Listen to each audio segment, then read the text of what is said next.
Like, subscribe and share fanfiction audiobook channel for all parts. Chapter 1. The first half of the Grand Line. This is the kingdom of Kamabaka, the kingdom of Se, known as the Pink Paradise. What is little known is that this is also the current base of the Revolutionary Army. Since a few months ago, Baldigo, the headquarters of the Revolutionary Army, was discovered by the Blackbeard pirates. After a great battle between the two, Monkey D. Dragon, the leader of the Revolutionary Army, led the core of the Revolutionary Army on Baldigo and secretly came to the kingdom of Kamabaka. At this moment, under the tree fluttering pink sakura flowers, the cadres of the Revolutionary Army are currently gathered here. The leader of the Revolutionary Army, Monkey D. Dragon, the Chief of Staff Sabo, and the first half of the Grand Line's Legion Commander Ivankov and Deputy Corps Chief Lightning. The World Summit, which is held every 4 years, is about to start again. This is a great opportunity for us. During the World Summit, the defense of the Holy Land Mariejois will be extremely empty. Long looked at Sabo and said seriously. Coupled with the turbulent world situation in the past 2 years, this is probably our only chance to gain insight into Mariejois' secret.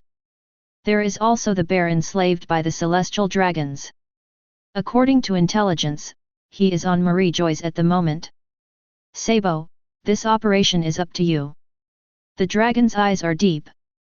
The war in Marineford 2 years ago completely broke the balance of the world. Although the past 2 years have been somewhat strangely quiet, the appearance of the Straw Hat Pirates has broken this calm. After the Dressrosa incident, Long smelled a hint of the storm of the Great Era. As the leader of the Revolutionary Army, the man who disturbed the world even more than the 4 emperors, his judgment on the general situation is much stronger than that of ordinary people. Therefore, he decided not to stay dormant anymore, and mobilized the strength accumulated by the Revolutionary Army for more than 10 years to formally challenge the world. And through this World Summit, the invasion of Mariejois and the rescue of the enslaved bears are his temptations to the world government. He always felt that there was something wrong with celestial dragons, the commander-in-chief of the world government. If this doubt is not clear, he can't start a full-scale war. I see, Mr. Long. Sabo responded seriously.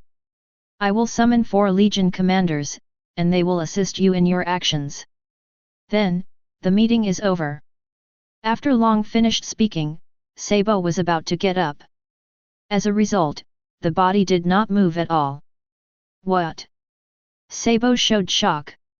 The physical fitness and physical skills he was so proud of couldn't move his body at all. He seemed to be completely suppressed by a mysterious force. The other Long and Ivakov also noticed something was wrong, and cold sweat appeared on their faces. What is this? Is it devil fruit ability? Have we been discovered by the world government? Several people are still in shock. Boom! It was as if the roar of heaven and earth had just opened rang in my ears. Suddenly, 2 giant screens appeared in the sky. The 2 giant screens seemed to have special abilities. At the moment it appeared, everyone could see it clearly. One is a giant screen with a black border, and the other is a white border. No matter whether it is looking at the giant screen, or staying in the room to block the light, nothing can isolate the giant screen. And, at this moment, a loud voice sounded in everyone's mind. The movie viewing giant screen is loaded successfully. Movie viewing chat room loaded successfully. All those who are polled can speak freely in the movie viewing chat room, and can participate in the quiz with prizes in the chat room. Each question and answer will reward the top 3 people who answered correctly.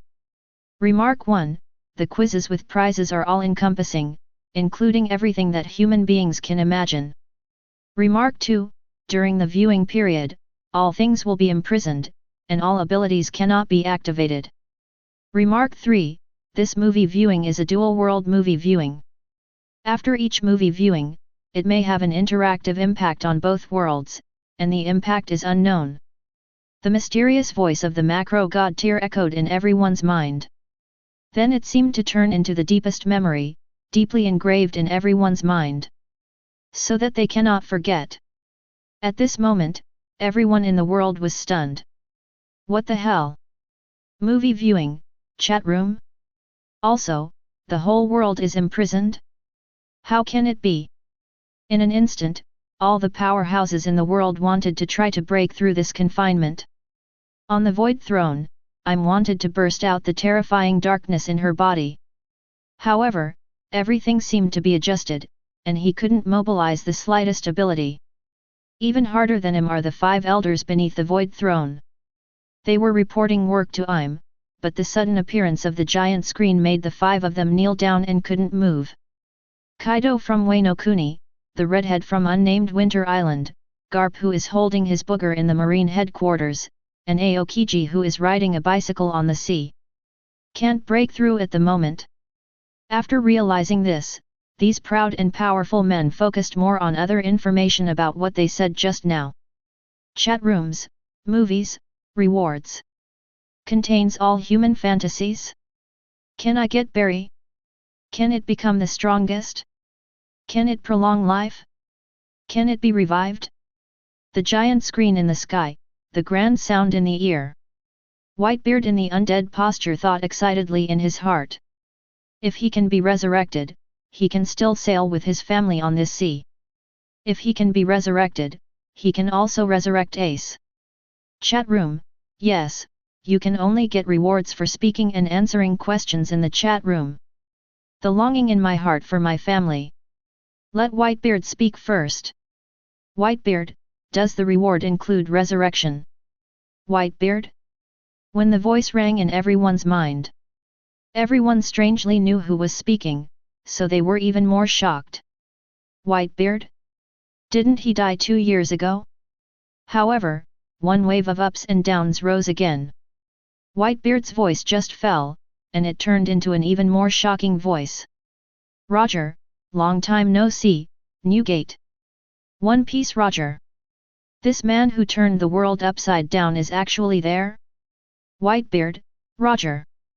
What happened to these 2 people in this chat room? Chapter 2.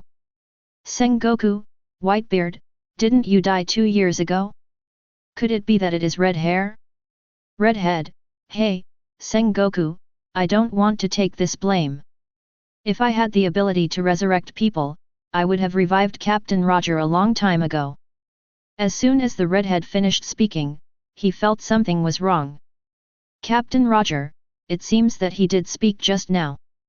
Marco, Daddy, are you really alive? Marco's voice trembled with excitement. God knows what kind of life they have lived these 2 years. Since the death of their father, their territory was annexed by Kaido and Blackbeard, and they were even hunted down. Many of their former partners died. Whitebeard, no, I still exist in a state of nothingness and undead. Maybe this so-called chat room pulled my soul back from the underworld. Whitebeard felt very happy watching Sengoku and the others panic. But after his son spoke, he didn't hang on anymore. As soon as these words came out, everyone was shocked immediately. Unexpectedly, both Roger and Whitebeard existed in the state of undead. This mysterious chat room can actually pull people's souls from the underworld, which is simply unimaginable. But some people are also pleasantly surprised. Since the soul can be pulled into the chat group from the underworld, does it mean that the dead can also be resurrected? All of a sudden, many thoughts crossed the minds of countless people. Roger, so you're dead too, Newgate. Whitebeard, hey, Roger, Lao Zi died 20 years after you. Roger, 20 years? It is now 20 years after my death, did my dying words light up the flames of the world? Roger couldn't help asking excitedly. At the cost of his life, he took advantage of the opportunity of execution to arouse the flames in everyone's hearts, yearning for the sea. Really, there is no doubt that you succeeded, Roger, the world was shaken by your words, and countless people rushed to the sea. The era after your death is named the Era of Great Pirates. In the Shuki Tavern in the Sabayati archipelago, Rayleigh laughed out loud with tears in his eyes. He has never smiled so freely, just like the night he and Roger were last seen more than 20 years ago. This conversation with his best friend after more than 20 years has crossed the barrier between life and death, which made him very excited. Sengoku, hey, let's stop here for the pirate's reminiscence and flattery, Roger. Akainu, the so-called era of great pirates is about to be extinguished by justice. 4 Emperors Whitebeard has been eliminated, and Roger's evil blood has been terminated. The era of great pirates? Ridiculous. Whitebeard, that's crazy, magma brat. Roger, the end? The will passed down from generation to generation, the tide of changing times, and the dreams pursued by people, these cannot disappear or be terminated. Roger, Marine Kid, if you can do it, try it. Really, try it, Akainu Kid. Copper Jabba, try it, Akainu Kid. Douglas Bullet, it's really Captain Roger, I can give Akainu a shot. Garp, members of the Roger Pirates, I haven't heard this familiar voice for a long time. Do you want to fight the old man? Sengoku, we're not dead yet, a bunch of undead pirates. Golden Lion, what happened to the undead? When labor and capital are revived, the first one to mark naval headquarters will be awarded to Marine Ford. Garp, I welcome you again, Shiki. Last time you cut off 2 legs and broke free from the sea stone, believe it or not, this time I have someone lock your 3rd leg with a sea stone too. Garp's voice fell. All the people who have been imprisoned in the deep sea prison have a chill in their lower bodies.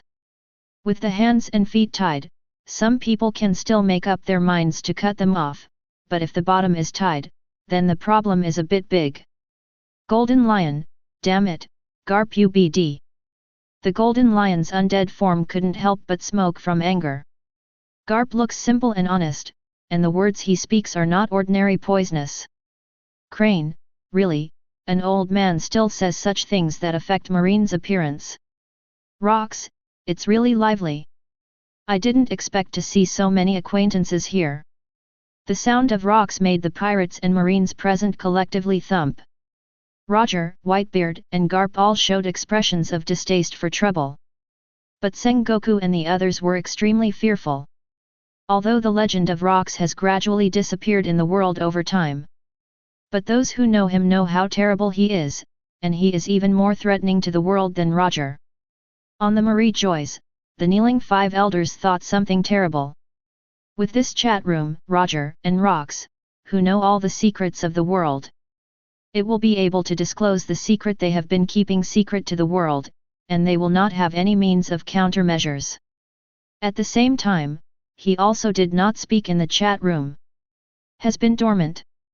And the greatest enemy of the world government, the Revolutionary Army. At this moment, Long is still thinking about how the arrival of this chat room will bring about changes in the world situation. Will the plan of their Revolutionary Army be affected and impacted? The final answer is that it is beneficial to the Revolutionary Army. The more chaotic the world situation is, the easier it will be for their Revolutionary Army to overthrow the world government. The chat room is very lively. Legendary pirates and legendary marines are quarreling. However, after arguing for a while, they calmed down strangely.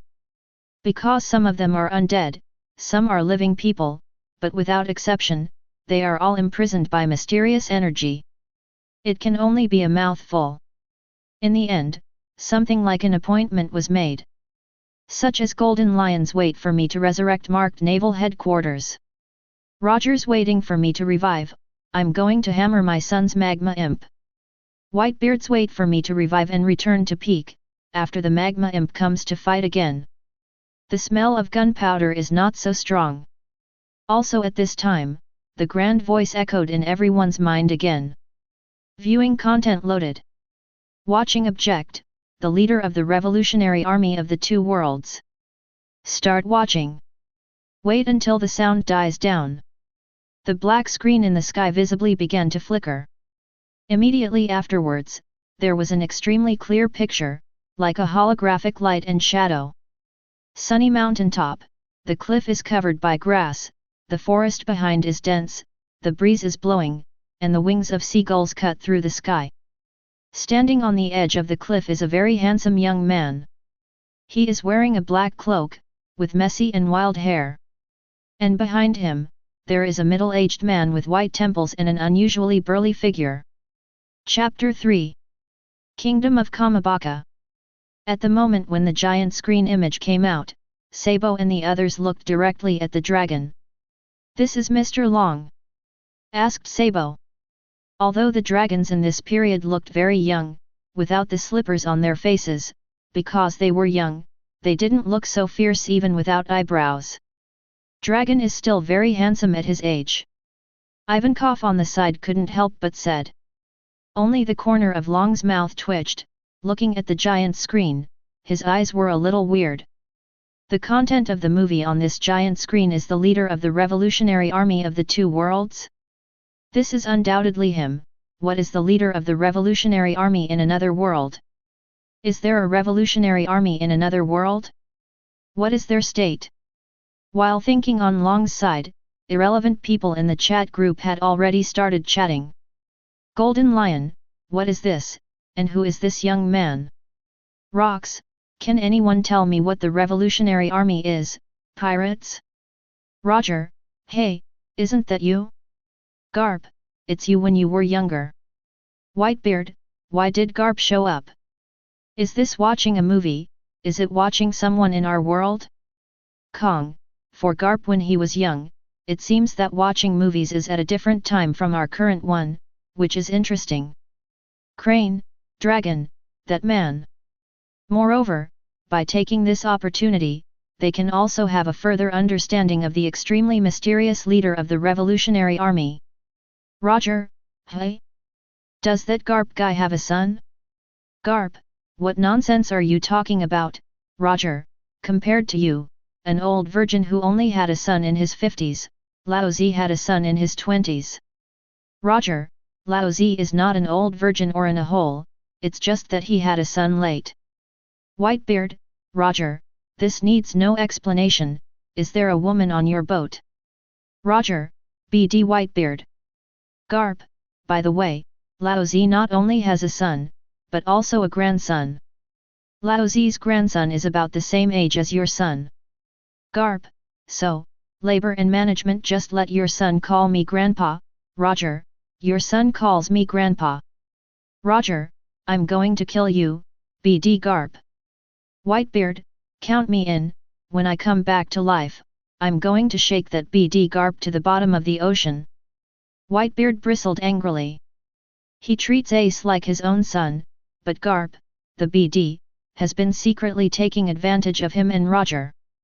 Ace, I don't have your father, my father is Whitebeard.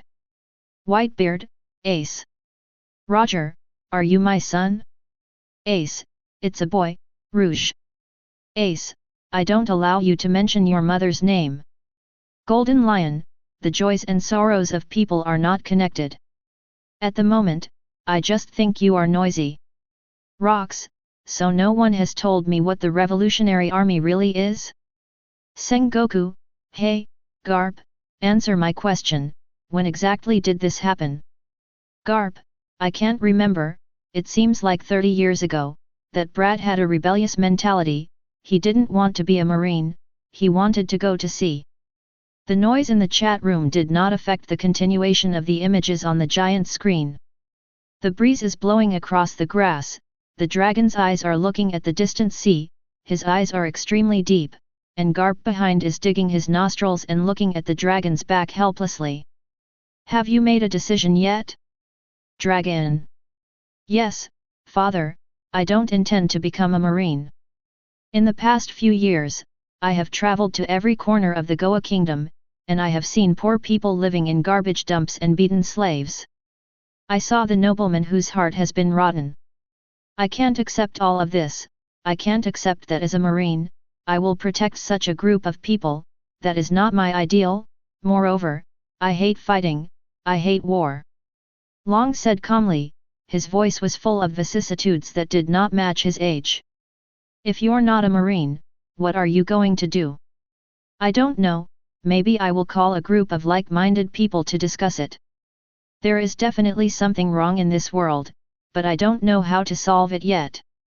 Just as the dragon finished speaking, there was a terrifying gust of wind blowing behind him.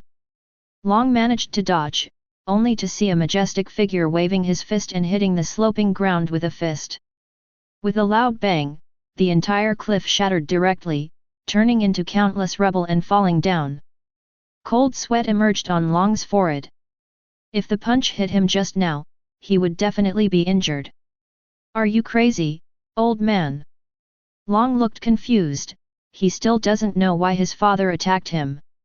Garp's face was full of anger, his fists were creaking, and his strong muscles seemed to tear his clothes. "You said just now that you want to be a pirate, right? Why go out to sea and gather like-minded people? Aren't you still a pirate? It seems that I haven't educated you for a long time, dragon. Your education is to kill me. This is the fist of love, it won't kill anyone." Garp's face is full of kindness, and he punches out. The terrifying armed color seems to be able to tear the air. "I believe you are a ghost." Long was directly defeated by his father, and he punched him with the same punch. The collision of the terrifying haki and the power formed a huge shock wave, which lifted the surrounding grass to the sky abruptly. Garp obviously didn't expect the dragon to be so powerful, but he quickly showed a dangerous smile. After moving his muscles and bones, Garp shot again, with stronger strength and faster speed, and haki was even more terrifying. In contrast, the young dragon actually showed a combat power that was completely out of line with his age. The body that looks far less sturdy than Garp, bursting out with incomparably powerful strength and haki. Even in the end, when Garp didn't use his full strength, the dragon actually knocked Garp into the air with a conqueror's winding. Chapter 4. Roger, seriously, this young man knocked Garp out of the air? Whitebeard, because it's your son's fault, can't you do it? I can understand this idea. Golden Lion, what a weak fist, Garp. Rocks, is this the so-called leader of the Revolutionary Army? To be able to have such strength at this age is unbelievable. Looking at the picture on the giant screen, everyone was shocked. As the top powerhouses in the sea, they have played against Garp more than once. Knowing Garp's strength very well, no one would want to be hit by those iron fists. However, it was such a young man who was able to beat Garp back and forth, and even knock him into the air. Katakuri, did you already learn Conqueror's Winding in your 20s? As expected of the leader of the Revolutionary Army, it's really scary. For the strong at the Four Emperors level, Conqueror's Winding is just a stepping stone, a threshold. But for beings beneath the Four Emperors, the Conqueror's Winding is a dream. Katakuri thinks that all his conditions are already good, and he is even stronger than some Four Emperors on observation haki. However, it is the Conqueror's entanglement that makes his destructive power far inferior to the Four Emperors level. So when he saw that the dragon had learned Conqueror's Winding in his 20s, Katakuri could only express his sincere envy. Crane, what a frightening young man. He says he doesn't like fighting, but he has this level of fighting talent and strength. Zephyr, Garp, your family's talents are truly terrifying. Sengoku, 30 years ago, dragons around the age of 25 had already learned Conqueror's Entanglement, which is pretty good information. Sengoku is very satisfied with this viewing. The Revolutionary Army is the greatest enemy of the world government, even greater than the threat of the Four Emperors, and it is an existence that can really subvert the world. In contrast, there is very little information about the Revolutionary Army. Almost all their current information about dragons is obtained from Garp. But Garp was mainly responsible for capturing Roger when he was young, and he didn't know much about his son Long. In addition, Long's real transformation into the leader of the Revolutionary Army was after he went to sea. This man was very low-key after going to sea, and he did not become a vicious pirate. Because it didn't make much of a name, even at the World Summit 8 years ago, when the king of the Kingdom of Alusha pointed out the danger of dragons, not many people paid attention to it.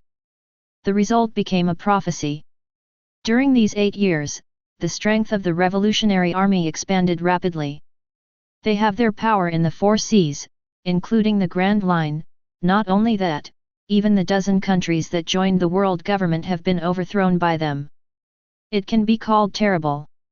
It would be even better if we could learn more about Monkey D. Dragon through this movie viewing, and even further understand the other forces of the Revolutionary Army and the distribution of bases. But to be honest, even when Sengoku was watching the movie, I can't help but be shocked by the dragon's terrifying talent. 20-something conquerors' entanglement, even in the era when the legendary pirates and the legendary marines were at war, were hardly ever seen. Only this level of talent can create a revolutionary army in a short period of time, enough to shock even the world government. Rocks, so, can anyone tell me what the hell this so-called revolutionary army is? Rocks was a little upset, thinking that he had made a name for himself and shocked the world. Now that decades have passed, it seems that many people don't take him seriously. A question he asked a long time ago has yet to be answered. Just wait until labor and capital are resurrected, and let the world see my horror again. Rocks thought in his heart that this mysterious chat room gave him a chance to return to the sea. If he can really be resurrected, he will definitely be more cautious than before, and he will definitely not recruit a group of 25 boys into the pirate group like last time. Big Mom, the so-called revolutionary army is an army that hides in the dark and aims to overthrow the world government. It is said that they have overthrown several countries that joined the world government. Kaido, although I haven't dealt with them before, they are indeed very appetizing to me. Pulling the group of celestial dragons from the world government into the war is absolute equality. Rocks, I see, the revolutionary army is an army to overthrow the world government. I'm more interested. Roger, what a bunch of lunatics with a strong desire to destroy. Sengoku, it seems that you who set off the era of great pirates by yourself are not qualified to say them. In terms of destructiveness to the peace of this world, they combined are not as good as you alone, Roger. Roger, thanks for the compliment, Sengoku.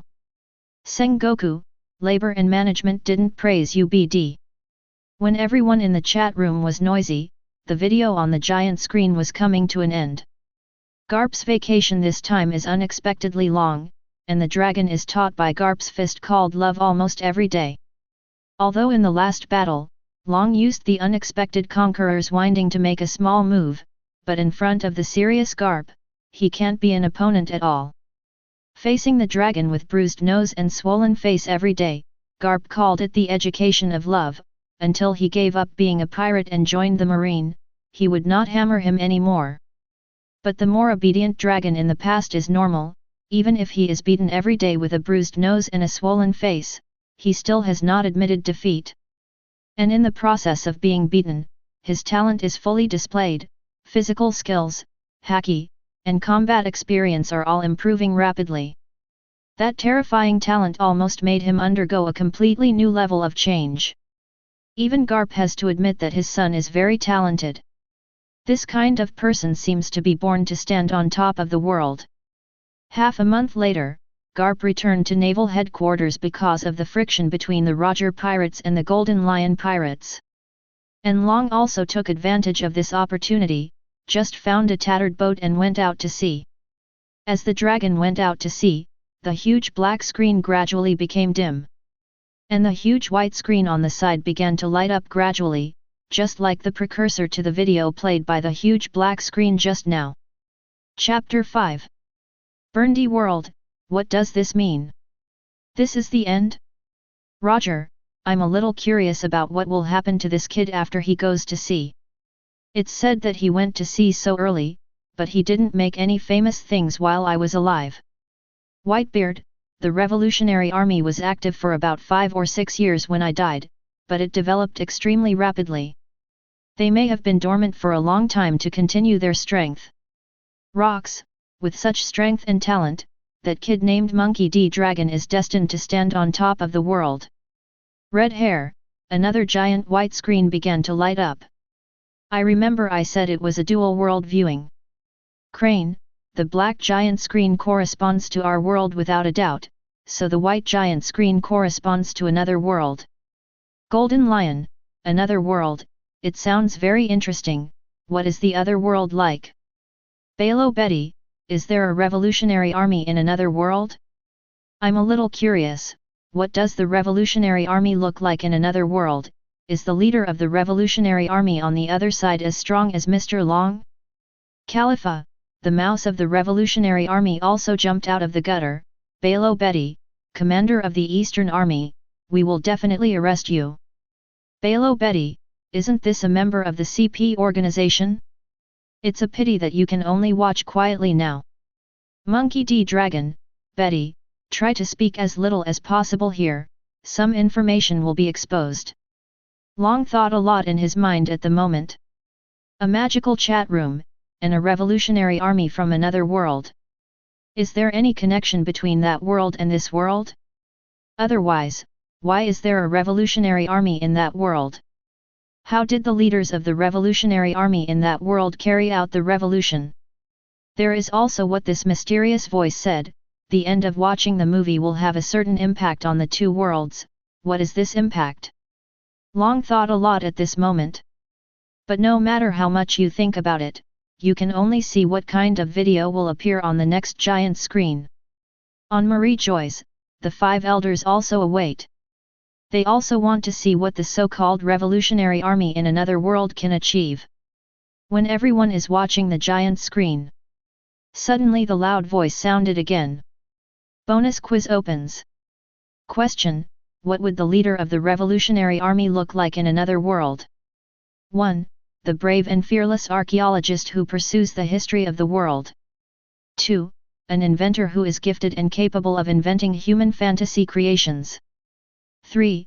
Soldiers with super combat power who survived the battlefield but were betrayed by their own country. 4.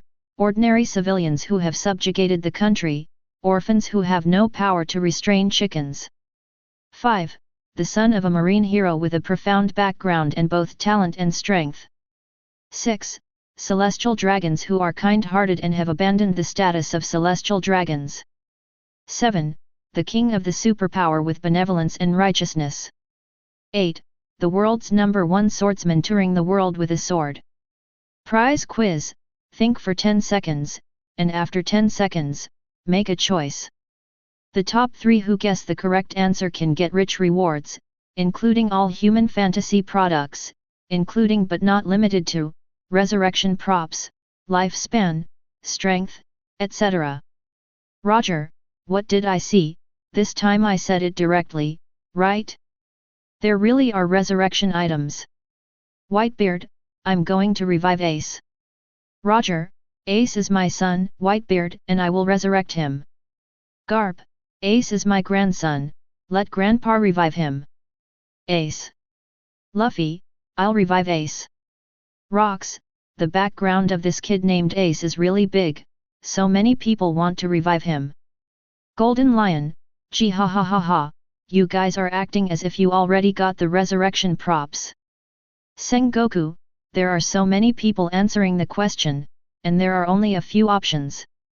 Compared with it, what should be considered is the time when the correct answer is selected. Not to mention, the reward may be random. The resurrection item is so precious, it may not be so simple. Appeared on the problem. Red Earl, simple?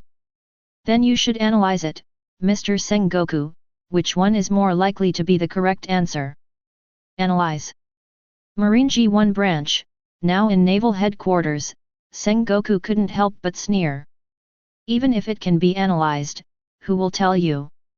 Speaking of which, this mysterious chat room made it possible for many legendary pirates to return to the present world. This is extremely detrimental to their marine. As marine who planned to end the era of legendary pirates at the time, Sengoku knew very well how strong the pirates were at the time, and marine was much worse than that. Roger Pirates, Red Earl, Burndy World, Douglas Bullet, Golden Lion, and many more, they concentrated their forces to defeat them one by one. As for their marines, the older generation still didn't die, and the resurrection props were useless. What exactly is the correct answer? 10 seconds was a short time, Sengoku was thinking hard. 7 people, 7 identities. Archaeologists, inventors, soldiers, commoner orphans, sons of heroes, celestial dragons, and kings. To be honest, the son of the celestial dragons and marine heroes, plus the revolutionary army, made Sengoku feel that another world might be very similar to his own world.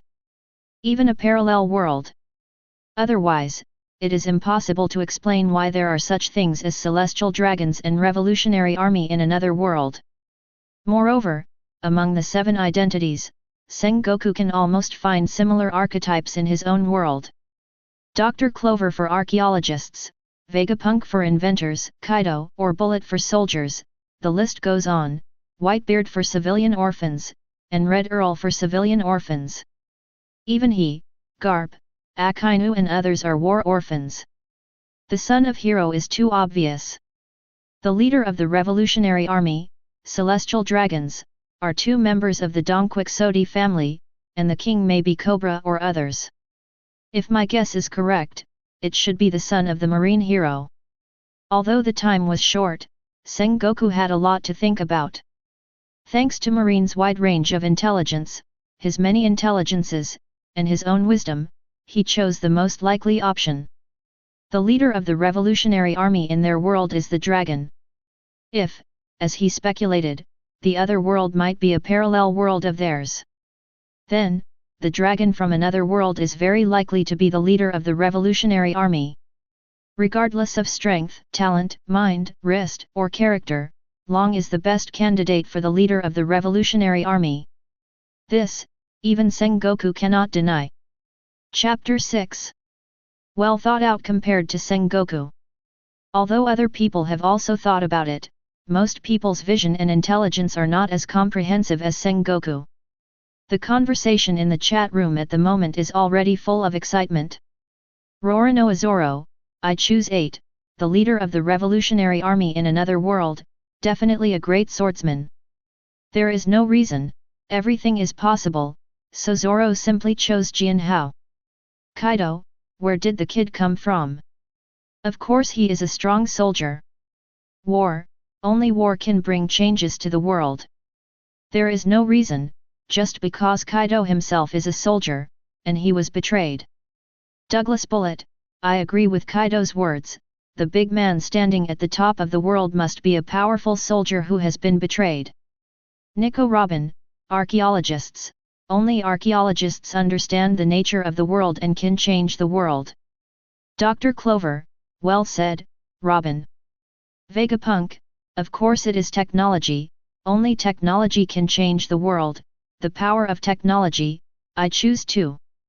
Cobra, I think the king of a big country with benevolence and righteousness is also very good, with that power and strength. Cobra also chose to join in. On the one hand, his body was very bad after the Alabasta incident. The other is to leave something for her daughter Vivi after she dies. Crocodile, it's been a long time. King Cobra, a king who was almost usurped by pirates, can also become the leader of the revolutionary army that controls the world situation? When it comes to power, you might as well choose celestial dragons. Doflamingo, what's the difference between celestial dragons who forsook their power and idiots? Ridiculous. Garp, having said all that, I choose 5, Marine son of hero is enough. Monkey D. Luffy, well said, my grandfather and I have chosen. Garp's words surprised Sengoku, there are only so many options, and only 3 people can get rewards. There are definitely quite a few people who choose the 5th option. After the countdown is over, it is time to compete for speed. Katakuri, it's really hard to choose, but observation haki can't understand it, it's too difficult. 10 seconds was fleeting amidst the nonsense of everyone in the chat room. When the countdown ended, everyone who was still chatting in the chat room instantly turned into answering masters and completed the answer in an instant. The correct answer to this prize quiz is 4, and the top 3 who chose the correct answer are General Star Katakuri, Whitebeard Edward Newgate, and Admiral Zephyr before Marine. Rewards for Star Katakuri, Conqueror's Entangling Awakening card, using it can directly control Conqueror's entangling ability. Whitebeard Edward Newgate received a reward, a 5-year resurrection card, which can perfectly resurrect people who died within 5 years after use, and can be fused. 2 5-year resurrection cards can be fused into a 10-year resurrection card. Note 1, the number of years of use minus the time of death, the remaining time will be converted into age, such as a 5-year resurrection card and 2 years of death, the resurrected person will be 3 years younger after using it, and cannot be used by living people. Note 2, the resurrection card obtained by a dead person will be directly bound and cannot be used on other people. If it cannot be resurrected, it will accumulate to the number of years available for resurrection to be resurrected. If it is a living person, it can be used on other people. Admiral Zephyr before Marine was rewarded with a 10-year perfect repair potion. After use, it can perfectly repair all injuries on the body, including disabilities, hidden injuries, diseases, etc., and make the body 10 years younger. Katakuri, I chose randomly based on my intuition, but I actually chose the right one. Katakuri was a little dazed, his knowledge and foresight could not predict the answer to this mysterious question and answer, so he could only choose one based on intuition. After choosing, he regretted it, because this seemed the least likely. What he didn't expect was that he really chose the right one. And it's his most wanted Conqueror's Entangled Awakening. While he's extremely gifted at erotica, he's not so good at conquerors. Although the glutinous fruit is powerful, it cannot bring him great destructive power, and destructive power is his only shortcoming, and it is also the place where he has the biggest gap with the 4 emperors. And now, his last shortboard can finally be filled. Awakened by Conqueror's entanglement, he even has the confidence to directly fight against his mother who is suffering from cravings to protect his brothers and sisters.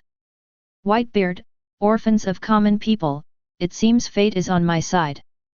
Whitebeard is the most emotional. The reason why he chose option 4 is because he is a civilian orphan who has subjugated the country. And when the country was subjugated, he didn't have much strength, and he was able to make it to this day, all relying on his hard work and the battle between life and death. Sengoku, how could it be 4? Sengoku can't accept it. His previous speculation was perfect, and the son of a hero was the greatest possibility. Even if not, each of the others is more likely than civilian orphans, because the difficulty of starting orphans is too high. From a civilian orphan with nothing to a revolutionary army that controls the world situation? Do you want to exaggerate a little more? Orphans of civilians go down, and only the status of slaves is lower than him. Roger, I'm in a hurry. You guys are still discussing the answer. Isn't the real thing to discuss is the reward? The resurrection props came out, the BD Newgate was the first to be resurrected. Golden Lion, the resurrection props are indeed delicious, but unfortunately, Lao Zi is dead. If he is still alive, I would like the restoration agent of that BD Zephyr more. The Golden Lion in undead form is going to die of acid. The resurrection props are very fragrant, and the body repair potion of Zephyr is also very fragrant. Even for Golden Lion, if he is still alive now, the body repair potion is obviously much more fragrant. Not only can his legs be repaired, but also the rudder on his head, and he can even be 10 years younger. If his legs were intact, if he didn't have a rudder on his head, and if his body was young, how could he lose to those little gangsters? Physical disabilities limit his movement speed, and Lion Fruit's speed is not enough. The rudder on the head affected Haki's performance, and the brain would be pierced by the rudder at any time, and there was a risk of death. Brooke, speaking of which, if you are a skeleton but still alive, is it considered alive or dead? Do you need a resurrection card or a body repair potion? Nami, this is a question, but before answering this question, I suggest you get the prize for the quiz first. Tony Chopper, rather than resurrection, I would like to study body repair agents, which can repair all damage. This is a panacea. Chapter 7. Rocks, the resurrection item is still not powerful enough. If I want to use it, I'm afraid I need a 40-year resurrection item. Roger, I need a 25-year resurrection item. Balo Betty, in this way, Whitebeard is revived, Zephyr's physical disability is repaired, and he is 10 years younger, which is equivalent to the increase in the strength of pirates and marines. Lindbergh, it's a pity that no one from my revolutionary army got the reward.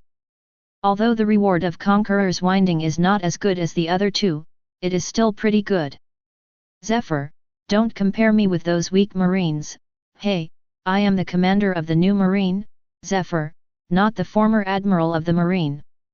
Roger, what's the situation? Black Arm Zephyr, one of Marine's older generation Iron 4, actually fell out with Marine?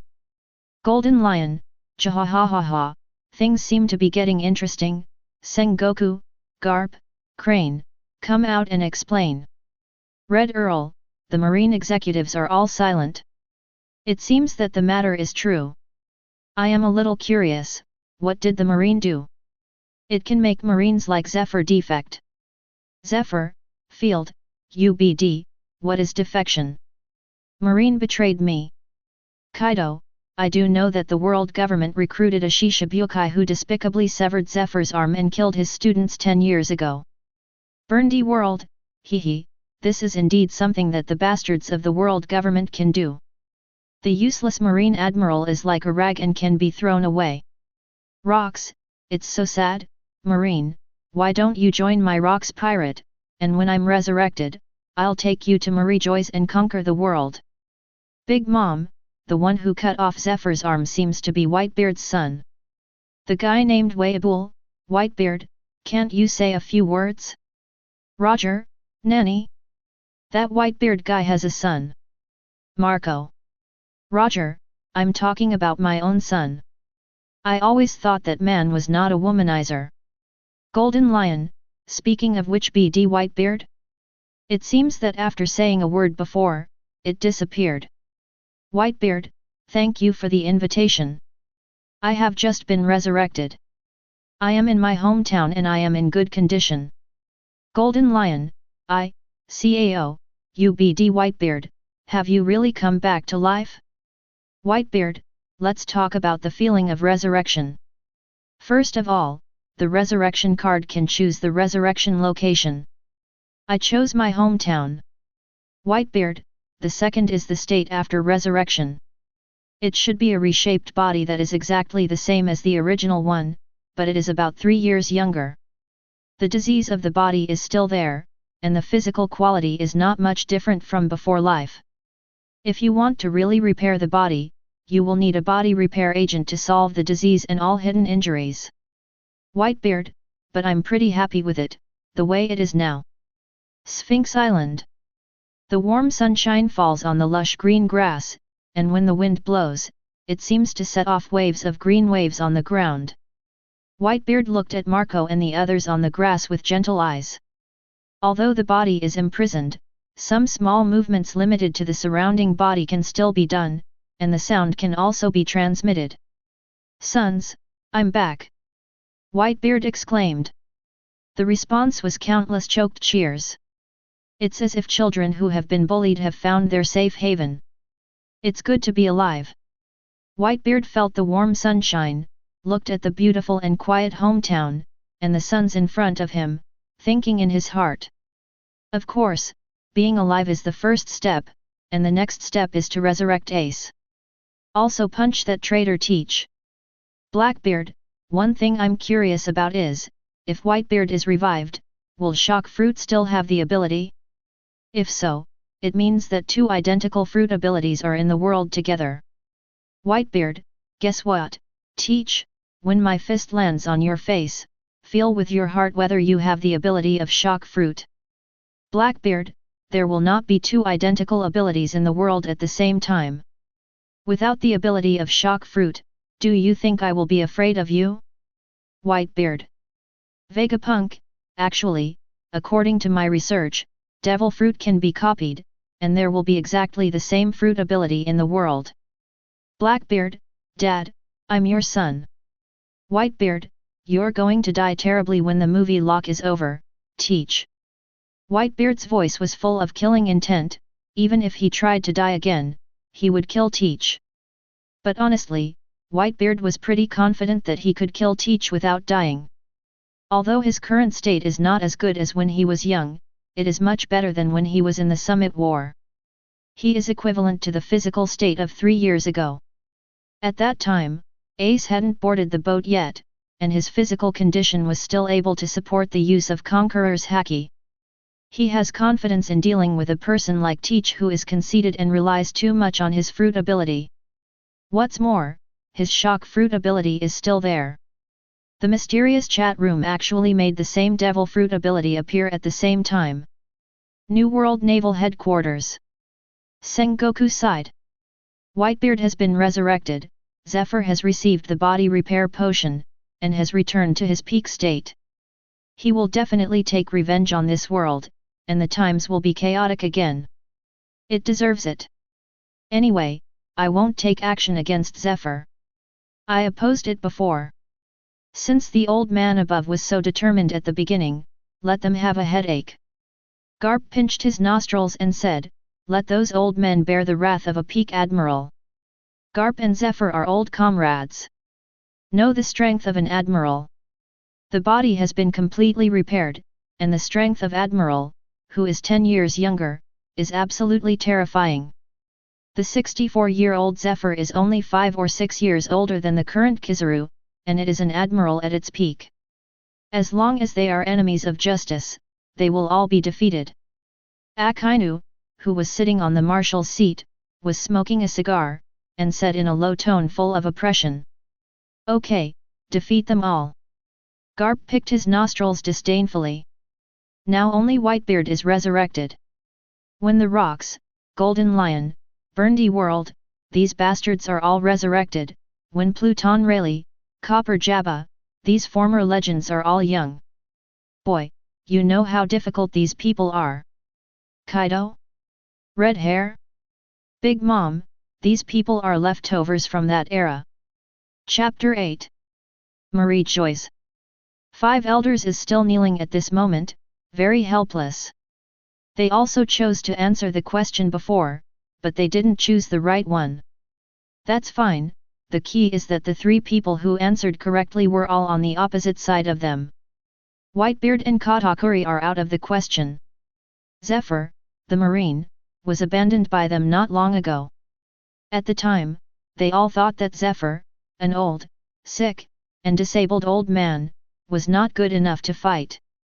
So for the combat power of Whitebeard too, he resolutely gave up Zephyr. Unexpectedly, he returned to the top directly in this mysterious chat room.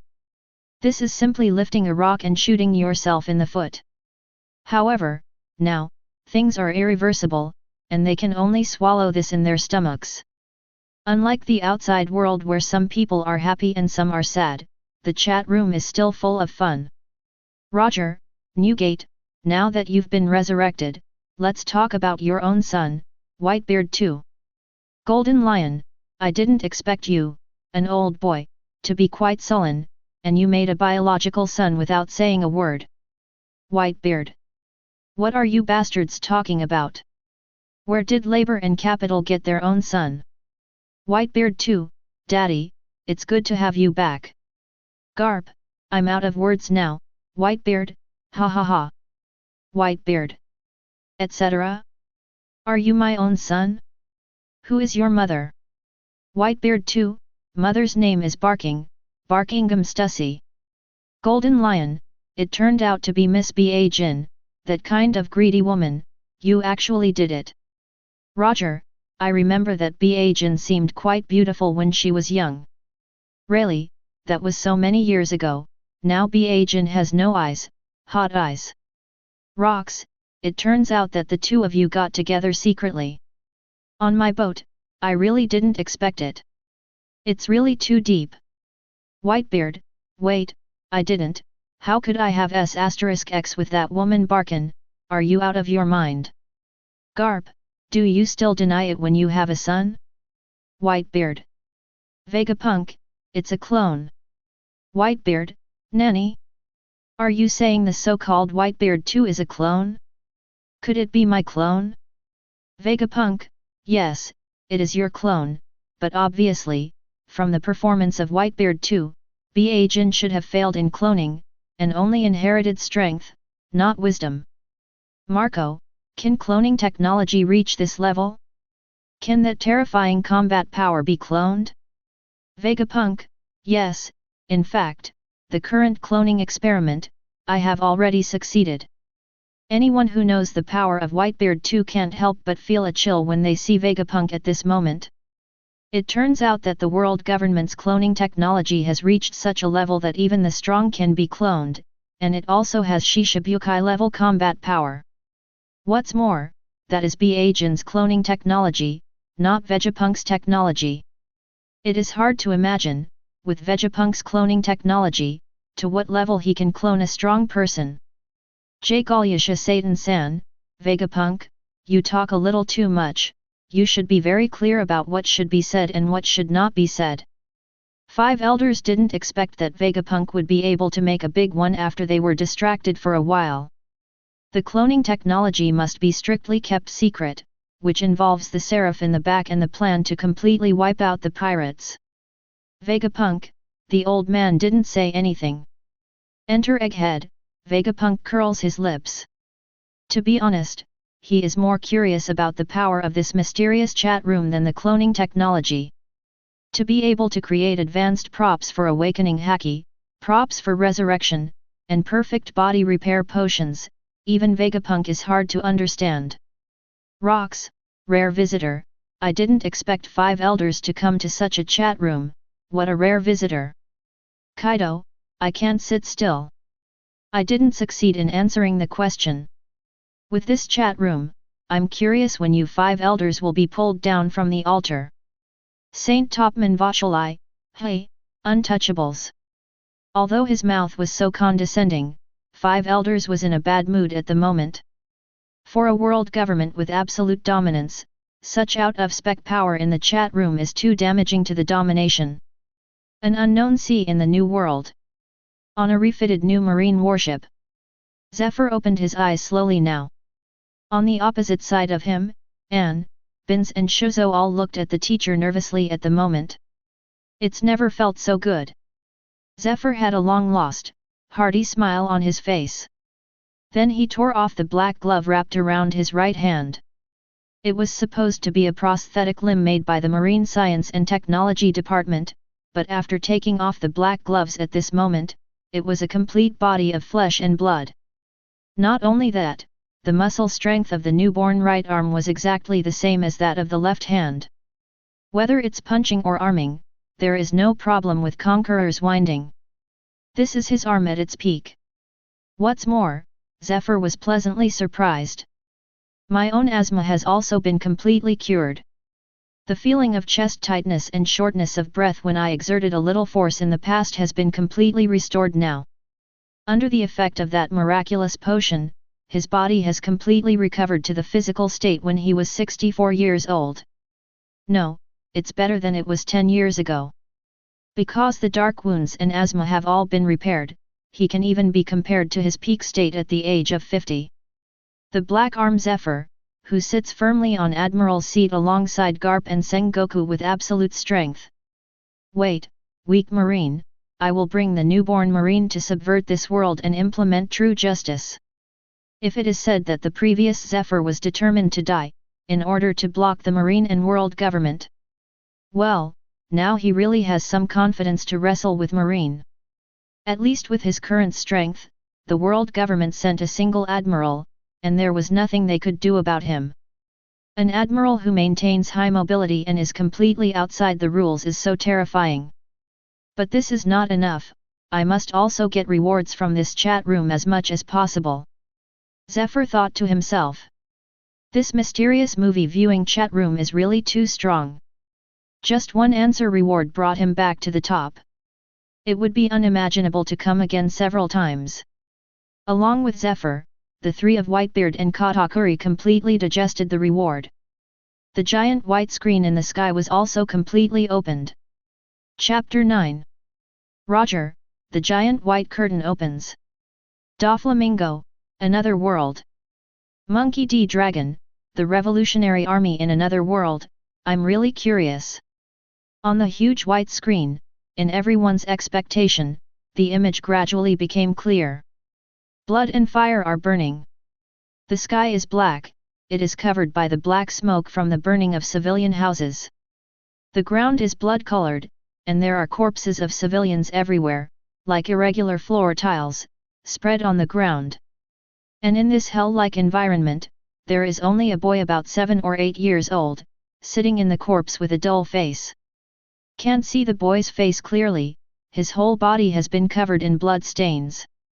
He was already a little sluggish, and he just muttered to himself mechanically, "This world is like shit. Is this the leader of the revolutionary army from another world? It's just that this start is too miserable." When the picture appeared, everyone was shocked.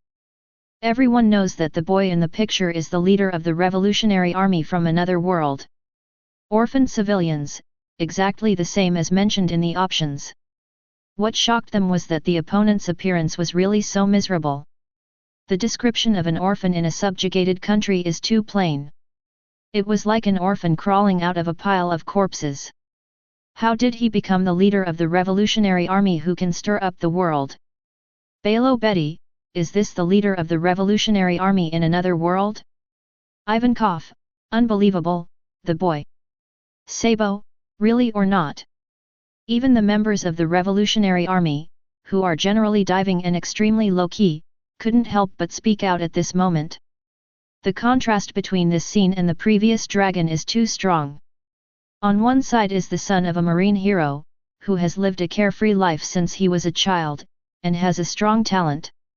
He awakened the conqueror's entanglement in his 20s, and has a combat power second only to the top powerhouses in the sea. On the other side, it starts with a pure orphan, who seems to have no combat power at all, let alone a background. How to play this? If it is the beginning of life, this is already the beginning to play GG. Whitebeard, this kid is very similar to the old man when he was a child. Whitebeard was a little emotional. He fled his hometown in a canoe on a bloody night. The hometown he had missed countless times was directly destroyed by the pirates that night.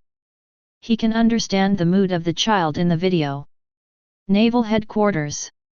Sengoku stared, is this a coincidence?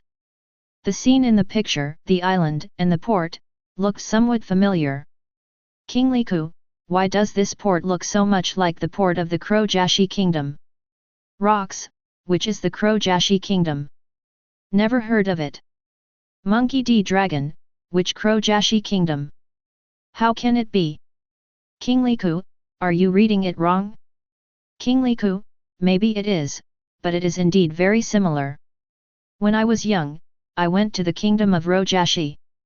This kingdom is not big, and there is only one port.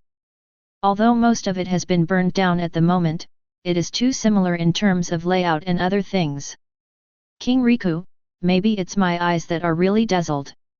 After all, what's playing here should be an image from another world. Sengoku of Naval Headquarters breathed a sigh of relief.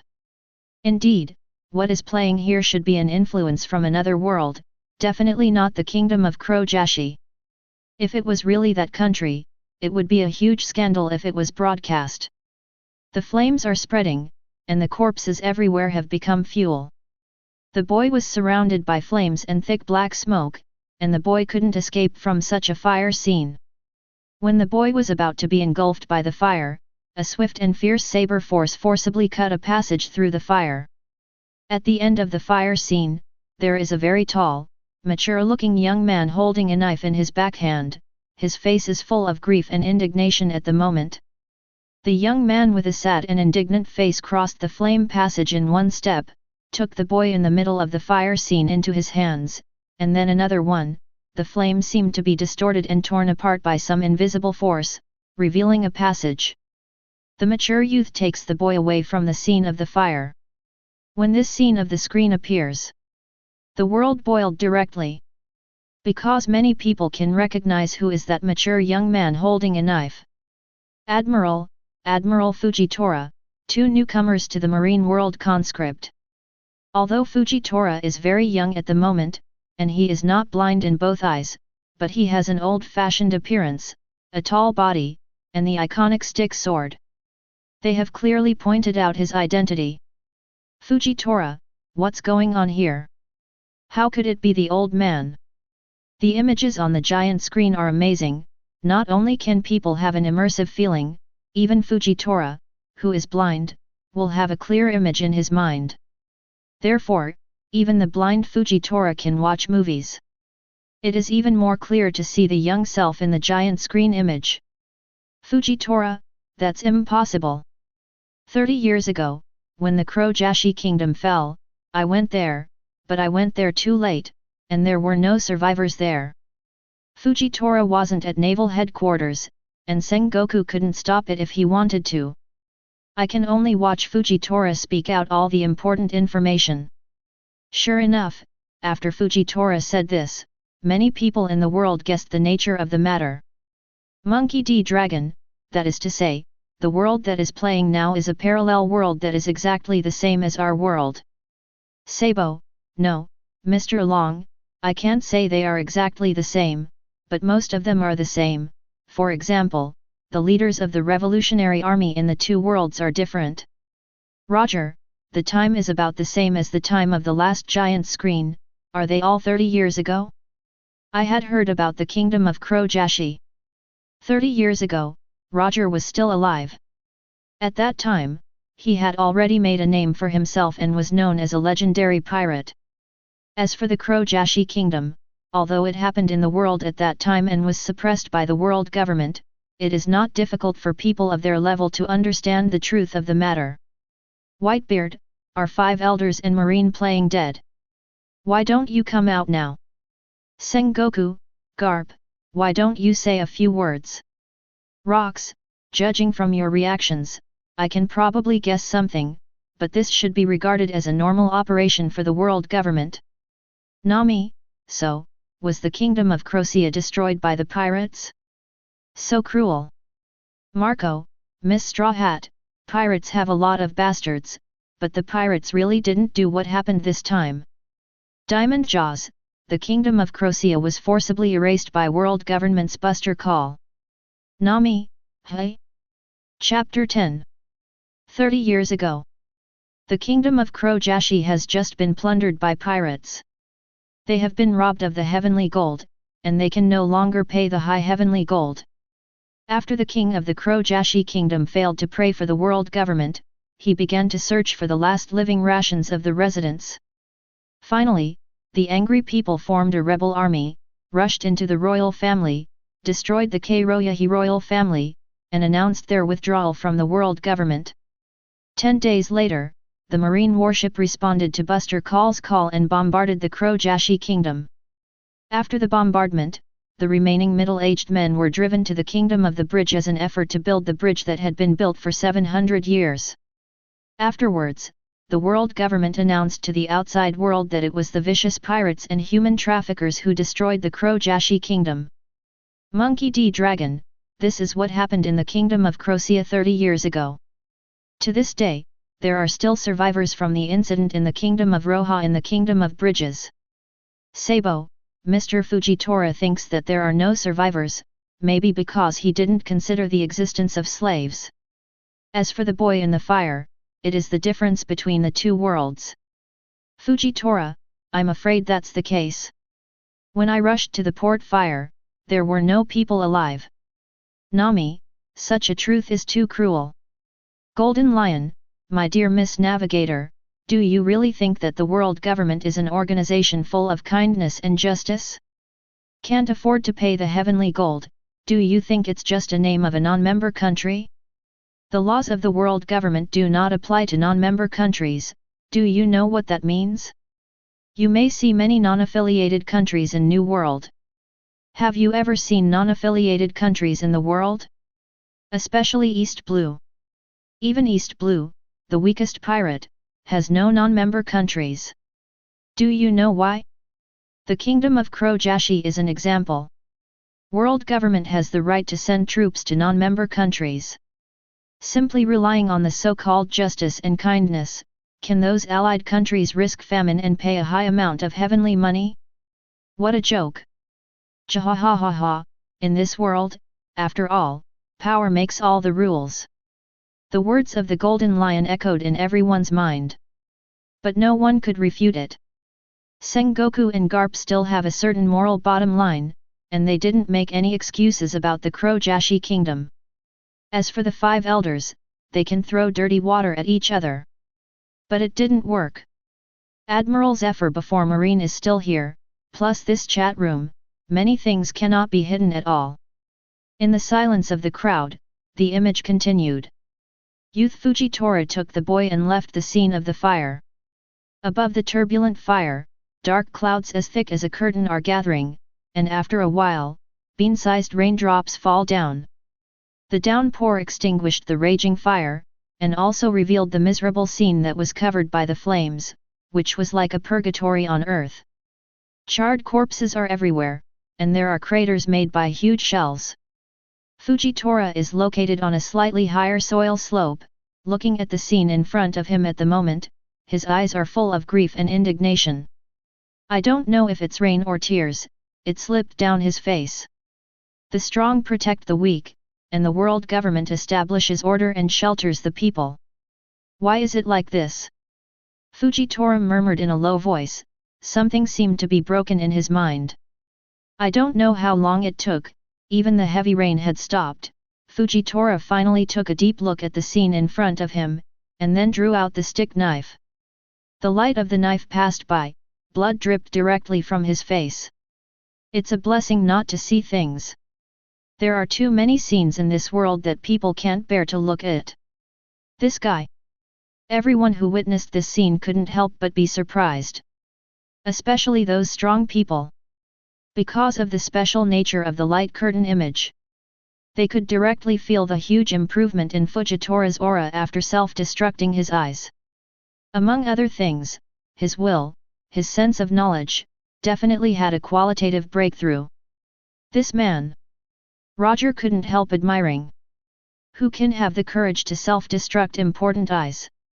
What's more, Fujitora seems to escape by self-destructing his eyes. In fact, it is more like a Mingzi. Remind yourself of the darkness of this world all the time by self-destructing your eyes. Therefore, instead of becoming weaker, he became stronger. This is the real man, the real strong man, his will is too strong. To be honest, if the system had not given the answer, Roger would have thought that this man named Fujitora was the real leader of the revolutionary army. I want to change the world. The boy rescued by Fujitora seems to have recovered from the heavy blow, said in a low voice. I want to change the world.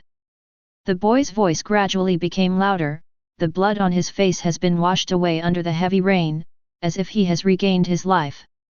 The facial features are resolute and courageous, and the eyes are so firm that it doesn't look like a 7 or 8-year-old child. How do you want to change the world? Fujitora asked in a low voice. 2 lines of blood flowed from his eyes, like blood tears. He didn't expect that the boy he saved from the fire would be so enlightened. Revolution. The boy's eyes are firm and frightening, only the revolution. This world is completely decayed. We want to completely break the old system and create a new one. We smash this decayed world and use it to create a new world.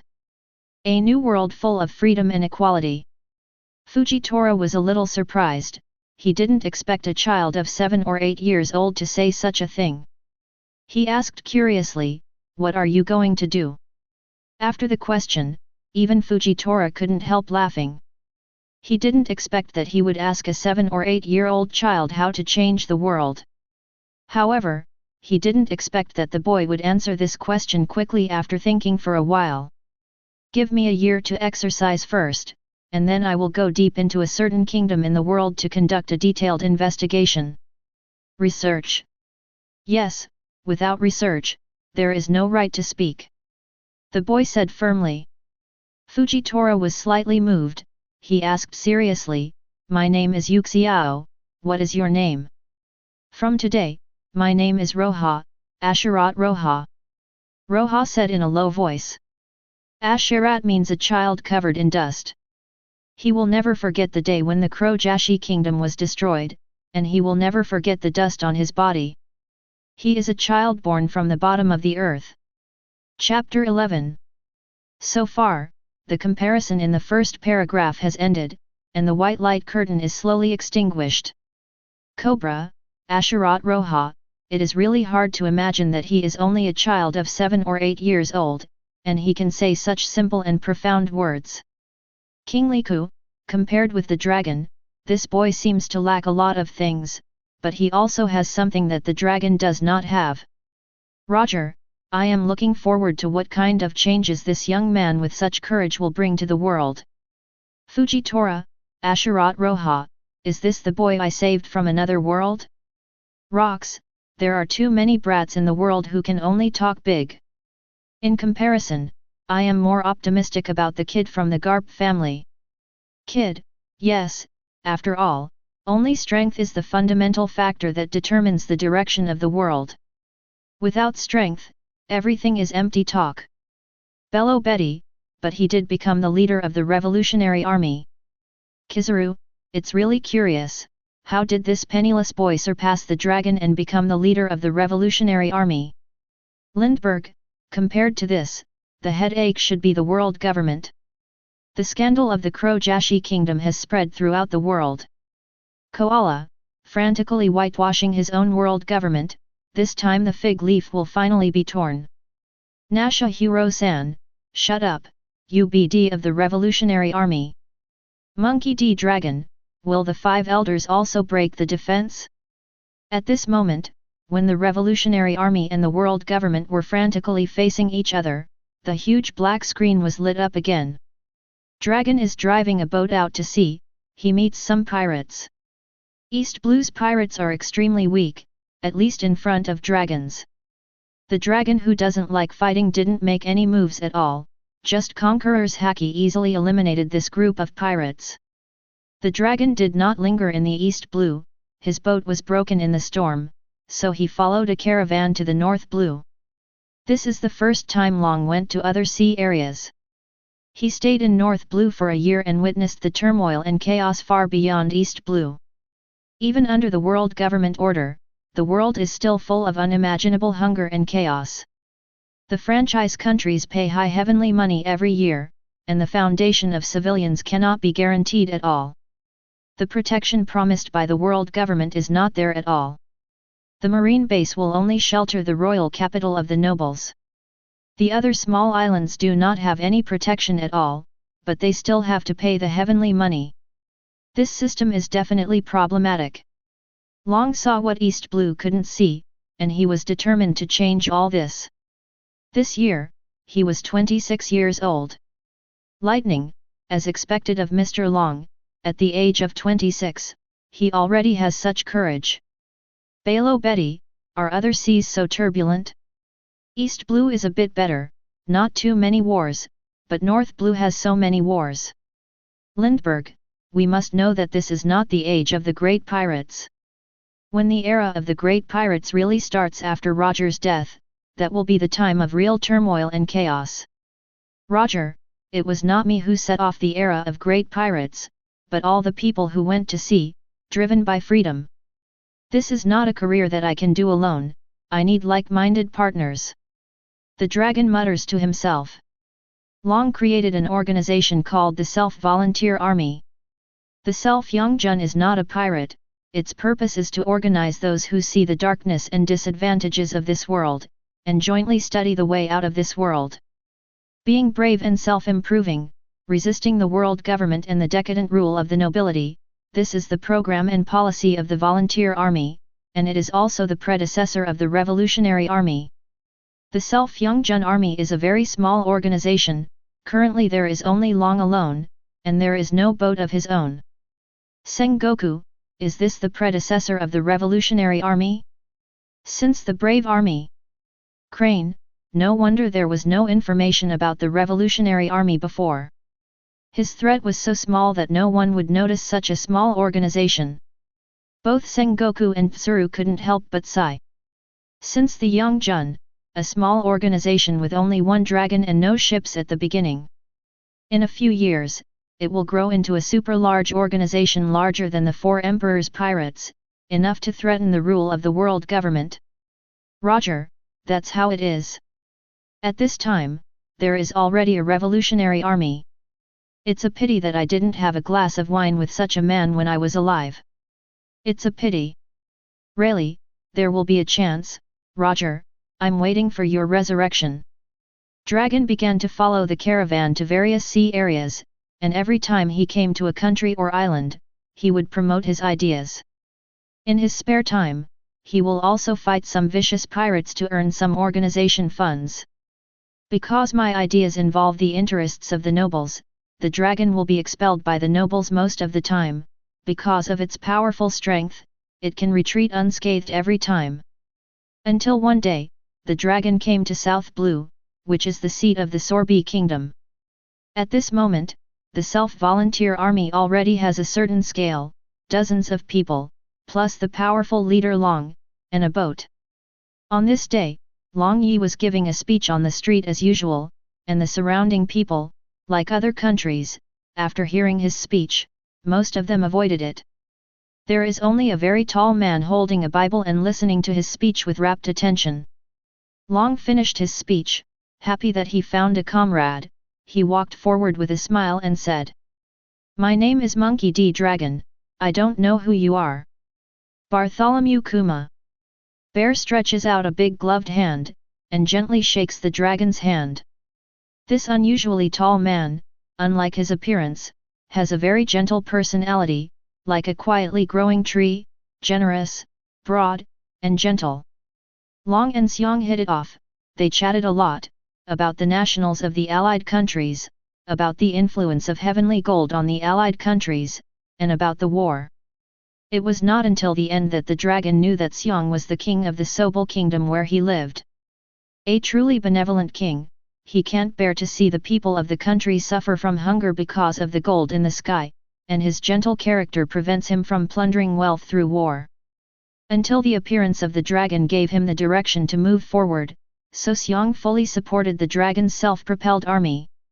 Bear's support gave Long a lot of help. He continued to travel around the world, giving speeches everywhere, promoting the idea of the volunteer army. He also entered the New World, and accidentally got an important partner, a self-proclaimed king of SE, whose name is Emporio Ivankov. Chapter 12. Rob Lucci. Sure enough, Ivankov of the SE Kingdom is the Revolutionary Army, and the Kamabaka Kingdom has been secretly supporting the Revolutionary Army. Khalifa, that is to say, after the headquarters of the Revolutionary Army, the island of Badago, was destroyed, the cadres of the Revolutionary Army are all gathered in the Kingdom of Kamabaka at this moment. SE King, are you CP0s all idiots? I became the king of the Kamabaka Kingdom 15 years ago. Ivankov also wanted to cover up. Long, it doesn't matter, Ivan, at this point, there is no need to hide anything. Sabo, it's just a strategic shift, otherwise, Blackbeard, do you think you can take down Baldigo? Saint Vauchelai, CP0, after this restraint disappears, immediately go to Kamabaka Kingdom to arrest the Revolutionary Army. Long, it's up to you. On the Kingdom of Kamabaka, the dragon is not very worried at the moment. Not to mention that they can evacuate at any time, just how many rewards that can affect the world can be given out at the end of this mysterious viewing and chat room is enough to cause headaches for the world government. Just a Q&A now. 3 monsters have been created. Whitebeard resurrected, Admiral Zephyr back to his prime, and Katakuri awakened by Conqueror's entanglements. These 3 all stand on the opposite side of the world government. After watching the movie later, I am afraid that at that time, what 5 elders will have a headache is not the Revolutionary Army, but the situation outside that is completely out of control. If I'm not mistaken, the end of this movie viewing is likely to be when the video on the giant screen has reached our present moment. The dragon said. I don't know what kind of impact it will have on this world when the viewing is over. The voice said before that as the viewing progresses, it will interact with the 2 worlds. Sabo also thought about it. The image of the dragon in the sky continues. Because the time span is too large, the image itself has the function of acceleration. Less important things will speed past. Only important experiences are left for viewing. Ivankov is a doctor. She is a person who eats the fruit of hormones. She can turn a man into a woman, and she can also save people who are dying. Ivankov's reputation is very wide. Because of her existence, more people joined the volunteer army. The dragon's self-propelled army is growing rapidly, but at this moment the self-proclaimed army still has not entered the world government's field of vision. Although people in some countries know about the existence of dragons and hate the existence of spreading bad speeches everywhere, they don't take him seriously. Because the self-volunteer army is just a small organization composed of a group of civilians, except for the strength of the dragon and Ivankov, it does not have any armed forces at all. 5 years have passed in such a blink of an eye. On this day, Long and Ivankov, who returned to North Blue to give a speech, unexpectedly met a pirate ship on the sea. The two sides fought hard, the number of opponents was small, but they were all very strong. Fortunately, at this time, Xiong is also on board, and the strength of the dragon has improved further in the past 5 years, and the opponent cannot resist at all. Dragon led the Self-Yang army to defeat all the opponents before knowing their identities. It turns out that they are not pirates who do all kinds of evil, but MADS, an illegal research organization composed of scientists. The leader is a Vegapunk with a big head and a very ugly shape. The members of the organization are Vince Moke Judge, Guy Sakurang, Quinn, and Bacon Gum Stussy. Roger, good guy, Vegapunk looks like this. Really? Hehe, you'll know if you've ever dealt with Roger, Vegapunk is a very interesting guy. Vegapunk, I was really handsome when I was young, but I am still more satisfied with my current hairstyle. Dragon? I'm afraid your current head shape breaks through the sky. I remember your brain fruit. The more knowledge you have, the bigger your head is. When I saw you 20 years ago, your head was almost 10 meters high. Rocks, heads 10 meters high, unimaginable. Quinn, ha ha ha, with Vegapunk's ability, 10 meters is far from the end. Hey, Vegapunk, your head has already broken through the sky. Vegapunk, no, I cut my head off a long time ago, and now it has the shape of a normal person. Long, wait, when you say cut your head, do you mean cut your hair, or cut your head?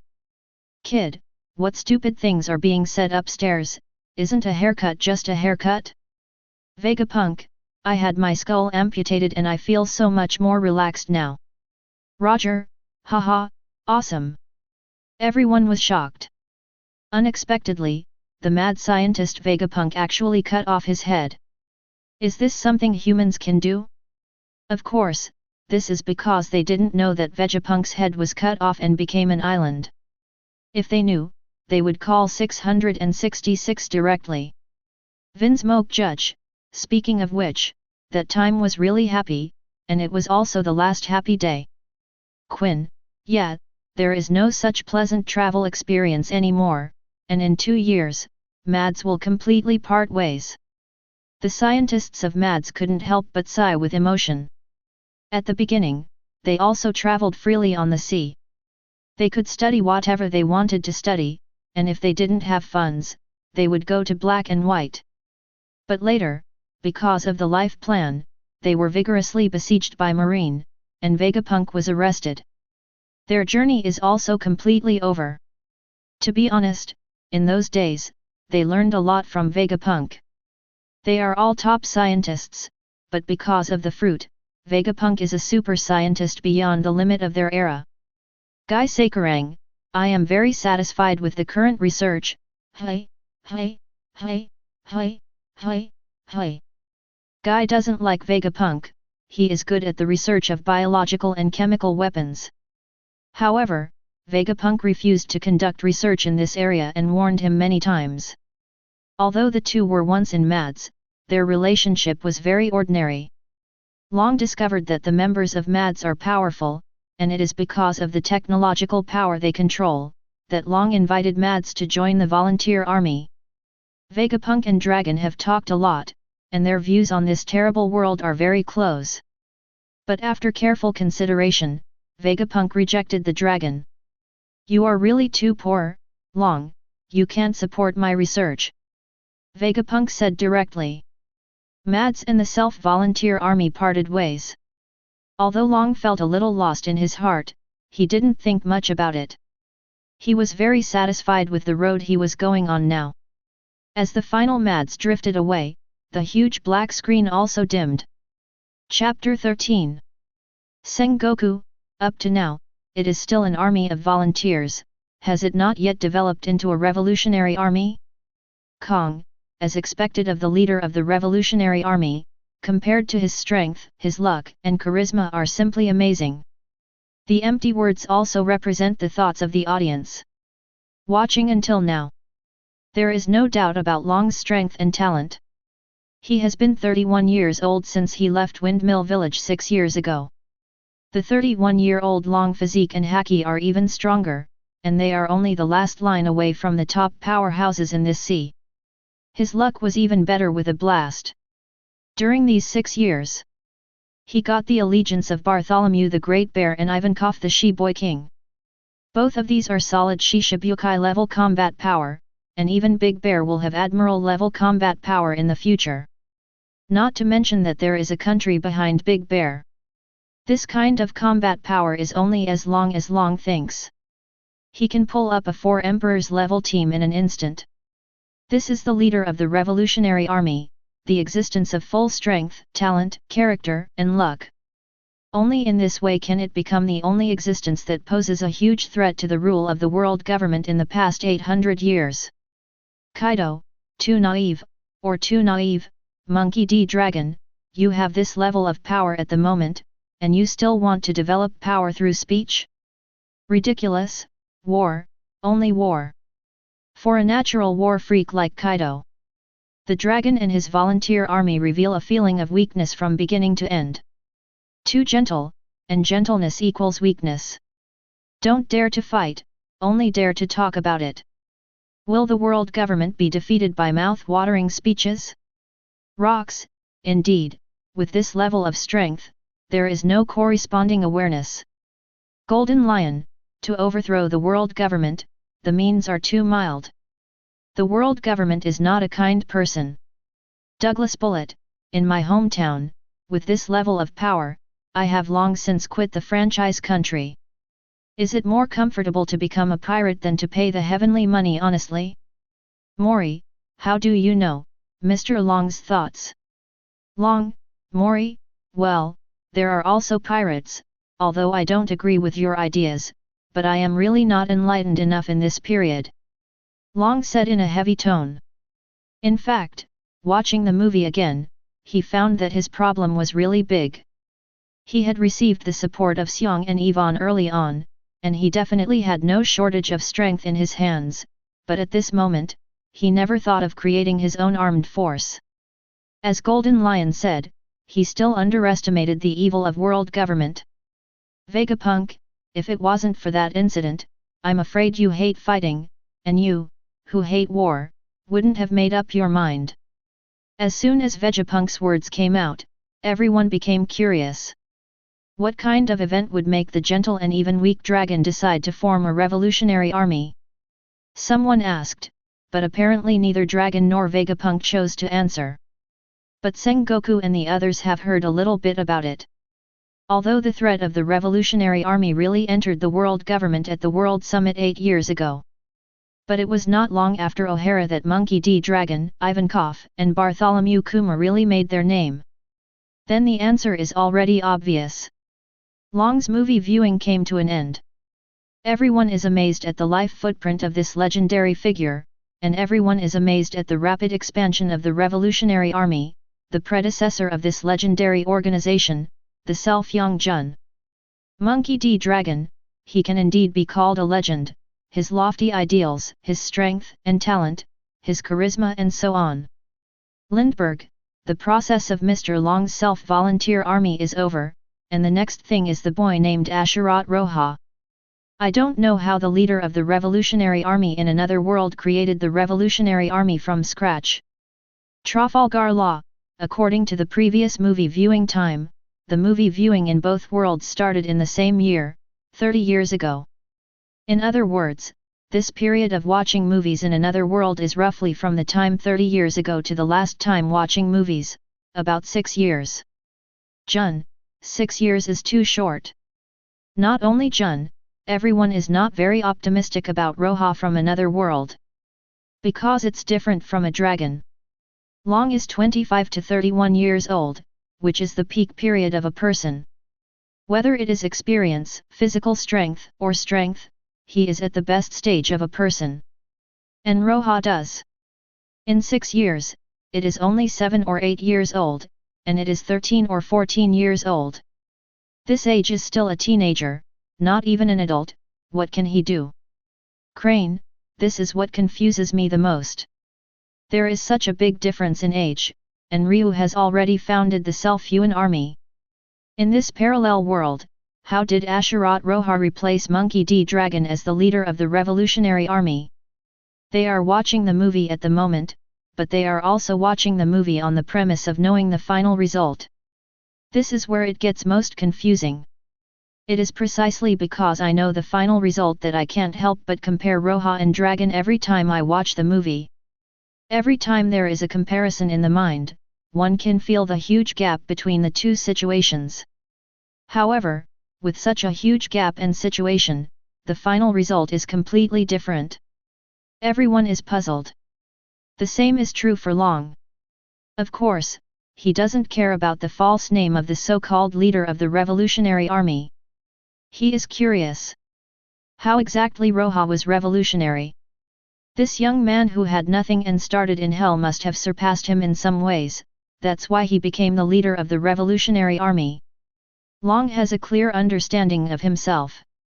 This also means that if he in another world has the same character as himself, then he can probably guess the other party's choice. If there really is someone who is far superior to him in terms of revolution, then he will definitely hand over all the power in his hands. This is where the Revolutionary Army differs from the world government and pirates. He focused his attention on the giant white screen that gradually lit up, hoping to find the answer he wanted from it. This year is C Circle Calendar 1493. This is the ruins of the Krojashi Kingdom. It has been a year since the Krojashi Kingdom was destroyed by the world government because it could not pay the heavenly gold. Chapter 14.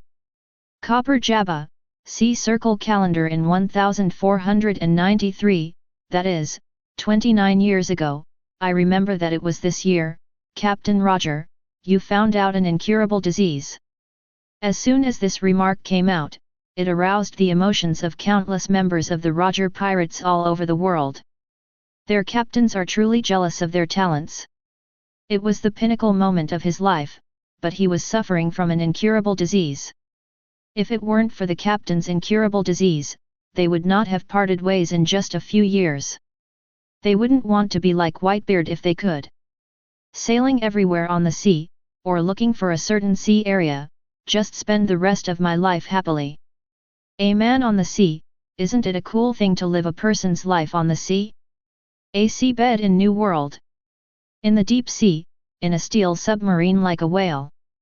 Muscles all over his body, the incomparably strong and vicious man had a nostalgic look on his face at this moment. Captain Roger. Bullet let out a sigh of relief. 29 years have passed. Bullet will never forget that day. The day Captain Roger was diagnosed with an incurable disease was also the day he challenged Captain Roger for the last time and then left the Roger Pirates. From that day on, nothing but power remained in his world. It seems to have returned to the hometown where the war continued. I must resurrect you, Roger. In the darkness after a long silence, Bullet said in a low voice. No, he didn't want to be bound by some partner, he just wanted to defeat the invincible captain in his impression with his own hands, yes, that's all. Crocus, it's been a long time, I just joined the Roger Pirates at that time. Kojiki Odin, this year, I am very impressed. Ian Xiao, it is this year that I became husband and wife. King Riku, Cyrus, I remember that you also won 100 consecutive victories in the arena this year. Cyrus, ashamed, Lord Riku, I was not guided on the right path by you until this year. Watching movies is a very novel thing for everyone in One Piece world, and for some people who have experienced a lot, it is also a way for them to remember the past. While watching the movie, they recalled the era that belonged to them. Although what is watching the movie may not be their life. A corner of the Krojashi kingdom, on a grassy field close to the sea. In front of a slightly dilapidated house, Fujitora and Roja stand with swords. Roja is holding a wooden sword, and Fujitora is holding a stick sword, but the sword is not out of its sheath. Roja yelled, stepped on the ground to create a crack, and rushed towards Fujitora at an extremely fast speed, so fast that he almost pulled out an afterimage. The wooden sword in his hand is also powerful, and there are whistling waves in his swing. But Fujitora stood in place, motionless, but when the wooden sword was about to hit, the stick sword lightly tapped on the top of the wooden sword. A terrifying force erupted, knocking Roja out of the air. Roja fell heavily on the ground. Fujitora strode forward at this moment, like a vigorous tiger, and arrived at Roja's landing point in one step. Stretch out the sword in the hand. It's over. Fujitora said lightly. As he expected, the blow would stop at Roja's throat. However, what he didn't expect was that the moment he stretched out his stick and sword, Roja seemed to have sensed his movement in advance and prepared a countermeasure in advance. The wooden sword in Roja's hand swung across, abruptly blocking Fujitora's stick and sword a bit. Although because of the gap in strength between the two sides, he was still hit a few somersaults. Not bad. Fujitora exclaimed with a simple and gentle smile, I didn't expect you to have realized observation haki. Dolphin, observation haki? Really, a year ago he was still a kid who knew nothing, this growth rate. Rocks, this is nothing surprising. Observation haki is the conqueror's haki. It requires the least physical requirements. Let alone an 8-year-old boy, even a newborn baby can control observation haki. Katakuri, indeed, it is not difficult to get started with observation haki. It is taught by a famous teacher. It is not ugly to use it once or twice occasionally. It is rare to go further, use observation haki stably, and finally predict the future. Roger, the talent is good, but the age is still too young. For the era he is about to face, he has not much time to grow. Surprised that Roja's generally not a top powerhouse. The top players are all calm about Roja's growth rate. After all, they have seen the natural color and the existence of the natural conquerors. Compared with the introduction of haki, it is really difficult to practice haki and taijutsu to a higher level. For example, from the practice of knowledge and knowledge to predicting the future, from the practice of armed color to destroying the interior, from the practice of conquerors to conquerors' entanglement, this is the most difficult. Honestly, see now. Compared to Dragon and Roja, they are still more optimistic about Dragon. Regardless of age or strength, Roja's disadvantages are too great. Over the past year, Roja's strength has grown a lot.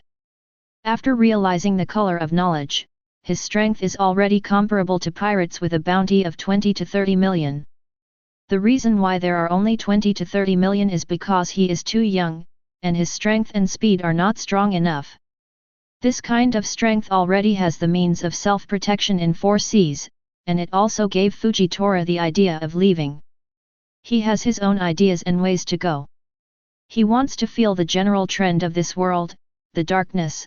This is the ability extended by his knowledge and knowledge after self-destructing his eyes. He can clearly feel the emotions of the people of a country, the buried darkness, etc. Fujitora tells Roja about his plan. And Roja smiled after a short thought.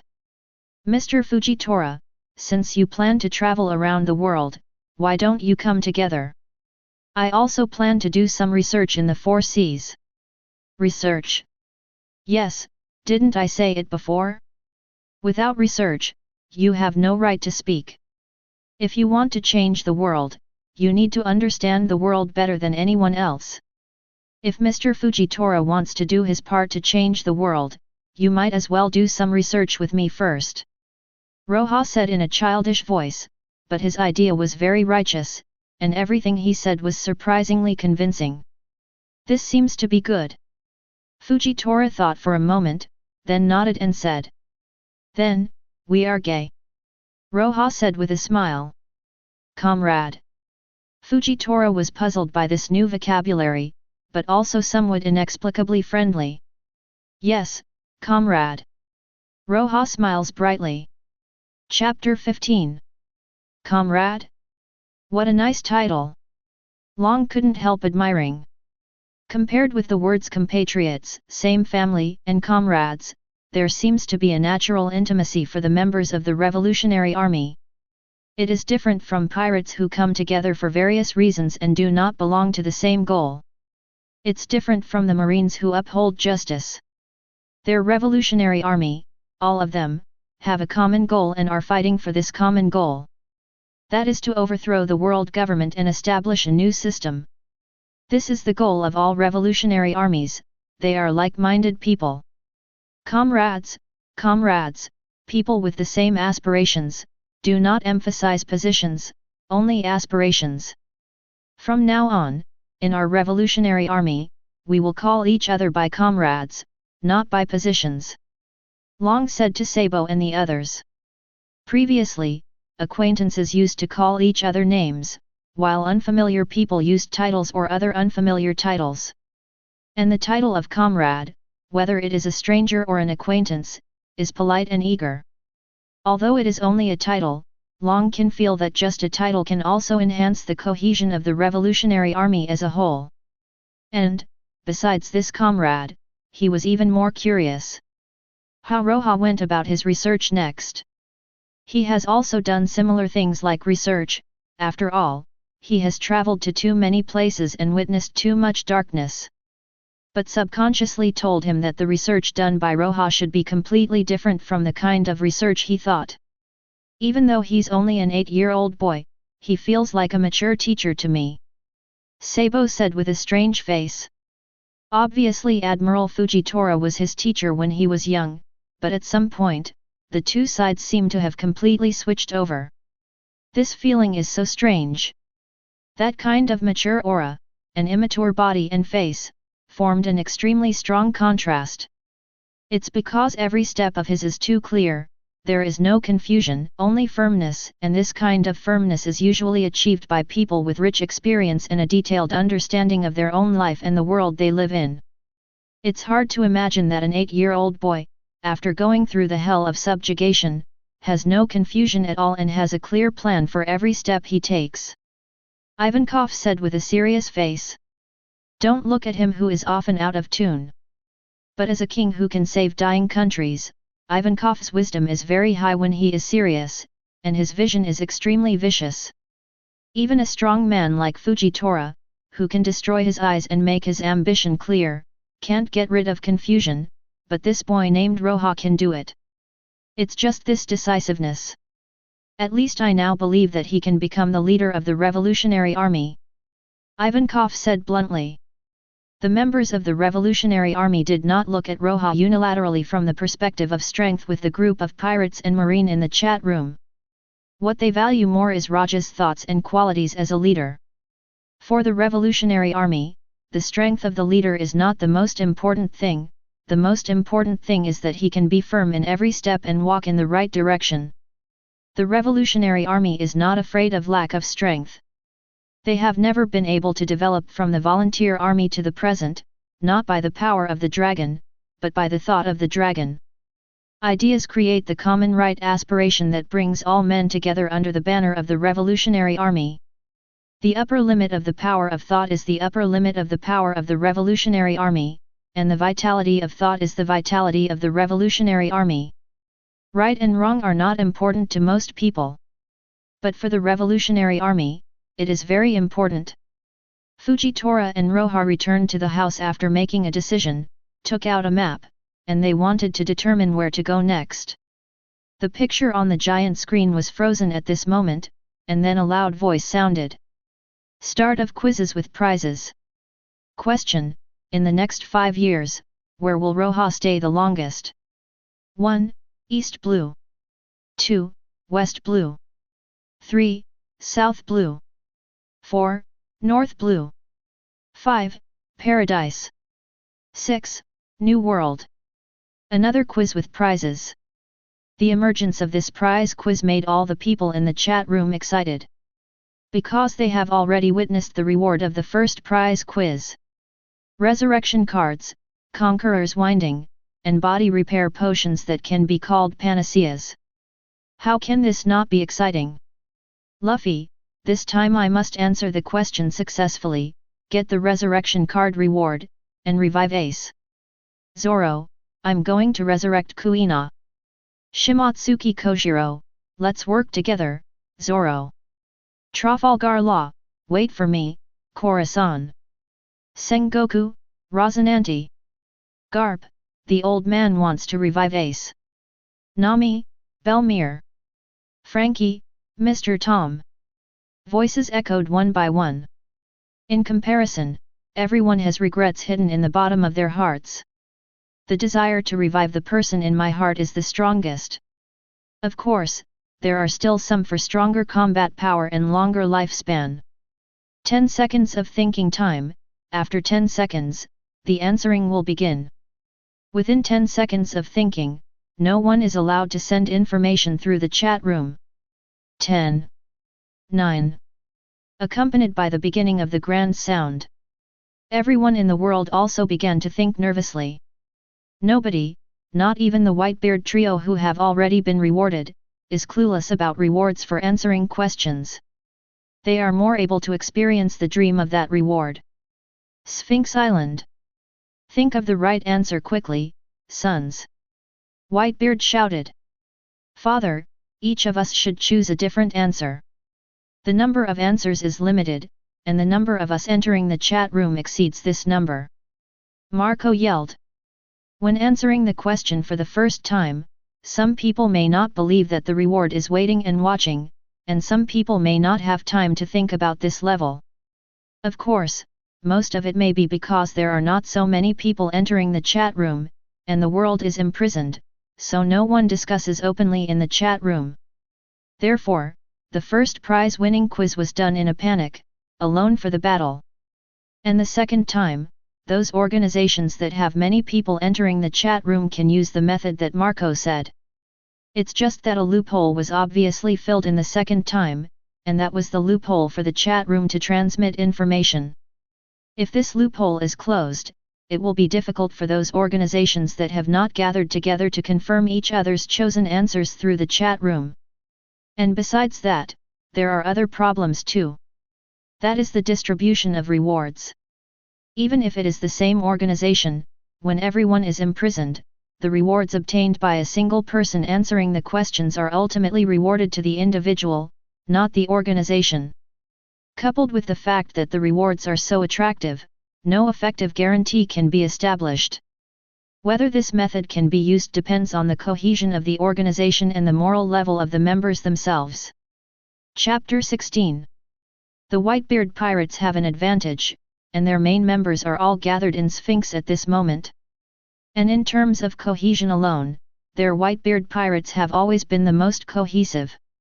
After simply confirming everyone's choice, everyone in the Whitebeard pirates waited with bated breath for the moment to answer the question. There are too many people in the chat room and few answer options.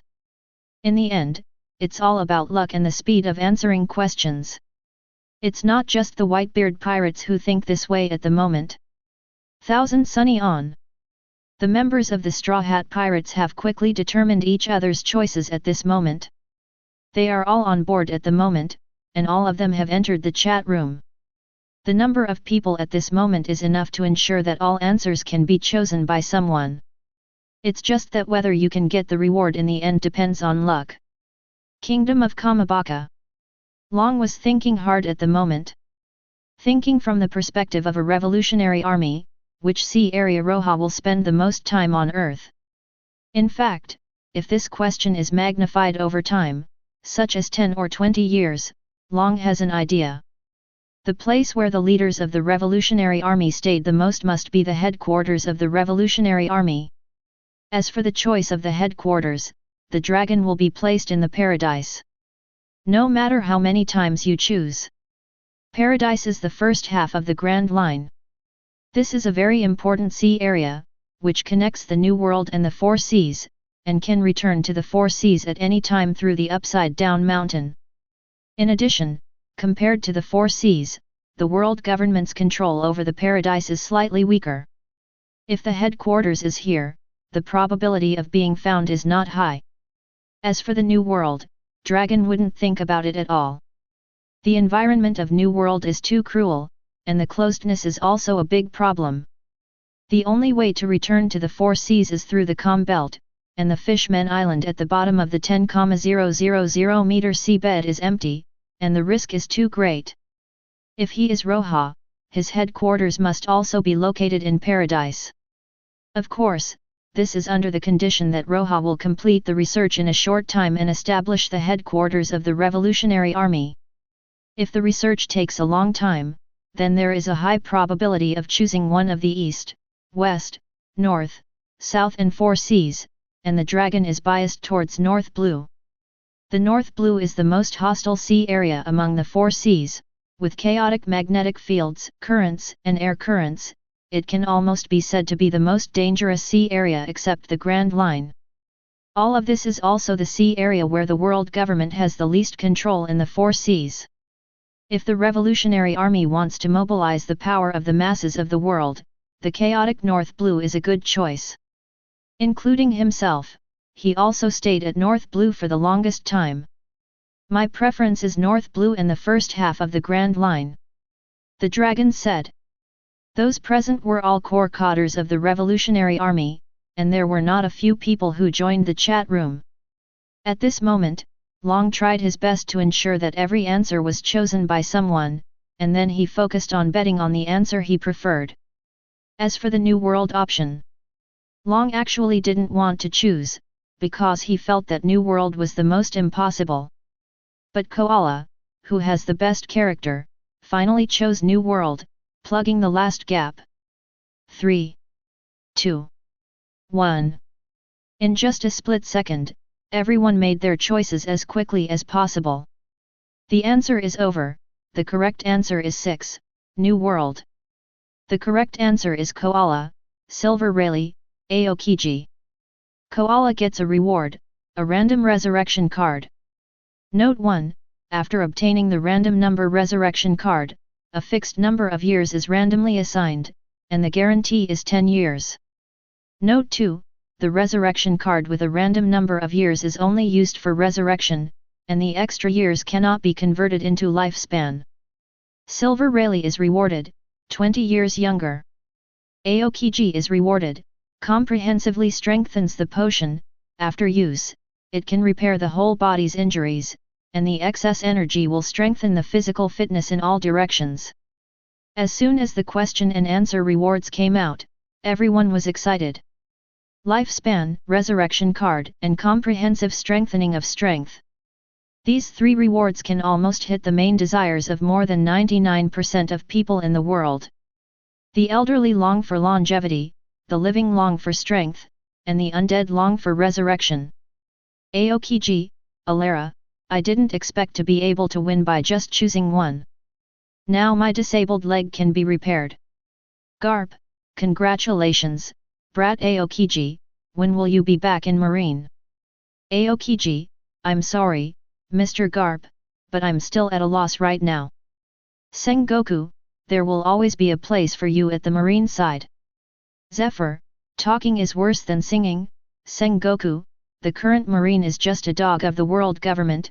Kuzan, why not come to my new Marine? Marine's top management is tearing up. And at this moment, a sea area in New World. On the frozen sea, Aokiji, who was sitting on his bicycle, was looking at a bottle of light blue potion in his hand. Just after the reward was distributed, it appeared in his hand in an instant. Is this a comprehensive strengthening potion? I don't know if the effect is so miraculous. It would be nice if it could repair a broken leg. Aokiji patted his left leg. His left leg was completely broken after losing the battle with Akainu for martial. It's not that the calf is gone, but the entire knee plus the calf is gone. Even with a prosthetic leg made of ice, the movement is still greatly restricted. It's good to be able to repair the legs. As for other strength enhancements, Aokiji actually doesn't have much expectation. Because his current physical fitness is already very strong. Thinking of this, Aokiji drank the potion in his hand. For a moment, the whole body was hot, as if soaking in a hot spring, followed by a severe itching, especially on the severed limb. But this feeling is only for a moment. Before Aokiji could react, his left leg was completely repaired. Not only that, Aokiji moved his body, and he could feel that his physical fitness had improved significantly. His physical fitness is at the level of a monster, and he has the physical strength to fight against a strong man of the same level for 10 days and nights. At this moment, his physical fitness has improved again. If he is allowed to fight Akainu again, Aokiji has enough confidence to defeat Akainu. This is the power of the comprehensive strengthening potion. Just a bottle of potion can make the admiral level combat power, which is already at the peak of the sea, one step closer and stronger. However, after a brief moment of excitement, Aokiji's face became calm again. So what if it becomes stronger? It is impossible for him to go back and compete with Akainu for the position of marshal. For Aokiji, who is confused at the moment, strength is not the most important thing, but his perception of himself and the world is completely confused. I can't find my direction in life. Chapter 17. When Aokiji swallowed the potion. Rayleigh of the Sabayati archipelago has fully received the life bonus. 20 years younger.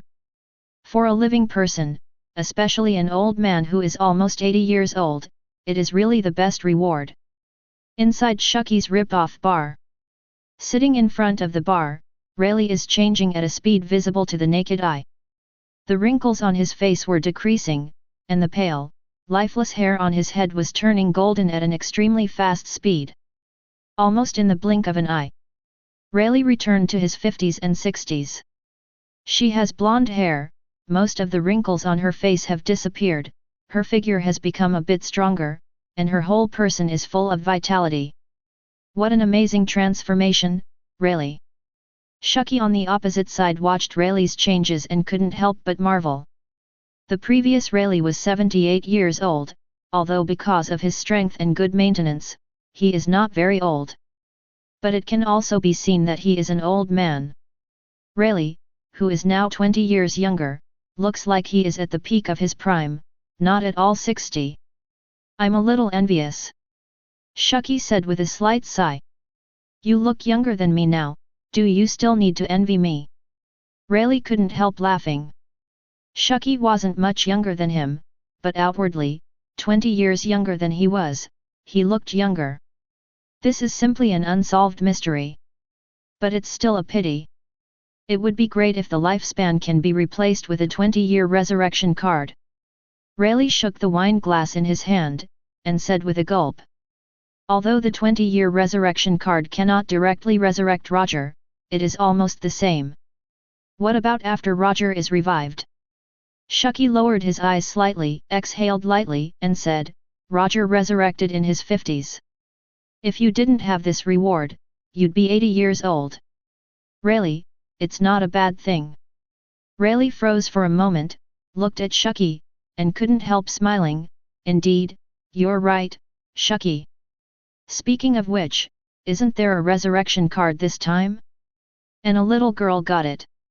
Rayleigh suddenly remembered this, and hurried into the chat room. The chat room at this moment is really upside down, and the protagonist is the little girl named Koala. After a little understanding, Rayleigh knew why. The resurrection card with a 10-year guarantee is already very powerful.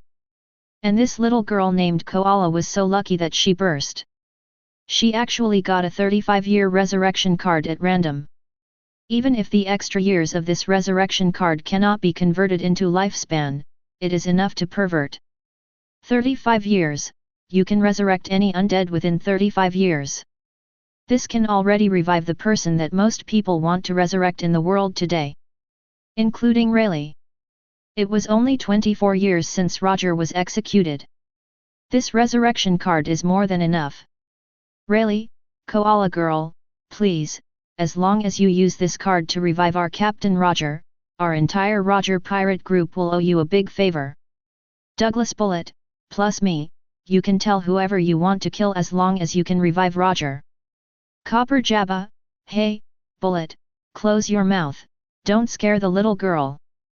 Whitebeard, we, the Whitebeard pirates, can help too. Sengoku, is the pirate's promise useful? You pirates, of course, are the promise of the world government. Sengoku, Koala Girl, I guarantee in the name of the former Marshal of Marine, as long as you can help me revive Rosinante, everyone in Marine will be your friend. Sengoku, I believe that although the old man has retired, with his reputation and connections, you can walk sideways in the world government, except for the celestial dragons. Koala, well, I'm from the Revolutionary Army. Sengoku, excuse me. Golden Lion, little girl, as long as I can be resurrected, I can join the Revolutionary Army. Golden Lion said very shamelessly. Anyway, after he was defeated by the Straw Hat Boy, he was completely alone. As for joining the Revolutionary Army, you can quit anyway. He can even find a way to annex the power of the Revolutionary Army and use it for his own use. Kaido, stop talking nonsense, Shiki, you still want to go to the Revolutionary Army? Big Mom, if you can help me revive Mom Carmelite, all nations will be at your disposal. Zoro, help me revive Kuina, please. Trafalgar Law, and me, as long as I can revive Khorasan, I can perform an immortal surgery for you. It was already pretty crazy. Luo's joining made the turmoil of chasing resurrection cards even more violent. Immortal surgery. The top powerhouses in the world all know this ability of OPOP fruit. After all, one devil fruit can reach a bounty of 5 billion berry in the underground world, so one can imagine its value. You know, the bounty offered by the 4 emperors is nothing more than that. It's just that the cost of the immortal surgery is too high, and it's at the cost of the capable person's own life. So normally, people without abilities would go for this surgery. However, at this moment, Luo was actually able to use the eternal life surgery as a bargaining chip, which really made people have to go crazy. You know, the resurrection card may not be important to some people. Like Kaido, he doesn't want to resurrect anyone. The moment he was sold as a slave by the country, he had no family or friendship to speak of. As for what rocks? What does that have to do with him? Golden Lion is a former partner? Do not make jokes. Resurrection is not attractive, but eternal life has an extremely terrifying attraction for everyone living in this world. Enough to give up everything to pursue. Captain. At this moment, in the depths of a sea area, in a submarine, Bibbo and the others looked at Luo with complicated eyes. Sorry, buddy. Luo's gaze was firm, and he said, my life was originally bought by Khorasan with his own life, including this OPOP fruit. I don't want to let go of this opportunity. If I let it go, I might lose it in the future. Khorasan died 13 years ago, and it is impossible for ordinary resurrection cards to revive him. This 35-year resurrection card is a very good opportunity. Luo will definitely not give up. Even the eternal life surgery at the cost of his own life. Chapter 18. Holy Land Mariejois. Crazy, all crazy. Mazes Hung, who was wearing a dark blue suit and had a long beard, couldn't help shouting in a low voice at this moment.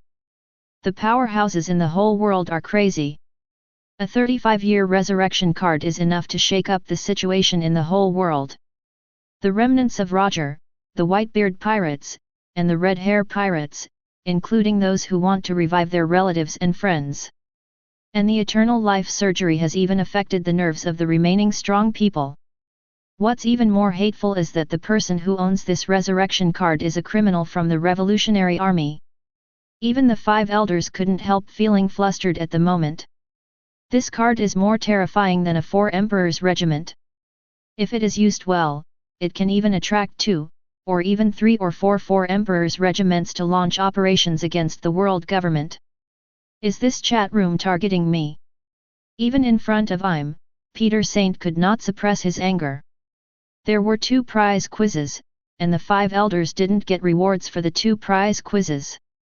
Not only that, there were a total of 6 rewards in the 2 quizzes, and all 6 rewards were given to their opposite enemies. 3 times are pirates. Whitebeard is resurrected, Katakuri becomes stronger, and Pluton Rayleigh becomes younger. Both were Marines, but both were ex-Marines. Aokiji resigned, and Zephyr stood on the opposite side of the world government. Not to mention the last time, the heaviest reward, the 35-year resurrection card, was actually obtained by a criminal from the Revolutionary Army. This is very strong for control, and it is the most unacceptable to think that this world is the 5 elders controlled by celestial dragons. I hope this chat room will end quickly. Saint Satan sighed. He is the deepest of the 5 elders, and the most rational and calm at the moment. Doesn't matter if it's targeted or not. Their celestial dragons are still too few compared to the powerhouses in this world. In this amount, the probability of them getting rewarded is very low. And even if Marine is rewarded, it is not a good thing for them. If Marine is too powerful, surpassing the celestial dragons, they may not have the final say on the world government. The kingdom of Kamabaka at this moment. Koala is still a little confused at the moment. She really didn't expect that in the end, she really won the prize for the quiz. And it's such a precious reward. Enough to drive the whole world crazy. Mr. Long, what should I do with this resurrection card? Koala couldn't think anymore. This card was too precious. In order to get this resurrection card in the chat room, countless legendary characters went crazy. Now she can only ask Long, the leader of the Revolutionary Army, in front of her. And the dragon just took a deep look at Koala, then exhaled lightly. It's up to you how to deal with it, Koala. This is the reward of your own choice, and no one else has the right to interfere, including me. Long looked complicated. If possible, of course he would like to use this precious resurrection card to stir up the current world trend. Among them, the remnants of Roger and the Whitebeard pirates, the reputation of Red Hair pirates is still trustworthy. He can completely mobilize the 3-4 Emperors level pirates through the resurrection of Roger. No matter where it is used, it can play an incomparably huge role in overthrowing the world government. But under the huge temptation, Long finally chose to give up and handed over the choice to Koala. This kind of precious thing, the question and answer reward that countless people compete for, may only be this time, and it should be equally important to Koala. If you have someone who really wants to be resurrected, use it, Koala, or wait a little longer, maybe even I can't help being tempted. After Long made a decision, he joked with a relaxed tone. Want to be resurrected? Koala would have been dazzled by this prized reward. But at this moment, Long's words made her think of someone. That extremely tall figure saved her life, and that belief supported her all the way to the present. Mr. Long, I want to revive Mr. Tiger. Koala said firmly. She will never forget that Uncle Murloc who once rescued her from the darkness, and even reshaped her personality in just a few dozen days. The time of the Sun Pirates has been buried in Koala's heart and has become her main pillar of life. Similarly, the death of Mr. Fisher Tiger has always been the greatest pain in her heart. Mr. Tiger liberated her, rescued her, and sent her back to her hometown, but the people in her hometown reported him without knowing it, which eventually led to the death of Mr. Fisher Tiger. I want to revive him, Uncle Tiger. Koala said in an extremely firm tone at the moment. Then go ahead and do it boldly. The Revolutionary Army will be your strongest backing. Long said with a smile. Moreover, Fisher Tiger is also a person he respects very much. He was the first person in history to harass the Holy Land of Mariejois, and he was also the first person who dared to challenge the world government. He was a true hero and leader of the slave emancipation movement. Long knew koalas past, not just koala, there were many in the Revolutionary Army, all of whom were slaves who had been helped by Fisher Tiger and rescued by him. Fisher Tiger's concept of emancipating slaves and part of the concept of the Revolutionary Army are completely identical. In a new word just learned from Roja, the leader of the revolutionary drama from another world. Comrade. Fisher Tiger is also a comrade of the Revolutionary Army, even though he is a Murloc, even if he did not join the Revolutionary Army. The word gay itself is a word that transcends race, nationality, and organization. Use the resurrection card to resurrect the Murloc Fisher Tiger. Koala used that precious resurrection card, which floats in the air and emits an incomparably bright light. In the light, there is a tall Murloc soul. This is the hero of the Fishman Island, the leader of the world slave movement, Fisher Tiger. Tiger was also in the chat room, but he didn't get the reward for guessing the correct answer. Moreover, he did not think that the koala who received the reward was the little girl he escorted back then. At this moment, he was still a little confused, but after seeing koala in front of him, he instantly understood everything. I didn't expect it to be really you, koala. Tiger looked at koala who had grown up. First he was stunned, and then he smiled with relief. You've grown up, koala, and you've grown up. Chapter 19. Well, we meet again, Uncle Tiger. Koala had tears in the corners of his eyes, but a big smile appeared on his face. A cheerful smile, as bright as the sun in the sky. Seeing this smile, Fisher Tiger was a little dazed, and he was rarely at a loss. I don't know if it's gratification, or some other emotion filled his heart. The ice in his heart that has been hidden very deeply for human beings seems to melt at this moment.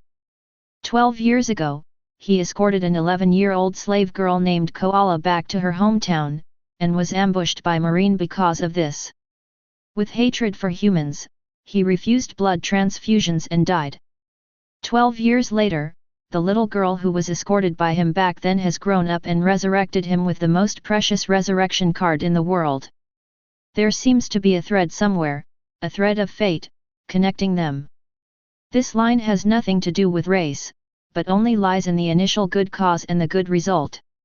Looking at Koala in front of him, Fisher Tiger was suddenly relieved. He once magnified the hatred of being tortured by celestial dragons to all human beings, suppressing this hatred with reason. But at this moment, he completely let go. Both Murlocs and humans are the same. Although they have different appearances and different races, they both have the same love for each other and know how to be grateful. There are good guys and bad guys. Princess Otome, maybe I can understand your original mood now. Fisher Tiger said softly in his heart. Uncle Fisher, where do you want to go? You can choose the resurrection location. Koala's words interrupted Fisher Tiger's thoughts. Looking at the girl with a bright smile in front of him, Fisher Tiger also smiled gently and said. Send me to Jinbei. I see. Koala nodded. After determining the location, Fisher Tiger's soul gradually blurred in the light. I want to come to the Fishman Island to play when I have time, Koala, ha ha ha. Fisher Tiger waved vigorously and laughed loudly. Looking at the blurred tiger, Koala had already burst into tears. Since returning to her hometown, she has never cried so hard, but her smile has never been so bright as at this moment. I'll be there, Uncle Fisher, give my regards to everyone. Koala waved vigorously.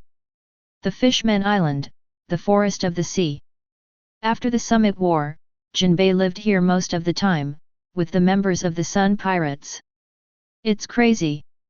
Jinbei was still watching the people in the chat room scrambling for the resurrection card. He also thought about robbing and resurrecting Big Brother Tiger, but he gave up quickly. Because those who ended up were all 4 Emperors-level existences. Hey, Jinbei, Do you think the name Koala sounds familiar? Aladdin asked from the side. He thought of the little girl they had escorted. Impossible, how could Koala join the revolutionary army? Jinbei laughed and waved his hands. At this moment, Jinbei doesn't know that Koala has joined the revolutionary army. Although his friend Haku is Koala's karate instructor, the two have little to say about the revolutionary army. However, Jinbei's words had just finished. Aladdin's expression changed from shock to surprise, and he looked behind Jinbei. Fei, brother Tiger. Aladdin stammered and called out Fisher's name. Jinbei turned around in disbelief, and what he saw was the elder brother he admired the most in his life. Yo, long time no see, Jinbei, Aladdin, you two have aged a lot. Tiger still had that hearty and bold look, joking with the two of them with a smile. However, the two of them had no intention of joking at this moment, and wanted to pounce on them with snot and tears in an instant. In the end, it was blocked by the invisible energy confinement. And at this moment, Koala also spoke out in the chat room. Koala, no need to argue, I've already used the resurrection card. Golden Lion, are you kidding, already used?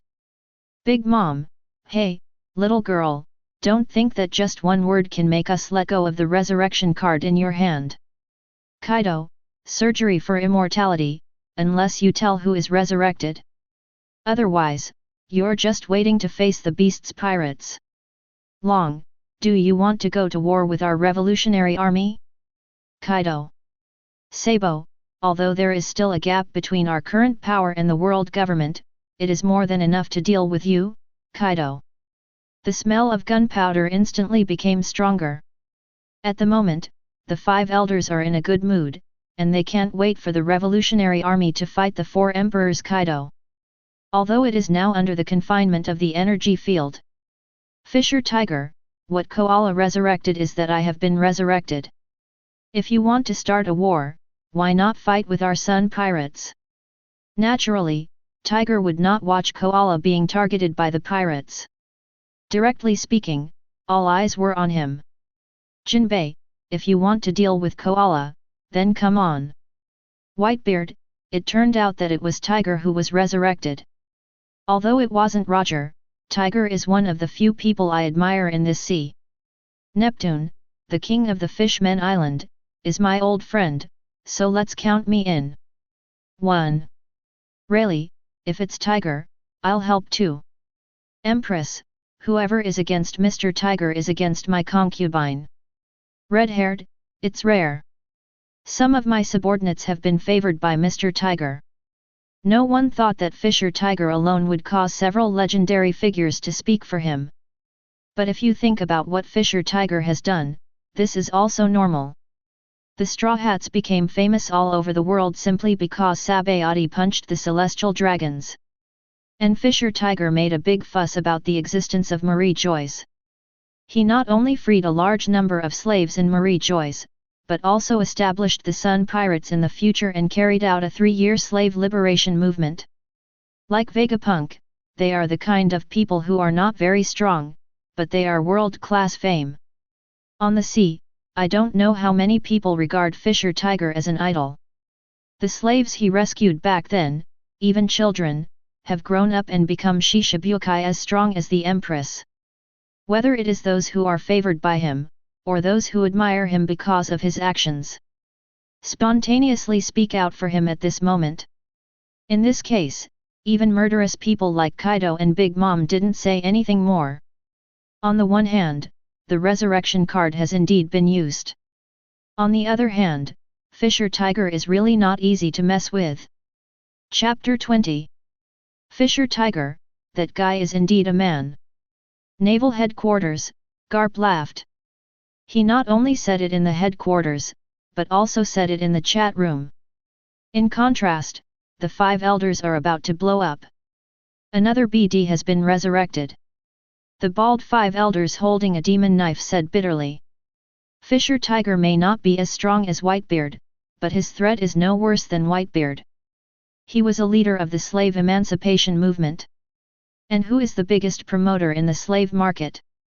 There is no doubt that they are celestial dragons. Whether it's Mariejois itself, or a huge project like the Kingdom of the Bridge, they all need a lot of slaves. With one round influence, Shishibukai's Jinbei can't compete with Taiji at all. Now that Fisher Tiger is resurrected and has taken over the banner of the slave liberation movement again, I don't know how many people will join him. In addition, it was the Revolutionary Army who revived him. If the two joined forces, the Revolutionary Army would be like a tiger with wings added, and it would become even more difficult to deal with. However, at this moment, they can only be incompetent and furious. This mysterious movie viewing chat room imprisoned everything. No matter how many cards the world government has, it cannot be used at this moment. The Seraphim couldn't use it, and the Knights of God couldn't use it, including the weapon they had been hiding that could be used to destroy a country. This weapon itself cannot be used at will, but because of Vegapunk's energy research, they have been able to activate it several times now. It's a pity that even such a big killer can't be used in this imprisonment at the moment. I can only watch helplessly as the world gradually slips into an uncontrollable place. The age of pirates unleashed parts of the world, and some at war didn't have the expected strong catalyst. And this mysterious movie viewing chat room, with an unstoppable posture, forcibly tore apart all the shackles of this world. When Five Elders looked ugly, the giant white screen in the sky also restarted playing. Seeing this situation, there was a brief silence in the chat room, and there was no discussion about the resurrection card that had been used. The map in front of me is said to be a map, but it is actually a hand-drawn world map that is too simple to be simplified. There are only simple 4 seas, paradise, and new world on it. However, Roja looked at the map seriously, and Fujitora who was opposite him couldn't help asking. How do we conduct research? It's not that time yet. Before doing research, you must first determine the purpose of the research, and then determine the place and direction of the research according to the purpose. Roja looks at Fujitora with firm eyes and says. First of all, what we need to determine is what the research is for. For the revolution. Fujitora said. Too broad, this is the ultimate goal. The direct role of research is to help us better understand the world, system, people's livelihood, economy, and other issues, and then judge from these issues how to carry out a revolution. Which direction will the revolution take? For example, Mr. Fujitora, which group in the world do you think is most likely to resist the world government? Roja asked. This is something Fujitora has never thought about carefully before. He frowned for a moment before replying. Slave. Why? Because slaves are the most miserable group in this world, and also the lowest group. Fujitora replied. This answer is not difficult to come by. After hearing Roja's answer, many people in the world can get this answer with a little thought. The most miserable group is the easiest to rebel because they have nothing. But in the video, Roja's next words made everyone fall into deep thought. So, will the slaves be the strongest force against the world government? Notice. Roja continued to ask. This. Fujitora looked embarrassed, he couldn't answer this question. Why can't you answer this question? Because you don't know the proportion of slaves in the whole world, and neither do I. That's why I say that without research, there is no right to speak. Ask another question, among the slaves, which ones are slaves made by their families, which ones are made up of subjugated people, which ones are slaves made up of captured pirates, and which of them has the stronger will to resist? Strong. Slaves and civilians, one is a slave who has lost hope, and the other is a peasant who has a wife and children but can't get enough to eat and starves to death at any time. Which one has the stronger will to resist? Farmers and workers, if one is an ignorant farmer, and the other is a learned worker who deeply understands the nature of his own exploitation, which one will have the stronger will to resist? How should we treat a cruel king and a benevolent king differently, and how will we distinguish them? Facing Roja's questioning, Fujitora remained silent. This is the importance of research. Many people feel that they know enough about the world. In fact, many people's judgments about the world are full of subjective assumptions. Especially people like us, who have surpassed certain classes, it is useless to just talk about revolution. If a revolutionist doesn't know how much food is in an acre of land, how much tax is charged, how much is a piece of bread, what is the minimum daily expenditure of a commoner family, and how much can a commoner adult earn in a day? If you don't even know these things, what qualifications do you have to talk about revolution for the oppressed people? Roja's voice gradually becomes agitated. So, we need to do some research. If we don't know the grain output, we will go to work in the fields. If we don't know the wages of the workers, we will go to the workers' workplaces to do the work. We will chat with the people at close range, collect information and understand their understanding of the current situation. Feel, practice, investigate, and reform, this is what we revolutionaries should do. Listening to Roja's voice, Fujitora felt the indescribable emotion deep in his heart. Fujitora was shocked. It was the first time he was really shocked by this young boy, even more shocked than when he heard the word revolution from his mouth at the beginning. At this moment, everyone in the world is silent. Or, like Fujitora, was shocked. They deeply felt the power contained in Roja's words. This kind of power is hard to describe, but it is visible to the naked eye, and it can hit a place in everyone's heart. He is like a simple truth, there, no matter whether it is said or not, but he is right. This is not a kind of strength in strength, a kind of crushing in momentum, but a kind of shock in thought. Chapter 21.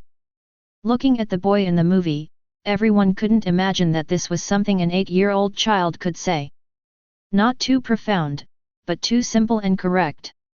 So much so that in this chaotic and dark world, it seems that a clear spring flows through the hearts of everyone. Roger, this kid is a natural leader. Roger had to admit that he was a little overwhelmed by the boy. Not to mention anything else, just these words, even with Roger's experience, he has never seen anyone say it before. Compared with the dreams and freedom pursued by pirates, it is more realistic and simple. Compared with Marine's lofty and restrained justice, it is more down-to-earth and deeply rooted in the hearts of the people. Compared with the cruel and dark rule of the world government in the name of order, it is brighter and more desirable. Compared with the self-proclaimed gods, the aloof celestial dragons and nobles are more full of humanity. Even though the positions and identities of the two parties are different, and even the ideals are different, Roger has extremely recognized this young man. And, I firmly believe that he can really change the world completely. It wasn't that he caused the chaotic changes in the era of great pirates, but that he really re-established a new order for this world. Kaido, it's just empty talk, understand the bottom layer? What good is a weak people? The war initiated by the strong is the root of everything that changes and determines everything. Big Mom, the so-called people only need to live together peacefully under the leadership of the strong, that's enough. Kaido and Big Mom did not accept this set of rhetoric. Instead, there was an inexplicable disgust from the heart. Kaido, who advocates strength, and Big Mom, who controls everything with absolute soul fear, how could he care about the life and death of the so-called bottom people? They don't even see these people as beings like themselves, they only think of them as ants.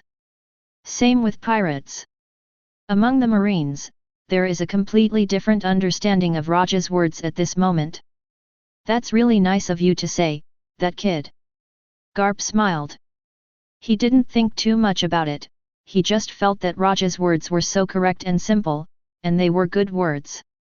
How can it be so simple? To put it bluntly, it is the destroyer of order in the end. The destruction of order only brings about war. After the war, it is the people who are injured. Sengoku shook his head.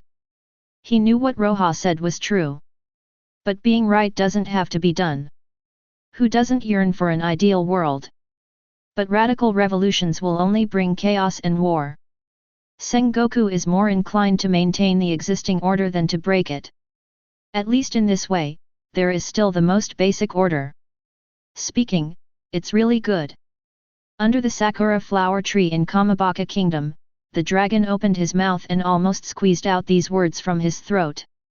Not because he couldn't accept it, but because he was deeply shocked by Roja's words and thoughts. Without research, there is no right to speak, which is easy to say. But what about actually doing it? Longzhe heard the words that there is no right to speak without investigation, and he has a clear conscience. Because he felt that he had been researched. But now? He found that his so-called research was too crude. He only saw that the lives of the people were not good, that there were slaves and beggars in the society, and that the nobles were cruel. But how is the life of the people not good? He does not know. He doesn't know the basic expenses of a people, how much food is in 1 mu of land, and how much tax revenue is in each place. Think about it carefully, does he really understand the people at the grassroots level? As Roja said, when people like them transcend a certain class, when they stand outside and look at the bottom, do they have serious subjective illusions? The Revolutionary Army has a big problem. If we can't solve it, I'm afraid we will never be able to overthrow the world government, or we will become another world government. Long took a deep breath and said. Unknowingly, a layer of cold sweat broke out on his body.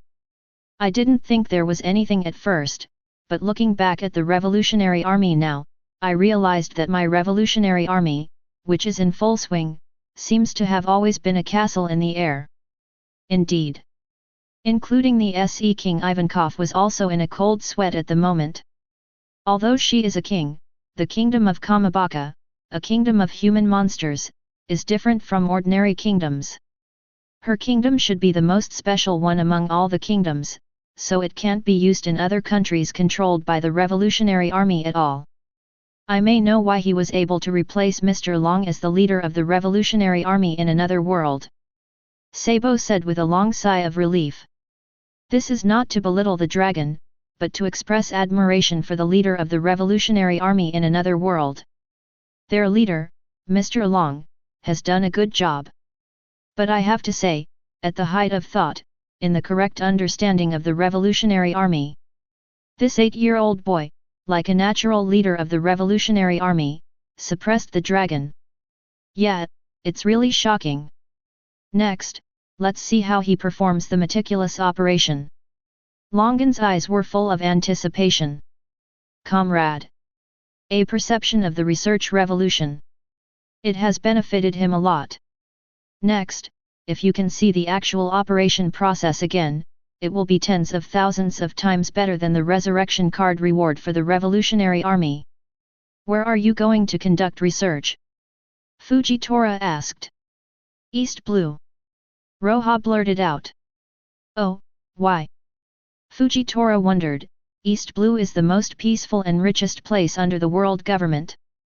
Because of this, we should start our investigation from East Blue. The most peaceful and safe place is also the place where the system and order of the world government are the most perfect. Only from the place where the system and order are the most perfect can we see the problem of the system and order established by the world government. If the need for revolution can be found in the most peaceful East Blue, then the will and demand for revolution will only become stronger in other places. Similarly, in a peaceful place, the economy and people's livelihood have not been damaged. Mr. Yuxiao, we have a lot to learn. Revolutionaries should not only know how to overthrow the nobles, but also how to build a healthy country and order.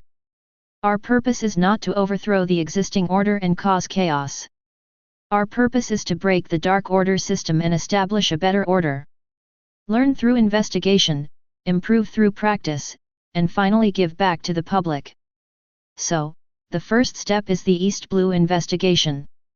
Chapter 22. Roger, East Blue? I really miss it. Roger said with emotion. East Blue is his hometown. Even if he travels around the world in the future and sails on the sea for decades, he still misses his hometown. Of the old-school legendary pirates, Roger and Whitebeard are the most nostalgic. Both of them have a special obsession with their hometown. Whitebeard, getting to East Blue from the kingdom of Krojashi is not easy. The kingdom of Karoha is in South Blue. If you want to go from South Blue to East Blue, you must either directly cross the two com belts plus the Grand Line, or board the Red Line and climb over it abruptly.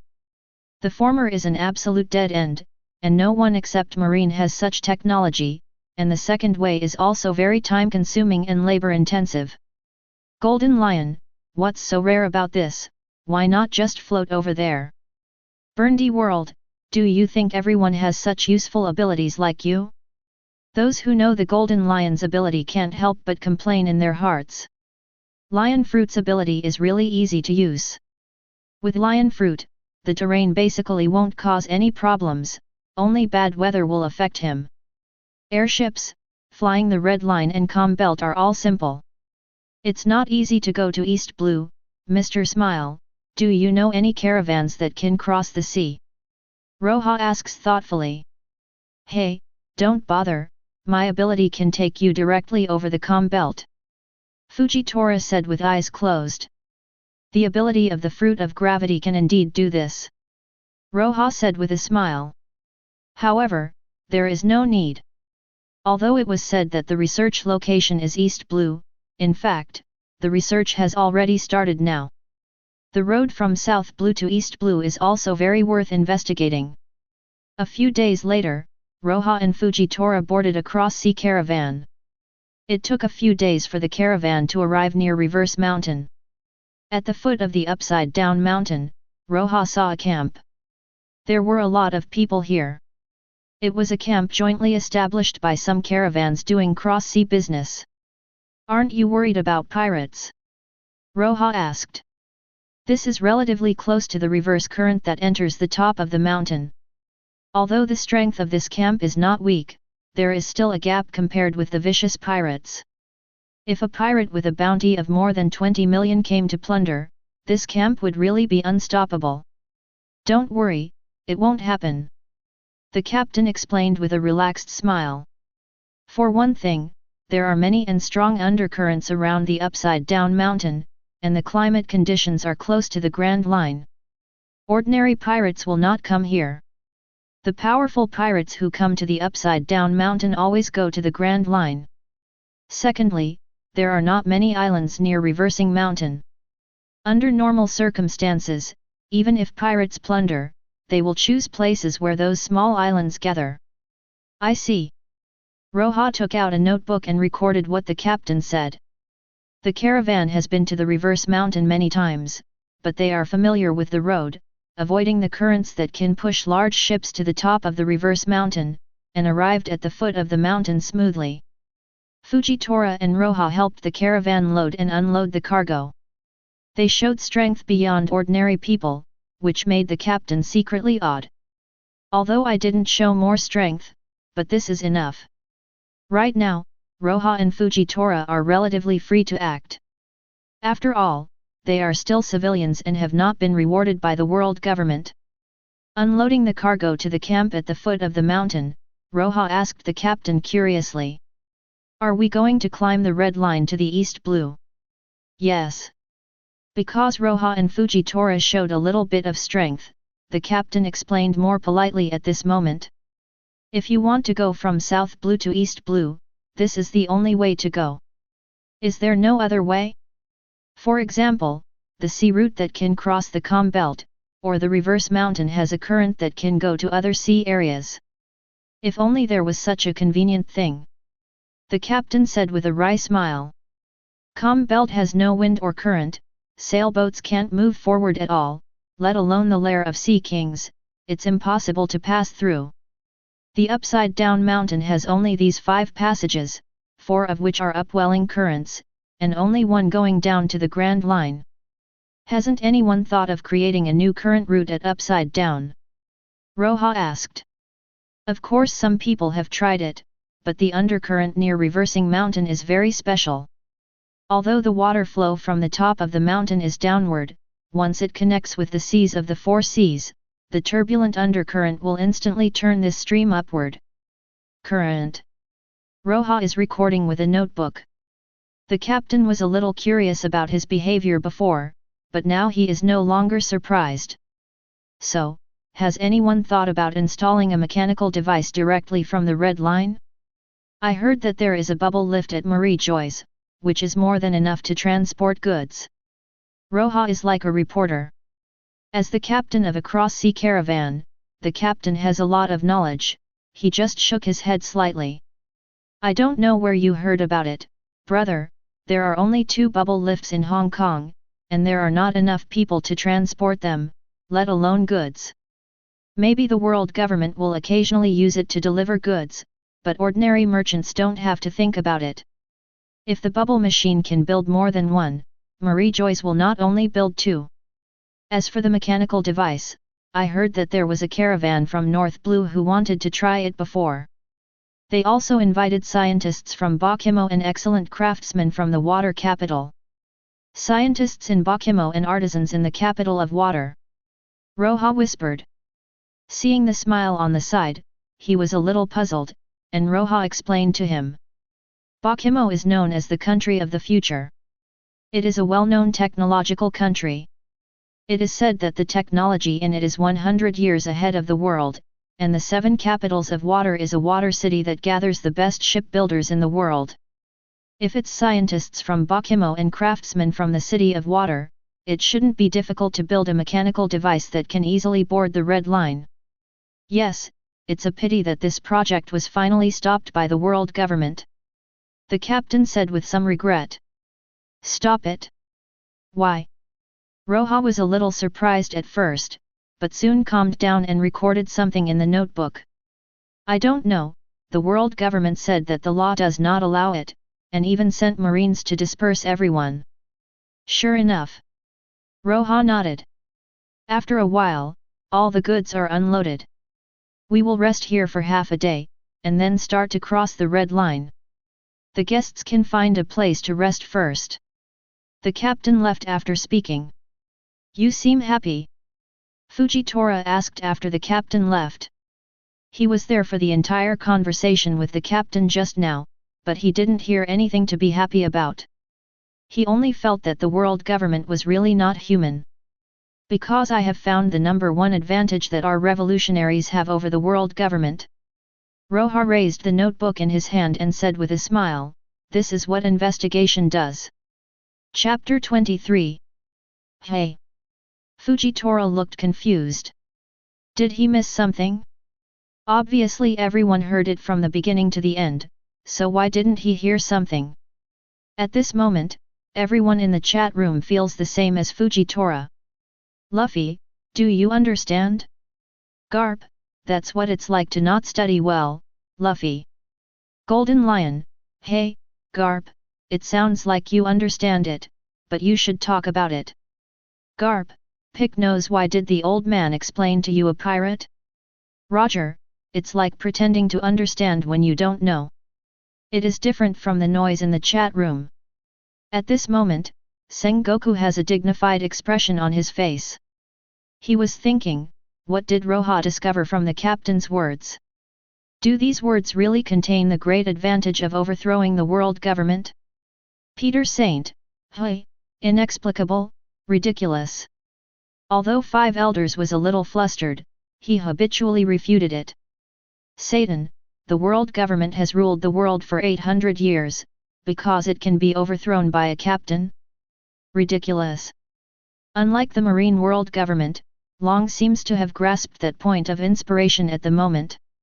After all, no matter what, he is also on the road of revolution.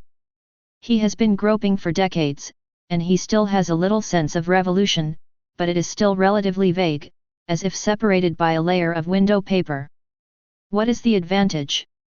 Fujitora asked modestly.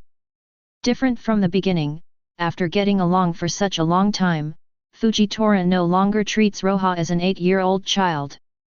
His courage, his unique temperament, coupled with his knowledge and insights into the world, all make Fujitora feel that the other party is much stronger than himself. Closed and open. Roja explained with a smile.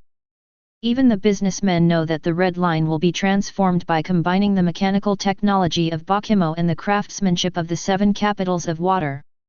Why doesn't the world government allow it? Because they are afraid of communication, the communication and integration of the world. This world seems to be composed of various loose kingdoms, but in fact, it is still a feudal system. The world government entrusts the land to the kings, and each kingdom must offer property and obey orders every year. It sounds like a mouthful, but in fact, the so-called franchise is enfeoffment. In name, the king brings his own kingdom to join.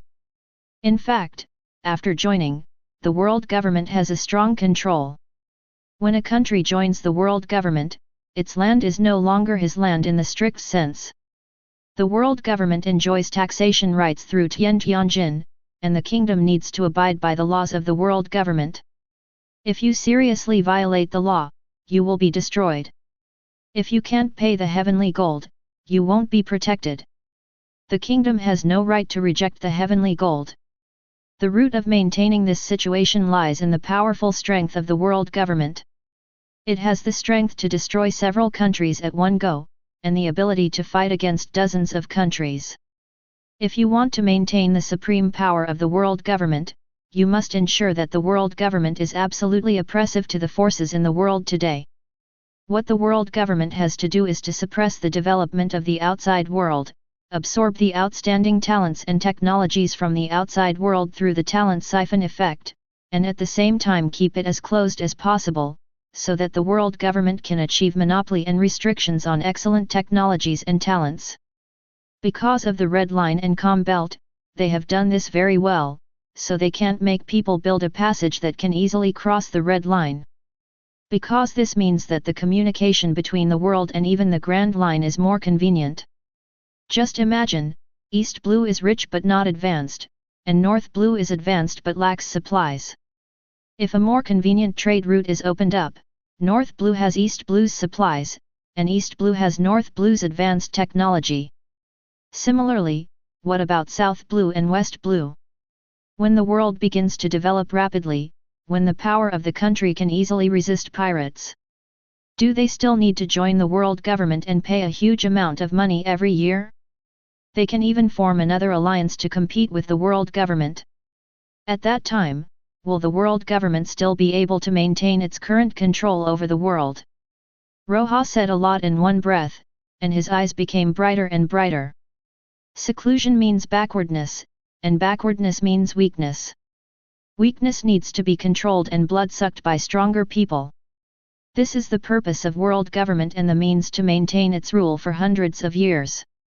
The biggest advantage of our revolutionary army lies in its openness. We encourage openness, and without the obstruction of the landlord class such as kings and nobles, we can play our subjective initiative at will. If we have our own territory and advanced technology, we can spread it to all territories in a short period of time, and our development speed will be unmatched by the closed world government. Our advanced nature will be unmatched by the backward royal feudal system. Openness versus closure, openness wins. This is one of the inevitable successes of our revolution. Roja said while recording in the notebook. I will publish a book later on the inevitability of the success of the revolution.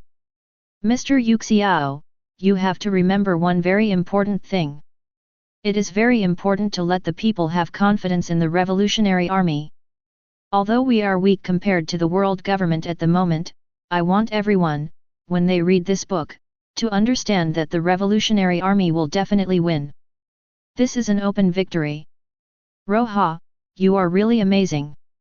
After listening to all Roja's words, Fujitora couldn't help but sigh with emotion. Sometimes I wonder if you are a gift from heaven to the common people of this world. You are a God-given leader. You seem to know everything and see everything. You are really a monster, but that is for the world government, for me, for the civilians and slaves in this world. I firmly believe that you must be the Dawn. Fujitora's words made Roja stunned, and then he couldn't help shivering. Mr. Yuxiao, your words are so embarrassing that I have goosebumps all over my body.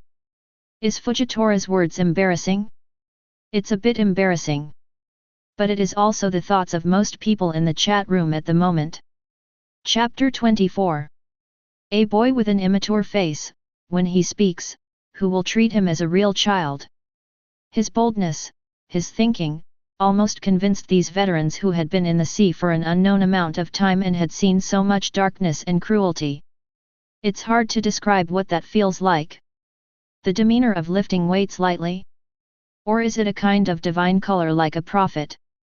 Obviously this young man named Roja is incomparable to Long in terms of strength and background, but with a few simple images, people gradually gravitate to this young man in their hearts.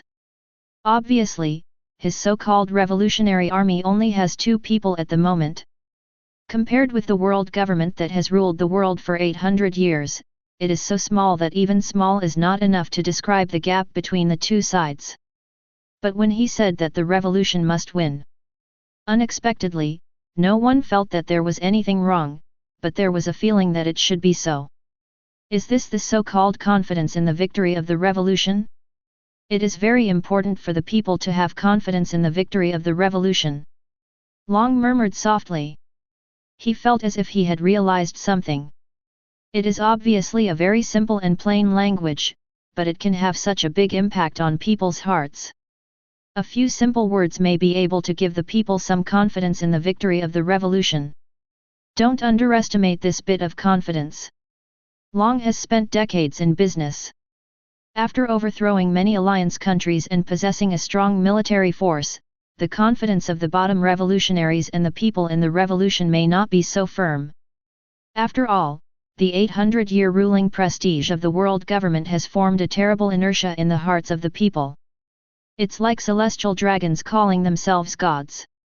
People who understand the nature of the world and have experienced a lot naturally sneer. But what about the people?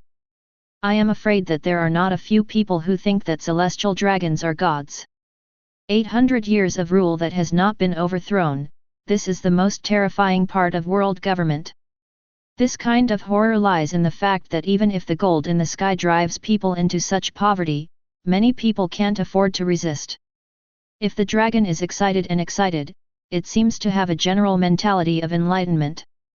So for 5 elders on Mariejois, I got a little annoyed. It was an annoyance that the political filth behind the rule had been completely exposed. Amid the anger, there is also some fear that they may not even realize. Looking at the young man in the video who was full of spirit and inspired words, deep in their hearts, they actually thought that what he said was reasonable. This little acknowledgement turned into a fear of the possibility of his own power being overthrown. This kind of fear is even worse than the revolutionary army led by the current dragon. It will take half a day to climb the red line. During this period, Roja visited around the camp, and went to places outside the camp to conduct some research. During this process, he showed amazing affinity. Whether it is a wealthy captain, a businessman, or a sailor who works hard, or even a slave laborer, he can talk to each other very well. He is neither humble nor overbearing, he will not flatter the captain of the merchant, nor will he appear arrogant when facing the sailors. He seems to communicate with everyone on an equal footing. This equality means respect, and because of this, he is respected by everyone, especially those sailors and hard workers. During this process, Fujitora has been closely following Roja, guarding by his side. Different from the year when I was exercising at the ruins of the Krojash kingdom, Roja seemed to be integrated into the world and the crowd when I came to the outside world. During this process, he showed amazing leadership and charisma, which made Fujitora unknowingly impressed by him, and he was willing to act as a guard. What did you record? Fujitora asked curiously. He self-destructed his eyes a year ago. Although he has knowledge enough to complete his daily life, he cannot see the text in books. About these goods, the islands the caravan passed by, their remuneration, and some prices they know, some specialties of South Blue and so on. Are these useful? Fujitora wondered. Most of them are trivial matters, which are recorded casually and are not systematic. They are not of much use, and may be of some use at some point in the future. Roja smiled easily. There is a saying that read thousands of books and travel thousands of miles. Everything you see and hear is wealth. It will always be useful to record it down. This kind of record is just an essay. When I get to East Blue, Mr. Smile, I will make a detailed investigation and research report. That is the real dragon slaying technique. Besides, this record investigation is not useless at all. I found a very interesting thing, but I'm not sure yet. Wait until East Blue to verify it. If my guess is true, then our revolution may have taken a big step forward. What guess? Fujitora asked. He always feels that his IQ seems to be a bit insufficient. He was obviously present during this investigation and the conversation between Roja and the sailors. Why does Roja always find something, but he doesn't notice it at all? Cultural level. Roja pondered, I found something very interesting. The caravan we are following has a very high literacy rate. Whether it is the coolie sailors or even the slaves, they seem to be literate. Is there something wrong with this? Fujitora didn't feel much about Roja's words. Literacy is a very common thing, and it is normal for more people to be literate. There is nothing wrong, literacy is a good thing, but what puzzles me is that although literacy does not have too much thought, it lacks a kind of cognition of self and the world, and an exploration of other ideas and systems. Roja shook his head, this may be caused by the closedness. Books containing different thoughts and voices were destroyed by the world government. Without the depth of thought, one is at best illiterate. But this is a good thing for us. At least we don't have to start with literacy. The people's comprehensive quality is not low. What they need is a catalyst. Just make up your mind. To be honest, I can't keep up with your thinking. Fujitora scratched his head honestly, with the anxious expression on his face. Facing Roja, he always has a feeling that his IQ is not enough. Don't worry, Mr. Yuxiao, just learn slowly. There is no end to learning. Where there is a shortcoming, just learn. That's enough. Roja's voice is gentle and inclusive. Chapter 25. Dolphin, why do I always feel like my teacher when facing this 8-year-old boy? Garp, it's not just you kid feeling that way. Fujitora, you are not alone. The Dolphin's words resonated with many people. Facing people like Roja, every word and deed makes people feel the guidance of a learned person. It seems to be guiding you little by little to understand the world in a correct way. To be honest, this process of establishing a cognitive method for the world, even when they were learning knowledge when they were young, they never faced those teachers. Whitebeard, speaking of which, what was it like on Upside Down Mountain? Seeing Roja and the others about to climb the Upside Down Mountain, Whitebeard couldn't help being curious. Speaking of which, Whitebeard himself has never been to the world, he has not passed through the Upside Down Mountain. Because his hometown, Sphinx, itself is an island in the New World. Golden Lion, it's even more impossible for me to know. Roger, I don't know, I haven't hiked Upside Down Mountain, asked Garp.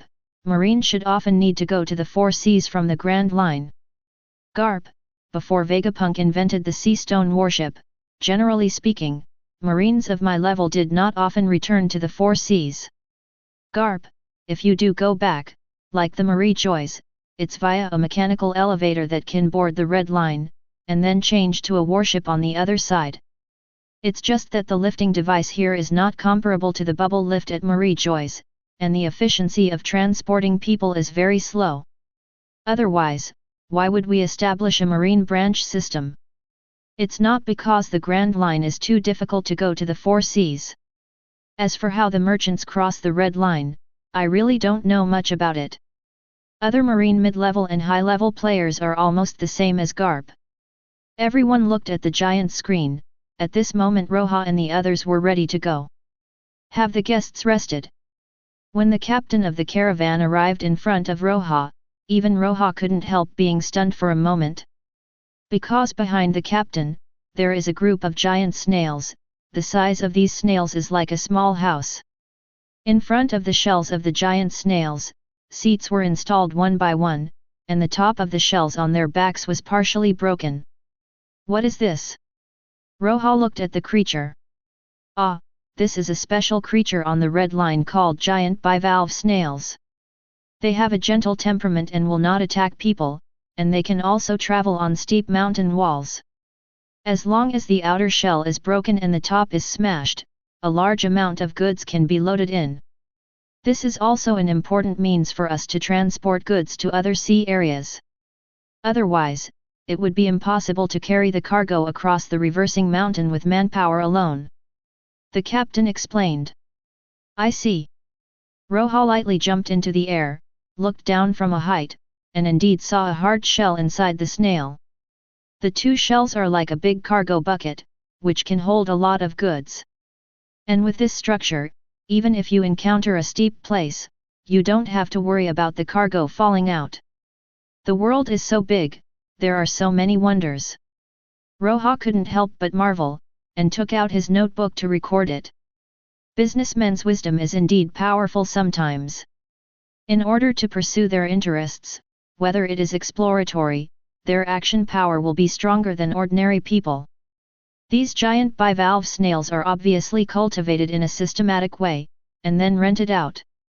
From discovery, to capture and domestication to large-scale breeding, this is not an easy task. Roja and Fujitora sit on the bivalve snails, and the shells of the bivalve snails are filled with goods, and they crawl leisurely on the upside-down mountain. The upside-down mountain is not so easy to climb, because some places are slopes that can be moved forward, and some places are simply impassable. They followed the route explored by an unknown number of businessmen, moving forward in a tortuous way. Even if there are giant snails in the whole process, it is not easy.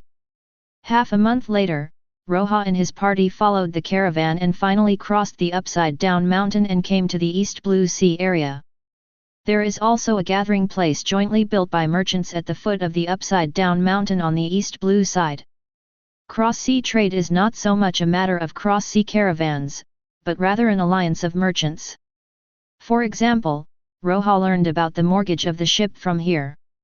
The ship of the caravan they are in is mortgaged at the inverted mountain corner of South Blue, so they can rent the ship here in East Blue. This involves complicated mortgage conversion and insurance compensation system, which Roja clearly records in the notebook. At the same time, he also recorded the transaction records of some caravan items. What price can South Blue's special products sell in East Blue? After the caravan's ship brought to Logue Town, Roja, Fujitora, and the others officially bid farewell to the caravan. Especially Roja, during this period of time, he has already had a good relationship with most of the people in this caravan, and most of them are reluctant to say goodbye to him at this moment.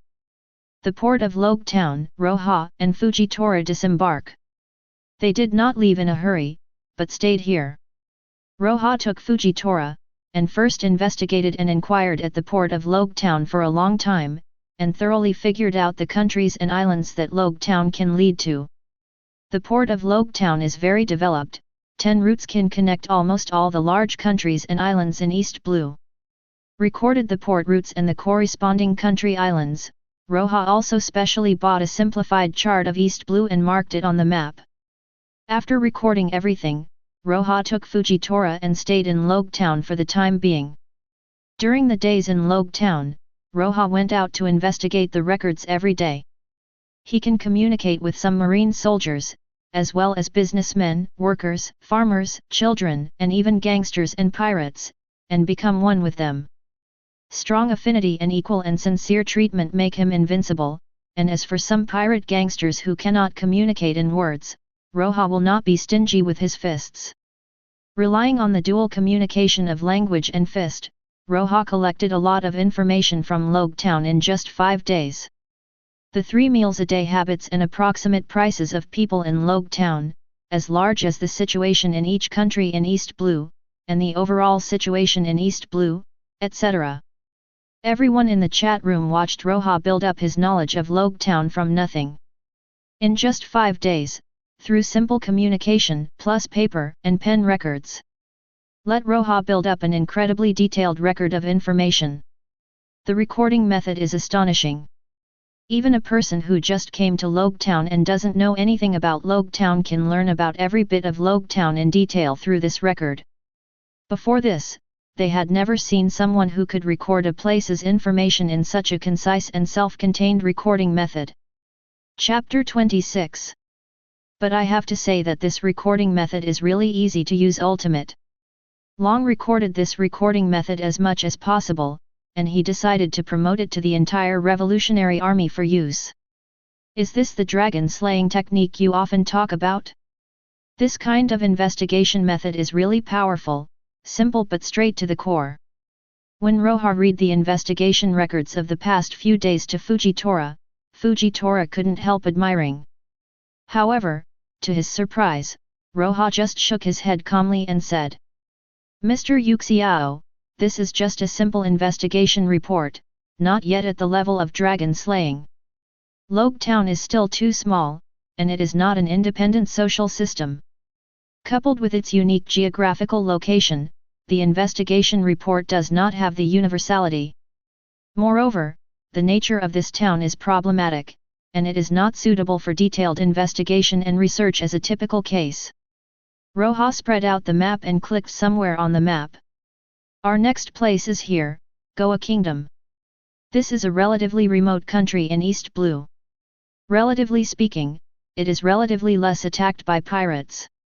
According to the information I investigated in Logtown in the past 2 days, the Kingdom of Goa has maintained peace for quite a long time. There is no war, there are relatively few pirate attacks, and it is relatively rich, which means that the order here is quite good, and in-depth investigation and research can be carried out." Roja said, "I will conduct the most in-depth, detailed, and standardized investigation here, which will be the dragon slaying technique I will use to popularize the entire Revolutionary Army in the future. Then let me look forward to it." Fujitora couldn't help but smile honestly. He now has a kind of blind belief in whatever Roja says, and this kind of trust is based on a long-term correct decision-making process. Just like the people in the chat room now.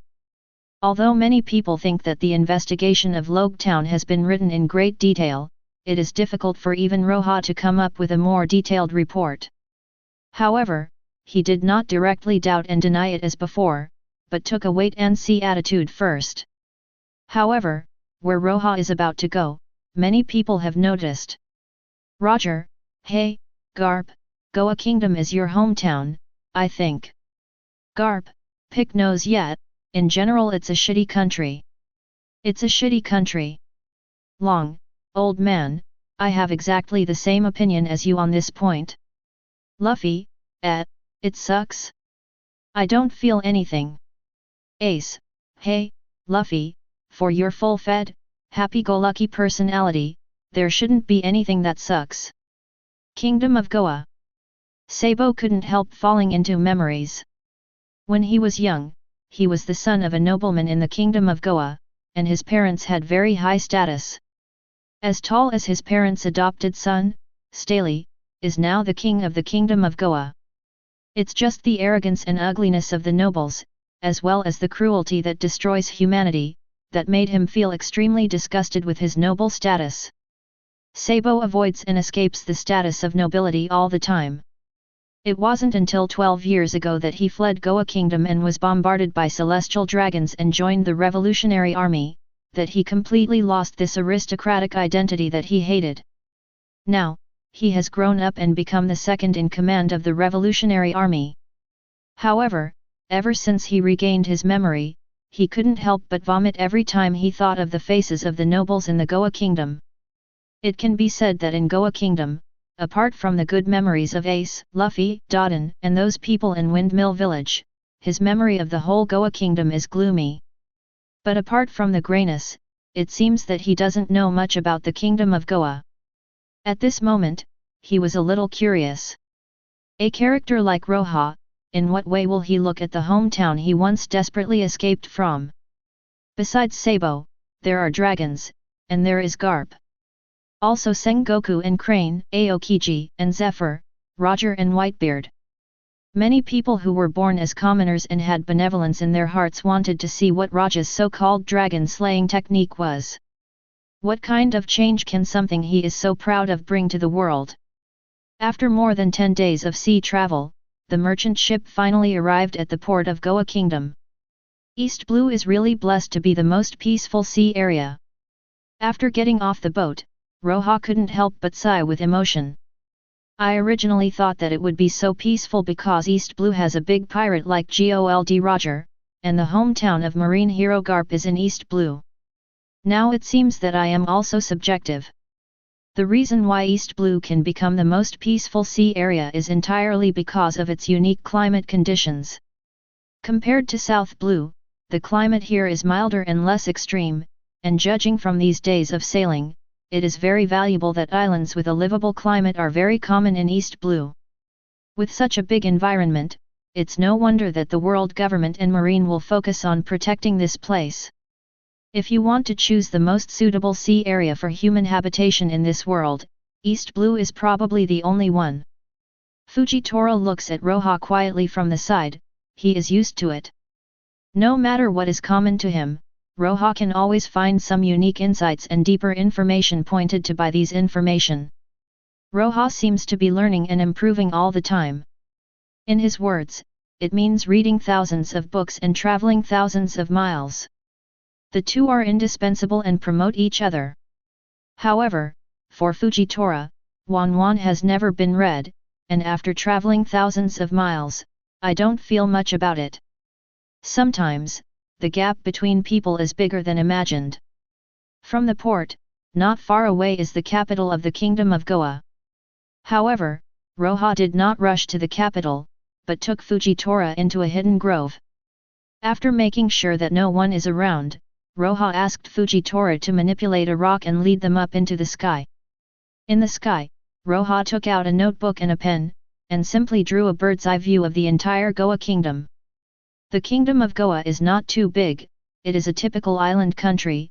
The most central place is the capital.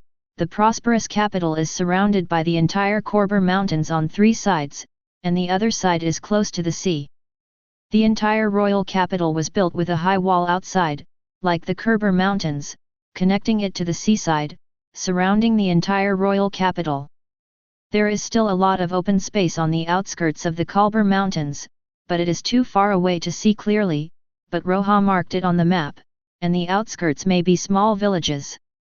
And what Roja noticed was that on the east side of the capital, there is a large area between the high wall surrounding the capital and the Khyber Mountains, which seems to be a garbage dump. After writing it down in the note, Roja let Fujitora drop off and prepared to go to the royal capital. Chapter 27.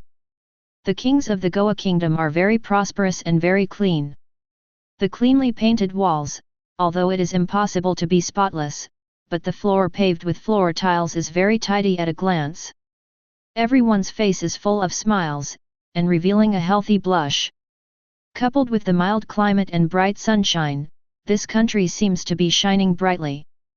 Kizaru, Mr. Garp's hometown? What a beautiful country! Kizaru couldn't help but sigh with emotion.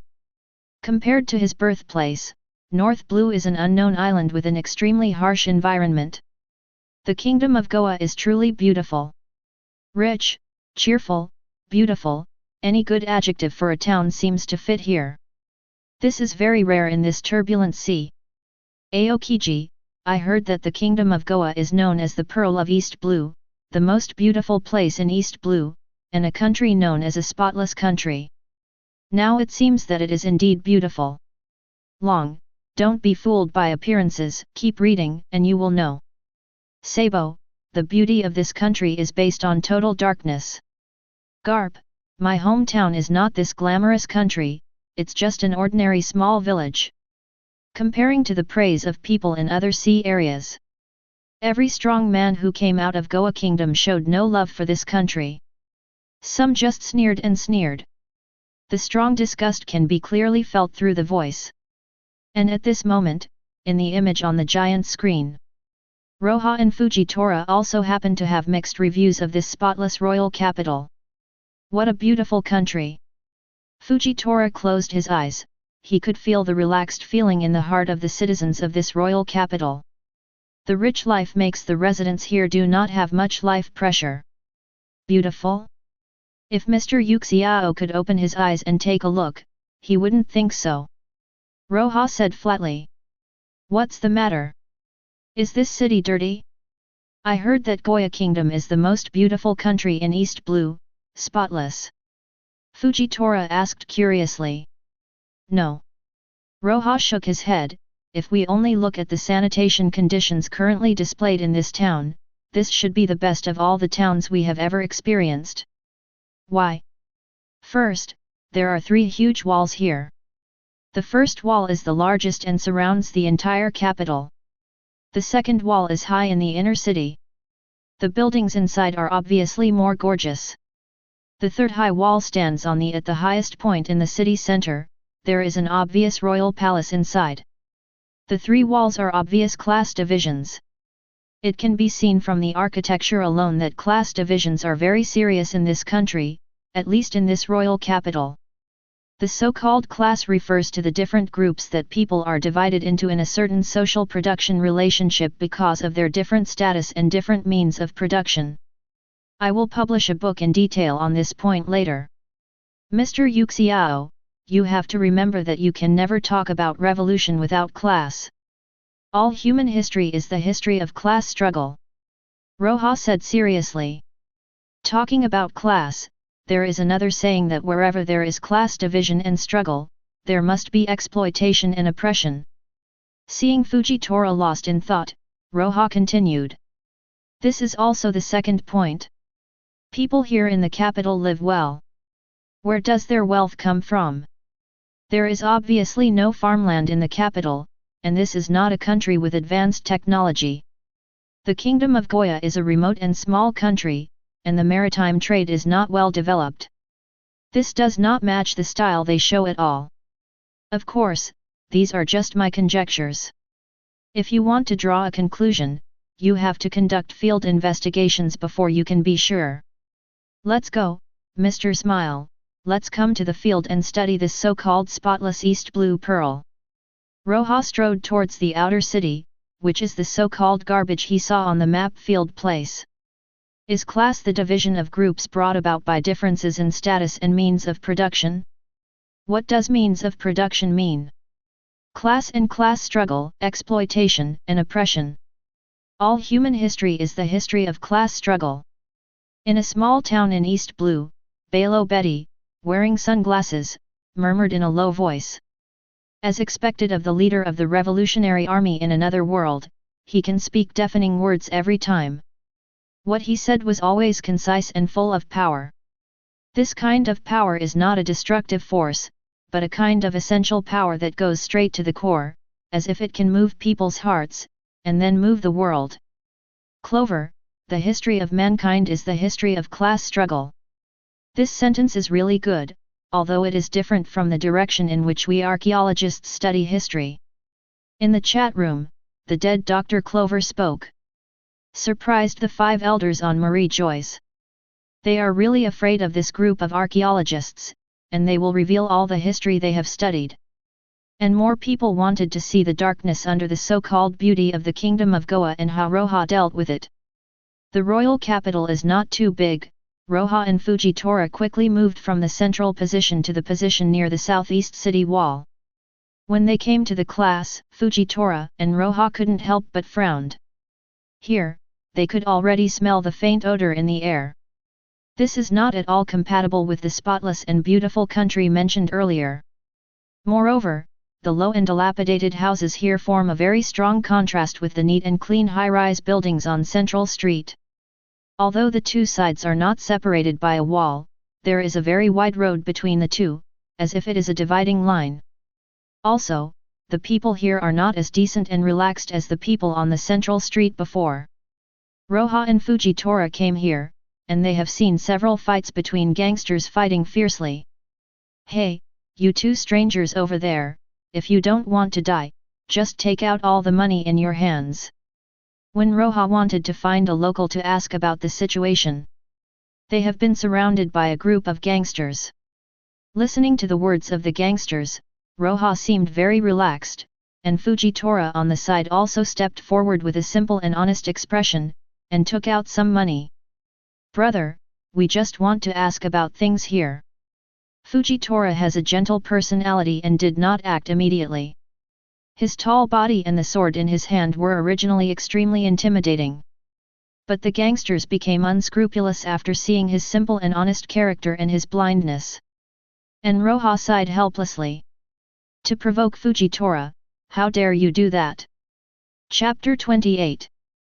The highest part of the king's capital, the place surrounded by high walls, is the royal palace, where the royal family who ruled the kingdom of Goa lived. As for the place next to the palace, which is also located on the high ground and surrounded by walls, is the high town, where the group of nobles live. And under Jajan, within the capital, the places other than ours are called Central Street, where relatively wealthy civilians live. Facing Roja's question, the little gangster with a bruised nose and a swollen face said so. As for our place, it's called Bianzhen, which means a marginalized town. Most of the people here are gangsters. For our group of people, the only function of this town is to absorb the stench from the terminal of uncertain things outside the city, so as not to pollute the air of the spotless king's capital. Speaking of which, the leader of the gangsters had a self-deprecating look on his face. Uncertain terminal? What is that? Fujitora asked in confusion.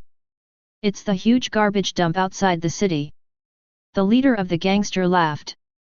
The truth of this city's spotlessness lies in the fact that all unnecessary things are perfectly excluded from this royal capital. What are unnecessary things? Poor people and rubbish. How can people be thrown into the garbage dump? Anger flashed across Fujitora's honest face, but the moment he spoke, he fell silent. Hehe, in the eyes of the aristocrats here, what is the difference between poor people and garbage? Said the leader. In order to prevent those people from running out of the garbage dump, the kingdom even set up a hunting team. Once someone comes out of there and steps into the central street, they will be killed. The atmosphere is a little silent at the moment. Roja stands up, he gives the bastards some money and asks some other things. Roja learned that the leading gangster is called Gomon, who is the leader of several gangsters. He was once an orphan and lived in the terminal of uncertain objects when he was a child. Relying on being able to fight, when he grew up, he recruited a few people, stood out from the end of the uncertain object, and entered the border town. We will meet again in the future, Gomon. Roja stood up and said with a calm smile. The little BD was stunned for a moment, even he didn't know what it was like in his heart. This seemed to be the first person with status in his opinion, and he called out his name seriously.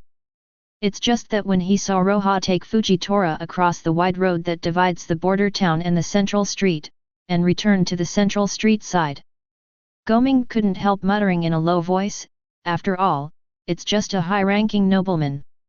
Shouldn't we investigate at the terminal of uncertain objects? Fujitora asked behind Roja. I don't want to face the people here with too many subjective negative emotions now. Roja no longer had the smile on his face when he faced the gangsters, he was silent and serious. Although there is no anger on his face, Fujitora, who is not using observation haki at this moment, can clearly feel that Roja is angry. This young man who seems to have always been calm, tolerant, and extremely optimistic is full of suppressed anger at this moment. Fujitora only saw this feeling in him once, and that was when the young man was faced with the hell on earth when the Krojashi kingdom was destroyed a year ago. Although Roja rarely remains calm at this moment, Fujitora feels that he is more worthy of respect and following. Hey! Roja took a deep breath, as if he wanted to let out the anger and depression in his heart. We may not live in the town for too long. I don't know if Mr. Yuxiao has the consciousness to live in a garbage dump. Roja looked at Fujitora and asked with a smile. I'm not a delicate person, Mr. Roja. Fujitora also smiled. That's good. Roja smiled and nodded, facing the bright sunshine, sonorously, let's change this country. Even if it is hell, I would like to go with you. Fujitora followed Roja step by step, and said firmly in her heart. There is too much darkness in the world to bear to look at directly, if there is a dawn that can change everything, I will sacrifice my life to follow it. In the chat room, Kizaru, Aokiji, and others were all slapped in the face. The beautiful royal capital, the spotless country, after walking through the street that separates the rich from the poor, and separates the fresh from the stinky, it completely exposes its ugliness. Even against the spotless background, the ugliness is more and more conspicuous. Kizaru, is this what Roja was talking about, class? Even Kizaru, who is habitually performing badly and commuting to and from get off work, couldn't help feeling a little emotional at the moment. The ultimate confrontation between the beauty and the ugliness of the Goa kingdom, and the class issue that Roja mentioned before, made Kizaru feel emotional. Roja's thoughts, in fact, have begun to seep into the world to a certain extent through watching movies. Even Kizaru is affected by the little things. The closure of Pirate World is not only geographically, but the ideological closure is even more serious than geographically. Even if they can go to various places, even if they are high status and powerful marine admirals, the ideas they have come into contact with are extremely shallow. Aokiji lost justice and lost his purpose in life for a while. The problem is that neither Aokiji nor Kizaru even know justice itself. He is also ignorant of the nature of this world. The so-called class struggle, the root of the so-called openness and closure, the basis of world government rule, the contradiction between the nobles and the common people, the nature of exploitation and oppression. They are not clear, because these ideas do not exist in this world, and even if they exist, they are blocked and obliterated by the world government. The existence of Roja is a little bit of rich thought. Rather than simply, maintaining order is maintaining justice, order equals peace, this extremely simple thought. Aokiji, it would be great if I could go to another parallel world. The confused Aokiji sighed with emotion at the moment. He even envied Fujitora from another world after watching the movie a few times. He could see that Fujitora was confused when he destroyed his goal, but now he is so determined. He also wants to find his own answer, this answer, maybe Roja will tell him, but unfortunately, there is no Roja in his world. The thinking of the revolutionary army led by Monkey D. Dragon always made him feel that something was wrong. Kid, what Goa Kingdom, isn't this the Celestial Dragon's system? Really disgusting people in power. Compared with the pursuit of interests by those in power who are blinded by profit, the villains in the world seem a little more humane. It is precisely because scum controls the world that batches of scum are created. Chapter 29. As a villain, Kid sometimes speaks to the point. He didn't deny that he was a scumbag, but he also believed that a scumbag like himself was originally created by this scumbag world. In a sense, this sentence is not wrong. Garp, there are always some aristocrats, the good ones don't learn from the bad ones. What kind of rubbish are celestial dragons? Why should they learn from celestial dragons? As one of the Marines, Garp would rather not be the existence of Admiral in order not to become a subordinate of celestial dragons. It is conceivable that Garp feels bad for celestial dragons. He never concealed his dislike. Sengoku, hey, Garp, some things to say less. Sengoku is extremely troublesome. Although 2 years later, he has made a lot of jokes after resigning from the position of marshal, but in some places, it is still impossible for him to be the same as Garp. Kaido, humph, these nobles are still as annoying as I imagined, I really want to drag them all to the battlefield. Trafalgar Law, the so-called royal family and nobles are actually almost scum. Luo didn't have the slightest affection for nobles. In his hometown, the white town of Frevans, the royal family and nobles concealed the truth about the poisonous lead and platinum in order to pursue their interests, resulting in the deaths of citizens one after another. And at the last and most critical moment, the royal family and nobles fled, leaving the citizens slaughtered by neighboring countries. With this incident, it is impossible for Luo to have a good impression of the so-called royal family and nobles in his life. King Cobra fell silent. In the class he belongs to, any refutation is pale. What's more, he himself is extremely contemptuous of the so-called nobles of the Goa kingdom. Roja and Fujitora lived in Center Street for about a month. During this month, they thoroughly investigated the information here. After completing a thorough investigation of the inner city, Roja and Fujitora also returned the hotel immediately. Their next investigation will be about border towns and non-deterministic terminals, and even the small villages in the Kalbar Mountains and its surroundings. The amount of investigation will be very large. However, we will not fight alone in the future. When the gangster Goming was still thinking about going to that bar to spend the day today, his eyes suddenly went dark. The extremely tall figure almost covered all his sight. When he saw the person coming, he couldn't help but tremble all over. This blind man left a deep shadow on him. He is really too strong, like a tiger. We meet again, Gomon. Roja walked out from behind Fujitora, and greeted the gangster with a smile. You're the little brother from before. Ji Meng couldn't help being taken aback when he saw Roja. This immature boy also left a deep impression on him. Unlike the shadow brought by Fujitora, the equality and gentleness of this boy left a positive impression on Gomon. It's just that he has always felt that Roja is just a nobleman, and he only came to the border town occasionally. We want to go to the terminal of uncertain objects. You said you grew up there before, and we want you to take us there. After Roja finished speaking, he threw out a purse. This is the reward. Gomon took the money bag, first subconsciously unwrapped it, and greedily glanced at Barry inside, but he quickly came back to his senses, looked at Roja and asked suspiciously. Why do you want to go to that dump? Ji Meng didn't understand. Even he, who never grew up with an uncertain destination, hates that place so much. Why does Roja, who looks like aristocrat to him, go there?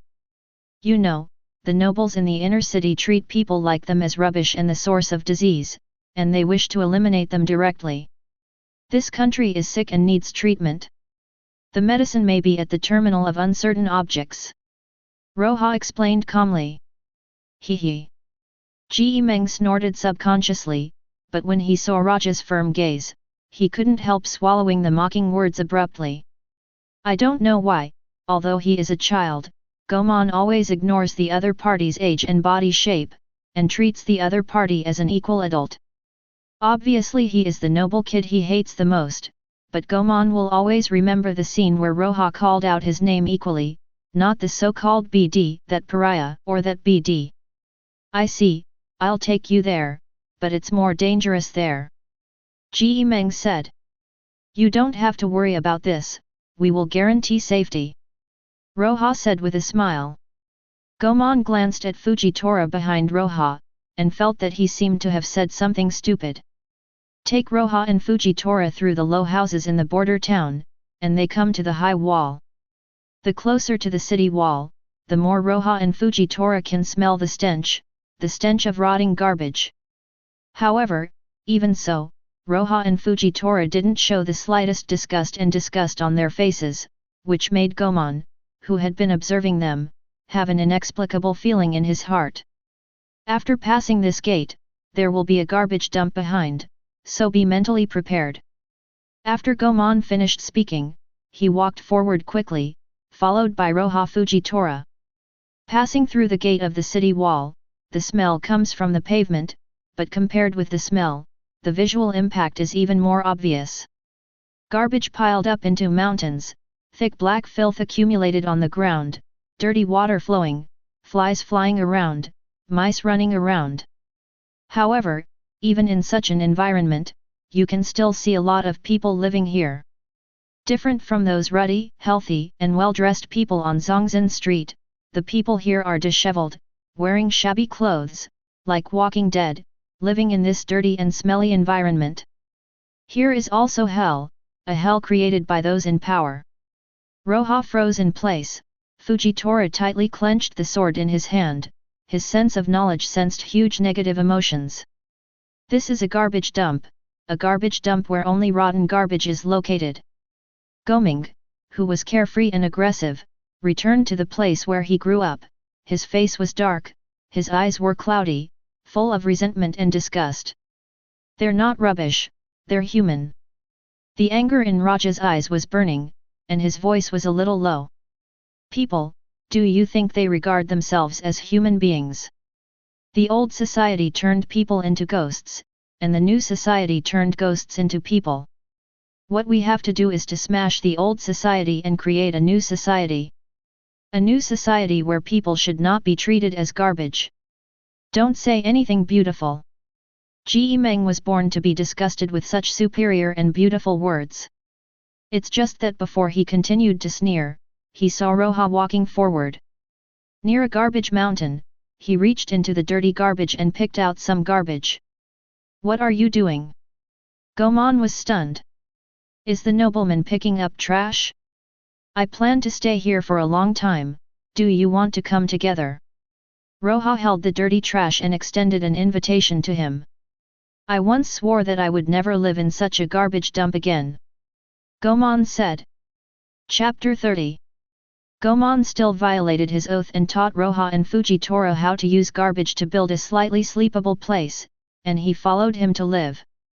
As night fell, lying on the ground made of hard abandoned bricks, the smell in the air was much stronger than that of Bianzhen, which made Goming unable to sleep. Even he was wondering why he came back here like a fool, back to this dirty place.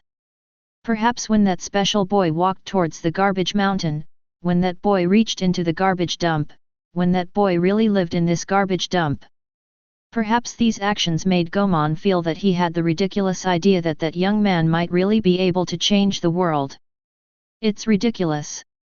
Ji Meng laughed at himself.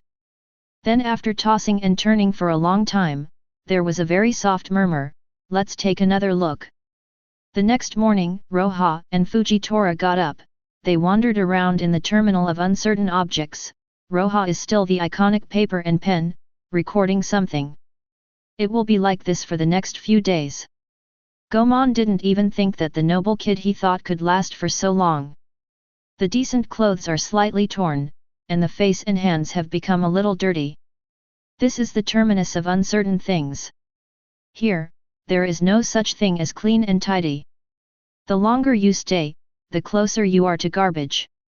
But even so, Roja and Fujitora really persevered.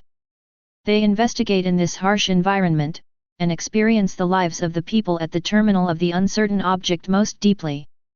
Seeing them go from clean and tidy, bright and beautiful, to gradually becoming unkempt. The people in the chat room did not feel disgust or contempt, on the contrary, they only had admiration in their hearts, and quite a few people developed respect. I am far inferior to him. Long Yi sighed. This is not a mentality of winning or losing, but a kind of shame that Long feels about himself. He has always believed that he is a down-to-earth, low-level person, and he also believes that he can bring changes to the world. But compared to Roja, he is too far behind. Goa Kingdom is his hometown. He has lived here for nearly 30 years, and he should know it better than anyone else. But in fact, he didn't do anything for this country. He knows the darkness of this country, but he just stands at a high angle, overlooking the bottom. He didn't get in touch with it personally. He has passed by the terminal of uncertain objects countless times, but he has never lived, stopped, investigated, or studied here. What he did was after countless years. When those in power in the kingdom of Goa burned the terminal of uncertain objects, they stood up and took away those so-called freedom seekers. It seems that from the beginning to the end, he has never understood the thoughts of the people at the end of the uncertain object, nor has he thought about how to change this place. He saw the manifestation of darkness, and Roja chose to delve into the nature of darkness and how to solve it. Fujitora, I am envious of that world, being able to follow such a character. Garp, if someone can achieve this level, it is only natural to follow him. Bartholomew Kuma, how on earth will he change the country? The bear once traveled to the terminus of uncertainty in the kingdom of Goa, which has completely rotted away at the hands of those in power. He wanted to see, what would Roja do in such a situation? The dragons and the others at that time were unable to change this place. Can Roja, who is weaker than them at the beginning, really be able to change this place? 10 days later, in the early morning, Roja and Fujitora came to the beach and washed them thoroughly with water. Are you finally leaving? Ji Meng also changed from the little gangster before to the dirty and evil look he is now. During the 10 days, he also followed Roja and the others, without leaving the terminal of the uncertain object even one step. Seeing Roja and Fujitora cleaned up at this moment, a look of disappointment appeared in his eyes. Yes, anyway, this place has always been a garbage dump, and no one will pay attention to it. To be honest, I am surprised that you can persist for 10 days. What are you talking about? Gomon. Roja raised the notebook in his hand and said with a smile, the research on this place is almost over, and the next thing to do is to transform it. Reform? Are you going to remodel this place? Ji Meng said in surprise. It's us, we want to transform this place. Roja pointed to himself and Fujitora, then to Gomon, and then to the entire terminus of uncertain objects. The power of a single person is limited, but the power of the masses is unlimited. The transformation of a place absolutely depends not only on the power of individuals. Please, Mr. Smile. Roja said to Fujitora. Don't worry, leave it to me.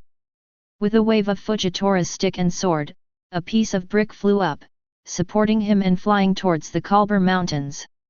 Let's go. After Fujitora left, Roja said to Gomon. Where are you going?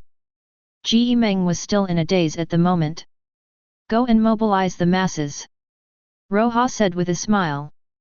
After speaking, he did not know where to pull out a prepared large plastic board and threw it to Gomon, then walked towards the edge of the terminal. Ji Meng took the plastic board and looked at it, and saw a few big characters simply written on it, clean up the garbage and eat meat. What does this mean? Ji Meng was stunned. It's literally. Roja walked and shouted loudly again and again, those who come with me will have meat to eat. The terminal is actually quite big. When Roja had a bird's eye view before, it was almost half the size of the king's capital.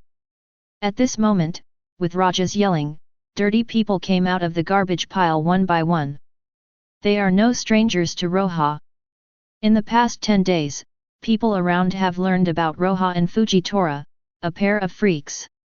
These two came from outside, they are very powerful, but they live in a garbage dump.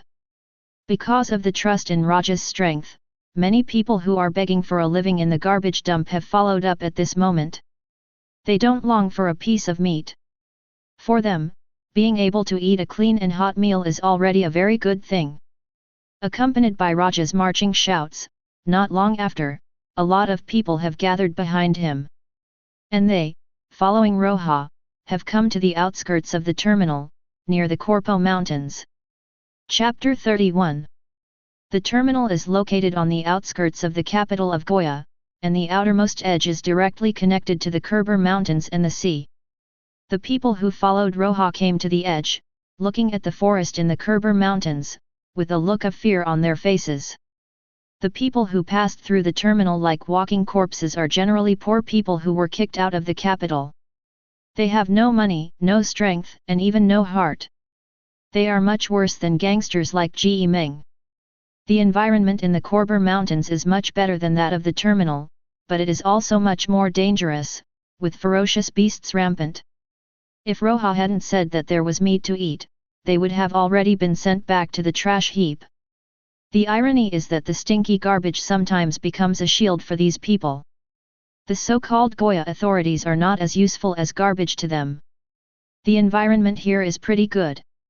Ji Meng looked at this place, he never thought that there would be such a good place around the terminal. The fresh water from the mountain spring flows slowly from the mountain, and the sea breeze blows away some of the bad smell on the edge of the coast. If you don't consider the beasts that ran out of the Korber Mountains, the environment here is better than that of the border town. This was chosen after Mr. Yuxiao and I investigated for a long time. Roja said. Where is the meat? After arriving here, a disheveled man finally couldn't help asking. This man is unkempt, his age is unrecognizable, his body is extremely thin, and the clothes found in the garbage dump can't cover it, revealing conspicuous ribs. The eyes are dull, only when it comes to meat, it seems that he can find some colors about human beings from his eyes. Here comes the meat. Roja looked up. In the sky, a huge black shadow falls. It was a fierce tiger, a saber-toothed tiger with a body length of more than 10 meters, and a single tusk was more than 1 meter long. The fierce tiger has been killed, but the ferocious aura still made all the people present back away in fright. To eat tiger meat today, the first thing is to go to the beach to wash yourself and your clothes. Those who meet the standard can get a small piece of tiger meat. After hearing what Roja said, these more than 100 refugees rushed to the beach to wash. Isn't this a bit too wasteful? Ji Meng looked at the giant tiger and swallowed his saliva. This tiger is not something they can deal with at all, even the army of Goa Kingdom can't deal with it. This kind of super standard game may be sold for sky-high prices in the inner city, but here, you can eat a piece of it just by washing it. Aren't you going to take a shower? Roja looked at Goman and said with a smile. Ji Meng was stunned for a moment, and hurried to the beach to wash up. It can only be said that the environment and habits are really terrible.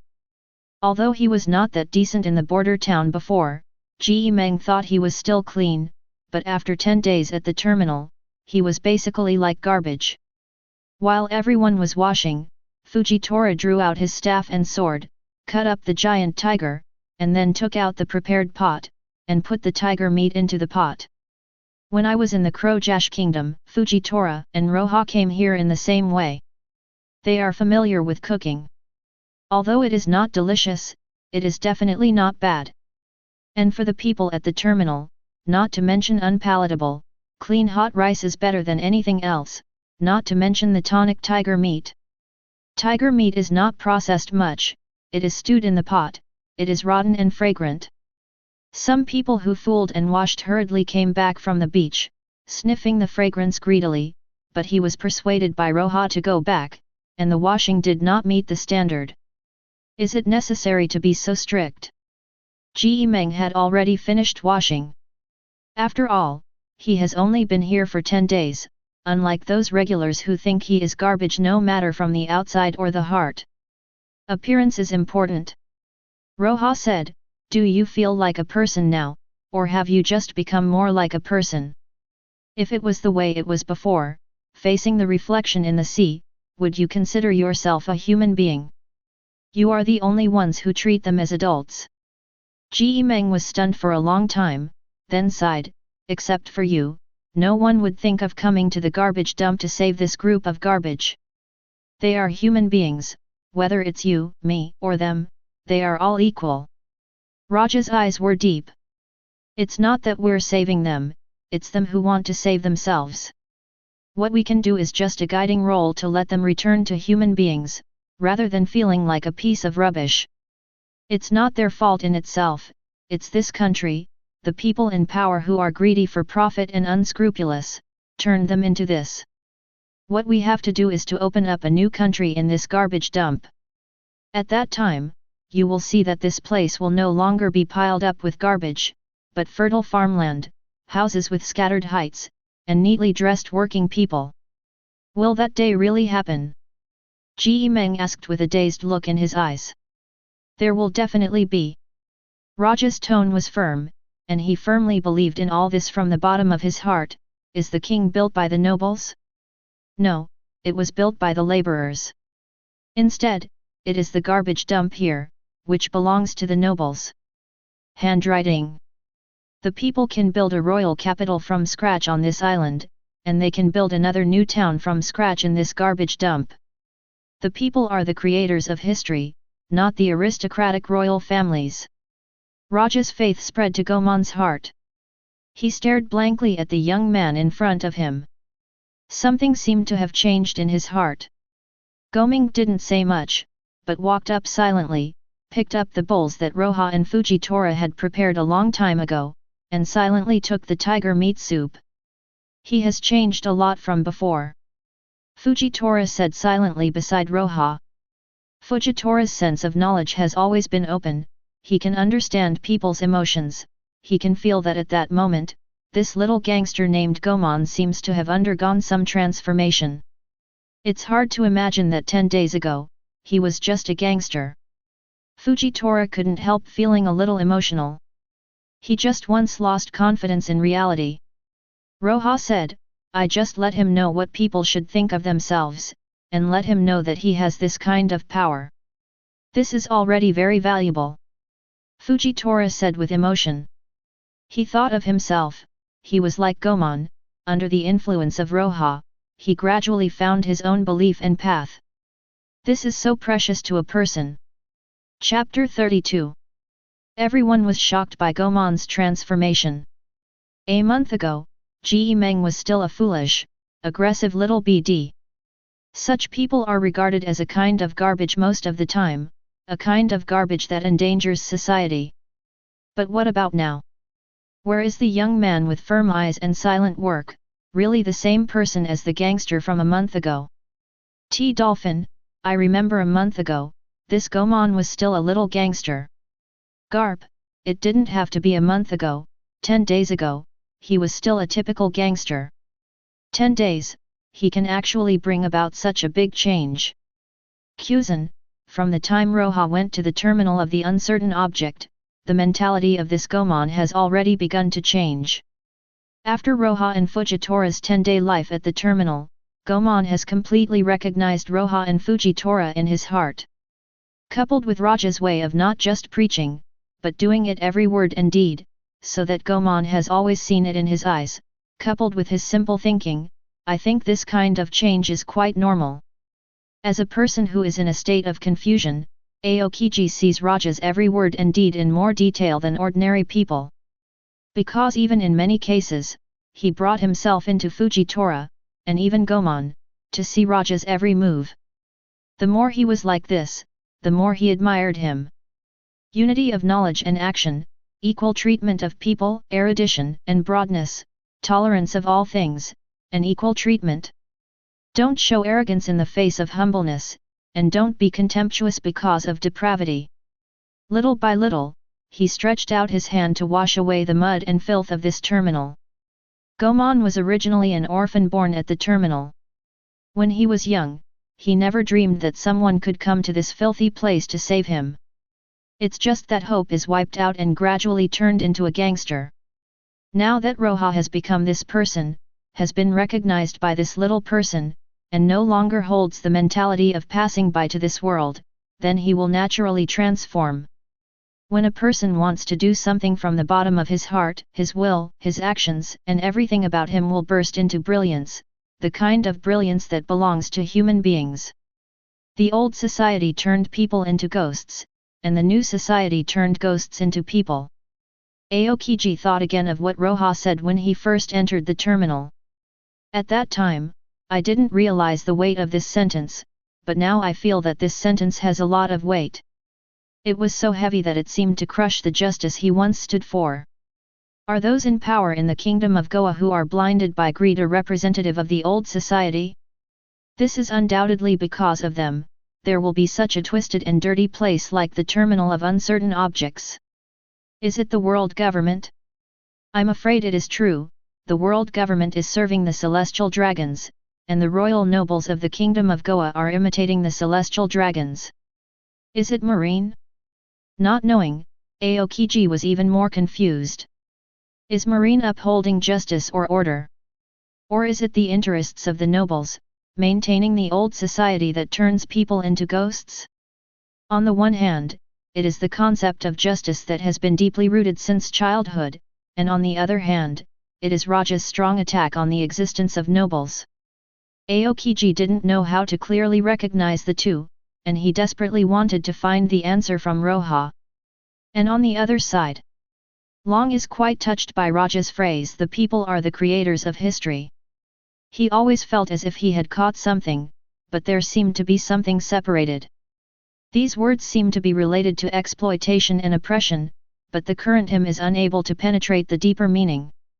But there is no doubt about it. The connotation of the phrase that the masses of the people are the creators of history is far more profound than that the people in the Revolutionary Army need their own freedom. Kaido, it's boring, what ideas, what transformations, it's too boring, I want to watch war more. War is the power that decides everything. A weak organization, only relying on ideas, doesn't have enough power at all. Kaido scoffed. He doesn't care about these thoughts and connotations at all he cares about is fighting. Thought?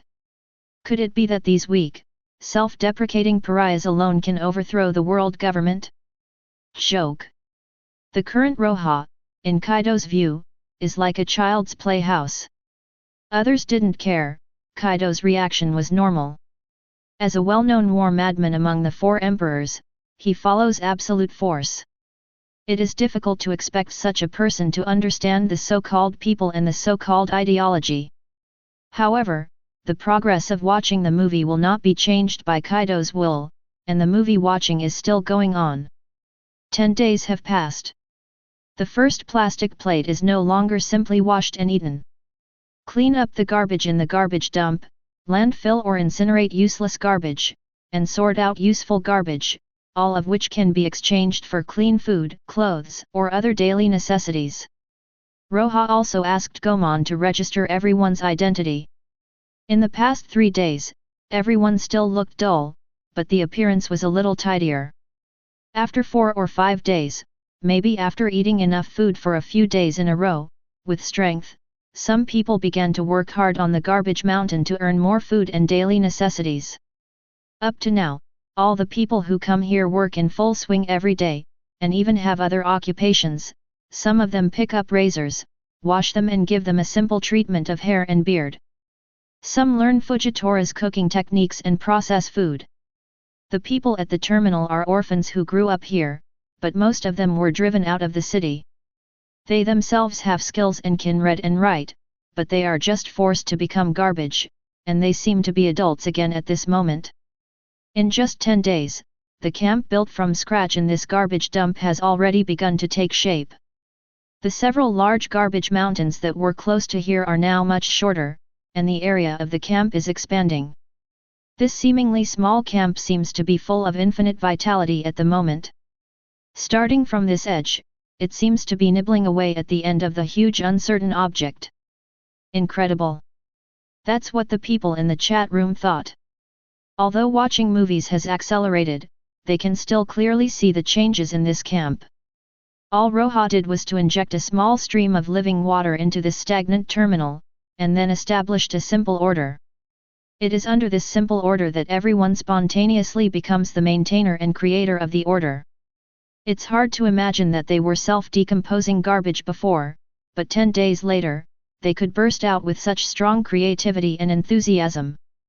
And this is just a simple order, some meat and food, simple rules, nothing more. It turned out that Terminus was never terminally ill, they were just missing something as simple as that. It's as simple as if someone pulls them up and they can run. It seems so simple, but compared to the uncertain terminal that has existed for an unknown number of years, this place is getting bigger and dirtier. It doesn't seem so simple here. Chapter 33. Compared to 10 days ago, the area of the camp has expanded a lot, and, intermittently, many people have joined in. People who are not sure about the end of things are not completely rotten garbage, they just lost hope in reality because of this country. What Roja does is to give them this hope, so that they can touch this hope with their hands. And once this hope took root in the hearts of these people, even Roja couldn't help admiring the subjective initiative they exploded. Currently, the registered population of the entire camp is 200, which is not a small number. The place where they are located is just a corner of the terminal, and the area of the terminal is very large. However, according to Roja's previous survey estimates, the total population of the terminal is probably close to 5,000 people, which is not a small number. The entire kingdom of Goa, counting the people in the Kerber Mountains and the villages outside the Kerber Mountains, Roja estimates that there are about 60,000 to 70,000 people, not more than 100,000. Roja's ultimate goal is to completely transform the entire terminal and turn it into a livable town. Currently, the development of the camp is still relatively deformed. The food and daily necessities needed for development are all brought by Fujitora and Roja. Food is okay for a short period of time. The kingdom of Goa is rich in natural resources. Whether it is sea beasts in the sea or beasts in the Korber mountains, killing one at will is enough for the people in the camp to eat. However, Roja still arranges manpower to find a way to transform the land that has been cleared of garbage into land that can be planted. This is very necessary. The climate and land conditions of the Kingdom of Goa are very good, and a small amount of planting can produce a lot of food. This is also why, under the exploitation of many nobles and heavenly gold, most of the residents of Goa Kingdom can still maintain a relatively good living condition. Based on the area of the terminal, as long as we continue to clean up garbage and reclaim wasteland, according to the current progress, as long as we can last until the next harvest of grain, then a virtuous circle will be formed. The camp is getting better and better, but Roja is a little absent-minded, as if hesitating for something. What have you been thinking about recently?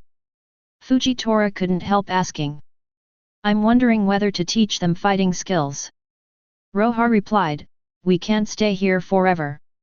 After we leave, they need to have enough strength to deal with things. Teaching combat? That might be a good thing, Fujitora said. It's just that I'm a little worried. The strength of the individual is too superior, whether something bad will happen. Roja is rarely worried, this is the first time Fujitora saw this unsure look on his face. Roja's worries are not unreasonable. This world has superhuman power. A strong person can resist an army or even destroy a country. When the power of an individual expands to a certain level, many orders will be easily broken. Xiaoyue breaks the ban, that's what he's talking about. After hearing Roja's worry, Fujitora pondered for a moment and said, I don't think there is any need to worry so much. Personal strength is obtained through exercise and practice, just like knowledge is obtained through learning. There is not much difference between the strength of the body and the power of knowledge. The world government closes the mind, we close the power, isn't this a nature? If an order is good, then the people who gain power from it will naturally maintain it more. If most people who gain power from it oppose it, it means that the order is wrong.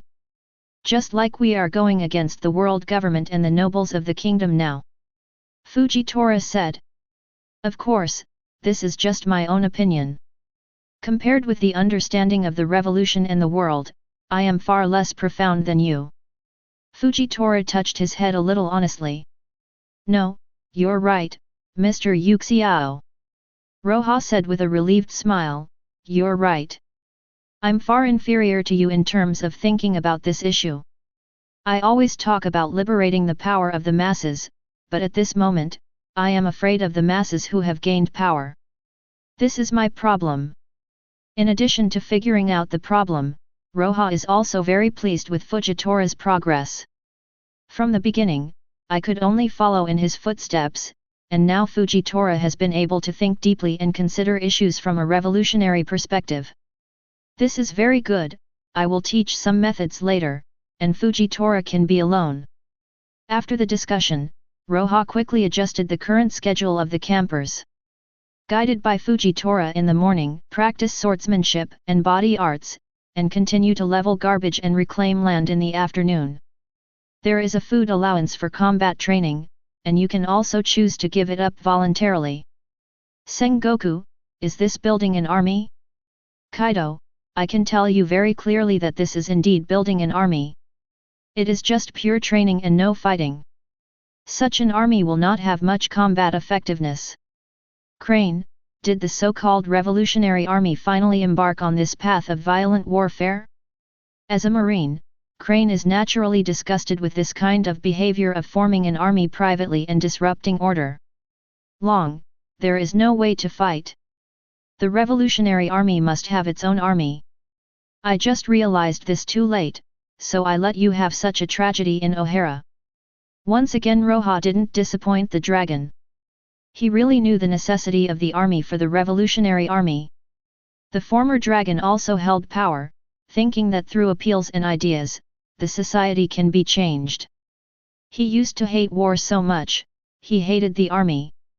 However, the Ohara incident gave Long a hard blow and made him understand that the world government is not such a warm existence. The world can be reformed with a simple appeal. If you want the revolution to be successful, you must have your own strength. To overthrow the royal regime and the rule of the world government through violence is the only way. It's just that this road is also not easy to walk. Long is very aware of the disadvantages of this path, because he is now trapped in this disadvantage. He wanted to see what method Roja used to form the army. Chapter 34.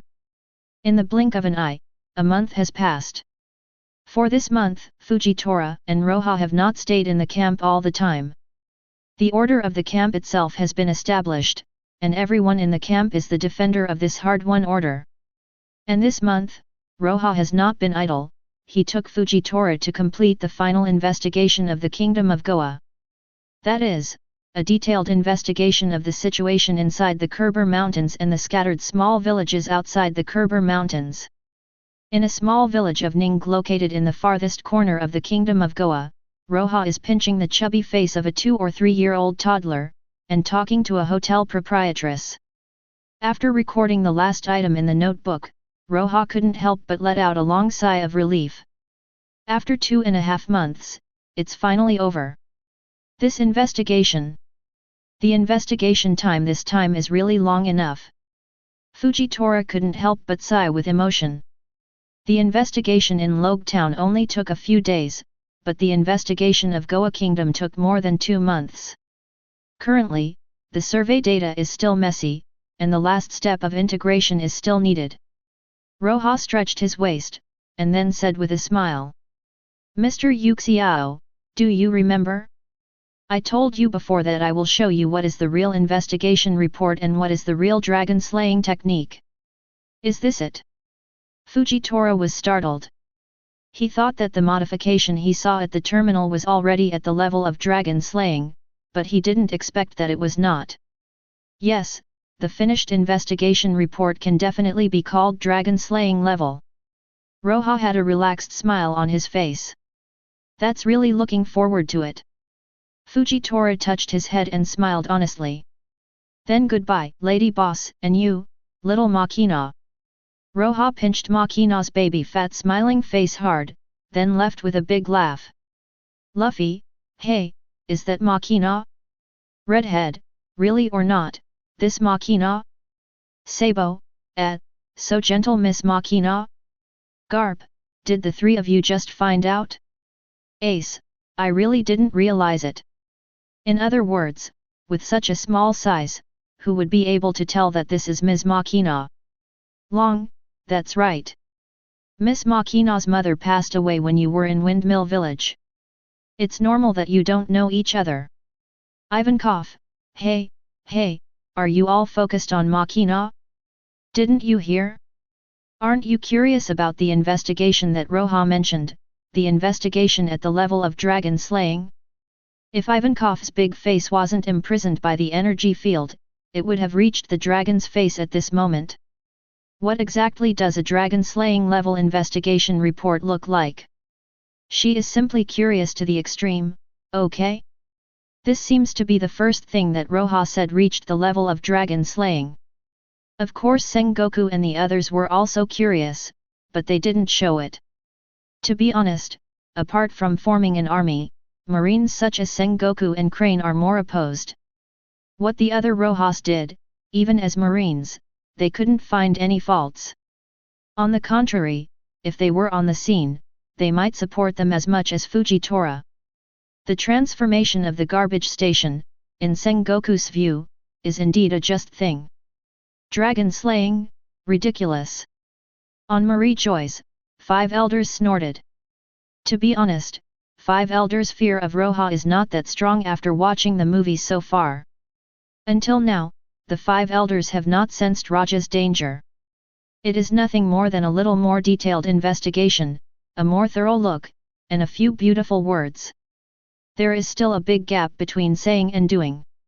Up to now, they still feel that the dragon is a little more threatening.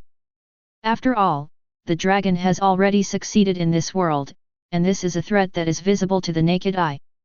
At least 5 elders has not seen the possibility of Roja developing into a dragon as strong as now.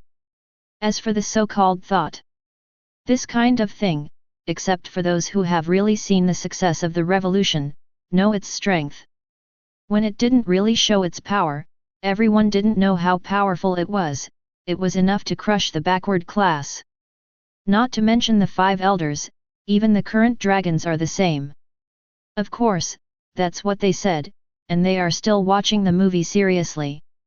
Everyone is waiting for Roja's so-called dragon-slaying level investigation report. When you are really doing something, time always passes quickly. It took about a week or so for Roja to complete the compilation and integration of all the investigation reports, and completed this full version of the Goa Kingdom investigation. The moment the survey was completed, Roja also told it to Fujitora and Gomon, who had been waiting for a long time. This is the largest survey I have done. Due to manpower problems, Mr. Yuxiao and I completed the survey. We went deep into various places and strata of the Goa Kingdom and conducted a detailed investigation. It is suggested that when other comrades conduct similar investigations, they can mobilize the power of the masses, collect information, and finally summarize it. The first chapter of the survey is the political division of the Kingdom of Goa.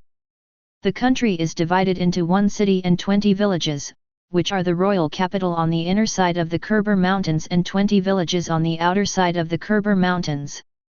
The royal capital is divided into 5 districts, which are Wanggang District, Jajan District, Central Street District, Border Town District, and Terminal District.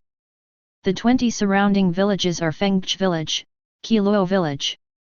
The second chapter is the transportation of Goa Kingdom, including sea route, land route, telephone bug communication range, sea transportation, and land transportation.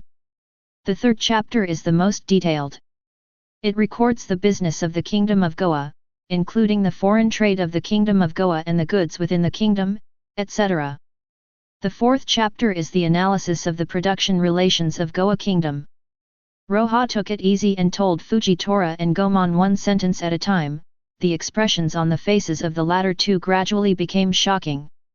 Especially Fujitora, he followed Roja almost all the way to investigate, but he didn't expect Roja's records to be so detailed. Not only that, the orderliness shown in this finished product is simple, concise, and clear, right down to the core. He finally understood what Roja meant when he said that the investigation report was at the dragon-slaying level. This survey is not only a survey, but also a model, and almost everyone can conduct research according to this survey.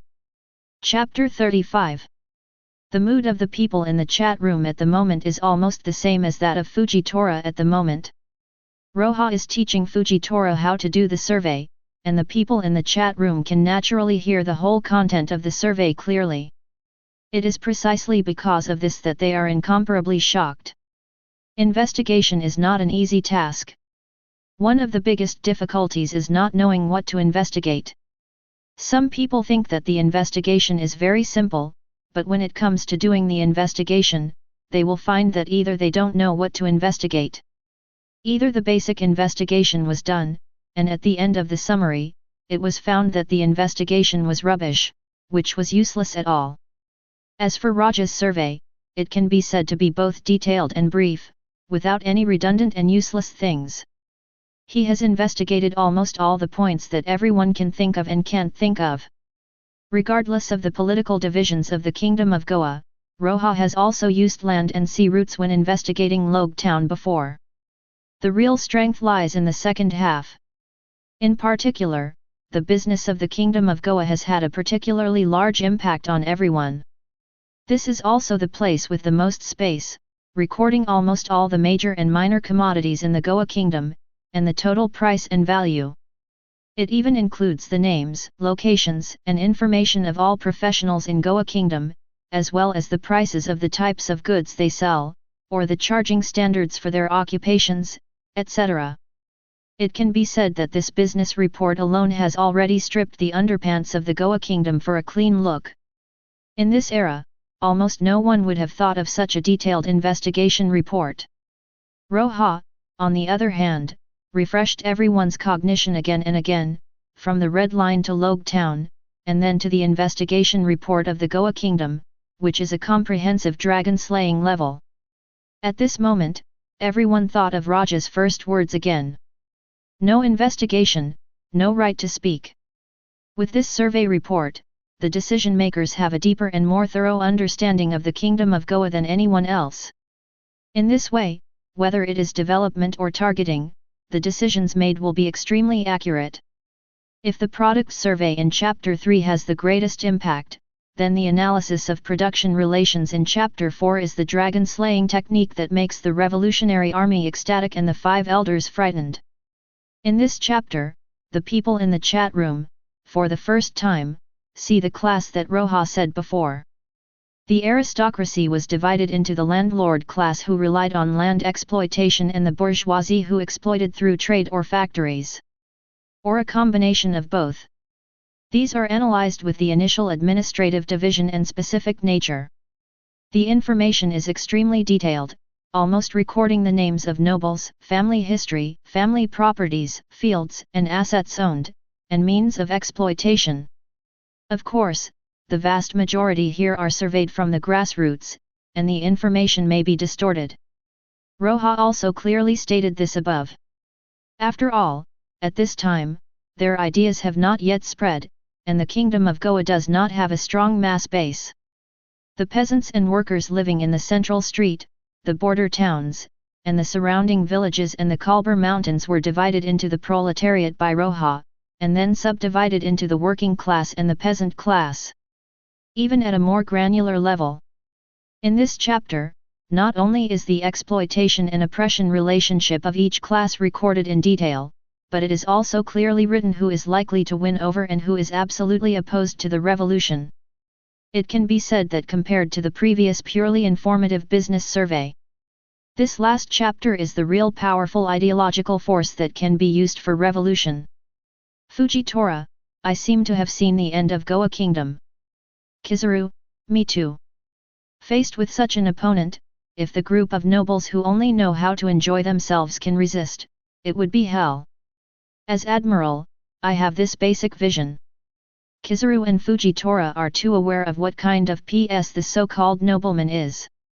Just like what was written in this survey of the Goa Kingdom, the vast majority of nobles, as landlords, are not progressive at all, and only exploit farmers through land. Compared with the national society, this is completely useless moth. The current nobles of the Goa Kingdom don't even have 1% of Roja's understanding of the kingdom. Their only chance at the moment, I am afraid, is to use the entire army to completely wipe out Roja and the others before they develop.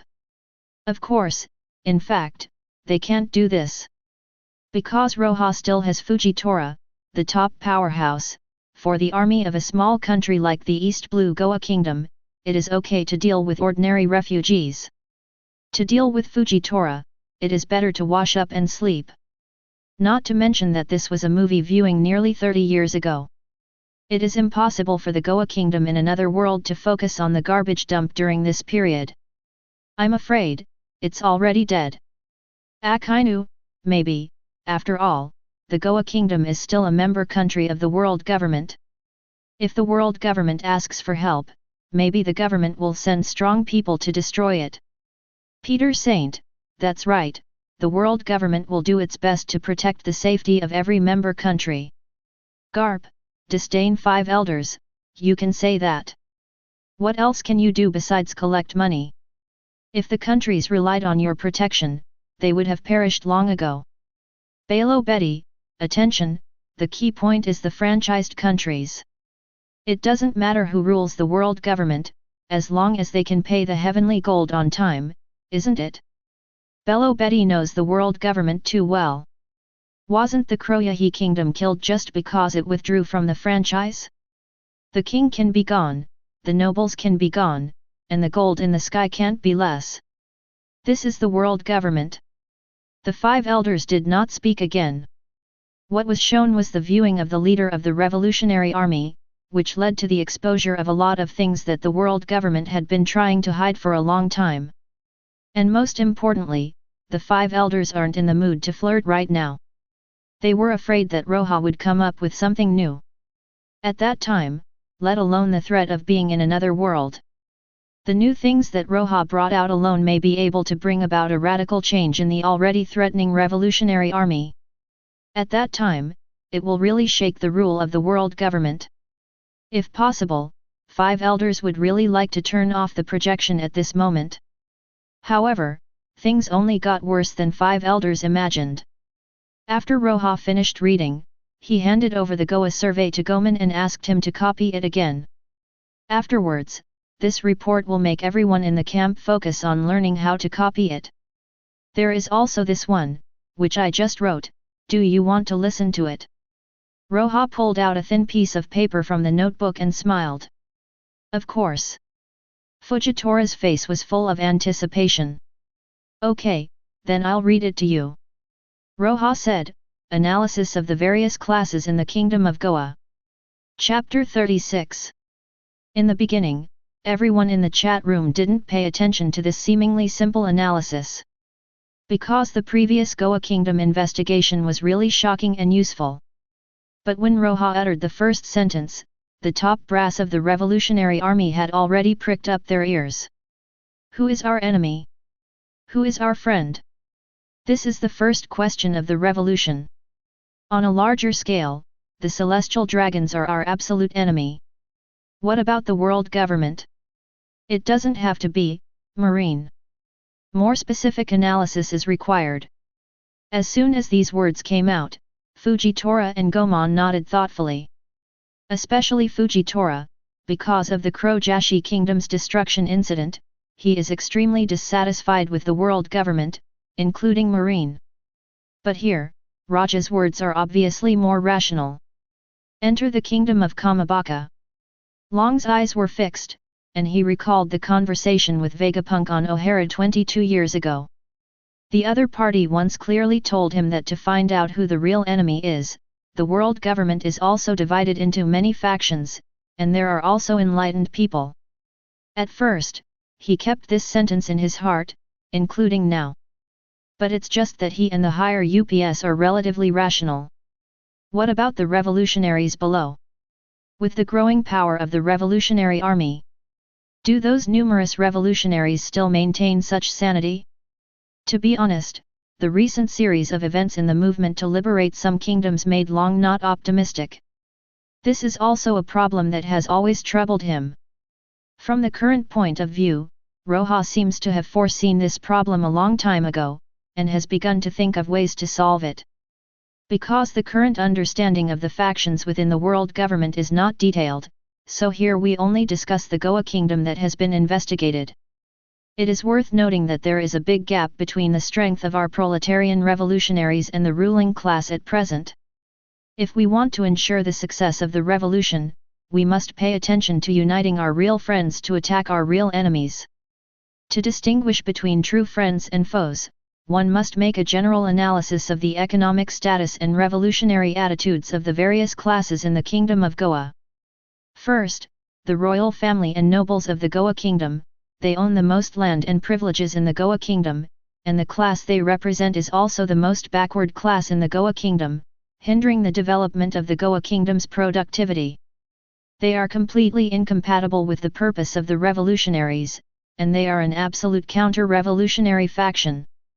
Second, the petty bourgeoisie, such as small businessmen, handicraft owners, self-cultivating farmers, small intellectuals, etc.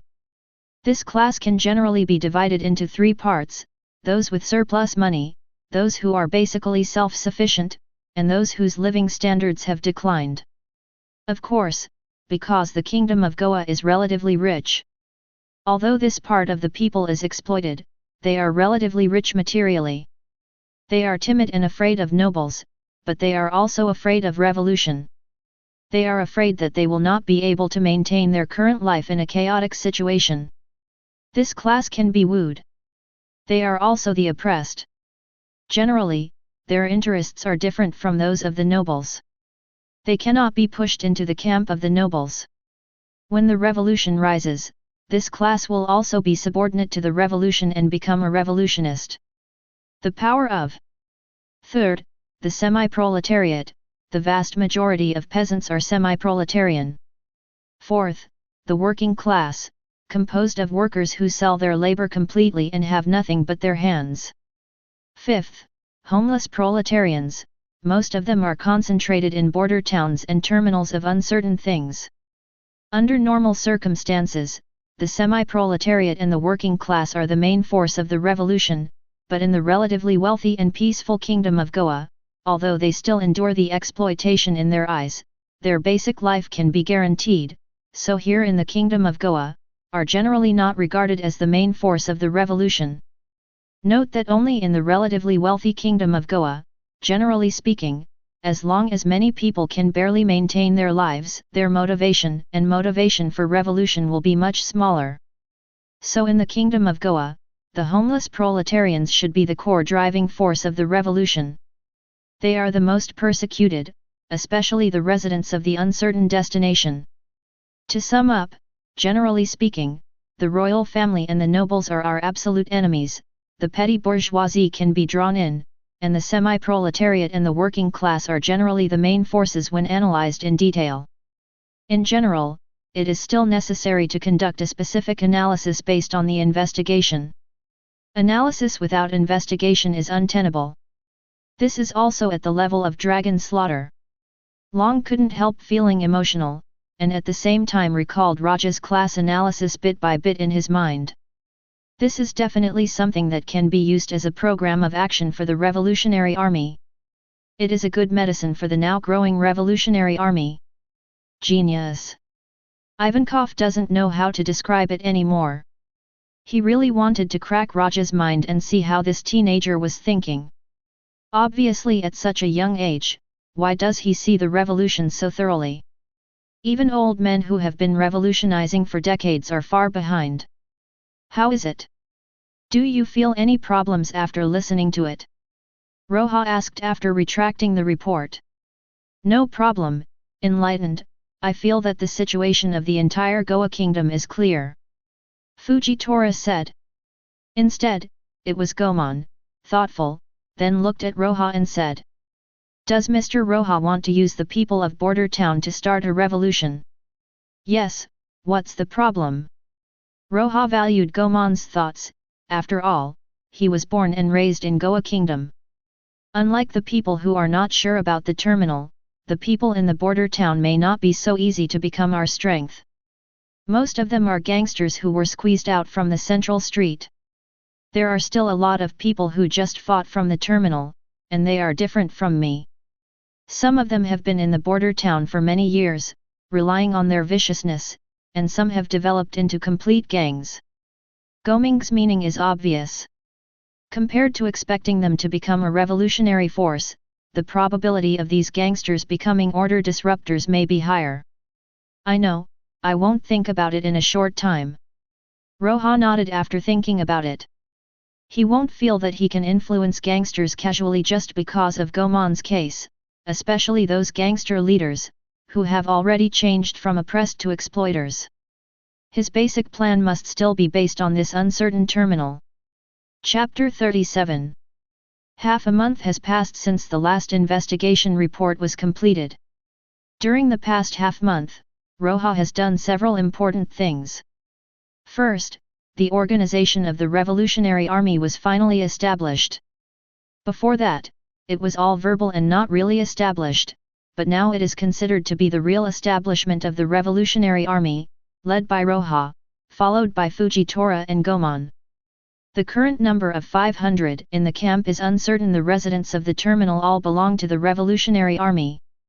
Secondly, Roja compiled some teaching materials on proletarian thinking, to educate the residents in the camp.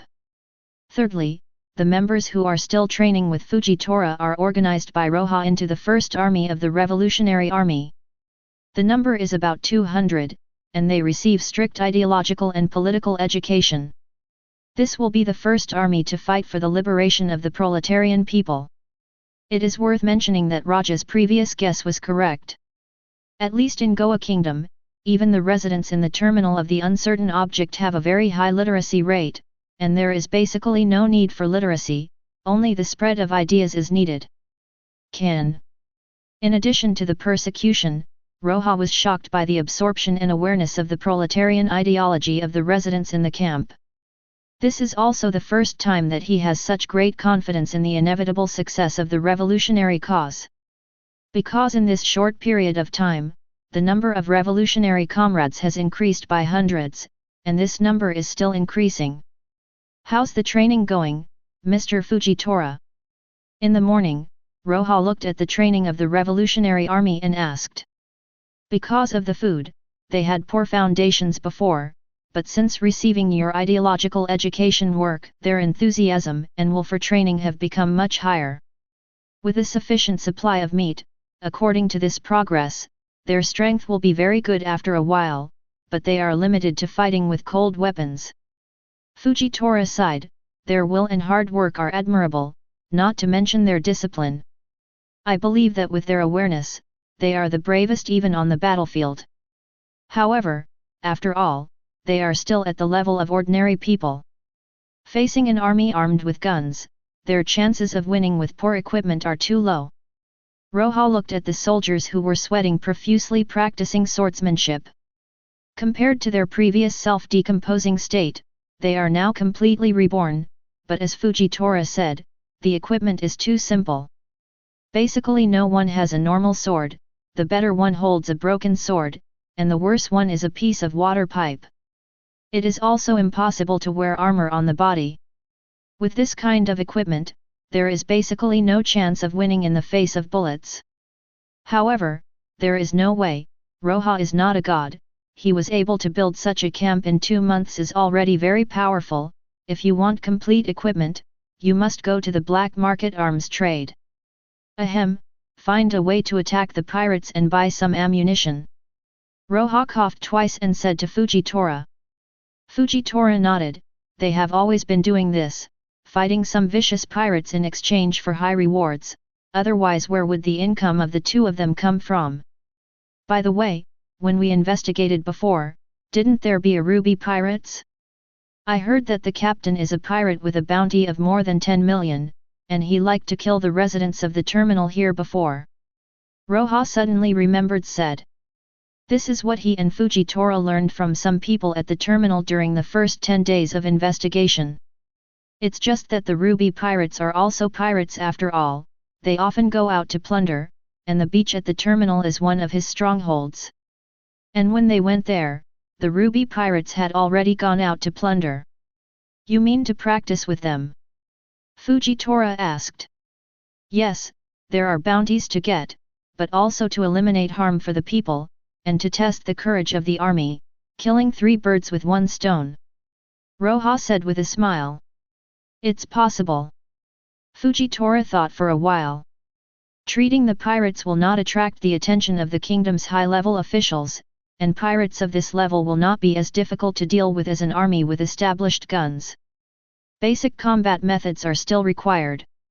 Send some people to stare at their original stronghold, wait for them to return to the voyage, first investigate the strength of the troops, and then attack. Roja reminded. Although you are in charge, don't let the army develop bad habits. The intelligence work must be done well. I see. Fujitora nodded. By the way, don't kill the culprits of the pirate group, try to capture them alive, and execute them in front of the camp residents. Roja thought for a while and said. The ruby pirates have been doing evil here for a long time, and they have already aroused public resentment. Public execution can strengthen the cohesion of the people. However, what neither Roja nor Fujitora expected was that this decision had just been made on their side. A camp resident came over in a panic and said, Mr. Roja, Mr. Smile, the ruby pirates are here. Fujitora and Roja looked at each other before walking out of the camp. Sure enough, on the outskirts of the camp, stood an extremely majestic man. The man had no eyebrows and looked extremely fierce. His head was small and his body was big. He was probably 2.56 meters tall, and his upper body was extremely muscular. This size alone is already able to frighten ordinary people, not to mention that he still has a sharp knife in his hand. This is Mariejois, the second in command of the Ruby Pirates, with a bounty of 8 million berry. Jimmy on the side, the resident who just notified, explained to Roja in a low voice. Mariejois. This person is included in the information collected by Roja. The people at the terminal are extremely afraid of this pirate because he likes to collect scalps. Often after beating the people at the terminal to death, peeling off their scalps is a complete pervert. Roja on this side has not spoken yet, but Jamie Burr over there speaks first. I heard that someone opened a new camp in the garbage station. I didn't believe it. I didn't expect your scale to be so large. Mariejois looked at the camp that was as flat as a small village in front of him and smiled. Road. So? Are you here to collect protection money? Roja said calmly. Protection fee? I like this word, yes, it's protection fee, it's all your rubbish that our Ruby Pirates protect, so you pay, otherwise. Jamie Burr took a step forward and stretched out the long knife in his hand. He wanted to scare the brat in front of him. However, he just took a step forward, and a terrifying breath made him lose his mind for a moment, as if he was being targeted by a fierce tiger. Then in an instant, his long knife fell to the ground, 4 sprays of blood splashed, and Jamie Burr fell to his knees in front of Roja. Behind Roja, Fujitora holds the staff knife in both hands, sheaths it in front of him, eyes full of whites, full of evil spirit. Chapter 38. Mr. Yuxiao is so strong, he can even instantly kill that Mariejois. A resident of the camp was shocked. Of course, the meat in the camp back then was the fierce beasts and sea beasts in Coalberry that Mr. Yuxiao killed personally. Said the old man in the camp. At first I wanted to collect information before making a move, but now it seems that I want to make a quick decision. Roja said. Jamie Burr's coming is most likely ordered by his captain, and it would be a loss if he got wind of it in advance and ran away. Thinking of this, Roja directly gave the order, Jimmy, tie Mariejois up. Team 1, come with us. The purpose is to destroy the Ruby Pirates. Team 2 stay behind. Roja shouted. Although there was still some fear in the eyes of the notorious Ruby Pirates at first, but after so many days of training, the army of 100 people quickly followed behind Roja. The first team is the people who joined the camp earlier, and generally spends more training time than the second team, and their combat effectiveness is much stronger. At this moment, under the leadership of Roja and Fujitora, head to the seaside stronghold of the Ruby Pirates. Kaido, it's finally time to fight. I bet this group of garbage who has never seen blood is definitely not the opponent of that group of pirates, as long as Fujitora and that Roja kid don't make a move. Long, you underestimate the will and awareness under the blessing of thought. It is precisely because of the loss that you guard the hope you have finally obtained. The awareness of this group of people is definitely higher than you imagined. Fujitora, I also think that the will of these people is absolutely not backed by blood. Fujitora looked more and more complicated at this moment. It was very strange to see myself in another world. Seeing myself in another world, living a far more fulfilling and happy life than myself, this feeling is even more uncomfortable. Fujitora now desperately wants to replace himself in another world, but unfortunately he can't. But I have to say, because the Fujitora in another world is almost exactly the same as his character and will, plus the incomparable authenticity of watching movies. Fujitora has brought himself into another world to a certain extent, and has an inexplicable confidence in Roja. He can't stand the pirates slandering the army he and Roja worked so hard to build. Zephyr, the beliefs of these people are invincible. I can see that most of them are even prepared to die. Zephyr has this experience to make judgments, and he is more authoritative than anyone else in cultivating recruits. The army of the Revolutionary Army shuttles through the garbage dump at a very fast speed. It didn't take a moment to reach the stronghold of the Ruby Pirates. Ruby Pirates. At this moment, the pirate ship is docked at a suggested port location, and most of the pirates are resting in this temporary stronghold. As a pirate who licks blood with the tip of a knife, he still has basic vigilance.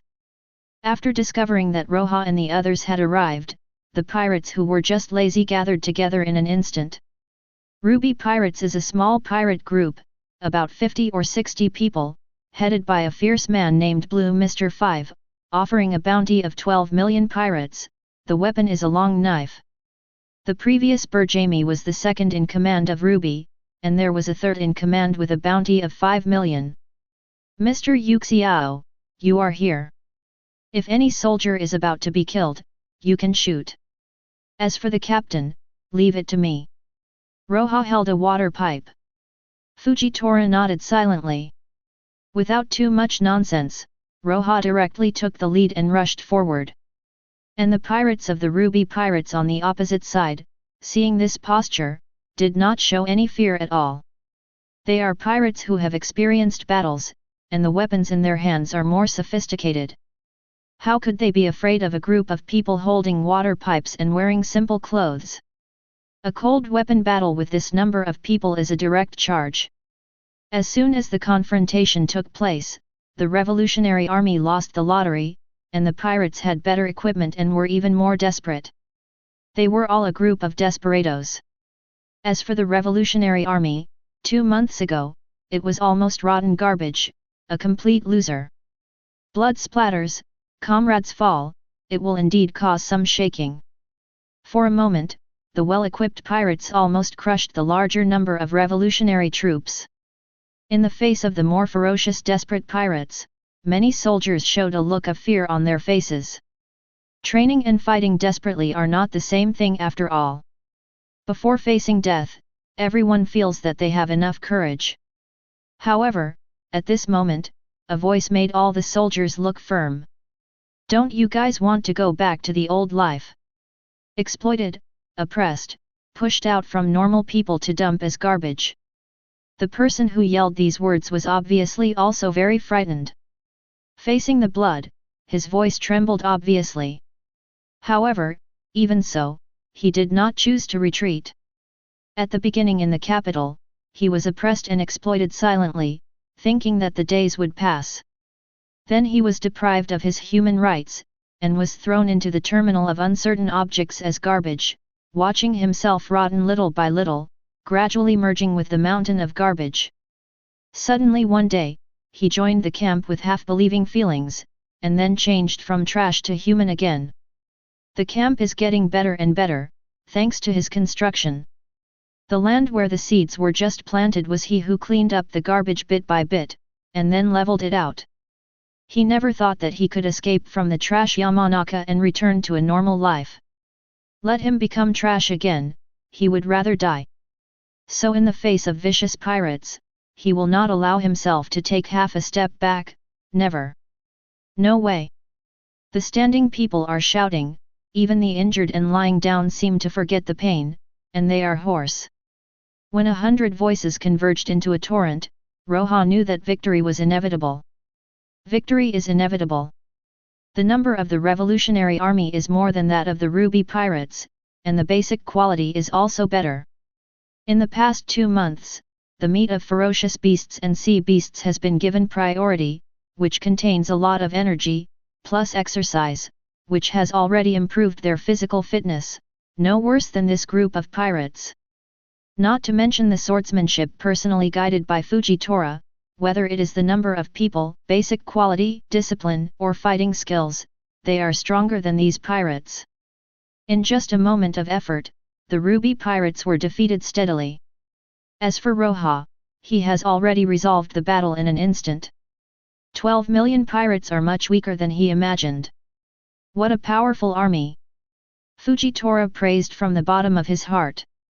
He is blind, but he can see things that are clearer than the outside. That is an extremely firm belief. This is the root of our revolution. Roja said passionately beside him. Chapter 39. The Battle of the Revolutionary Army silenced some in the chat room. In terms of numbers and combat effectiveness alone, these members of the Revolutionary Army are not considered strong in the eyes of many people in the chat room, and they can even be described as weak. But the consciousness and belief they showed shocked everyone. You know, these people were still garbage in the garbage dump 2 months ago. What is the level of residents in the dump? Deprived of human rights by the capital, a heartless walking dead. They were eliminated, not only in the capital, but also in the border towns. They were not even as good as the gangsters in Bian town before, at least the gangsters still had the heart, and relied on resistance, fighting bravely, jumped out of the garbage dump, and arrived in Bian town. However, it is such a group of walking dead who can be called rubbish both physically and mentally. But in just 2 months, it became an army that has always been fearless. Looking at their appearance, even Kaido had to admit, their awakening. No one doubts that they, with this belief, are very likely to fight to the last person. Soldiers like this, is this the power of ideology? Zephyr has been shaken. At the very beginning, he could see the consciousness of most soldiers. But when it comes to real fighting, no one backs down at the end. Zephyr was really shocked when even the wounded soldiers on the ground shouted no at the top of their lungs. He saw a group of garbage with his own eyes, and in just 2 months, he became the best kind of soldier in his mind. From trash to soldiers, to fighting pirates. Zephyr suddenly thought of Z, the child who was the first and purest to protect the people and uphold justice. Since when did his justice turn into safeguarding the interests of the world government? Since when, his heart was full of resentment, and after quitting Marine, he wanted to destroy New World. It's ugly, Zephyr, your ZS will now. Perhaps it was because of the body being repaired that the resentment in Zephyr's heart was reduced a lot. Let him return to his heart at this moment and regain himself. Revolutionary Army, proletarian ideology. Zephyr no longer has the radical idea of destroying the world at this moment. He wants to pursue true justice just like himself when he was a child. Marine is not the real justice. Zephyr sees the simplest things in the Revolutionary Army from another world. The simplest and most precious thing that people desperately protect from the bottom of their hearts. Revolution, and only revolution. Zephyr smiled with some relief. Laugh from the heart, no longer be blinded by the anger and resentment in the heart. At this moment, he is really Z. Teacher, what's the matter? So happy. Seeing his teacher so happy, Ain also asked with a smile. I have found justice again. Is there anything more gratifying than this? Zephyr laughed out loud. For a long time, all the gloom since the murder of his wife and children seemed to dissipate with this heroic laughter. Z, the real rebirth is not physically, but spiritually. This is the Revolutionary Army armed with ideology. On the Kamabaka Kingdom, the dragon shouted excitedly. It seems that these people broke out with amazing will because they didn't want to go back to their past life. However, the dragon can see it. What is more important is the ideological education they receive. People themselves will shrink back because of fear, and death is always the greatest fear of people. These are people who have fallen once, the reason why no one shrinks back from life and death. Those simple ideological education have a great effect. It subtly erases the confusion and depravity in these people's hearts, and makes people uplifted and active.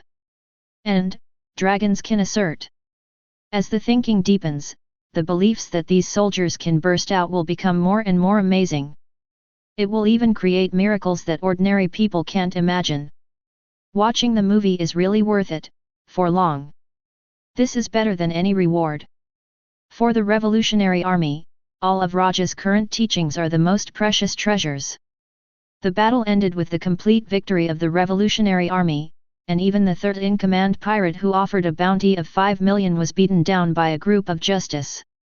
In this battle, 100 revolutionary soldiers seriously injured more than 10 people, more than 20 people were slightly injured, and there were no deaths. Because Fujitora is standing by. Roja will not say that because of the cruelty of war, he will keep Fujitora from taking action, and a few people will die, he will not do so. These soldiers are real people, Roja will not treat them as firewood and throw them into the so-called cruel fire. He will only use the power in his hand to avoid unnecessary death.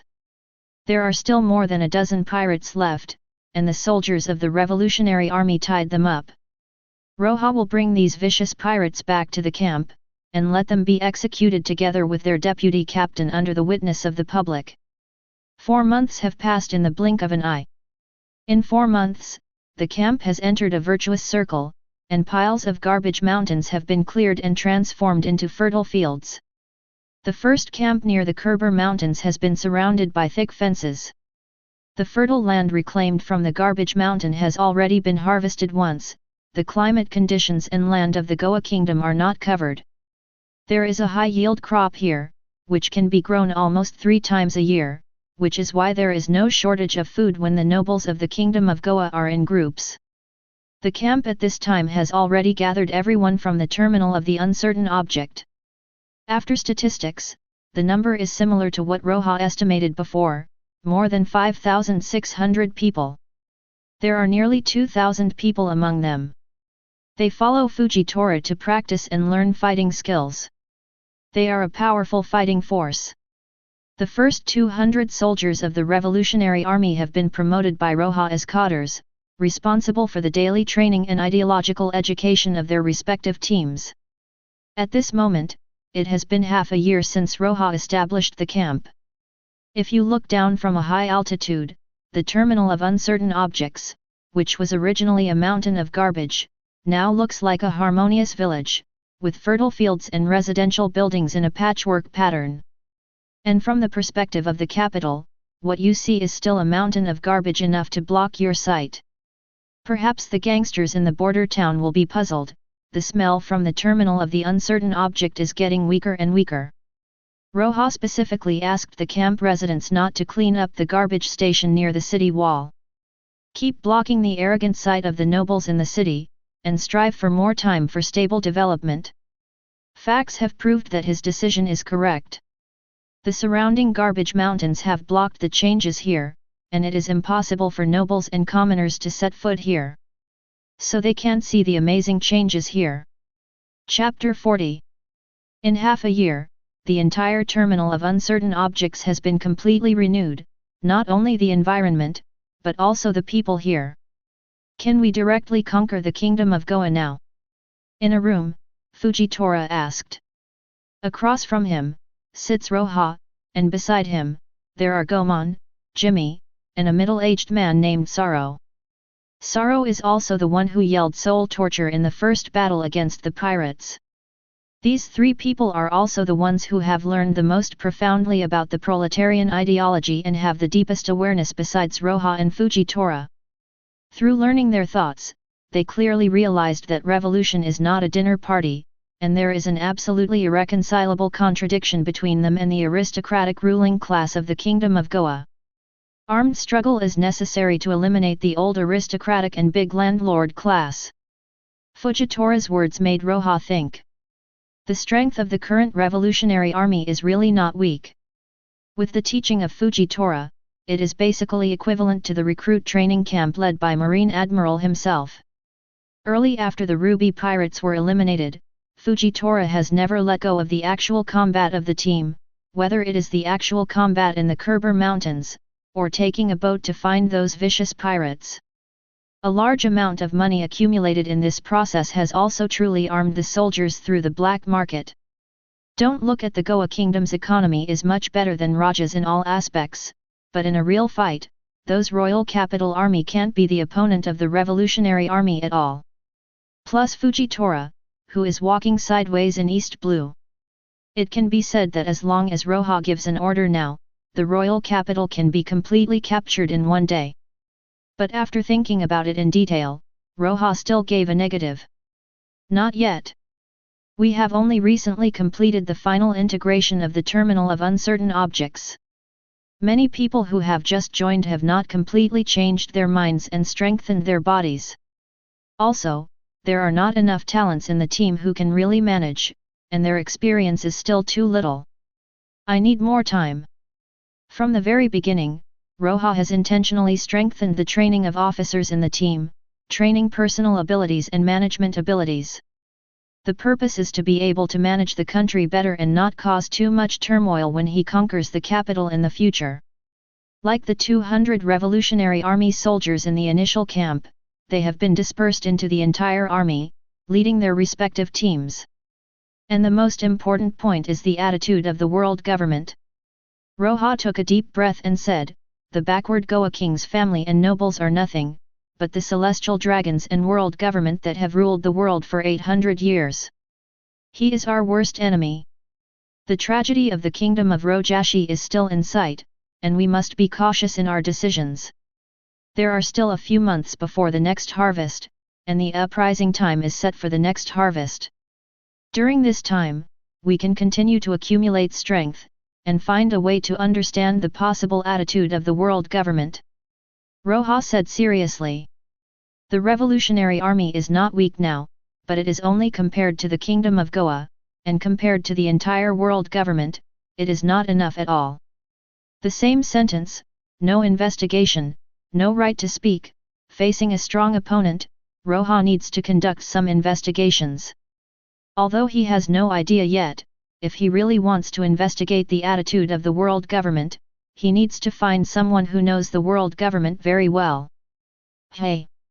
Just as Roja was thinking, he and Fujitora look up abruptly. "Is it the collision of conquerors Haki?" Roja asked, looking at Fujitora. "Roja's own talent is not weak, especially the knowledgeable talent, which is so good that even Fujitora is amazed." At this moment, both he and Fujitora could feel the powerful breath coming from the sea not far away. It's a battle between two strong men with conquerors Haki, the collision of Haki, the breath produced can be captured by their observation Haki. "Would you like to see it?" Fujitora asked. "Goming, let the comrades at the observation deck see if there is anything unusual on the sea surface." Roja said. "Okay." Gomon took out a phone bug from his arms. After a while, he came back and said with a strange expression, "It's the Roger pirates fighting." "Is it the Roger pirates who made a big fuss in the Grand Line?" Fujitora asked in surprise. Since the Rocks pirate dissipated due to inexplicable reasons, the Roger pirates have stood at the top of the sea in these years, and they are also known as the three legendary pirates with Golden Lion and Whitebeard. Such a pirate who has stood at the top in New World, why did he appear in East Blue? Yes, the logo of the Roger Pirates is on the newspaper. Of course, the possibility of impersonation is not ruled out. Gomon said rigorously. It should be the Roger Pirates. Unlike Gomon, Roja and Fujitora are very clear that a strong man with that kind of aura will not do impersonation. Just, who is the Roger Pirates fighting with at the moment? Could it be Marine? Do you want to go and have a look? Fujitora asked. Don't go, our people don't go near that sea. Roja said without thinking. Regardless of the reason why the Roger Pirates appeared in East Blue, we should not approach them. At this moment, the other party has received too much attention from the world government, and the last thing we want at this moment is the gaze of this behemoth from the world government. This Uzumaki is not something we can get together at the moment. Understood. Fujitora nodded. Roger, it's finally Lao Zi's turn to appear. I was handsome when I was young. Garp, hey Roger, let's not say that your face has nothing to do with being handsome. At this time, you are almost 50 years old, so you can't be young. Sengoku, 4 years before your execution, GOLD Roger. Roger, so what, death is never the end, Sengoku, my will spread across the world, ha ha ha. Whitebeard, by the way, I'm more curious Roger, what are you doing in East Blue during this time period, and who are you fighting against? Also, have you stopped at Goa Kingdom? Roger, I went to East Blue at this time because I wanted to walk the Grand Line again. As for who I fought with, I forgot, maybe it was Garp. As for whether I stopped at Goa Kingdom, I also forgot. Sub-kingdom is not something impressive. But if I in this world stop at Goa Kingdom, I must visit Roja, he is really a very interesting person. Chapter 41. Really, it's a pity, Roger, that we didn't stop at the Kingdom of Goa. Rayleigh's memory is good, and he still remembers that year 28 years ago. It was in this year that Roger was diagnosed with an incurable disease. They decided to completely complete the trip of the entire Grand Line in Roger's final time. Speaking of which, if it was from the first island to the last island of the Grand Line, then their voyage would have been completed more than 30 years ago. But the real Raftel is the island where the 4 coordinate histories recorded in this article meet. In order to find the historical text of the signpost, they set sail again from East Blue, and then met Crocus near the Twin Points. With his help, Roger was able to survive the trip to the Grand Line. Early the next morning, when Roja woke up and finished washing, a comrade told him that an old man was rescued in the sea at the port this morning. When I found him, he was completely unconscious, with a broken board under his body. He had a serious knife wound on his chest. He should have encountered a pirate. Listening to the report, Roja's eyes moved. Where is the person? Take me to see. A moment later, Roja saw the old man who was simply bandaged at the home of a doctor in the camp. This is a thin old man with long eyebrows, covering his eyes, grey hair, no exact age, probably in his 60s or 70s. The wound on the chest is still oozing blood under the gauze wrapping. According to the doctor who treated the wound, it is from the right shoulder to the waist. The wound is very deep. If it were an ordinary person, he would have already died. However, the vitality of this old man is obviously very strong. Treat him well, tell me as soon as he wakes up. Roja nodded, he almost already knew the identity of the old man. Looking outside the door, Fujitora arrived at some point, and Roja walked out. Is that the guy who fought Roger yesterday? Fujitora asked. The time is right, and this kind of vitality that is different from ordinary people is also in line with the characteristics of a strong person. Otherwise, if this kind of injury is an ordinary old man in his 60s or 70s, he would have died a long time ago after soaking in the sea for a night thoroughly. Yet. Roja nodded first, and then added, probably yes. Can you sense this person's strength? Roja asked. No, when a person is in a coma, his sense of breath will become worse. In addition, he is now seriously injured and dying, and his breath of life is too low. Fujitora said. However, judging from the conquerors sensed yesterday and his aura in his current state, he may be a little weaker than me, but not much weaker. Fujitora gave a pertinent evaluation. Roja nodded. Fujitora's current combat strength is definitely at the level of a great pirate, but I don't know how far it is from Admiral. To get such an evaluation from him, the thin old man lying on the bed should also be at the level of a great pirate. I'll trouble you, Mr. Xiao Xiao, for the past 2 days. Stay here and watch. Roja said. Don't worry. Fujitora nodded. Unlike Roja, Fujitora, who is not sure about the identity of the old man, the identity and strength of the old man has been clarified in the chat room at this moment. Luffy, isn't this the master? Ace, it is indeed Master Hammer. Sabo, it turned out that Master Hammer said that he lost to Roger when he was young. I always thought he was bragging. Sabo was a little emotional. He met Master Hammer when he was 10 years old. Master Hammer is a kind old man who lives in the terminus of uncertain things. He claimed to have lost to Roger, and then drifted to the terminal of the uncertain object. At that time, Sabo naturally had 10,000 unbelievers. At that time, Roger was already the famous One Piece. And Mr. Hammer is an old man who lives in the garbage dump, and there is no way that the two seem to have fought against each other. Kid, what is the background of this old man? Actually played against One Piece? Luffy, this old man is called Nagel. I met him in the mountains when I was a child. He, Grandpa Nagel is very powerful. At that time, he had already controlled conquerors and scared away a huge bear. Kaido, the strong man who controlled the conquerors, will end up in the garbage dump of East Blue? Hey, Roger, aren't you the party? Come out and say a few words. Roger, I'm sorry, I really don't have much memory, there are too many pirates defeated back then. Really, it seems that there is this person. When I returned to East Blue, I met by chance. It is a small pirate group, but the captain is very strong. In East Blue, it is hard to imagine a man with such strength. Copper Jabba, I think I remembered it too, but I was evaded by Captain Roger. Shanks, there's no way around that, but that's Captain Roger at his peak. Yes, there is no way. Roger at his peak, the man standing at the top of the ocean, was so terrifyingly powerful that it was unimaginable. The fact that this unremarkable little old man can make Roger use magic to evade, also shows that his strength is not weak. Koala, tell me, will this old man be absorbed into Mr. Roja's revolutionary army? If so, that would be a great thing. As soon as this remark came out, 5 elders on Mariejois turned black. Where is this a good thing?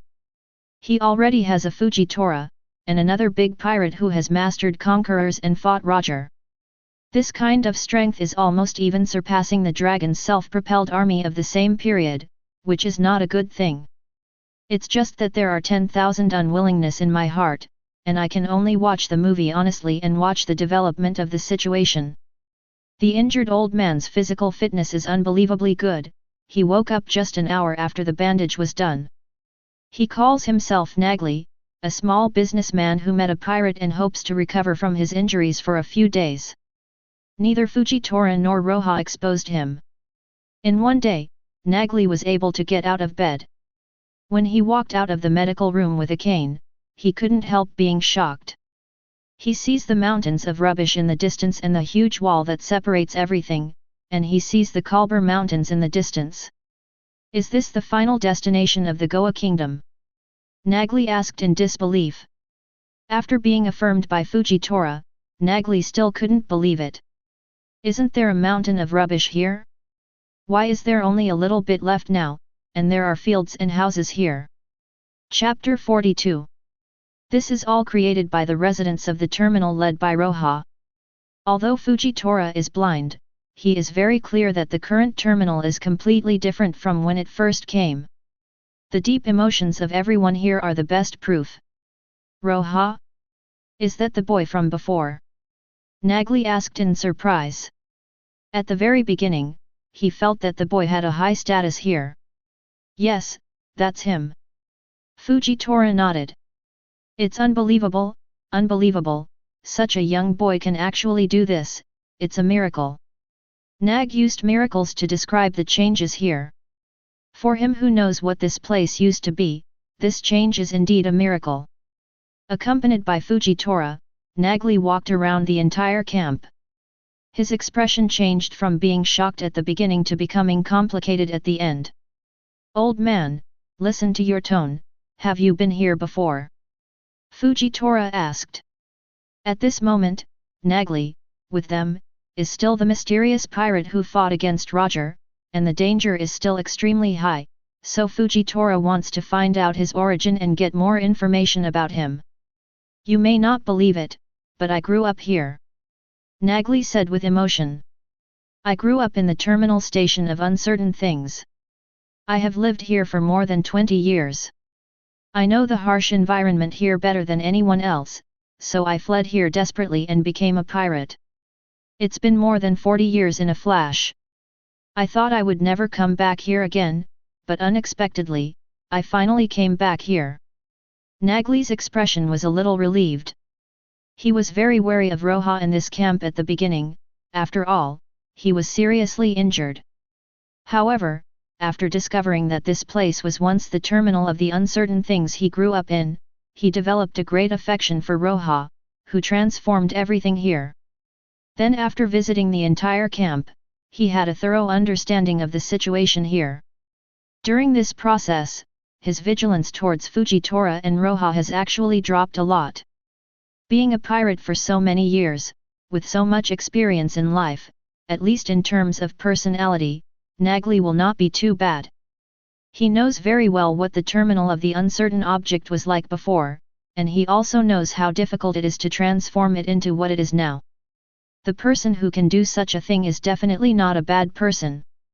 So in the face of Fujitora's inquiry, he easily revealed his identity. Pirates. Fujitora also feigned surprise at the right time. Yes, pirate, but you can also rest assured that I am not some vicious pirate. I have never done anything to rob civilians. Nagli explained. I believe in you. Fujitora has knowledgeable emotional perception, and can feel that Nagli is not a vicious person. You can recuperate your injuries here for a few days, and you don't have to worry about other things. After you heal your injuries, you can decide for yourself whether to stay or not. Thank you very much. Nagli thanked. Fujitora didn't say anything more, but turned and left. The brief communication allowed Fujitora to determine what kind of person Nagli is like. He is not worried about what Nagli will do here. He can even feel that the aging Nagli has some inexplicable feelings for this hometown that was once full of ugliness. Perhaps he will stay here after a few more days. Fujitora is very accurate in seeing people. After self-destructing his eyes, he got something even more rare. Time passed by just like that. 5 days have passed since Nagli was rescued ashore. In 5 days, under Nagli's strong physique, his body has fully recovered. Roger's knife was originally intended to be reserved. For his level, it is not fatal. During the 5 days, Nagli really blended into the camp like an ordinary old man. In the morning, he follows the training, and in the afternoon he can also go to the field to do some farm work and chat with some old people in the camp. In the evening, he even participated in the ideological study in the camp. After Roja learned about Nagli from Fujitora, he gave him the green light. But to be honest, there is nothing to hide from the current daily affairs of their camp. Nagli often comes to Roja to ask some questions, and some questions really surprised Roja. During the exchange, both of them have gained a lot. Roja's advanced thinking and advanced methods have explained many doubts for Nagli, which are accumulated from what he has seen and heard in his more than 40 years of sea voyage career. And Roja is also absorbing his rich life experience from Nagli, an old man in his 60s and 70s, and has a clearer and more comprehensive understanding of the status quo of this world. An old man in his 60s or 70s has lived a long life in this chaotic world, and what is even more commendable is that he has been sailing all over the world for more than 40 years. What they have seen and heard, life experience, is a kind of very precious wealth. During the conversation, Nagli seemed to be thinking about something. Finally, after the exchange ended that night, Nagli made a decision. Mr. Roja, can a former pirate like me join the Revolutionary Army? Nagli asked seriously. Nagli has been thinking about this for a while. Since being defeated by Roger, he has basically given up his pirate career in his heart. It's not that he didn't think about looking for his lost companions in the past, but he finally gave up on this idea. He is almost 70 years old, and his old buddies are not young anymore. At this age, he starts to think about other things. He used to set foot on the sea in order to escape from here. The sea has contained his life for more than 40 years, but now, he suddenly wants to do something else. This kind of thought was originally very light, but during the past few days in the camp, this thought took root in his heart and grew grass. I escaped from my hometown for more than 40 years, a place full of painful memories. Looking back, it has turned into a peaceful and hopeful place. This feeling is both shocking and yearning. He has been here very fulfillingly these few days. He has never been so fulfilled. When he was a child, he imagined such a scene more than once in the dreamland in this garbage dump, and now it has become a reality. He wants to join this revolutionary army. From here, Nagli sees the hope of changing this decadent world. As long as you have not committed any unforgivable crimes, the Revolutionary Army will not reject comrades like you to join. Welcome to join, Comrade Nagli. Roja smiled and held out his hand. Nagli stretched out his hand in a daze. At this moment, he seemed to see the sea in this young man, that incomparably vast, far-reaching, and inclusive sea. Chapter 43. Gecko Moria. Speaking of which, what level of strength is this Nagli? Gecko Moria is curious, what they said before was too vague. It is impossible to judge its specific strength in seconds after being evaded by Roger. At the peak of Roger's escapism, the 3 billion pirates may also be killed in seconds. Really, probably not much worse than Shishibukai of your level, Nagli is still very strong in my impression. Copper Jabba, my judgment is similar to that of Rayleigh. That man's strength and speed, Conqueror's haki is not weak, although he was seconded. Gecko Moria, what is Shishibukai at my level? I was very strong when I was young. Kaido, that was decades ago. Moria, you're really going backwards. Moria stopped talking. He was indeed beaten by Kaido, and it is not an exaggeration to say that he is getting weaker and weaker. After Moria shut up, the other Shishibukai took over. Crocodile, if it is equivalent to a Shishibukai, then the strength of Roja's revolutionary army has surpassed that of Dragon's revolutionary army at the same time. Crocus, let me correct you. The dragons are still in the volunteer army at this stage, and there is still a certain gap in terms of combat power. Sengoku, the self-propelled army of this period includes Dragon, Bartholomew Kuma, and Ivankov, all three of whom are stronger than the average Shishibukai. As for the army, although the volunteer army has no idea of building an army at the moment, the Sobel Kingdom has its own standing army. Generally speaking, the Dragon's volunteer army is stronger. Sengoku's analysis is spot on. But he was thinking about something else at the moment.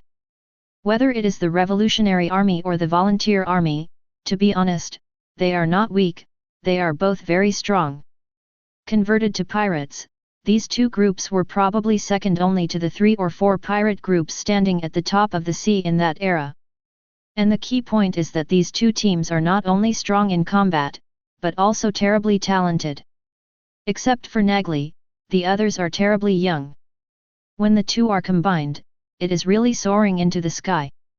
On Mariejois. If not imprisoned at this moment, if there are any cups and daxia on hand, 5 elders promises to throw them all out by now. The Revolutionary Army, which is the greatest threat to the world government, has gained another admiral. Those who are proficient in Conqueror's haki, and their strength can be recognized by Pluton Rayleigh, their strength is estimated to have caught up with some weak Shishibukai. Even if there is a difference, it won't be that big. There are countless characters like this, even in this world. But now, it was so simple to be brought under the command of the Revolutionary Army. 5 elders really wants to ask, don't you have the arrogance to be a strong man? Golden Lion, I can't understand, there are really pirates, so I gave up my career as a pirate and joined a so-called Revolutionary Army.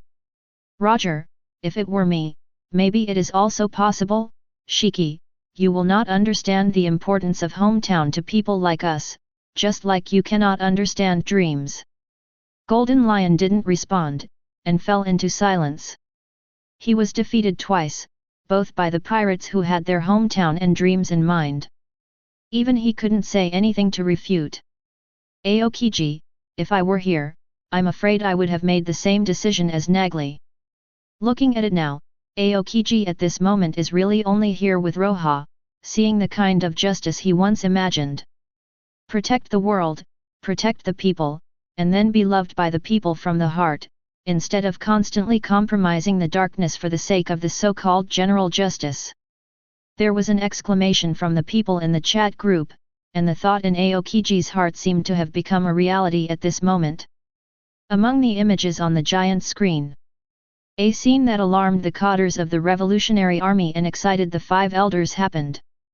Near the edge of the camp in the Kerber Mountains, 2 figures walked out of the forest. One is majestic and tall, and the other is thin and tall. No one thought of it. At this moment when the development of the camp is in full swing, these two people actually appear here. Garp, the marine hero, and Kuzan, a young marine genius at the time in the position of Marine Vice Admiral.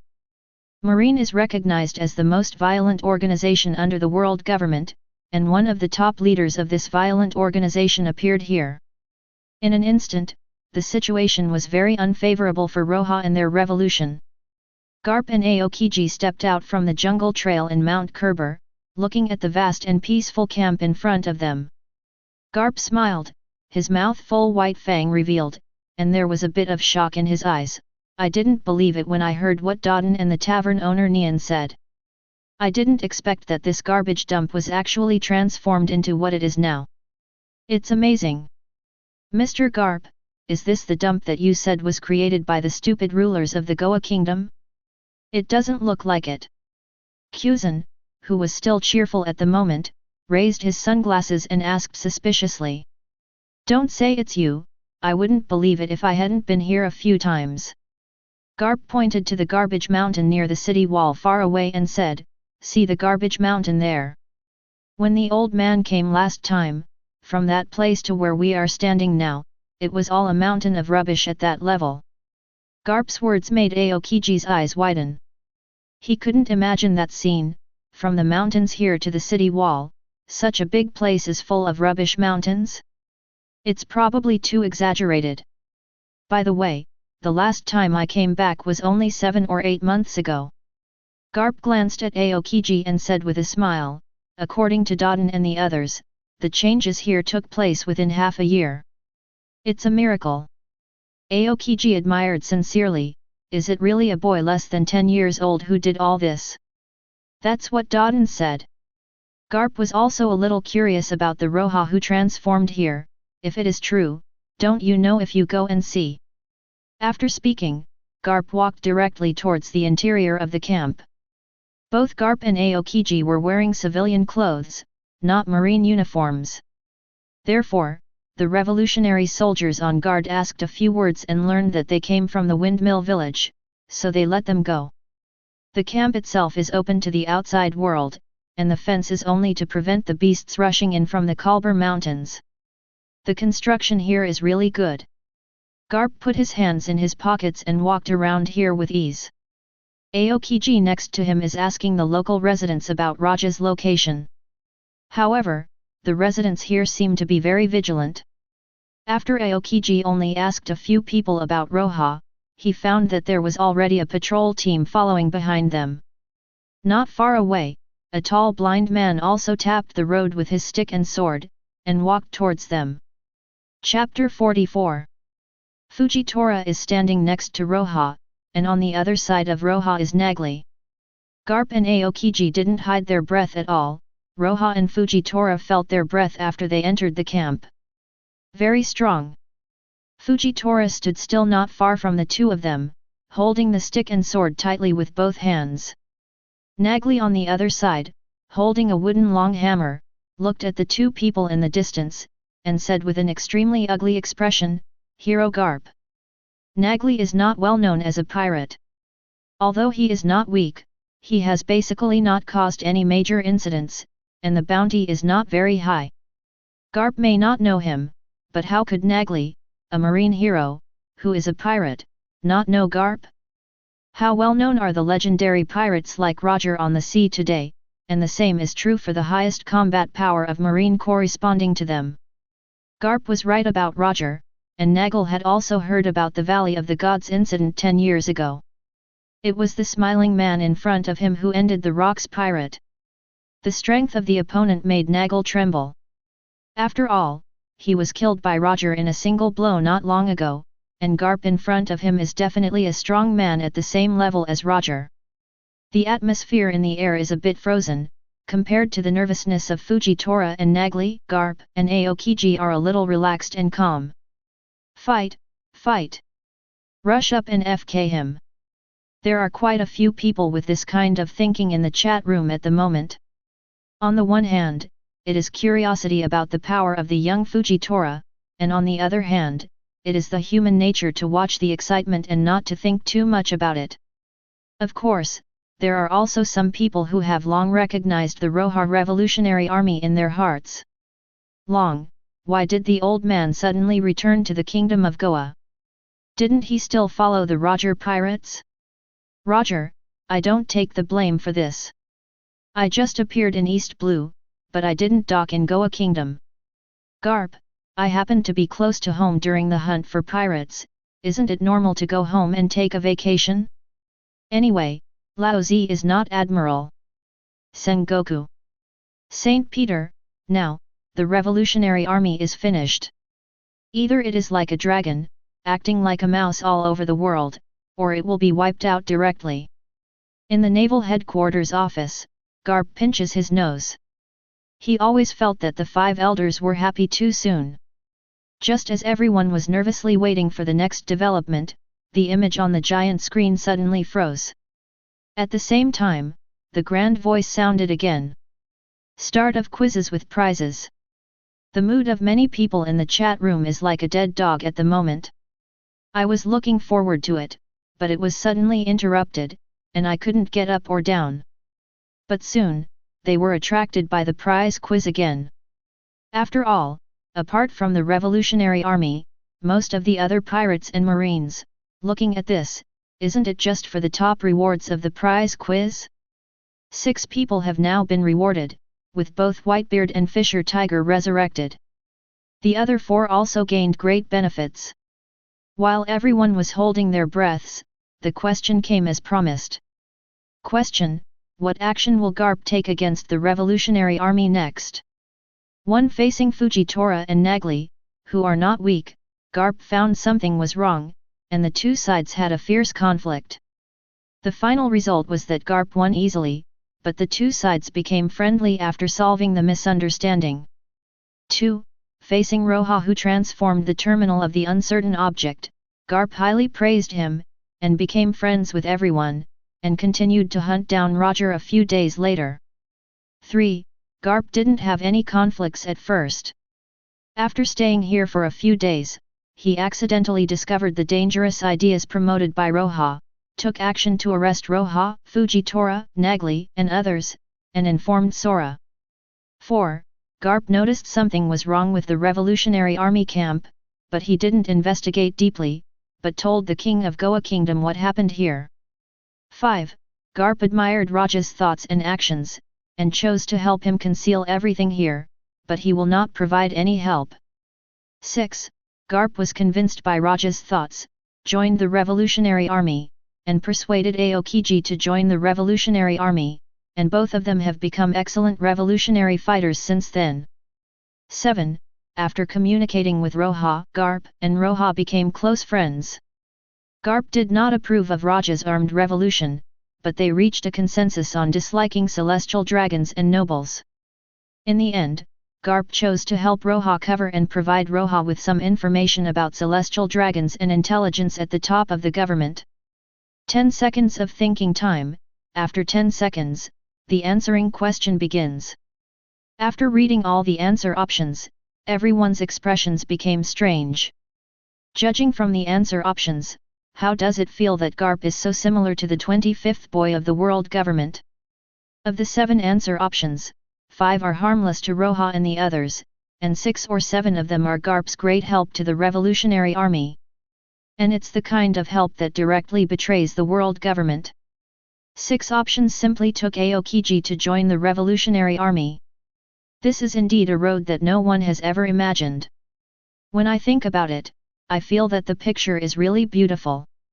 In the chat room, apart from the 2 directly opposed individuals, the Revolutionary Army and the world government, of course the other people had the most fun. Even if it is marine under the world government, there are quite a few high-level watchers watching. Seeing this option at the moment, I am afraid that the face of 5 elders is funny. Hey, Garp, if it's you, what's your most likely choice?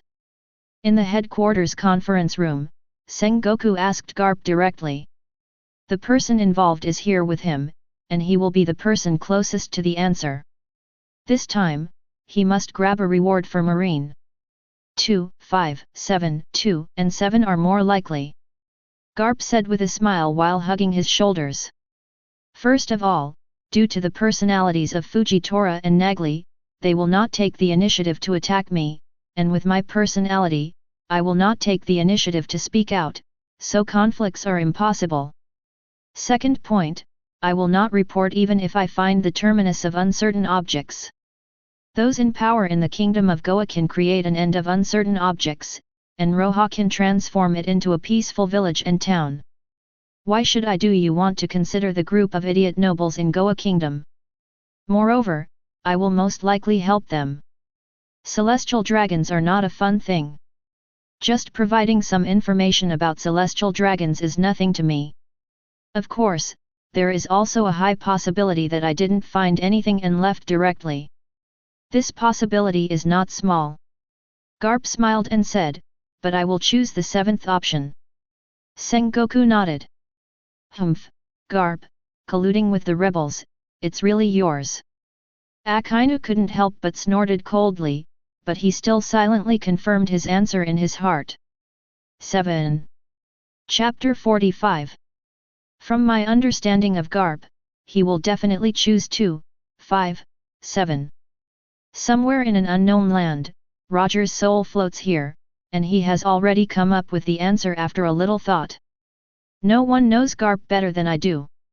Coupled with the long-term selection principle, Roger directly chose the seventh answer.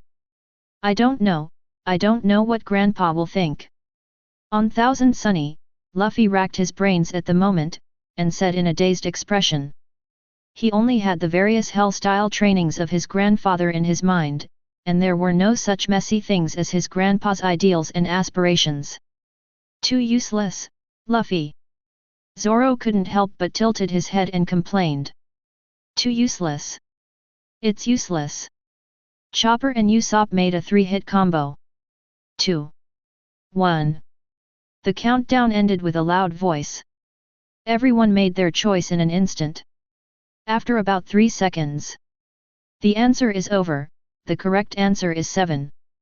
The rewards for answering the questions correctly this time are Monkey D. Garp, Gold Roger, Monkey D. Dragon. Congratulations to Garp for receiving the title award, Iron Fist of Love. Iron Fist of Love, a fist full of love that can wake up a sleeping heart. Passive effect 1, waving iron fists to obedient students and relatives can achieve the effect of enlightenment. The heavier the punch, the more hits, the better the enlightenment effect. Passive effect 2, for disobedient students, relatives swing iron fists, which can cause damage enhancement.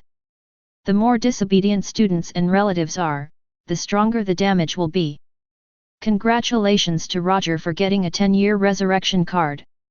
The resurrection card has been bound and can be synthesized. Congratulations to Monkey D. Dragon for obtaining a 4 Emperors quality potion. 4 Emperors potion, it can be used on anyone to make them reach the 4 Emperors level of physical fitness and haki. This standard is based on the average physical fitness and conqueror's haki of the 4 Emperors in the current era, without any side effects. Every time the reward for the quiz is released, the chat room is full of excitement. The rewards every time are better than everyone's imagination. Kid, did you make a mistake, the 4 Emperors quality potion? There are such things? Uraj, use it to get 4 Emperors average physical fitness and haki? No side effects yet? One step to the sky. Hawkins, can't do it, it's a shame that I can't do it at all about my chances of getting the reward. The supernovas are all sour. The average physical fitness of the 4 Emperors and haki, if they can get this reward, their combat effectiveness will be able to be brought close to the level of the 4 Emperors in no time. Then after a little bit of training, you will be able to reach the combat effectiveness of the 4 Emperors level. There is absolutely no doubt about it.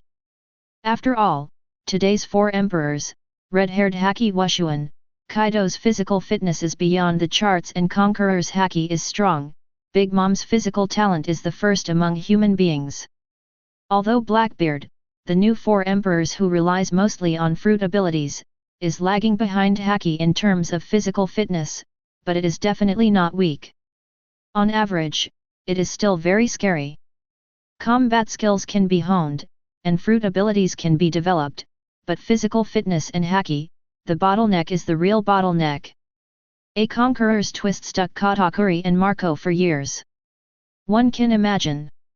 The supernovas are at the moment when the new world is at war with the old four emperors, and the demand for combat power is very high. Unfortunately, they did not get this reward. Not only the supernovas, but most of the forces in the entire chat room could not ignore this four emperors potion. This is a god-level potion that can elevate ordinary people to a level close to that of the four emperors, and allow the strong to break through the bottleneck and reach the level of the four emperors. Whichever force gets him, the overall combat power will be greatly enhanced in an instant. Even the world government with many powerful people cannot ignore the terrifying combat power of a four emperors. The biggest headache right now is 5 elders. Because it was the Revolutionary Army who got the 4 Emperors potion. The Revolutionary Army is already very difficult to deal with, and if they have one more 4 Emperors combat power, it will turn the world upside down. Sengoku, I don't know who will use the dragon. The Revolutionary Army will have another top-level fighter. Kingdom of Kamabaka. Long put away the potion carefully. He himself doesn't need this potion, because his combat power is already the top in the sea. As for who to use, he has already thought about it. That is Sabo. Sabo's talent is very high, and his combat skills are considered top-notch in the Revolutionary Army. It's just that he is too young, his physical fitness is not as good as Haki's, and he doesn't have the fruit ability to assist. This potion is for him to use. I believe he will soon be able to reach the combat power of the 4 Emperors level. It's just that he is now in the confinement of the energy field, and he can't give the medicine to Sabo, so he can only put it away and save it, and wait for the energy field to be lifted.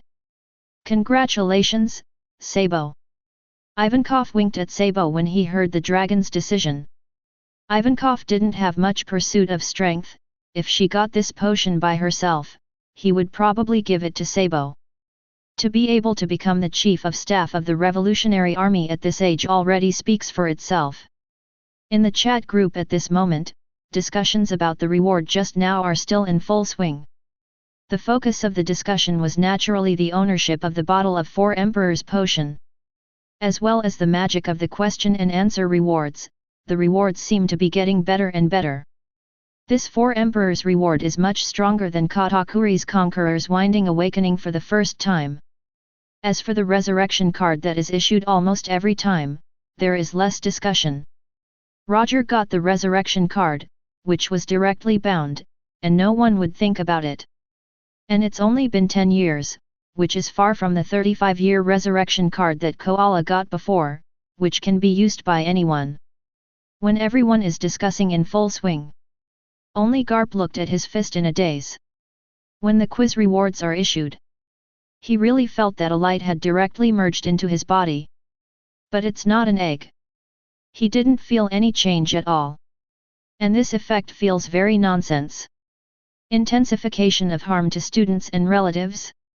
Which of his student relatives is his opponent? But there seems to be something about the enlightenment effect.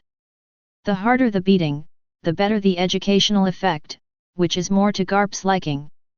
But to be honest, this title reward is still a bit rubbish compared to other people's lifespan or strength. Be content, Garp. Sengoku comforted Garp with his white round head, it's better than nothing, ha ha ha. Chapter 46. If it is said that after the rewards are distributed, who is the most frustrated person in this sea? That must be the 5 elders. Not to mention the rewards are not for their celestial dragons. The Revolutionary Army has one more 4 Emperors combat power. The answer to the prize quiz directly reveals that Garp is going to help Roja's Revolutionary Army against the celestial dragons. It would be nice if it was just another world. The point is that the 5 elders remember it clearly. It was clearly stated in the voice that appeared at the beginning. As the viewing progresses, the 2 worlds will gradually interact. According to the development speed of the Roja revolutionary army in the other world, coupled with the strength of the dragon's own volunteer army, their combination may be able to overthrow them in the other world. When the two worlds interact, will they be able to resist? No matter how worried the five elders are, all they're actually doing right now is watching movies. In other words, this is an established fact that has already happened in another world. At this moment, all they can do is hope that the development of Roja's revolutionary army will be hindered. After the question and answer, the image on the giant screen was restored. Facing the vigilance of Fujitora and Nagli, Roja is very calm. And Garp also smiled and pressed his hands, signaling them to relax. I don't mean any harm, everyone. I am here this time, not on behalf of the Kingdom of Goya, or the mission of the world government. I am just an ordinary marine, returning to my hometown for a vacation to relax. Garp can understand Fujitora's nervousness. He has heard a lot about this terminal camp from Dodin and everyone in Windmill Village. With his wisdom, plus the information he got, and the well-equipped armed team in the camp holding guns, Garp can easily judge that this is a force completely independent of Goa Kingdom. That is to say, the people in the capital are used to being superior, and they can't avoid the garbage dump here. In addition, the surrounding garbage mountains have not been cleaned up, which has led to the fact that they have not noticed any changes here. In the end, the two will definitely have conflicts. From the standpoint of Garp Marine, he should have stood on the standpoint of the Kingdom of Goa, a member country. But with his temper, he hates nobles, especially corrupt nobles. So he is more supportive of the camp established by Roja. At least with the confidence he has gained, and what he has seen and heard so far, Roja is definitely not that kind of ambitious war fighter. Garp's words did not make Fujitora and Nagli relax their vigilance. Although Fujitora's knowledge perception can feel that Garp is not lying, he can't guarantee that his perception is correct. After all, the other party's attainments in Haki are better than his own. Don't worry, Mr. Smile, Mr. Nagel, Mr. Garp is not an enemy. It wasn't until Roja spoke that Fujitora and Nagli relaxed, but they still had basic vigilance. I thought it was a rumor before, but I didn't expect that you are really the leader here. Garp looks at Roja in surprise. In his opinion, Fujitora and Nagli are not weak, especially Fujitora, who is so young but so strong, and the future is limitless. However, a person of this level is also impressed by this young boy. This can only show that this boy is much stronger than he imagined. Let's sit and talk somewhere, Mr. Garp, Mr. Kuzan. Roja invited with a gentle smile on his face. Not long after, everyone in Roja has arrived at Roja's residence, a house built by himself. I have to say, you really shocked me. The terminal of this uncertain object, the old man tried to change it but failed. However, it took you only half a year to transform this place successfully.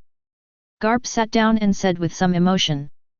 From Garp's narration, Roja also knew the efforts Garp had made. Different from the orphan who grew up in Nagli, the terminal, Garp grew up in Windmill Village, so he still has feelings for Goa Kingdom. With the justice in his heart, he once thought about changing this deformed dump, but failed. He was just a commoner at the beginning, and he wanted to change this place with his strength, but he failed. Later, he became a high-level marine and was also busy hunting down pirates. Can you tell me how you did it? Garp asked sincerely. What he heard from Dodin and everyone in the Windmill Village was just superficial stuff. What he wanted to know was the whole process of Roja. Roja didn't hide it, and told all the regulations he made at the beginning. Is it that simple? Kuzan asked in surprise. It's that simple. Roja spread his hands. The people really don't want that much, but the key is that sometimes those in power really don't treat them as human beings, not even cattle and horses. It seems simple, but it's not easy to think about it.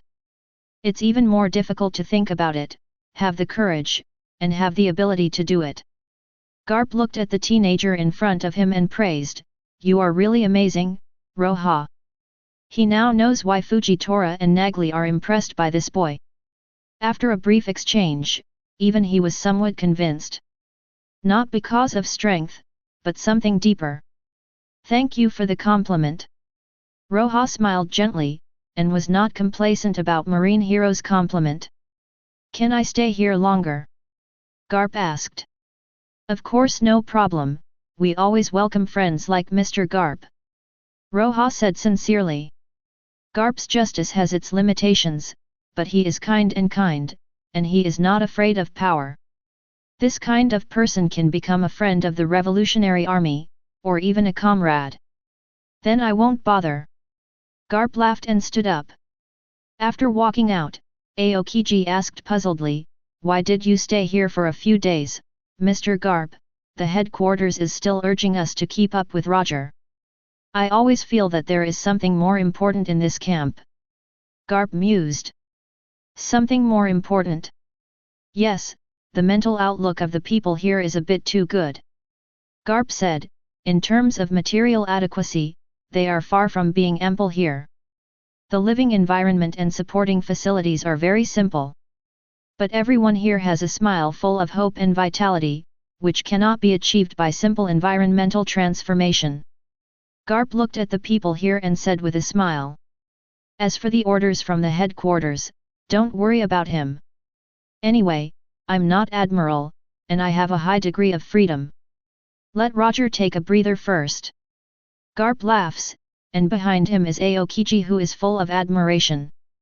Chapter 47. After Garp and Aokiji left, the same discussion took place in the room. Why let them live here? Fujitora asked puzzledly. Monkey D. Garp is still Marine. Marine is standing with the world government.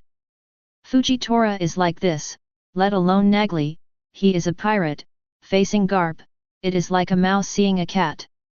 Mr. Yuxiao, as I said before, to distinguish who is our enemy and who is our friend, the world government is a very large group.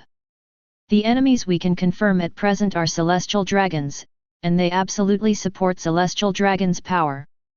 Marine is a violent organization under the world government, but my investigation in the past 6 months has found that Marine is not that simple a violent organization. Roja said. Especially in modern Marines, many people who have been victimized by pirates join Marines for the sake of justice in their hearts. And then there is the second point, for this purpose, to compromise with the world government that can provide military expenses. Of course, the Marine organization is huge, and many of them joined with various purposes, some purely for status and wealth, and some went to extremes, linking justice with the world government. But Garp and Kuzan aren't like that, that's why I let them stay, Roja said. They already have dissatisfaction with the nobles of the world in their hearts, and they have also seen the darkness of the world. Most importantly, they also have the vision to make the world a more peaceful and beautiful place. From some point of view, their purpose overlaps with ours, so if we can get their approval and then get some support, it will be of great help to us at present. Is this possible? Nagli asked. Yes, we may lack some convincing power for others, but for Garp, whose hometown is in the kingdom of Goa, we are now, the transformation of the terminal of uncertain objects, is the best persuasive power. Do you still need to carry out daily activities? Do you still need to continue the evening classes? Fujitora asked. The evening class is the core of their camp, responsible for teaching the core ideas. There is no need to hide from them. Roja thought for a while and said. He can probably guess some of Garp's thoughts here, if that's the case, just show him. Ideology has always been their most powerful weapon. After this day, Garp didn't even go back to Windmill Village, and took Aokiji to live in the Revolutionary Army camp. During the day, he would occasionally be responsible for training the soldiers of the Revolutionary Army. His strength is much stronger than the current Fujitora, and the skills he teaches are more practical. In the afternoon, Garp will also cultivate. Although the technique is very unfamiliar, it is better to work hard and perform miracles. At night, he will take Aokiji to night classes. The evening classes these days are about political stances, and Roja is the main lecturer. Everyone should have their own political position. This political position is based on the consideration of one's own class, after thinking about the social system and a series of factors. I don't know much about other places without investigation, but in the Kingdom of Goa, the people here don't have their own clear political stance. The nobles are deliberately weakening the public's thinking about society, and strengthening the nobility and rationality of their own class status. As the proletariat in our revolutionary army, the political standpoint of all of us should always stand on the standpoint of the masses of the people. Maybe some people feel that politics is too far away from them. But in fact, when this political stance becomes the mainstream, everything must be under the shackles of this political stance, and exploitation and oppression will no longer be as unscrupulous as they used to be. The elimination of exploitation and oppression is a long-term and tortuous process, but we must firmly stick to our hearts during this process. Garp lived in the camp for about a week, and on this day, he finally came to say goodbye to Roja. "Can we talk somewhere alone?" Garp asked. And Roja nodded, didn't bring Fujitora and Nagli with him, and Garp didn't bring his little fanboy Aokiji with him. The two just walked aimlessly, chatting while walking. "There is actually a question that I have been puzzled for a long time. I seem to have cleared up some of the questions you mentioned about your political stance before, but there are still many things I don't understand. What do you think of Marine's political stance? Is it to protect the interests of the general public?" Garp asked. "The closer you get to the top of the Marine, the more places you travel, and the more darkness you witness. Garp himself is very clear that he is completely different from the passionate justice when he first joined the Marine. Before I ask this question, I want to ask myself, Mr. Garp, what do you think is the role of Marine?" "Of course it is to fight pirates and maintain peace," Garp said without thinking. "For Marine, justice may become blurred, but responsibilities are still relatively clear. What is the purpose of fighting pirates and maintaining peace? Is it to make the nobles, celestial dragons, and other ruling classes more comfortable? Of course not." Garp retorted, "How could he be a Marine to fight against pirates to make life better for those idiot nobles? What is that for? In order for the people to live a stable life, they don't have to be persecuted by pirates. Does this population include people from non-affiliated countries?" Roja continued to ask. Garp is slightly silent. "Even the people of the allied countries, if the five elders say that they have all violated the law and need to be completely eliminated, will Marine take action to eliminate them, or will they consider whether the order is appropriate and whether the law is correct?" Garp still doesn't speak. The Kingdom of Goa, the royal family's own army, what is their political stance? Is it for justice? Or the people? I'm afraid it is essentially for the interests of the royal family. So, in essence, the Marine is no different from the Kingdom's Guard army. The original intention may be good, but when the people in power are corrupt nobles, they are slowly compromising and become nobles oppressing the people. A gun. World government, no, Marine may not be as bad as you think, Roja. Garp wanted to say something, but when he said it, it seemed a little pale. "I am the sole survivor of the Kingdom of Krojashi, Mr. Garp." Roja turned his head around, looked at Garp and said calmly, and the latter's eyes dimmed instantly. Chapter 48. Krojashi Kingdom. Garp was silent. It's impossible to say that he, as a high-level Marine, doesn't know about the tragedy of the Krojashi Kingdom. After all, the Krojashi Kingdom was destroyed by Marine's Buster Call. Although he was opposed to this action and did not participate in the whole process, this matter was indeed done by Marine, which cannot be separated. The righteous Marine, which claims to protect the people, has done a massacre of the country that pirates seldom do. Krojashi Kingdom. Garp sighed and repeated the sentence again. Roja's previous questions are now echoing in Garp's mind, making his view of Marine's justice seem even more blurred. "I can't give you the answers to these questions," or you and I have our own answers. Garp said after a long silence. Maybe you are right, but in this matter, until the end, no one knows what is right and what is wrong. We are all thinking of ways to make this world a better place, maybe in different ways. In your opinion, me and our marine are too weak, but in our opinion, you are too radical. You can't quite convince me, and I can't quite convince you, Garp said. However, I see some hope in you. I won't report the things here to the higher UPS. I will even help you cover up and provide some help. Garp said here, his eyes became sharper. Just, if one day, I find out that you have become those idiot nobles in the kingdom of Goa, I will shoot you mercilessly. If some of us really degenerate like you said, I'd be happy to see someone kill them. Roja said with a smile. Looking at the heartfelt smile on Roja's face, Garp froze for a moment. You are indeed very different from those careerists. During the conversation, the two of them had unknowingly climbed to a peak in the Kerber Mountains. Standing here, they could easily see the capital. Your next step is to overthrow the royal family of the Kingdom of Goya. Although it is not appropriate to say this, you still have to think about the incident in the Kingdom of Roja. Garp reminded. The world government will not let you go easily. With your current strength, you will be easily destroyed. What if we continue to pay the heavenly gold? Roja looked at the royal capital in the distance and asked with a smile. Ah? Pay the heavenly gold? Garp buckled his ears, thinking he heard it wrong. Aren't you the rebel army against the world government? Yes. Roja nodded. Our purpose is to overthrow the world government. Then why do you have to pay the heavenly gold? Garp was even more puzzled.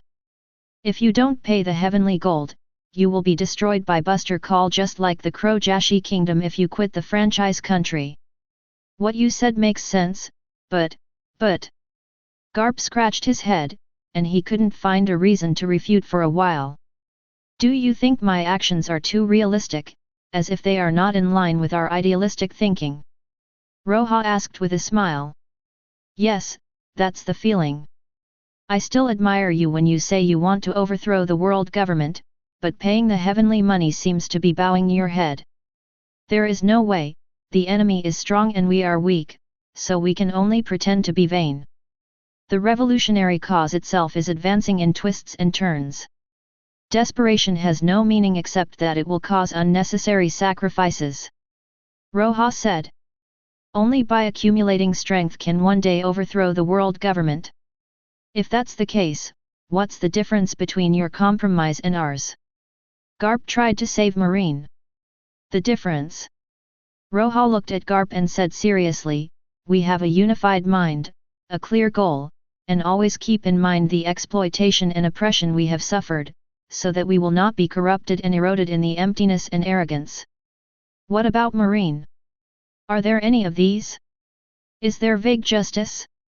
You don't need to pay the heavenly gold, you only need to receive the military expenses drawn from the heavenly gold by the world government every year, so you are more and more eroded and corrupted by the world government. Without thinking, you will become a real gun.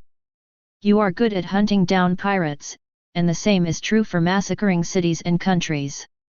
To be honest, I can't blame you to a large extent. The world government above you is already rotten, so you are gradually rotten. The kingdom of Rojashi was not the first country to die under the guns of the Marine, and it certainly won't be the last. Roja's words not only completely silenced what Garp said, but also completely silenced the Marines in the chat room.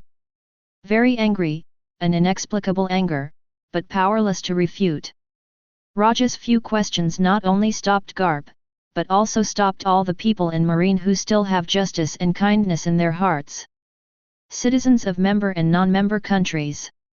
Whether the legal issues of the world government are reasonable. They cannot give an answer. Especially the sentence that the royal guards of the Kingdom of Goa will say they are righteous. Directly and nakedly uncovered Marine's fig leaf. Are they of the same nature as the royal guard? A lot of people want to say no, but celestial dragons is a point they can't get around. It's really murderous words. Crane couldn't help sighing. Chat rooms are not for everyone in the world, but watching movies is. Marine's justice has attracted many righteous young people from various countries. Now, this fig leaf called justice has been torn away. What is more important is that sentence, which is powerless to refute, even the Crane who is a high-level Marine cannot refute. Even speaking, the closer to the senior management of Marine, the more they understand the correctness of Roja's words. Why did Aokiji leave the job? Why did Zephyr leave? Why didn't Garp promote Admiral? How many high-level executives can say that they still maintain the original intention of justice when they first joined Marine? Marine is like this now, the closer to the top, the closer to the darkness, the more aware of his own powerlessness, the more he blurs his own justice. Became an extremely selective justice, then decayed into a mere weapon. The last sentence that Roja said, Rojashi Kingdom is not the first, nor will it be the last, directly silenced all the high-level officials. The content of the video was 28 years ago, and the situation has been exactly as Roja said in the past 28 years. There are more and more countries and places swallowed by darkness. Chapter 49. Aokiji, well said. Zephyr, good scolding, now Marine should be scolding, justice? Nonsense. Zephyr laughed heartily. Only after exiting the Marine can you see the Marine clearly. Erase the hatred blinded in front of his eyes, let go of the unwillingness to be kicked out by Marine. Looking back, what Zephyr saw was just a little depravity in Marine. So many wrong things have sat down till now. Zephyr really has the qualifications to criticize. Although he used to be a senior Marine. But after the murder of his wife and son 32 years ago, he has largely stepped down from Marine management. Although the rank of Admiral is retained, the power has basically been handed over, and it is only responsible for training new Marines. 30 years ago the Rojashi Kingdom collapsed, the Ohara time 22 years ago, and the Frevans event 16 years ago. As well as the Dressrosa incident 10 years ago, although it was endorsed by the world government, everyone knew that it was a trick of Doflamingo. Shishibuki's shit-like system really rubbed Marine's face on the ground. Roja and Garp's conversation continues while Marine outside ponders justice. Perhaps because he realized that what he said made the atmosphere too heavy, Roja didn't chase after him fiercely, but changed the subject. I'm not very familiar with the world government, Mr. Garp.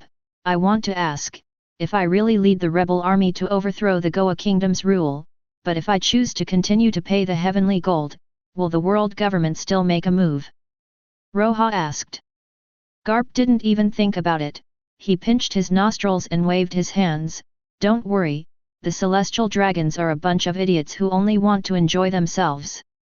As long as you don't announce your withdrawal from the franchise and pay enough heaven money on time, there won't be any problems. World government has so many franchise countries, and the government does not have laws prohibiting wars between the franchise countries. For example, North Blue and New World will usurp the throne from time to time. This is not a big problem. Of course, the safest way is to elect a nominal king, so that the risk will be minimized. Garp reminded. I see. Roja nodded thoughtfully. I still want to remind you that the Kingdom of Goa is a small country and won't get much attention, but if you overthrow the regimes of several East Blue countries, the world government is not a fool. Garp said with a serious face. You should know that Marine is not the only one under the world government. In fact, it is the CP organization that is responsible for all aspects of intelligence. Don't underestimate them. I see, I will pay attention to this. Roja nodded and said, actually, my original plan did not intend to overthrow the Goa Kingdom, nor did I intend to develop in East Blue. This is the most peaceful sea area in the four seas, and the world government is paying too much attention. Then where are you going to develop? Garp asked curiously. Want to know? Mr. Garp. Roja smiled and said, if you want to know, join the Revolutionary Army. You brat! Garp scolded with a smile. Garp, UBD, 5 elders watched the movie, his chest heaving and panting like a cow. I can't wait to rush into the movie watching and kill the garp inside. Obviously, as a high-level marine, he abused the 5 elders behind his back. Not only that, but also helped the leaders of the hostile forces analyze them. It's really disgusting.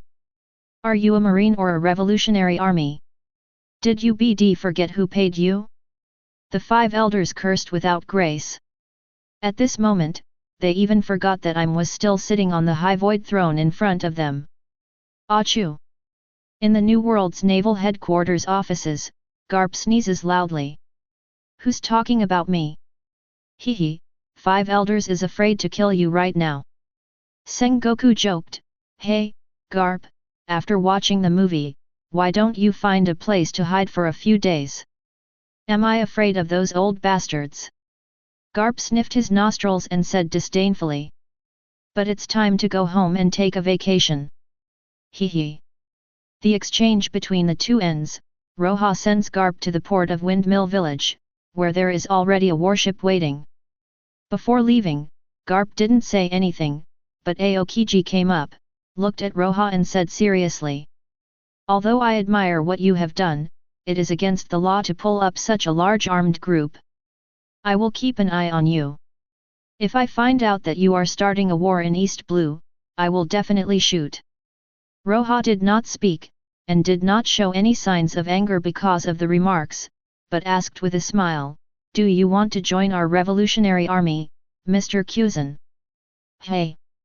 Kuzan didn't expect that he would invite him to join after he said such unkind words. I'm not interested. I'm a marine who upholds burning justice. How could I join your small armed group? Kuzan waved his hands. People will always change.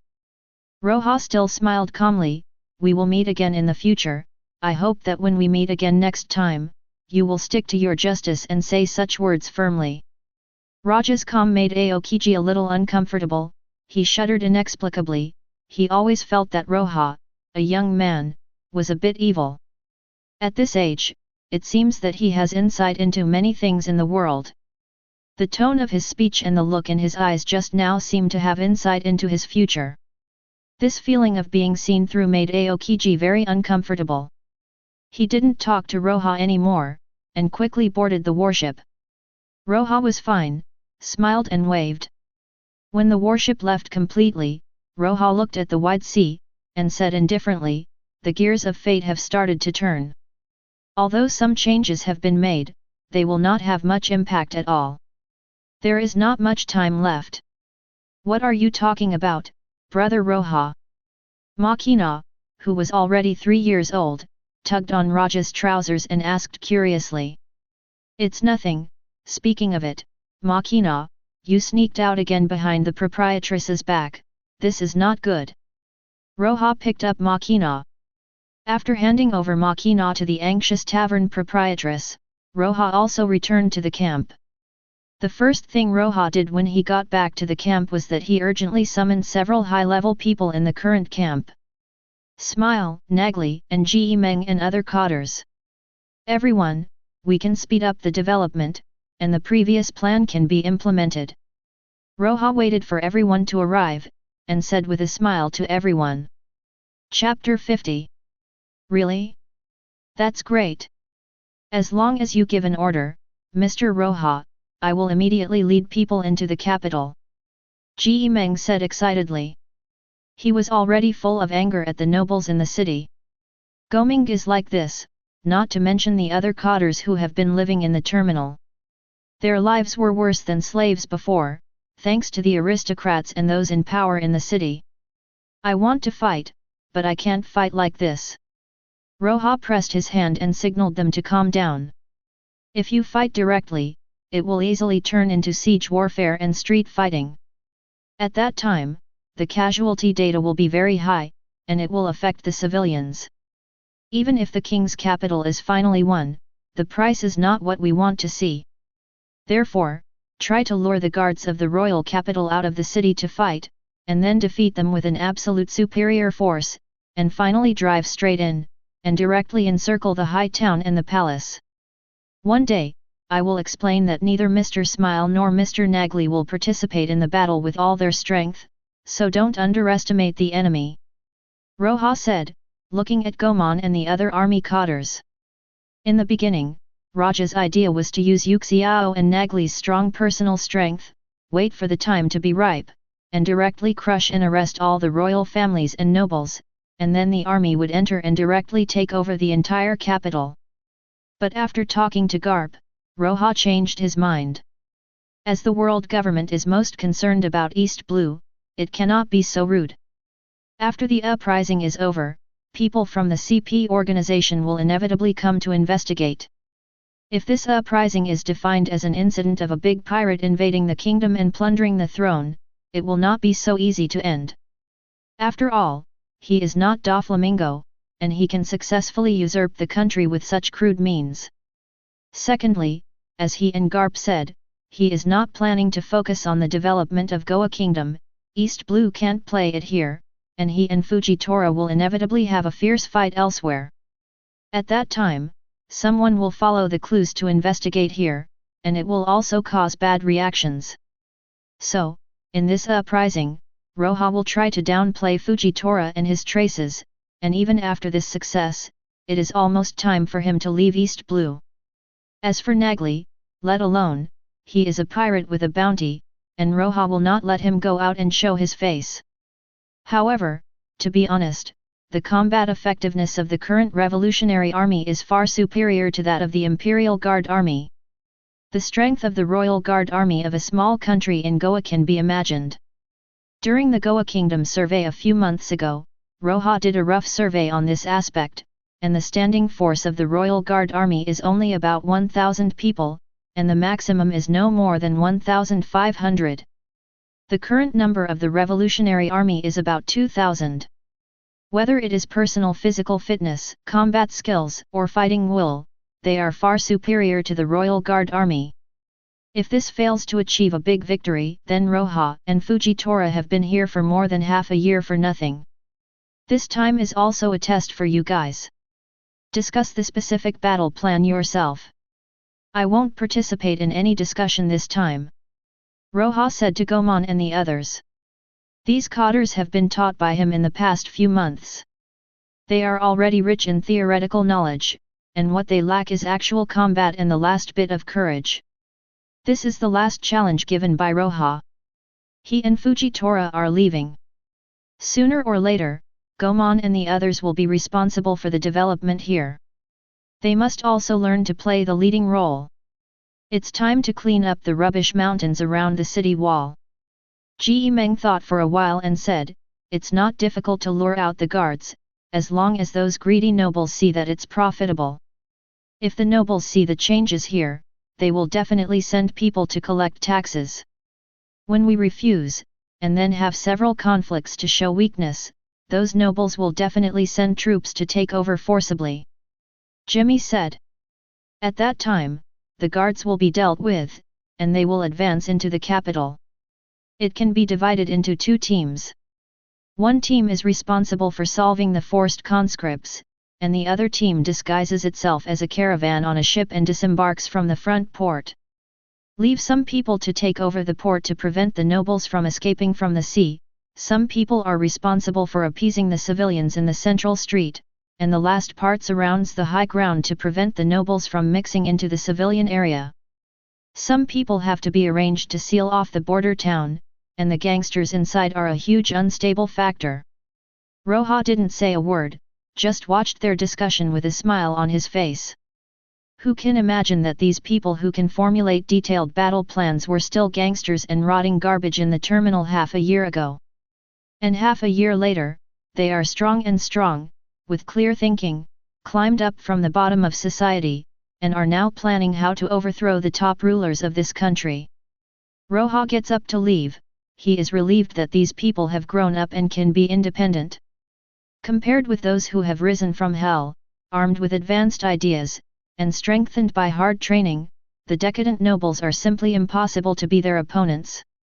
This battle, in Roja's view, has no suspense. The next days will be to implement the plan step by step. As Gomon and the others expected, after the garbage mountain was removed, the nobles saw the changes here. A large piece of fertile land that has been reclaimed has been directly sold by the greedy nobles. Several times of confrontation, deliberate weakness, and the next step is the army of the guards pressing down on the situation. It is said that it is a large army, but in fact it is only about 1,000 people. It has to be said that the nobles of the Goa kingdom are really used to being superior, and the terminal of the uncertain object is right next to the capital. The nobles hardly left much troops in the city. When the 1,000 member Revolutionary Army was fighting against the 1,000 member Royal Guard Army, 200 soldiers who had already sneaked into the border town took over the border town forcefully. Dozens of soldiers disguised as merchants took over the port forcefully in advance, and then hundreds of soldiers disembarked from here. A small group went to the central street, while the large group completely surrounded the high ground. While the frontal battlefield was one-sided, the entire capital was also successfully taken over, and there was almost no disturbance. 7 hours after the frontal battle, at dusk, the nobles in Jajan surrendered, and within 10 minutes, the royal family in the palace surrendered. When a soldier of the Revolutionary Army climbed to the highest point of the palace, kicked down the flag symbolizing the power of the Goa royal family, and planted a brand new red flag. Roja looked at this scene and said to Fujitora beside him, "A new era has begun." Chapter 51. Jonathan, why, watching this scene, I actually have a feeling of shock.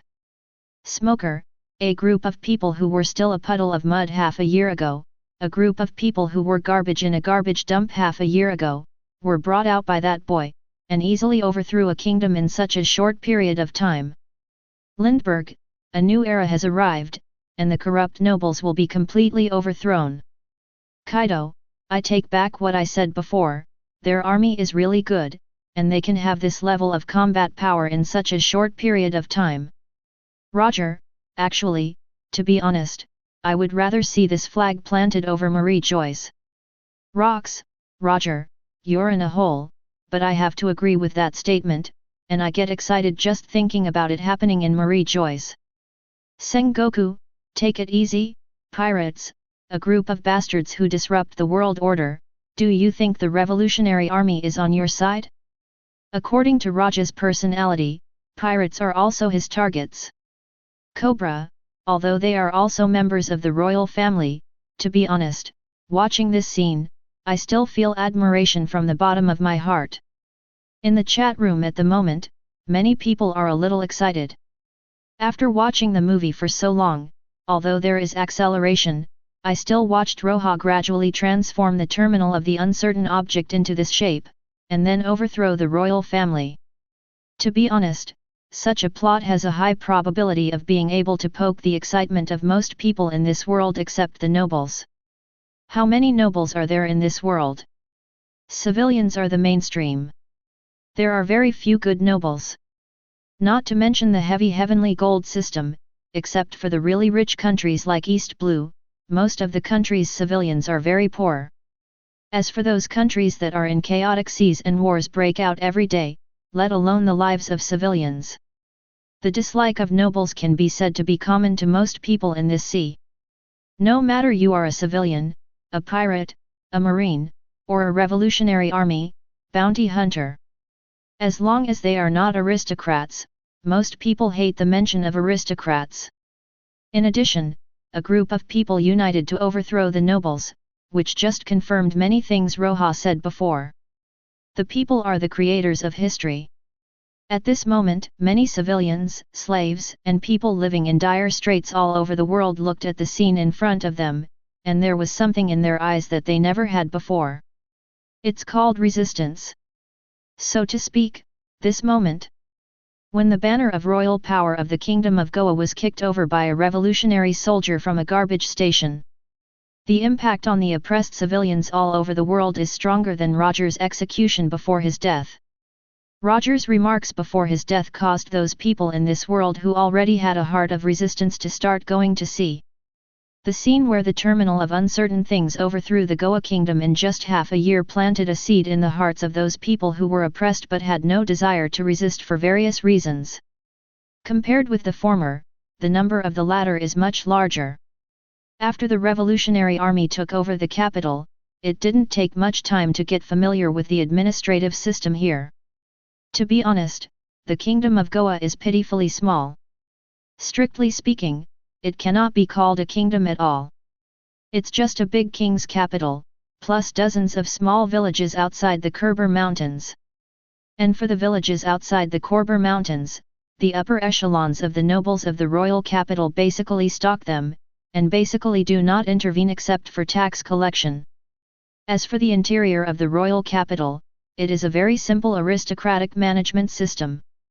The nobles living in the high town and the royal family in the palace control all the big and small powers in the capital. After Roja took over, he only did 3 things. The first thing was to demolish the walls of Jajan and the palace. Second thing, the abolition of unreasonable taxes that serve the aristocratic exploitation and enjoyment.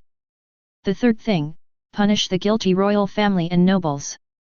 The 3 things were carried out very quickly, because Roja had already completed the investigation of the Goa kingdom a few months ago, and in the following months, he perfected the investigation of the high town and the palace part. The wall separating nobles and commoners has been demolished, and Roja plans to demolish this highland. According to the history of the Goa kingdom under investigation, this highland was originally built by the Goa royal family 100 years ago in order to show their power, and they ordered people to dig out rocks from the Khyber Mountains. Forcibly build a hill-like highland in the royal capital to separate nobles and commoners. On the 3rd day after the capture of the palace, the guilty royal family and nobles were pressed to the port square on Central Street for execution. Many people went to the port square to watch the execution, and no one felt sorry for the nobles who were executed. The kings of the Goa kingdom are a typical segregated society with a strict hierarchy, from the palace to the high town, to the central street, to the border town, and then to the terminal of the uncertain object. Among them, the royal family and nobles, the highest exploiters, how could people of the lower exploited level have a good impression of them? Not to mention, the Goa royal family, which was able to perfectly implement the segregated society, is basically rotten. How many years later, how many people have a sabot? Accompanied by a soldier of the Revolutionary Army reading out their respective crimes, nobles who were either familiar or unfamiliar to the people were shot.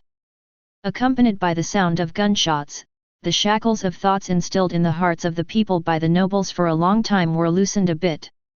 This is just the beginning. Immediately afterwards, the Revolutionary Army will start to spread proletarian ideas into every corner of the Goa kingdom based on the former personnel and cadres at the terminal. It's just that this is a long-term process, and this effort can only be left to Goming and the others. After seeing the nobles fall down one by one, Roja knew that he could leave with peace of mind. The night after the execution of the nobleman, in an empty room of the nobleman in Jajan. Everyone, I am very pleased that our revolution has achieved a major phased victory, and the kingdom of Goa has been liberated by us. Roja said with a smile to all the Revolutionary Army cadres present. However, you must remember that this is only a staged victory. The biggest enemy of the revolution is the celestial dragons who control the world government. The nobles of Goa are only the first step. Don't worry, Mr. Roja. Goman and the others said loudly. They seem to be living in a dream these days, and the nobles of the kingdom of Goa have been wiped out. Very good.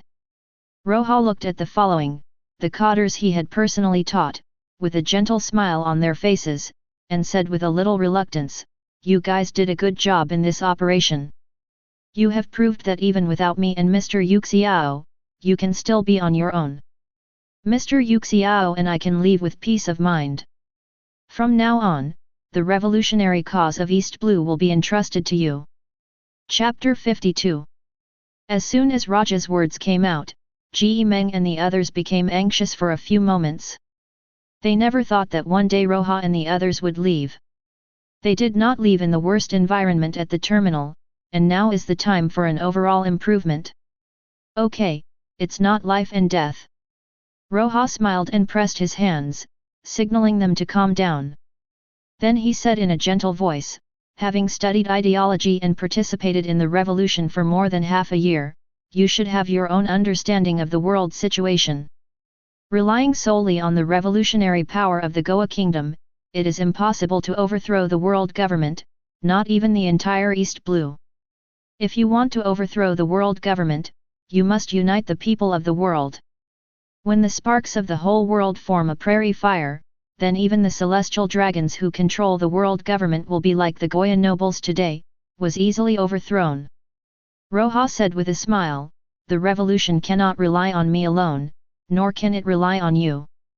It depends on people all over the world. Actually, Mr. Yuxiao and I were destined to leave from the very beginning. We will sprinkle the seeds of revolution along the way until the day when the fire is completely ignited. Gorman, Jimmy, Sorrow, and all the cotters, the revolution has not yet succeeded, and comrades still need to work hard. East Blue is counting on you. Roja stepped forward, shook hands and hugged each comrade. I will, Teacher Roja. Ji Meng clenched his fists tightly, lowered his head, and suppressed tears from flowing out. He is the first person in Goa Kingdom to follow Roja, needless to say he has deep feelings. Roja's kindness, I'm afraid he will never forget it for the rest of his life. It pulled him out of his muddled life, from a low-level gangster to a revolutionary cotter today. Okay, Ji Meng, it's not life or death. It's just that we are in different places, striving for a goal, and we will have a chance to meet in the future. Roja looked at Goman and patted him on the shoulder. Although I have already decided to leave, but I am not in a hurry for the next few days. During the past few days, Roja and Goman had a final discussion. There are many things to be decided in this discussion. The first is to determine the economic system in which the public-owned economy is the main body. Among them, the land and factories obtained by eliminating the Goa nobles will be used as the national economy to be responsible for promoting the infrastructure construction of the Goa kingdom. The villages outside the Khyber Mountains implement a collective economy. At the same time, actively promote the overseas trade of the Goa kingdom, even cross-sea trade. Promote commercial development and promote the development of science and technology. Promote the transformation of the Khyber Mountains, and try to open up and strengthen the connection between the royal capital and the villages outside the Khyber Mountains. The second is the planning and transformation of the royal capital, demolishing the high town, the walls of the palace, demolishing the extravagant buildings of the high town and the palace, and transforming it into an administrative office. Reform the border town, crack down on the leading forces among the gangsters, and carry out ideological education and reform on the gangsters in the border town. The third is to determine the future revolutionary line of the Kingdom of Goa. Considering the situation in East Blue and the strength of the world government, after the Kingdom of Goa, there will be no armed uprisings to overthrow other countries, but will focus on spreading ideas, dormant as much as possible, and develop. Don't try to fight desperately with the world government, choose a nominal king, and develop as much as possible in the shadow of the world government. But we must always adhere to the dictatorship of the proletariat. The final nominal king is Goman, the first little BD, since he lived with Roja at the terminal for 10 days, and from the time he contributed little by little to the establishment of the camp, he is worth it. I'll start with the ugly words, Gomo. Roja said to Gomo when he left. Don't forget who you were half a year ago. Don't forget the revolutionary journey along the way, don't forget the thoughts you have learned, and don't fall. Roja said in a serious tone. I don't hope that one day, you will be the object of revolution. I will keep your teachings in mind, Mr. Roja. Goman's eyes were firm and clear. So, goodbye, everyone. Roja waved goodbye. From the revolutionary army fighters who voluntarily left, some who could sail were selected, and Roja and Fujitora left by boat. Different from the lonely two when they came, when they left, they had thousands more comrades. Just like the development of the new era of the revolutionary cause of the Goa Kingdom, Roja and the others are about to embark on a new journey. So, didn't you always say that you want to retire at the terminal? Why are you here? Roja withdrew his eyes slightly from the Goa Kingdom, and looked at the man who was huddled at the mast and smoking a pipe. Skinny old man. Roja originally wanted to keep Nagli in the Kingdom of Goa. On the one hand, he is getting older, and this is his hometown. On the other hand, Nagli is quite strong. He is the captain of the cross-sea caravan that Roja left for the Kingdom of Goa. His strength is enough to escort the team across the long route and deliver the goods to North Blue. Roja, the cross-sea caravan, has been contacted. It is the caravan they came to East Blue from South Blue. East Blue's abundant food, North Blue's advanced technology. This is a development route that Roja formulated for the Kingdom of Goa, using technology to promote the development of productivity. Hey, I thought about it, and finally I still feel that I haven't reached the age of full retirement. It's better to follow Roja. Besides, other sea areas are not as peaceful as East Blue. I can be a bodyguard guide. Nagli with a pipe in his mouth, he said with a smile. Follow and follow. Roja looked at the smiling Nagli and didn't say anything else. I said that Nagli is right. The place he is going to next is indeed not that peaceful. Nagli, a powerful combat force, can help a lot. Where are we going next? Mr. Roja. A comrade of the Revolutionary Army asked, go directly to the upside-down mountain. Not in a hurry. Roja took out a relatively detailed sea chart, which was collected by the nobles of Goa, and recorded very detailed records of the sea areas around the Kingdom of Goa. After looking at the map, Roja pointed to an island near the Kingdom of Goa and said, let's go here first. Not long after, the merchant ship docked at the port of Shields Town. Roja is not here for the first time. In the months when the terminal camp was on track, Roja and Fujitora also came here, but they didn't go deep. This is his second time here. Before leaving East Blue, he wanted to confirm an idea in his heart. Shields Town belongs to the Korko Kingdom, and is also a member of the world government, but although Shields Town belongs to the Korko Kingdom, the distance between the two is not too close. The previous relationship between the two may be even more distant than the relationship between the Goa Kingdom and the villages outside the Khyber Mountains. The town of Shields is not small, and Marine has a branch base here, but the number of soldiers is not too many, more than 100, and they get along very well with the residents of the town. Roja and the others stayed here for about 2 days, during which Roja accidentally met a young Marine full of blood and justice. His name is Menka, he is 18 years old and full of vigor. Chapter 53. Orange Town, a town larger than Shields Town, but there is no Marine branch base here. So this place is a bit chaotic. When Roja and the others first arrived, they encountered pirates who wanted to rob this place.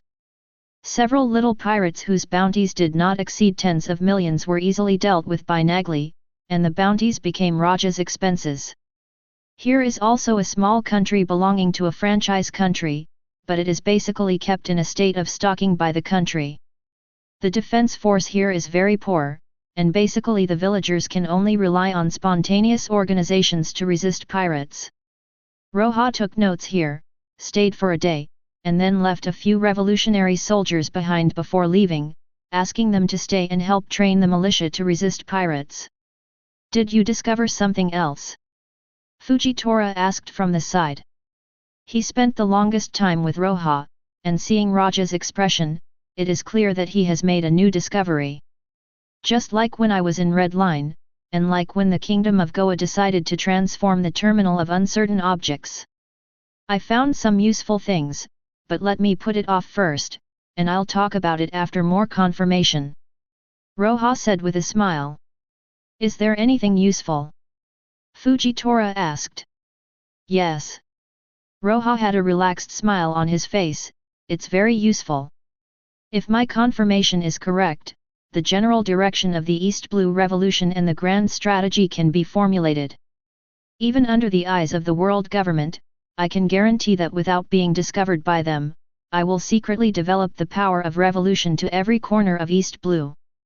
Roja's words made Fujitora and Nagli look surprised. You can also think carefully about what you have seen and heard along the way. In the end, I will tell you some of the conclusions I got to confirm each other. Roja said with a smile, looking at Fujitora and Nagli. The latter two just smiled wryly and tried their best to think. In the chat room. Luffy, ha ha ha, Monka is so young at this time. Zoro, unexpectedly, that Monka was once a passionate and righteous marine, and I don't know how he became like that later. Usopp, the next thing is to sail East Blue. I wonder if I can see Sarab village and Kaya. Nami, Kokoyasi village, I don't know if Belmir is still here at this time. Sanji, I don't know if I will meet the old man. Speaking of which, he is still a pirate at this time. Many members of the Straw Hat Pirates were a little excited, most of them were born in East Blue, or grew up in East Blue. It has been 2.5 years since I left my hometown. Seeing my hometown from watching movies has to be said to be a very moving thing. Not to mention, the islands that Roja and the others passed by in the current movie are all experiences they have experienced before. At this moment, seeing this place 28 years ago, I have an inexplicable feeling. Compared with them, the Revolutionary Army paid more attention to Roja's discovery. Ivankov, can anyone tell me what Roja found again? Can the power of the Revolutionary Army be fully developed in the waters that the world government is concerned about? Koala, as expected of Mr. Roja, it always feels like he knows everything. Sabo, I still haven't figured it out. Long, I seem to have some clues, but I'm not sure yet.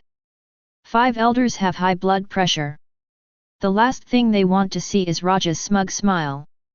And his ability to always find the weakness of the world government in various inexplicable places. The discussion of openness and closure in the last red line has never been forgotten by 5 elders. The class struggle theory and investigation report of the Goa Kingdom are at the level of dragon slaying. Now, what did he discover during this voyage? The key is that according to what he said, it is possible to fully develop the Revolutionary Army forces in East Blue. How is this possible? Is it when their CP organization eats dry food? After leaving Orange Town, Roja successively went to Sarab village, Kokoyasi village, and quite a few small island towns. And during this process, Fujitora and Nagli also seemed to have discovered something, and became thoughtful. And on this day, they came to a small island separated by mountains. This small island looks very similar to the terrain of Goya Kingdom, but the size difference is too much. A small mountain separates 2 small villages. This island is not shown on the map at all, because it does not belong to any of the alliance countries. Roja knows this place because he and Fujitora came to this island by chance in the process of catching pirates in the previous time. Roja and the others disembarked from the port on the east side. The village on the east side is called Simochiki village, which is also the village where Roja and Fujitora visited last time. Isn't this Mr. Roja and Mr. Smile? We meet again. Roja and their ship were discovered early. The head of the village has led the villagers to guard the port. They thought it was a pirate attack, but when they got closer, they found out that it was an acquaintance. The head of the village, Kozaburo, sees Roja and Fujitora, and welcomes them with a bright smile on his face. Behind Kozaburo is a gentle and introverted young man with round eyes. He is Kojiro's son, Kojiro. Different from Kozaburo's rigidity, Kojiro was extremely interested in the idea of the revolutionary army brought by Roja when he came last time. The aristocratic class of the Goa Kingdom has been completely wiped out by the revolutionary army. It is now the first proletarian country to see. If you are interested, you can go to the Goa Kingdom to take a look. After entering the village, Roja spoke to Kojiro and gave him a new printed book on the ideas of the revolutionary army. That's really great. The gentle and restrained Kojiro couldn't help but smile, and put away Roja's book as if he had found a treasure. Mr. Kojiro, would you like to be our comrade? Roja looked at Kojiro and asked. I hope to answer your question after I have been to the kingdom of Goa once, Mr. Roja. Kojiro said, isn't that what you said? There is no right to speak without investigation. You'll love it there. Roja laughed too. That night, Roja opened the book in front of a simple desk, closed his eyes, and everything he saw and heard all the way after he came out of the Goa kingdom seemed to come to his mind. After a while, he opened his eyes and wrote sharply on the paper. A single spark can start a prairie fire on the replicability of Seymour's Hiji village. Chapter 54. The lights in Roja's room were not completely extinguished until midnight. Early the next morning, Roja gathered Mr. Yuxiao and Nagli with the article he wrote yesterday. How are you thinking? Roja asked. What? Fujitora and the others were stunned for a moment before remembering what Roja was referring to. I don't have any ideas. Nagli spread his hands and said helplessly. If you let me fight, I can still play a role. If you let me think about these things, let the young people do it. Nagli's reaction did not meet Roja's expectations.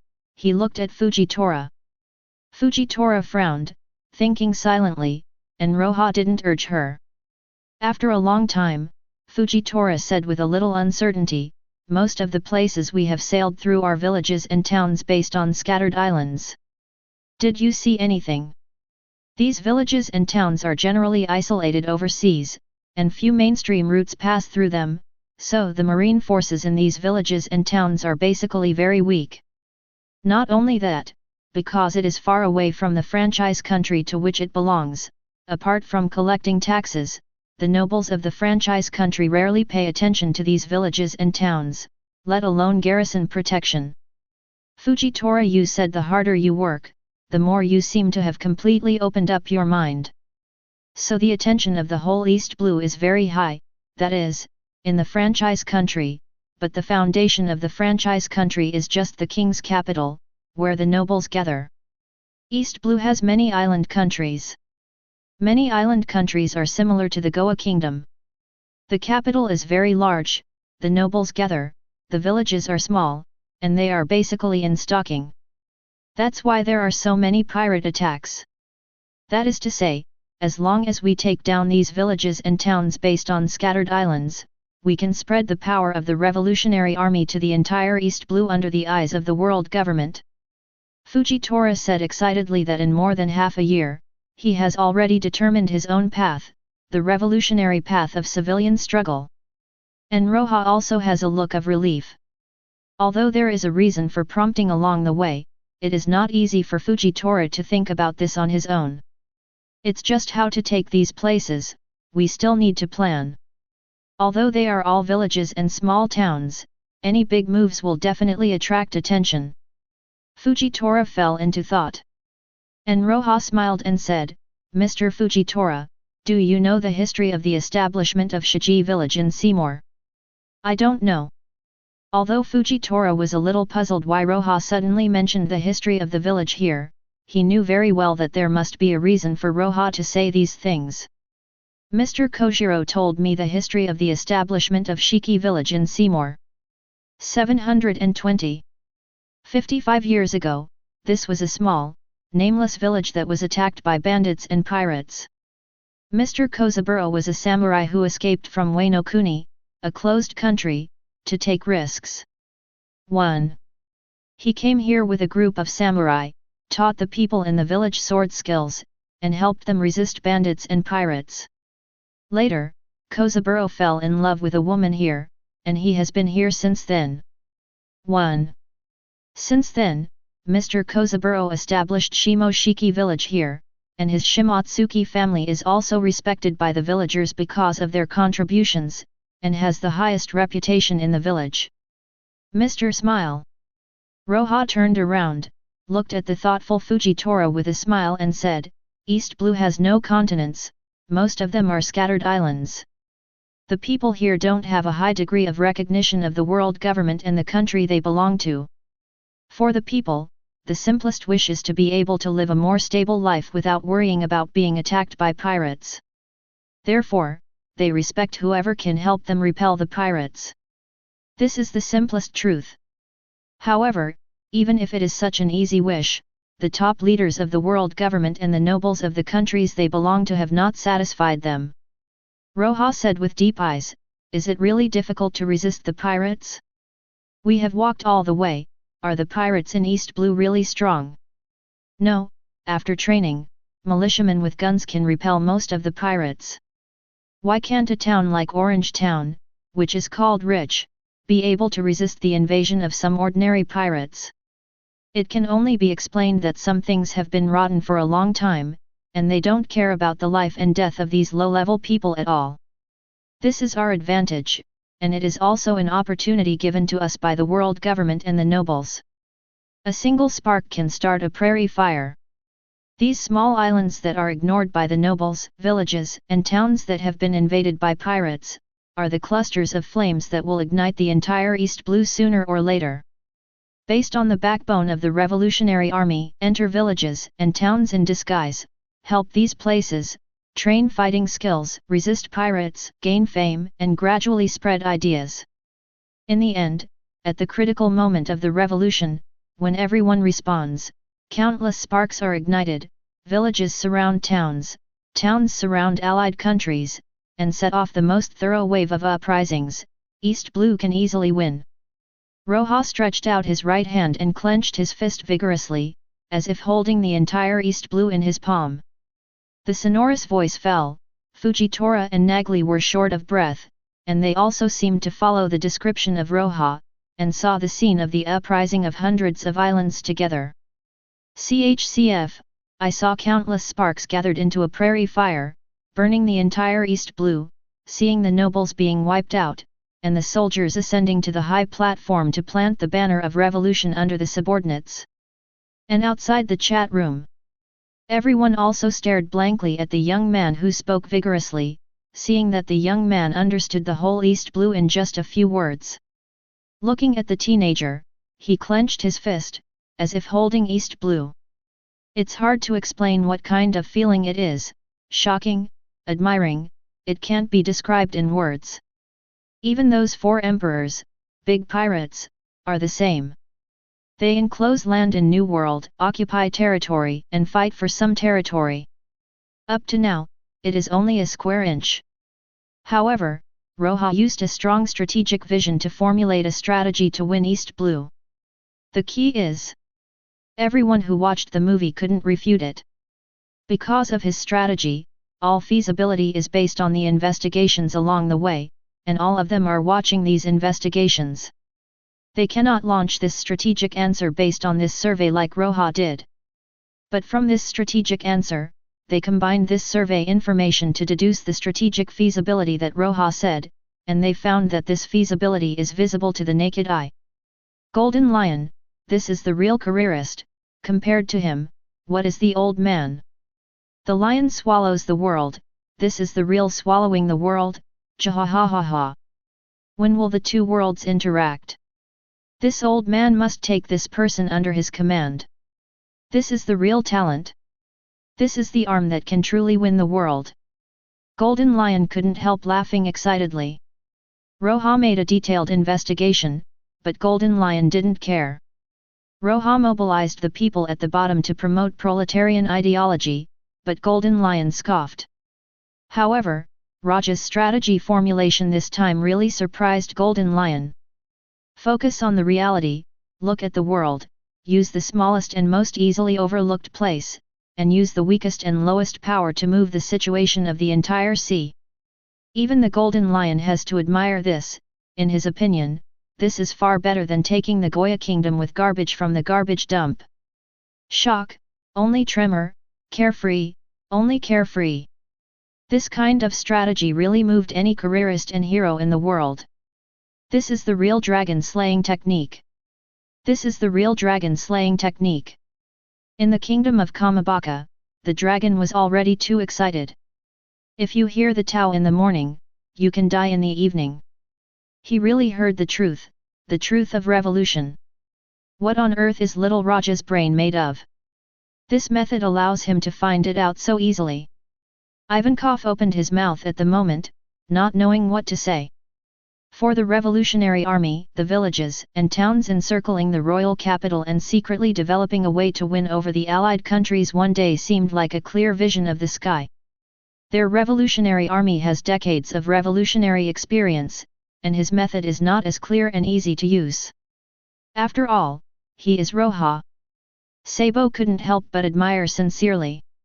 On Mariejois, 5 elders was breaking out in a cold sweat. This strategy is said to be used for East Blue, but in fact, it is a strategy applicable to the entire universe. The 4 seas are the foundation of the world government's rule. More than 80% of the gold in the sky comes from the 4 seas. Once the 4 seas are completely overthrown by the rebel army, the world government may not even be able to maintain the marine. Not to mention, most of the current marine members are from all over the world. At that time, it may be 2 things to say who the marine will listen to. Even if they have super weapons to destroy an island or a country, they can serve as an example to others. But at that time, what is the use of destroying a country and an island? There are so many islands in the world, so many countries, can they be destroyed one by one? As the controller of the highest power in the world, 5 elders knows very well that when the general trend rolls up, no human power can stop it. They have ruled the world for 800 years and they are the biggest trend, and Roja's approach is equivalent to drawing from the bottom of the pot, secretly eroding their general trend. Scary, thankfully it's not in our world. The bald mustachioed Vacholi couldn't help panting heavily. He was afraid for a while, and he could only be thankful that this was an image from another world. Fortunately, the leader of the Revolutionary Army in his own world is not Roja. The current 5 elders still have a great advantage in the face of the Revolutionary Army led by Long. If the dragon had been replaced with Roja, the game used in the Revolutionary Army video, they would probably be huddled on Mariejois and lingering. Seeing red flags being raised in every corner of the world. We must put an end to this possibility, expand the scale of the CP organization, and let them mix into those villages and towns. Maz Sheng with a long beard opened his small eyes and said loudly.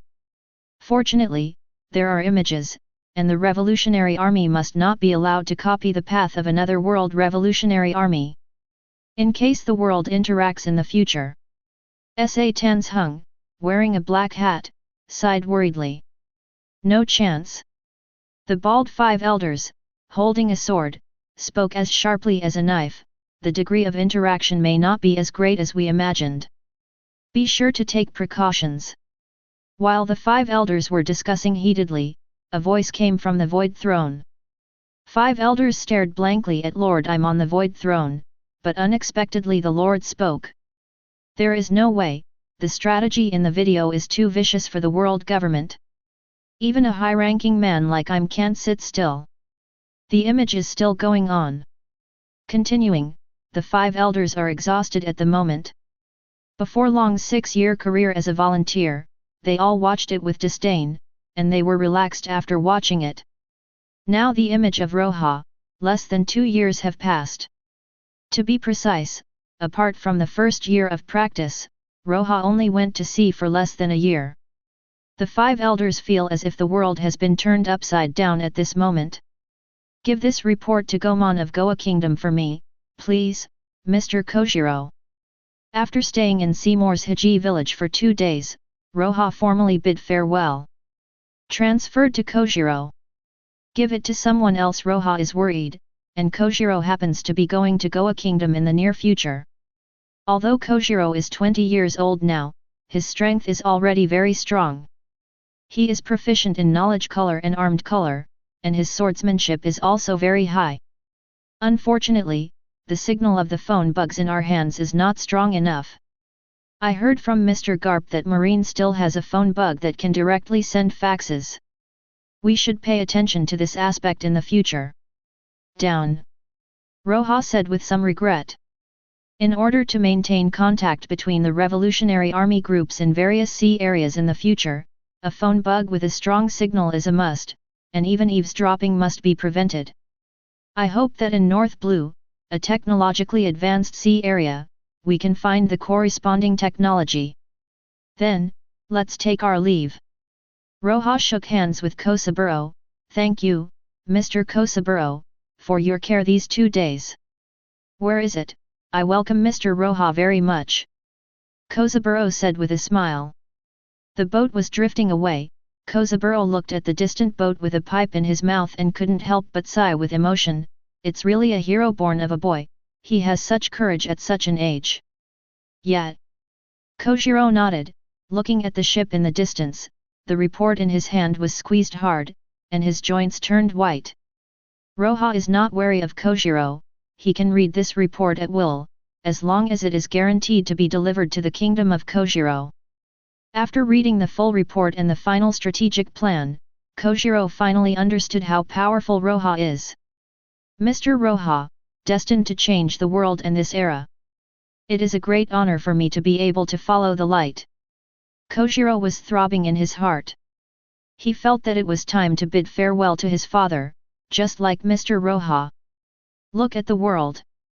Mr. Roja, where are we going now?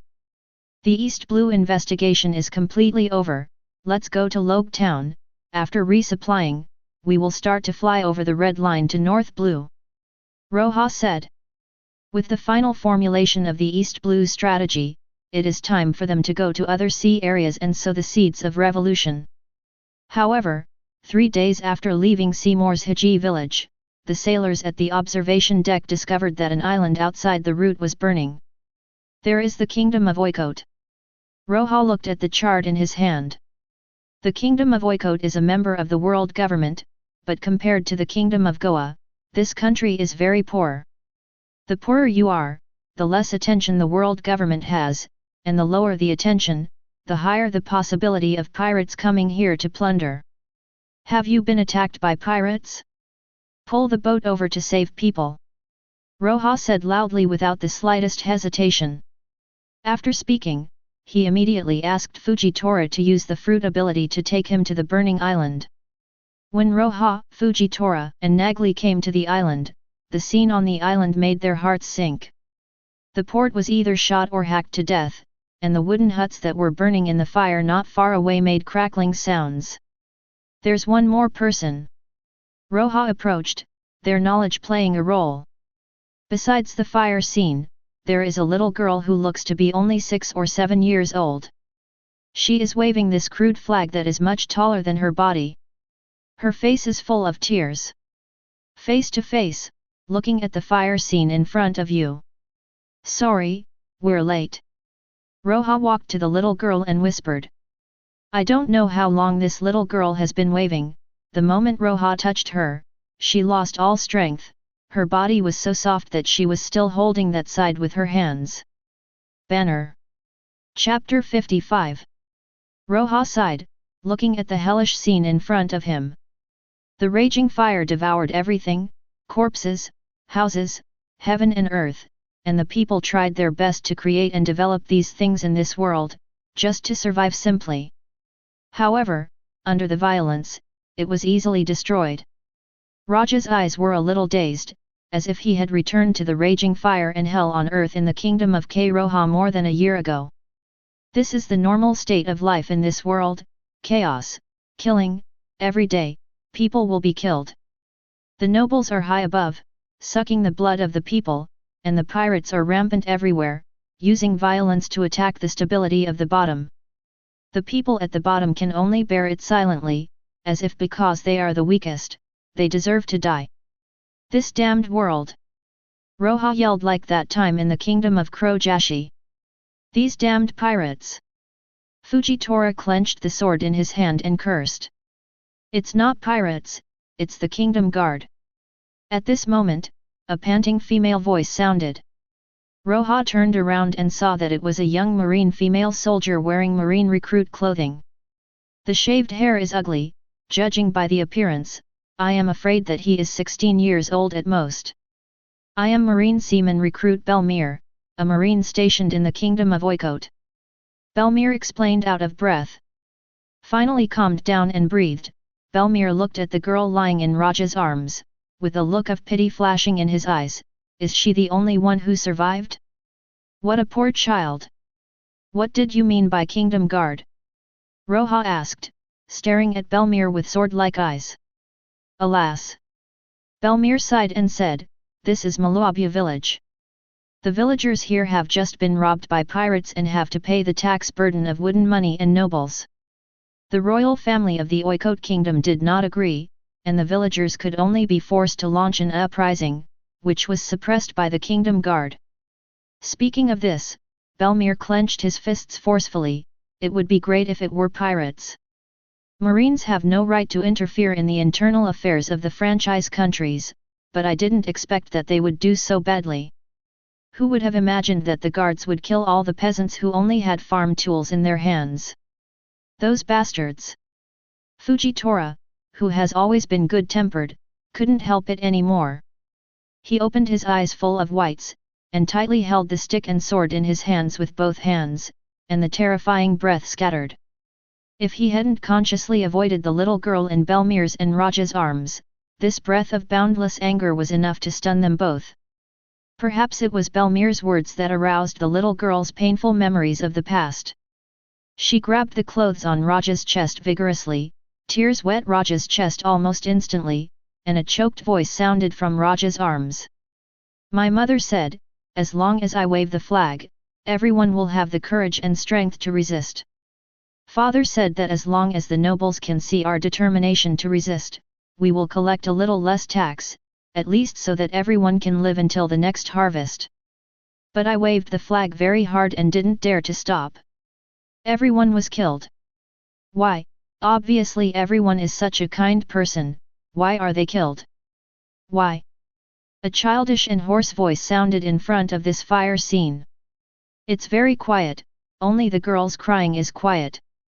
There is only the crackling sound of burning flames, as if telling the crimes committed by the powers here. The girl's question Roja couldn't answer, he just hugged the girl tightly and tried his best to give her some insignificant comfort. Fujitora gritted his teeth, almost trembling all over. Nagli's eyes are full of murderous intent. Belmir lowered her head and could only clench her fists forcefully. After all, she was only a 6 or 7-year-old girl. She exhausted her physical strength to wave the flag, and after experiencing such a tragic thing today, she cried so much that she passed out in Roja's arms. This is also a kind of protection of the body for the spirit. She has been able to persist until now, and she is already very strong. I'm going to kill those nobles. Seeing that the girl had fainted, Nagli couldn't hide his murderous intent any longer. He tightly clenched the mallet in his hand. His eyebrows long enough to cover his eyes were blown up by the breath, and his exposed eyes were covered with bloodshot eyes.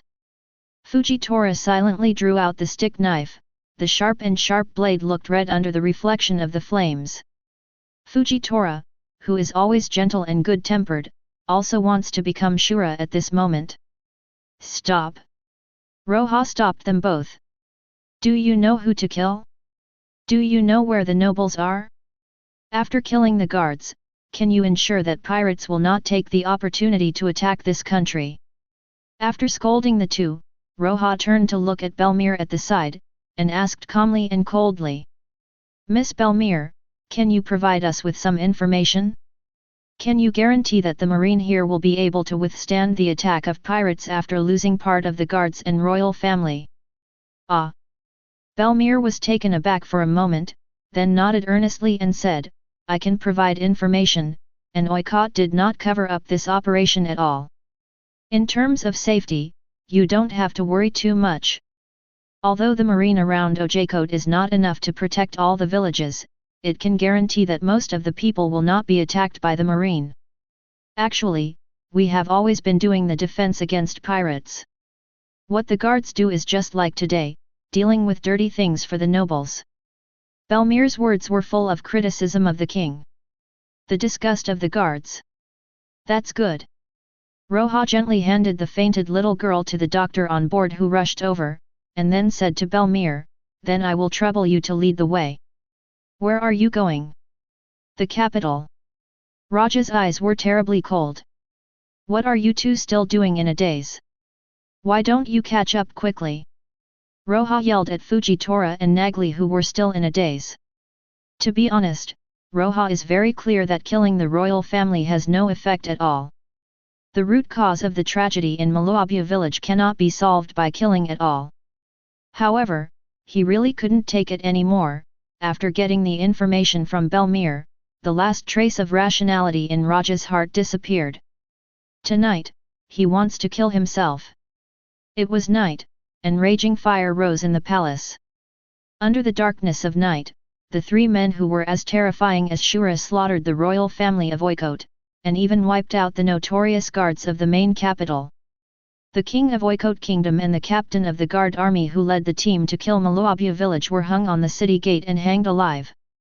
After this day, there was news in the capital that the dissatisfaction of the passers-by was caused by the tragic situation in Mariejois village, so the royal family was wiped out and all the guards were wiped out.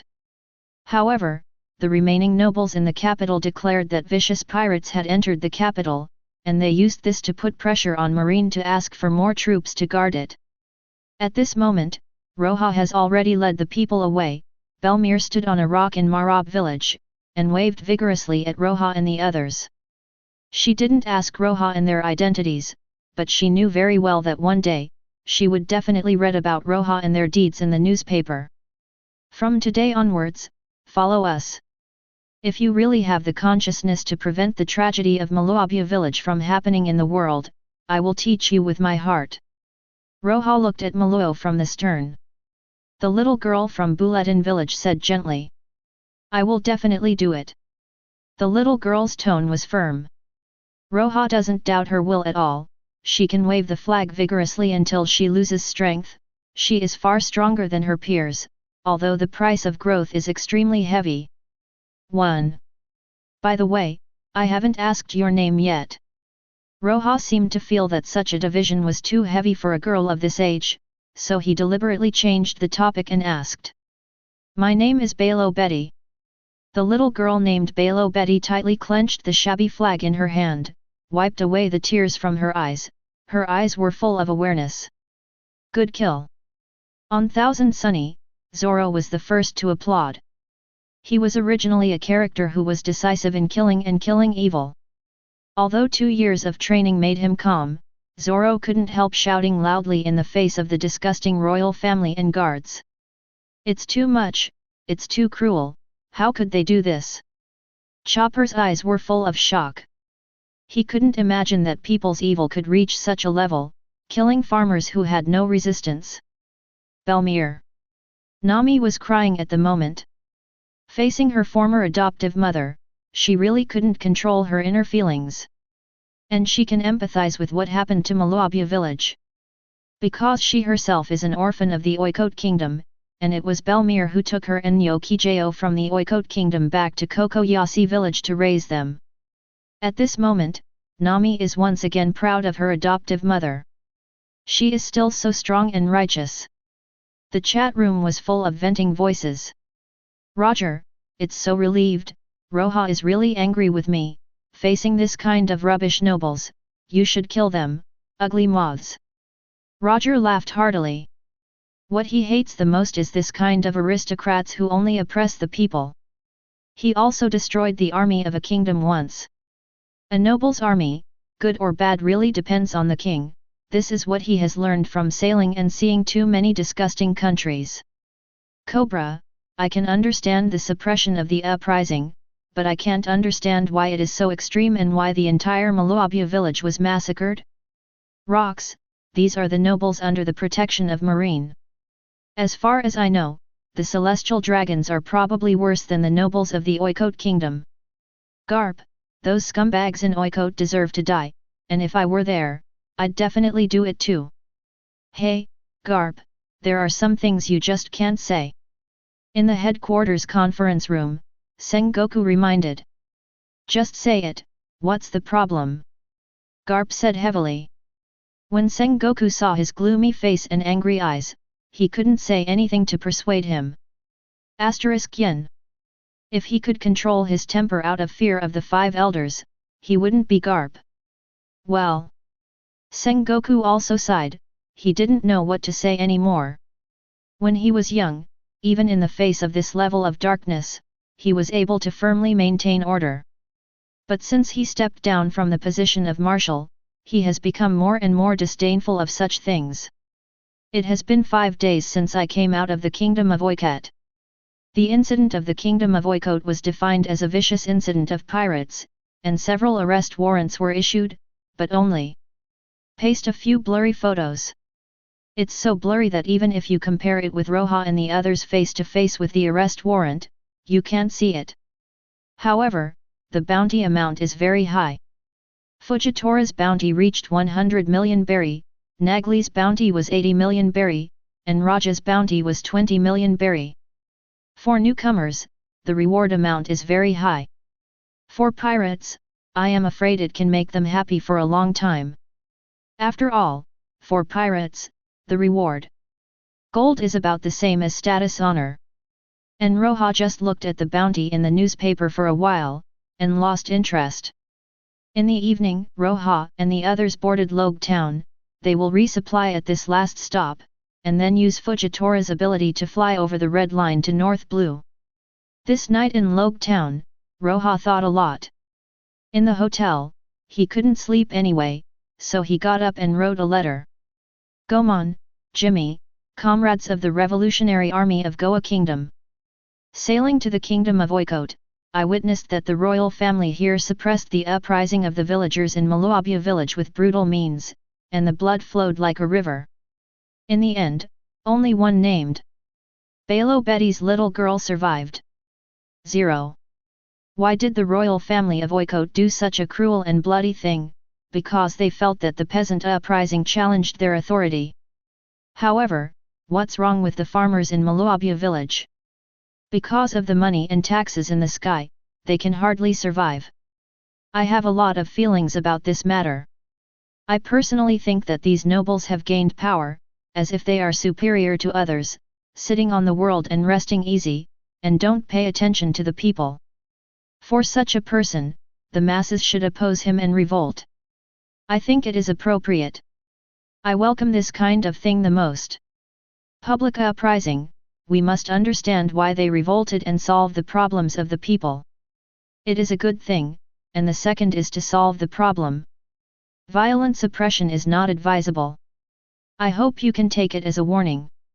After dawn, Roja walked out of the hotel and handed the letter to the postman, who will send the letter to the Kingdom of Goa. After that, there was no too much stop, and Roja and their boat sailed directly away from Logue Town after replenishing food and fresh water. After sailing for a period of time, Roja and the others also saw the red line that went straight into the sky and the magnificent upside-down mountain again. Go straight up the current, Roja said. Last time, because he wanted to investigate the routes of ordinary people's cross-sea trade, he chose to follow the cross-sea caravan. This time, it is unnecessary. Roja also wants to experience the magic of upside-down mountain. Upwelling current. The ship is close to the reversing mountain and waterway. Before entering the reversing mountain, Roja and the others can feel the turbulent undercurrent below the ship. The speed of the whole ship was accelerated, and it crashed towards the upside-down mountain. At this moment, the rudder can no longer change the direction of the ship, and I can only watch helplessly as the ship is about to be loaded onto the upside-down mountain. Kang! At this moment, Fujitora's stick sword was out of its sheath, and he made a few false cuts in the air, and several purple halos appeared directly on the side of the ship, easily changing the direction of the ship. Under the action of gravity, the ship smoothly followed the reverse current of the inverted mountain and continued to accelerate. Until the end of the acceleration, everyone's face seemed to be pulled back by the wind. It is conceivable how terrifying the power of this reverse current is. Under this terrifying speed, within a short while, the whole ship rushed to the top of the mountain, and the huge water splashed through the ship high. This is the place where the countercurrents of the four seas meet and the impact is terrifying. It was Fujitora who shot again, suspending the whole ship in the air. And Roja took out his notes to record the situation of the upside-down mountain after the ship stabilized. No wonder going from four seas to the Grand Line is a hurdle. With this level of current, Ordinary ships can't control the direction at all. If you don't have experience, you will be engulfed and bumped into the upside-down mountain the moment you approach the undercurrent. And after rushing into the current, you have to consider if you let the ship fall on the down-current channel of the Grand Line, which is more difficult than entering the channel of the reverse mountain. Above the altitude of thousands of meters, feeling the clouds drifting by, Roja couldn't help but look in the direction behind him. There is the direction of East Blue. When I came here, it was a barren place for Roja. When I went there, I seemed to be able to see the thousands of sparks, which were endless 100 million. Chapter 56. The other world is really kind to the other me. On a small island in East Blue, Balo Betty smoked a cigarette, took off her sunglasses, revealed extremely gentle eyes, and said with a smile. I was able to meet Mr. Roja and his revolutionary army just after the massacre of the village, and be taught by him. Call. Bello and Betty lightly took a mouthful of the cigarette. Wonderful, if only I had been that lucky. The ship is sailing in the air, and the surrounding clouds are passing by. This is a very novel experience. Your ability is really useful, just smile. Nagli couldn't help but praise. Being able to leap over the red line is already considered a strategic ability, no worse than Golden Lion's lion fruit. Is lion fruit very powerful? Mr. Nagli, a soldier of the Revolutionary Army, asked curiously. I have never met Golden Lion, but I just heard that his lion fruit can make anything he touches float. It is said that he can float several islands in one breath. At this level, I'm still far behind. Fujitora said honestly. My gravity fruit is not yet able to suspend an island. After all, he is the strongest pirate today. Everyone says he is the man who has the most hope to become the pirate king. Nagli said with emotion, but you are not bad, just smile, you are still young, and the future is infinite of. They were still chatting and laughing, while Roja looked at the unsmiling Balo and Betty, and secretly sighed. It has been more than a week since Maluabia village was destroyed, but this young girl seems to be hiding the world's thoughts, and she has never smiled until now. But Roja has nothing to do. He has experienced the destruction of the kingdom of Roja, and this kind of scar can only be healed by time. After a day of flying, Roja and his ship landed in a sea area not far from the Red Earth 980 mainland. They didn't continue to sail, but turned around and came to Reverse Mountain. Here, they successfully found the gathering place of the Cross-Sea Chamber of Commerce, and then purchased a North Blue Sea chart. Every time I can't help feeling, your initial investigation was really worth it. Fujitora couldn't help but said.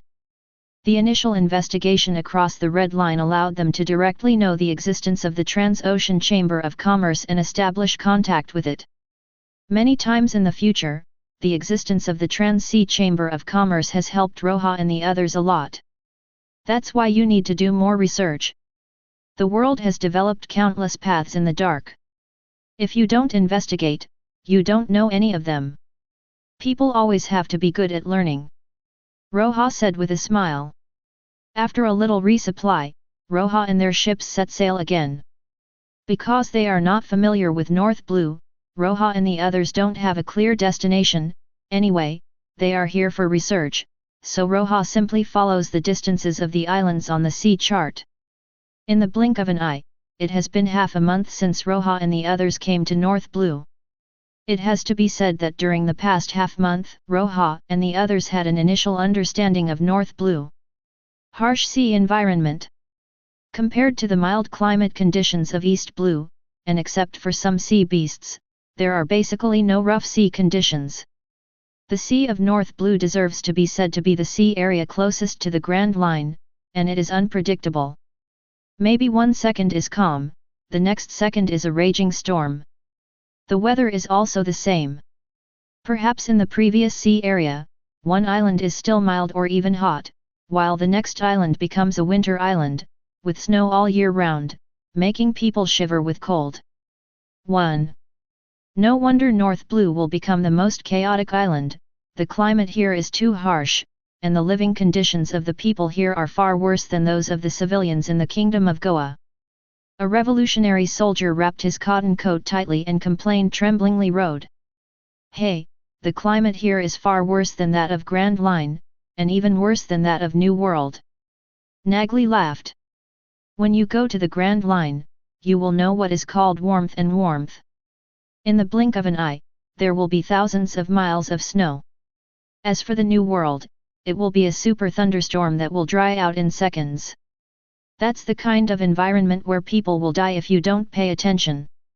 Nagli smoked a pipe, and said with no surprise, as for North Blue, it can only be said to be a pediatric case.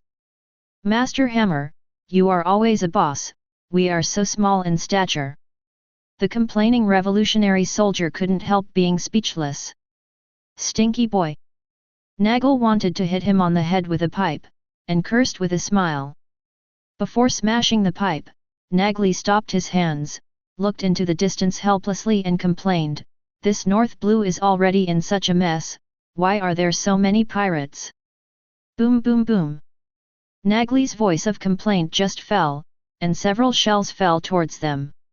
It has only been half a month since they came to North Blue, this is already the 5th wave of pirates they have encountered.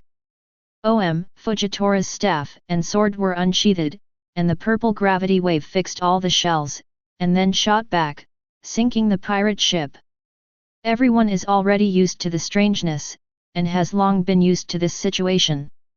Roja didn't even raise his head, looking at the book in his hand. "What are you looking at, Roja?" Balo asked, crouching in front of Roja with her legs crossed. "This." Roja held up the book, looked at the cover and said, "North Blue Fairy Tale, a very interesting book." "What are you talking about?" After half a month of sailing, Balo Betty gradually came out of the shadows, and her expression was not so gloomy anymore. "There are a lot of them, some of the legends of North Blue, which were then adapted into fairy tales." Roja just finished reading the last page of the book, closed the book and said with a smile. "For example, the most popular fairy tale in North Blue, Nolando the Big Tail, tells about a liar named Mont Blanc Nolando. In the fairy tale, he is a stupid, a big liar who firmly believes in the existence of the Golden Country. This character has a prototype. It is said to be the North Blue traveler 400 years ago. According to him, he saw the Golden Land during the voyage. When the king sent someone to go with him, there was no Golden Land at all. So he was sentenced to death. And this one, Germa 66, the evil army, tells the story of the righteous marine defeating Germa 66, the evil army that rules North Blue.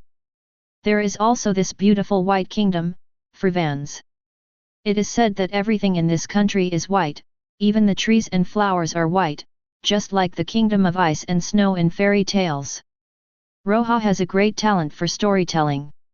He told the fairy tales he saw so vividly that even Bello and Betty were mesmerized. Okay, after talking so much, it's actually interesting to read the book by yourself." Roja handed the fairy tale book to Bellaby House. "I didn't expect you to be so childlike, Roja. I like to read stories about assimilation. I always think that your mentality is more mature than mine." Fujitora joked. Fairy tales often record the history in the eyes of some people, especially the fairy tales that are widely spread in an area. Roja smiled and said, "He can help us quickly understand some things in this area. Moreover, I found a very interesting thing in these books." "What?" Fuji Fang discovered something. Every time he discovers, it can always play a huge role. "I don't know, Mr. Fujitora, have you heard the story of the great liar Nolando?" Roja asked. "Didn't you tell this story just now?" Fujitora was a little puzzled. "Then Mr. Fujitora, do you think Nolando is really a big liar?" Roja continued to ask. "What does this mean? Isn't this from a fairy tale? Norlando is indeed a big liar. This is a fact known to all North Blue children." Nagli, who has been listening to the side, interjected. He has sailed in North Blue for a long time and knows a lot about it. Indeed, all children know the fairy tale of Nolando, the Great Liar. Roja nodded, and his tone changed, but I found a book that is also very interesting. Roja pulls out a book from his bosom. Nagli saw the cover and read aloud, Norlando's Voyage Diary. Yes, it is this voyage diary. Roja said, the Uncle North Blue who sold my book at that time said that this book is also a very popular book in North Blue, but because Nolando is a liar, the reason is that this book is basically viewed as a storybook. But when I opened it for the first time, I didn't think it was a fabricated story. I compared the routes, directions, and islands in the nautical diary with some charts from North Blue. I found that the records of the island routes in this nautical diary are very accurate.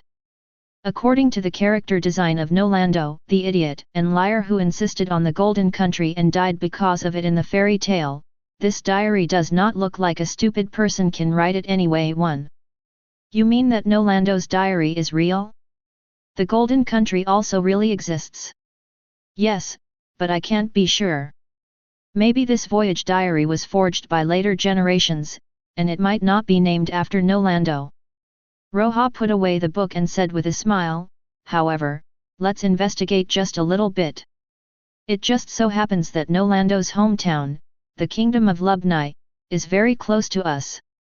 Loyal looked at Haitu and said, I think you are not interested in the Golden Land, but in the Lubni Kingdom. Fujitora said helplessly. Lubni Kingdom and the others got some information about it during the investigation of North Blue along the road. The Kingdom of Lubni 400 years ago was not a small country, and later it became even more influential because of the discovery of coal resources in the country 100 years ago. In the harsh environment, North Blue, which has many winter islands, and the Lubni Kingdom, which has a large amount of coal resources, the national strength and influence are very huge. Roja must have made this country a key target for North Blue at that time. You're half right, Mr. Smile, I'm interested in the Kingdom of Lubni, but I'm also interested in the Golden Country. Roja shook his head and laughed. If it is really as described in Nolando's story, the gold reserves in the Golden Township is a very large number, and it will provide us with a lot of funds. The next action will require a lot of money. But it's too early to say these things now, let's go to the Kingdom of Lubni.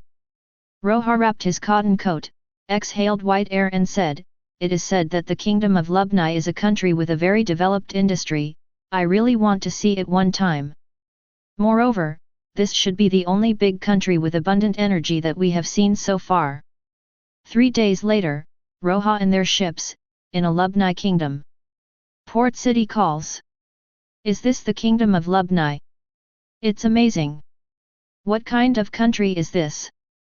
Sounds of exclamation sounded on the boat one after another. In front of Lubni Kingdom, the sky is extremely gloomy, as if at dusk, and the culprit is those few TV universities that can be clearly seen even at the edge of the kingdom. Chimney. It is hard to imagine that there will be such a huge chimney, and it will continuously spew black air into the sky. This is a country like a giant beast, and the chimney is his breathing port, as if he is breathing all the time. The shock is shocking, but the pollution is also really serious. Walking on the street, you can feel the black fine dust under your feet that you can't even sweep it clean. The vegetation on the side of the road can't see the green breath of life at all. The fragile plants have long since died, and the tenacious plants are full of dust. Take the dust on the blade, it is even thicker than the blade itself. Cough cough. Not long after they left, Balo Betty, who had the weakest physique, couldn't help coughing. It's hard to imagine that this is still on the edge of the kingdom. Everyone try to cover up the nose and mouth with multiple layers of cotton cloth.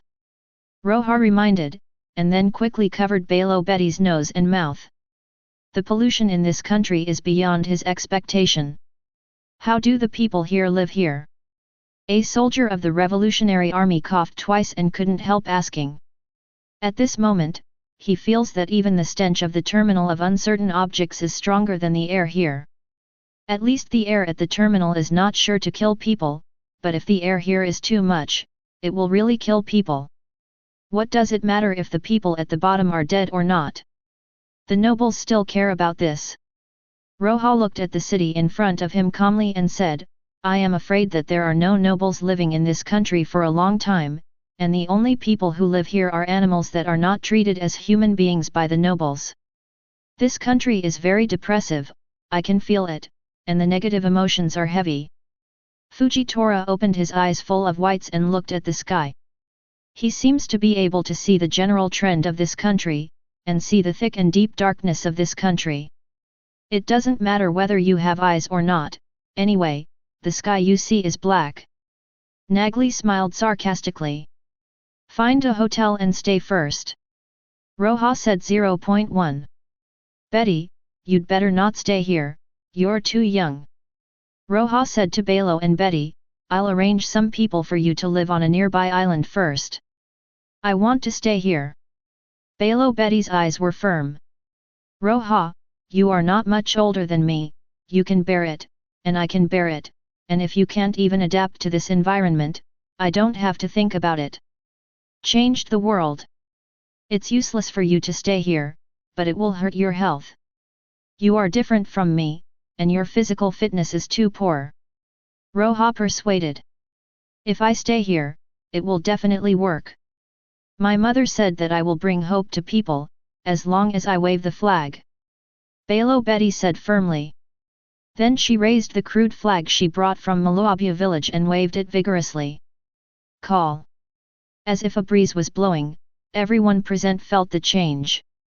It seems that the body has become stronger, the range of change is not particularly large, but it is still somewhat obvious.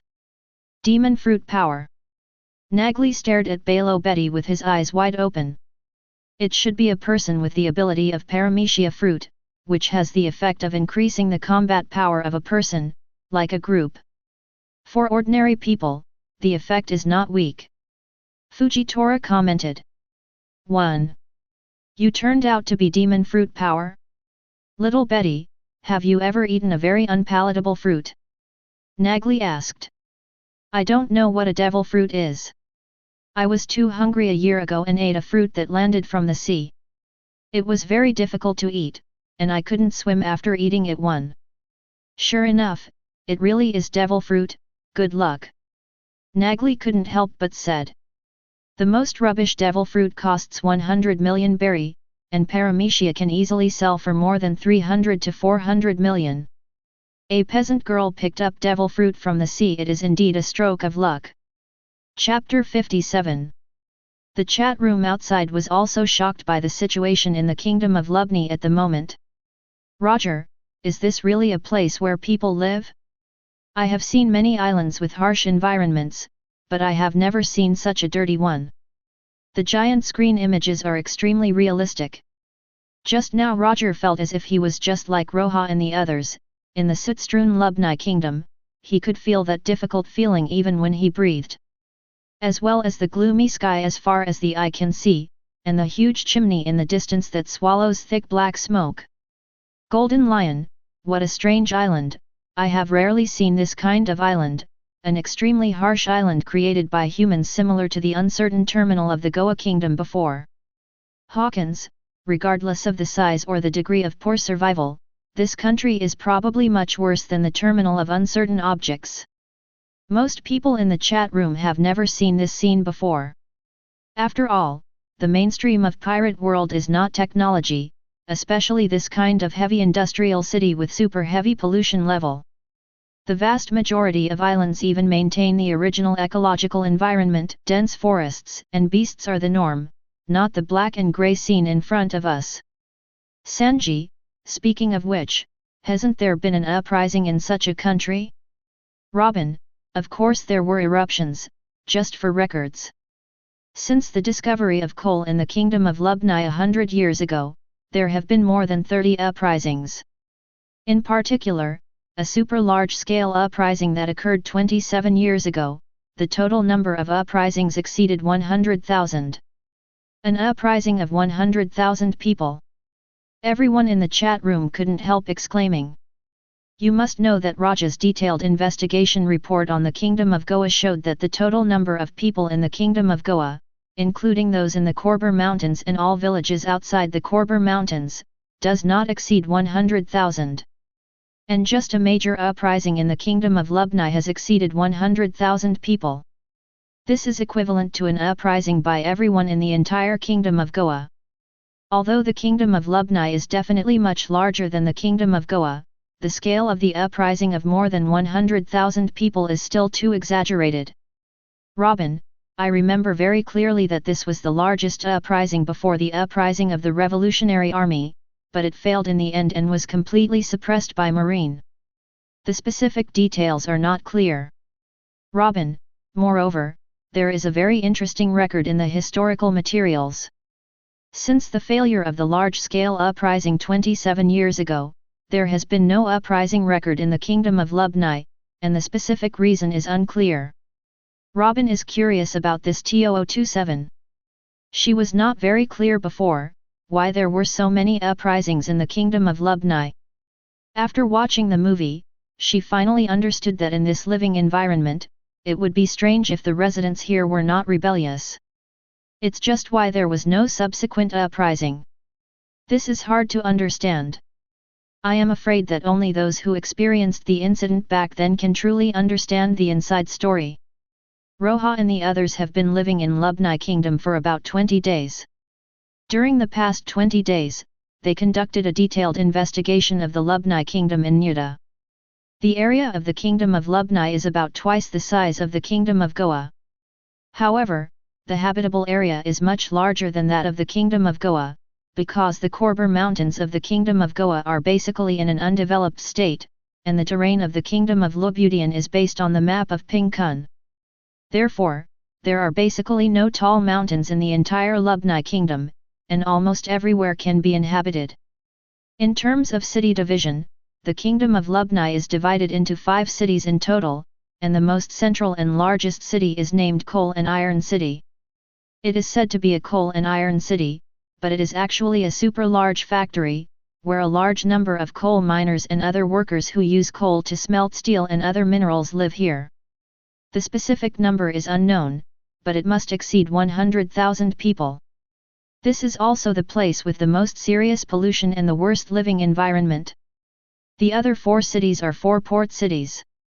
The air quality of the port cities is slightly better than the coal and iron cities, and the population density is not high. The permanent residents of the 4 cities are basically around 20,000 people. It is generally composed of people who have lived here for generations. There are few elderly people. There are also a large number of hotels, which are used to entertain businessmen who come to purchase steel and coal mines. 1. In addition, the 4 port cities have also set up 4 marine branch bases, but the number of them is not large. According to the investigation, it is because the air quality in the Kingdom of Lubni is too poor to carry out daily military training, so in each branch base, there are only more than 100 Marines responsible for monitoring and vigilance. On the islands around Lubni, a complete Marine base has been established, with a total number of soldiers of more than 5,000, and more than 5 small warships. According to some residents in the city, the role of these Marine soldiers is to suppress worker riots, because since the discovery of coal resources in the Kingdom of Lubni, there have been many large and small uprisings. In addition, this is an important resource-based island, which provides a large amount of coal and steel to the world government every year, so the world government dispatches a large number of Marines. The investigation of the Lubni Kingdom is fairly detailed. If it was just Roja and Fujitora, it would be impossible to complete this investigation within 20 days. However, the investigation of this dragon-slaying technique should be combined with the masses. The dozens of elite revolutionary troops brought by Roja from the Kingdom of Goa played a great role at this moment. There is a lot of resentment among the people in this country, Fujitora said. He has been to many places in the Lubni Kingdom for so many days, and the only feeling he feels is depression. The residents here give him the feeling that they are only better than those in the terminal of uncertain things, as if they are those muddle-headed gangsters in the border town. Only the children are a little more lively, but because of environmental problems, their physical condition is not very good. If you divide the class according to Roja before you, more than 90% of the people on this island may be our comrades, and they are also the main force of the revolution. Fujitora sighed, this is the only one good news. Compared to Goa Kingdom, the revolutionary work here should be done better. Not that optimistic. Roja frowned, carefully looking at the investigation report in his hand. This report was made by a colleague of the Revolutionary Army according to the template of his Goa Kingdom report, and it is not bad. But the information recorded above made Roja feel bad. How to say? Fujitora asked. About the marine power here, I feel that it is too strong. The marine branches in the 4 port cities, as well as the large marine base on nearby islands, have very powerful weapons. Force. Considering that the Kingdom of Lubnai is a country with a large coal resource and a large steel production country, it is still very important to the world government, and even has strategic significance. Roja looked down at the investigation and thought. From this point of view, if we want to be like the Kingdom of Goa, it is basically impossible to complete the uprising. In history, there have been dozens of uprisings in this country, large and small. Suppressed. With the power of a country, what we have to face is no longer the suppression of the nobles of the Lubnai kingdom, but the armed suppression of the world government. So the difficulty of the uprising is not how to start the uprising, but what to do after the uprising. Roja tapped the table lightly. Other people present also began to think along Roja's train of thought. The more they thought, the darker their faces became. No solution, indeed no solution. Unable to resist the suppression of the world government, the uprising will have no effect, and it is impossible to counter the world government with the strength of a country. And it is impossible for the world government to give up here, after all, the resources here are so rich. If you want to escape here, there are more than 100,000 people, and it is a big problem to escape to eat. In the chaotic North Blue, 80% of them will starve to death on the road, let alone the boat problem. Actually, it's not that there is no way to break the situation. Roja looked at the crowd a little frustrated, and said with a smile, at least, although there is no guarantee for the success of the uprising, there are still ways to improve the conditions. Moreover, if the coal here is exhausted, the world government will naturally give up gradually. After all, it has been 100 years, and maybe the coal is about to bottom out. Roja's words made everyone look better. They have enough confidence in Roja. As long as Roja doesn't show any embarrassment on his face, they feel that everything can be done. We discuss things in the city outside the city, after all, we are just looking at the flowers in the fog. If we really want to find a way to make a revolution, we still have to go to the city to have a look. Investigative practice is fundamental. Roja said. So, let's start working. The next day, Roja, Fujitora, Nagli, and 40 or 50 revolutionary soldiers went to the recruitment sites in each city in disguise, and signed the recruitment contract that was similar to a contract of prostitution. Then they got on the characteristic large steam wheeler of the Kingdom of Lubnai, which is said to be a technology specially tailored for Lubnai by the world government on the island of Bokimo. This is where you work. The neat wheeler stopped at a sentry position, where a tall city wall was built, and soldiers wearing gas masks and holding muskets guarded the place. The person in charge who transported Roja and the others looked at the city in front of him in disgust. The air here made him not want to stay for a second. He just pushed these people to the soldiers in a hurry, and then started the steam wheeler to escape. Ran away. Roja frowned, the air here became even more foul. Is your name Roja? This is your badge. A masked soldier threw an iron badge at Roja. Then he said in a low voice, it's best not to think about making trouble, otherwise. As he spoke, he raised the long gun in his hand and aimed it at Roja. I understand, sir. Roja said with a calm face, nodded and smiled.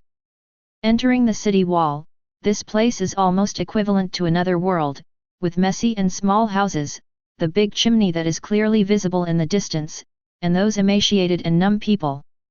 Roja froze for a moment. He thought for a moment that he had returned to the terminal of the uncertain object. In front of you are still those hopeless people lying in the garbage mountain. Just in a split second, he regained his composure. Sir, where do I live? Roja asked. Go and see which house is unoccupied, you can just find one, and go to work if you have nothing to do, don't bother lousy. The soldier waved his hand impatiently. Roja didn't care, he just thought about it the moment he turned around. The management and monitoring here are very loose, at least in the evening. In the chat room, Roja was already analyzing the situation of the city. Crowd. They all laughed. Really, the soldiers don't seem to know who they're sending here. Roger, I already started laughing in advance. With Roja here, the world government may suffer a big loss again, and this loss is much bigger than that of the Goa kingdom. This is basically what everyone thinks. They have witnessed too many miracles of Roja. Although this city of coal and iron is difficult to revolutionize in the previous analysis. But this is Roja after all, and when the man begins his investigation, nothing seems too difficult for him. At about 7 o'clock in the evening, Roja saw a group of black-clad workers coming back from work, and a group of people who were probably supervisors brought some hardly food that can be called human food. But for numb workers, this seems to be the norm. Eating this unpalatable food with the surrounding workers, Roja's first day on the construction site ended like this. The next day when it was just dawn, there was a piercing sound that woke Roja up directly. It was a group of people in blue clothes who were obviously different from the surrounding workers, wearing masks and whips. Son, wake everyone up. Get up quickly, you pigs, do you still want to eat? If you want to eat, go to work honestly. If you can't finish today's workload, you will have nothing to eat. 773 The workers got up numbly and walked outside. Roja also mixed into the crowd. Then go to the mine to dig coal. The work is very dangerous and the income is very low. At this moment, Roja knows very well that the people here are not workers at all, they are slaves at all. However, it is not completely fruitless. In one day, Roja has basically figured out the system here in the coal mine. A supervisor manages about 100 workers. This is a team. Each team completes the corresponding workload according to the standards of each team. When they finish, they will have food. If they don't finish, they will be hungry. Overseers generally only call people to work at dawn in the morning, and they will ensure that no one can stay in the room, not even children. As for the evening, they will leave directly after distributing dinner. Roja doesn't know where they went, since they are not in the city anyway. The coal and iron city is very large, and besides the coal mine, there is also a smelting place. In order to avoid suspicion, Fujitora and the others came in from the person in charge of different cities, so there was no contact at the first time. 3 days later, in a small room, Roja, Fujitora and Nagli had already gathered, and in the surrounding rooms, most of the comrades of the Revolutionary Army lived. The management here is just like what Roja observed before, loose and chaotic. Roja ordered everyone to mix into the crowd to scout around the target and collect all the information about the interior of this coal and iron city. 7 days later, when Roja and the others gathered together again to prepare for a meeting, there was an intriguing expression on their faces. It seems that there are still some people among these workers. We were so careful that we were discovered. Roja didn't care, but stood up with a smile instead. Go and see us. Friends. The outsiders are definitely not the supervisors, this is what Roja can be sure of. The group of supervisors don't care about what happens between the workers at all, and they will leave the city in disgust at some point. 1. The soldiers are the same, they are only responsible for guarding the city wall, and they just don't let these workers go out. And these outside are definitely workers' organizations, which is a bit beyond Roja's expectations. He thought that the status of the workers here is basically the same as that of the people at the end of the uncertain object. Too much. Unexpectedly, there are still some people who can establish an organization here. Roja walked out the door and saw people coming, a group of workers who seemed to be much better mentally than the people here. The leader is a young man who can't tell the age. Compared with Fujitora, he has another kind of aging. Bald head, no hair and eyebrows, very prominent skull, very sharp facial features, scary white skin, very tall, basically on par with Mr. Shibi. And Roja can feel that his aura is very strong. It was so strong that even Roja was a little surprised. "Who the hell are you guys?" the bald man asked. Compared to Ji Li's appearance, his voice is pitifully small, like an ordinary person muttering to himself. Chapter 58. The bald man's voice is very low, which is in great contrast with his fierce appearance. Roja is okay, his five senses are sharp, he can hear clearly, and he doesn't feel anything. On the contrary, Aokiji, who was used to being loose, couldn't hold back his laughter. "Are you laughing at my voice?" The bald man saw that Nagli was smiling, his face was instantly filled with anger, and he shouted loudly. Although the mouth appears to be shouting, the voice is actually not much louder than muttering. Therefore, Nagli, who originally wanted to apologize, laughed again in an instant. Square coal. In an instant, the bald man appeared in front of Nagli, his right hand turned into a sharp black cone, stabbing towards Nagli. He wanted to teach Nagli a lesson. However, one finger was on the black coal tip, and he easily hit his target at the moment. The bald man looked up in disbelief, only to see Nagli's calm face. He couldn't imagine how this thin old man, who looked so small, used a finger to block himself. Slanting coal. The bald man kicked out, and his right foot turned into a thick black coal, and the terrifying force caused the howling wind. And Nagli still kicked easily, stepping his foot directly on the ground. "Boy, your ability is very interesting, but your current strength is far from enough." Nagli expressed it very relaxed.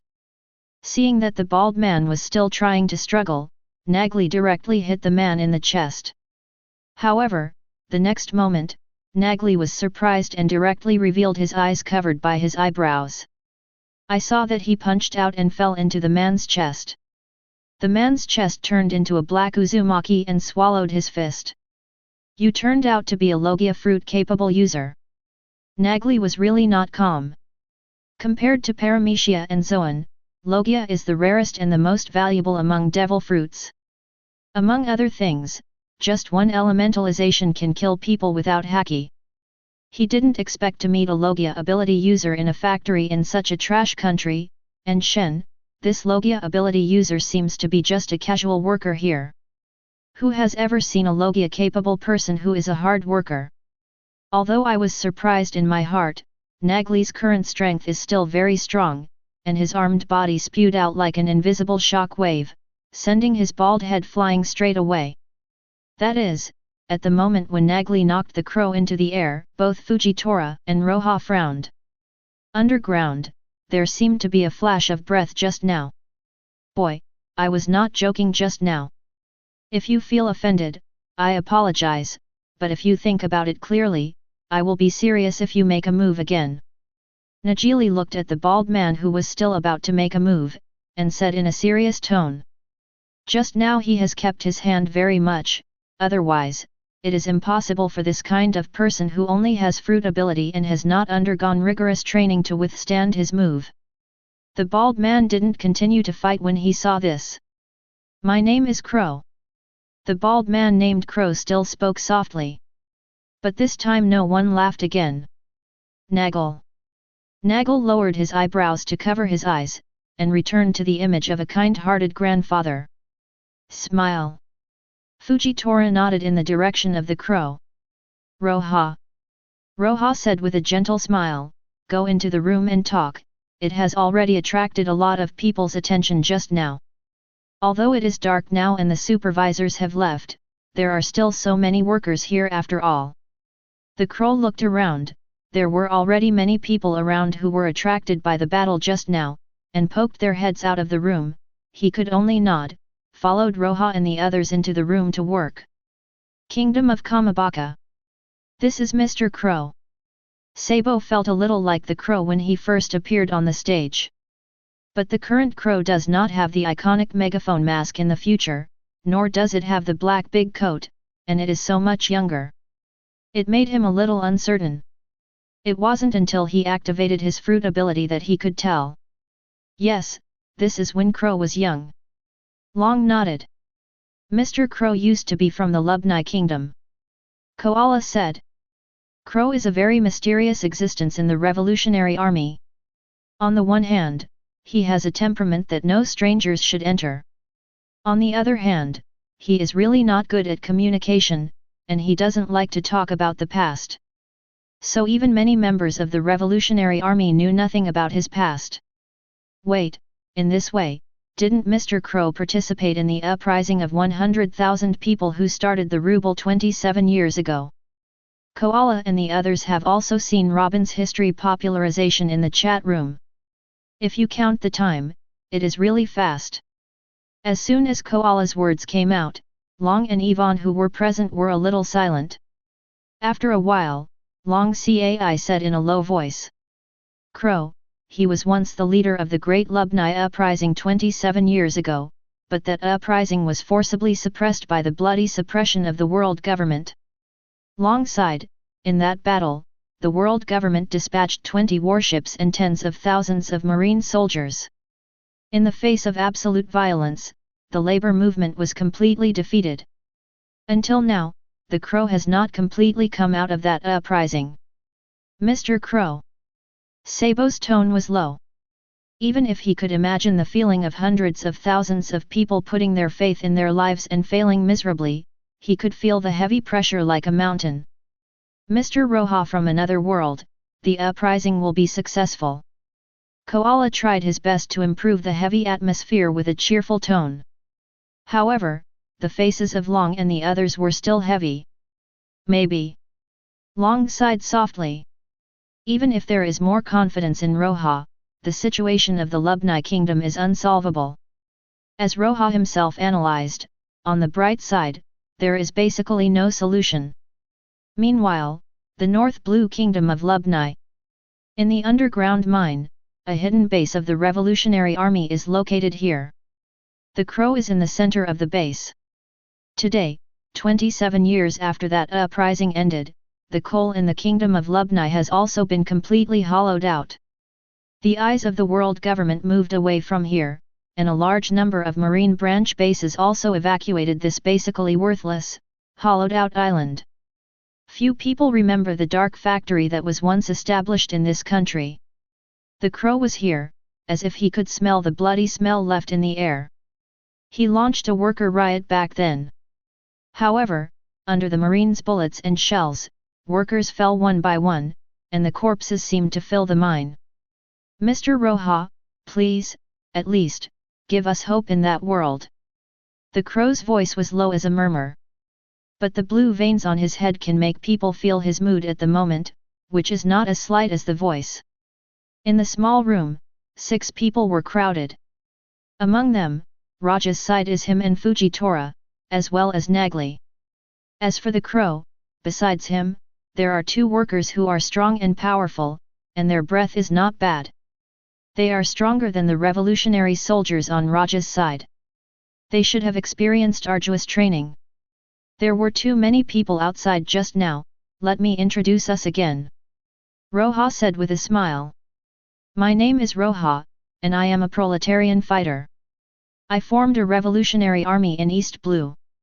I came to East Blue to spread ideas and liberate the people from being oppressed by the nobles and the world government.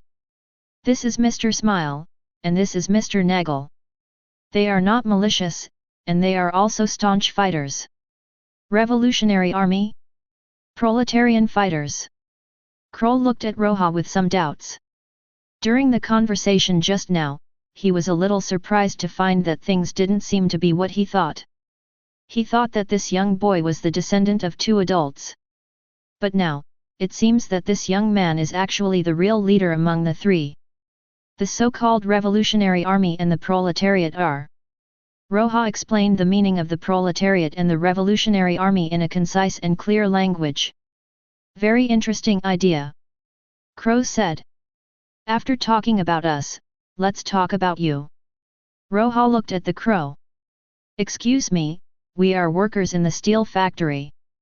We are here today because you are all new faces who have just joined for a few days, and our people found that you often investigate something among the workers, so we came to have a look. Look, said the crow. Steel factory. Roja muttered. He doesn't know much about things at the steel factory. The coal and iron city is divided into two parts. One is the coal mining area, which specializes in complex coal mining, and the other is the steel factory, which is responsible for the smelting and processing of iron ore.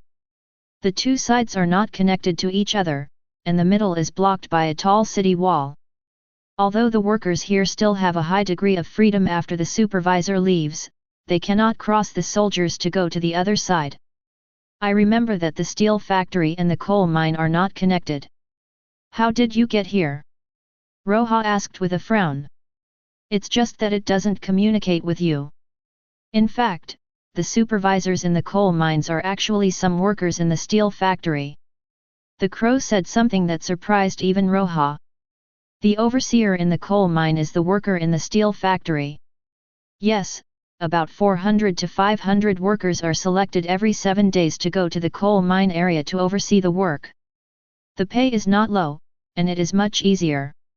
This is considered a good job for the iron and steel workers. Crow explained. What about your steel factory? Don't you have a supervisor? Roja continued to ask. Also, our prisoners are from the aborigines of the 4 major port cities. After the crow finishes speaking, Roja is a little amused. He doesn't know if this is the method of the Lubnai royal family or the method of the world government. It's really a loop. The living conditions and tasks of the workers in the iron and steel factory are much better than those in the coal mine. Letting the workers in the iron and steel factory come to the coal mine in batches to work as supervisors basically splits the two groups that are most likely to unite. And let the aboriginals of the 4 major port cities come to the steel factory to work as supervisors, which splits the steel factory workers and the aborigines of the port cities. Counting the tall city walls and the thousands of soldiers, this can be regarded as reducing the possibility and scale of the uprising to the greatest extent. Every experience in suppressing dozens of uprisings cannot use such means. You probably didn't come here through the identity of the supervisor. Roja looked at the crow with a half-smile and said. If I am the person in power in this country, if I can use this method of splitting the group to prevent you from uniting the uprising, I will not let you steal. Workers in the factory have the right to come and go as they please. Even the time when the supervisors come and go back is fixed. At this point in time, it is impossible for the supervisors to stay in the coal mining area. Roja's words made the crow's back covered with cold sweat. He didn't expect this young man to be so sharp in thinking, and he could push the real situation out just by a little bit of information in his words. Most of the time I tested it, I didn't do it. It seems that you still don't believe us. Roja said helplessly. No way, the contact time is too short, unless you can give me a reason to completely believe that you are not from the government. Crow said calmly.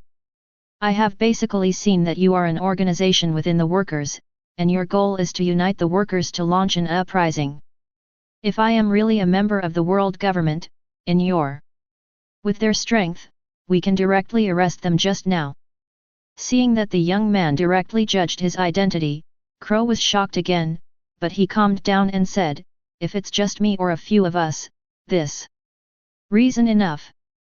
But I have a lot of people's beliefs in me, so I'm sorry, I can't trust you. The crow said calmly. Even if you detain us here, there are some things I will never say. Looking at the crow's obstinate look, Roja admired his awareness, but at the same time felt a little helpless, I told you that we are not from the world government, and our purpose of coming here is the same as yours. They are the same. By the way, Mr. Yuxiao, do you still have our book? Roja suddenly remembered, and said to Fujitora. I always carry it. Fujitora fished out a mass-printed and bound book from his breast pocket. Here, you will probably be able to trust us when you read this book to a similar degree. Roja smiled and handed the book to the crow. What is this? The crow took the book and read the words on it by the faint moonlight, a collection of revolutionary thought guidance Kingdom of Goa. This is some of our ideas and revolutionary methods during the uprising in the Kingdom of Goa. If you don't trust us after reading this, there is nothing we can do. Roja is very confidently said, okay, if you want to leave, you can leave. Of course, if you don't want to leave, Nyojian Zhao, I'd love to chat with you guys. The crow stood up, put the book away, and before leaving, turned to Roja and whispered, I'm sorry, if it's just me, I'd like to believe you. It's okay. Roja didn't feel anything. In the environment of Lubnai, if you want to revolt, you must have such a cautious attitude, otherwise not only will you die at any time, but you will also implicate your comrades. If Roja is in the position of the crow, he is estimated to be more cautious than the crow. The crows left. Do you want to follow them and see how they got here? Nagli asked Roja in a low voice. No need. Roja said, if he is discovered, it will only make the misunderstanding worse. After reading that book, he will believe us. What if he never comes again? He will definitely come. Roja smiled confidently, from the first moment I saw him, I knew that he would definitely become our comrade. Seeing that Roja was so sure of Nagli, he didn't say anything else. Instead, Fujitora on the side spoke, have you noticed that there seemed to be something under our feet before? You mean the moment when Nagli fought the crow? Roja asked. Decoration. His sense of knowledge is very strong, and at that moment, he also caught the vague breath, but it was very short, just for a moment. Yes, he hit it very well, it seems that he showed a little breath because of the crow's defeat. Fujitora said. It seems that our comrade still has a lot of secrets, but just wait quietly, he will tell us sooner or later, I have a hunch that we in this country. There seems to be some turning points in the revolution. Roja said with deep eyes. Things were just as Roja expected. 3 days later, the crow appeared in front of Roja and the others again. The earth cracked a passage like plasticine, and the crows walked straight out of the passage. Chapter 59. This time, the crows clearly trusted Roja completely. So this time he showed directly in front of Roja how they bypassed the city wall and came here. This is... Fujitora has already felt the huge breath. It's amazing. Nagli has already seen, in the vast space under the crack, a pair of huge eyes, they are giants. The space here is too small, why don't we go inside and talk? The crow pointed to the hollow in the ground. This time is a test for Roja and the others, to test whether they also trust the crow and the others. Roja walked in without the slightest hesitation, and Fujitora and Nagli followed closely behind. As the three of them walked in, the crack in the ground slowly closed, as if it had never appeared before. WWI oil lamp leads the way, this underground passage is longer than expected. After walking for about 10 minutes, Roja and the others came to a vast underground space, where there were many oil lamps for lighting, allowing Roja and the others to regain their sight. The space here is a cuboid, about 50 or 60 meters long, 40 or 50 meters wide, and 2 or 3 meters high. And in this huge underground space, Roja and the others saw a fat giant with a huge face, like a potato, with an unshaven beard. Bare to the upper body, holding a long harpoon in his hand. Let me introduce to you, this is Mori. Mori is a giant, and he is a little shy. Crow said. Molly and I met in a coal mine. At that time, the coal mine collapsed. I was saved thanks to Mori. Although Mori is not from the kingdom of Lubnai, he is very kind and willing to help our uprising. Everyone, my name is Mori. The huge giant Mori spoke with a strong uncle voice, and Roja and the others always felt that his accent was a bit weird. However, as Crow said, Yuan Li's character is indeed gentler. This is really amazing. Nagli sighed against Mori. It's disgusting, don't keep staring at people. Mo Li waved his hand, and the strong wind blew Nagli's grey hair up. It's just that his heart is hurt more, this giant with a strong uncle voice, how can he have a female accent? Nagli couldn't help but look at Mori's crotch. This must be a man. This bearded face and uncle's voice can't be a woman. Mori is like this, you just get used to it. The crow smiled awkwardly. I'll teach you more from now on, Mori. Roja didn't feel anything, he smiled and stretched out his hand. Molly looked at Raja's gentle smile, and said 320 after a while, you've been staring at him for so long, do you like him? Raja's smile instantly froze on his face. Ha ha ha. At this moment, the atmosphere in the chat room outside has changed. There was a lot of laughter. Everyone has never seen Roja show such an expression one day. The leader of the revolutionary army, who had always seemed to have a chance to win, was now defeated by this weird giant Mori. Among them, Golden Lion laughed the loudest. But soon, Golden Lion couldn't laugh anymore. As if feeling a bit awkward in the atmosphere, the crow stood up and said calmly. Mori is very powerful, he is more than 100 years old now, and his ability to push fruits is very strong, even Impel Down, which is known as the world's largest prison, can't stop him. Mori was the first to escape from Impel Down, but the world didn't know it. Kaido, I remember someone who claimed to be the first man to escape from Impel Down. Golden Lion, hey, it's not a claim, it's what the Marines said. Whitebeard, it's ugly, Shiki, who also escaped from Impel Down.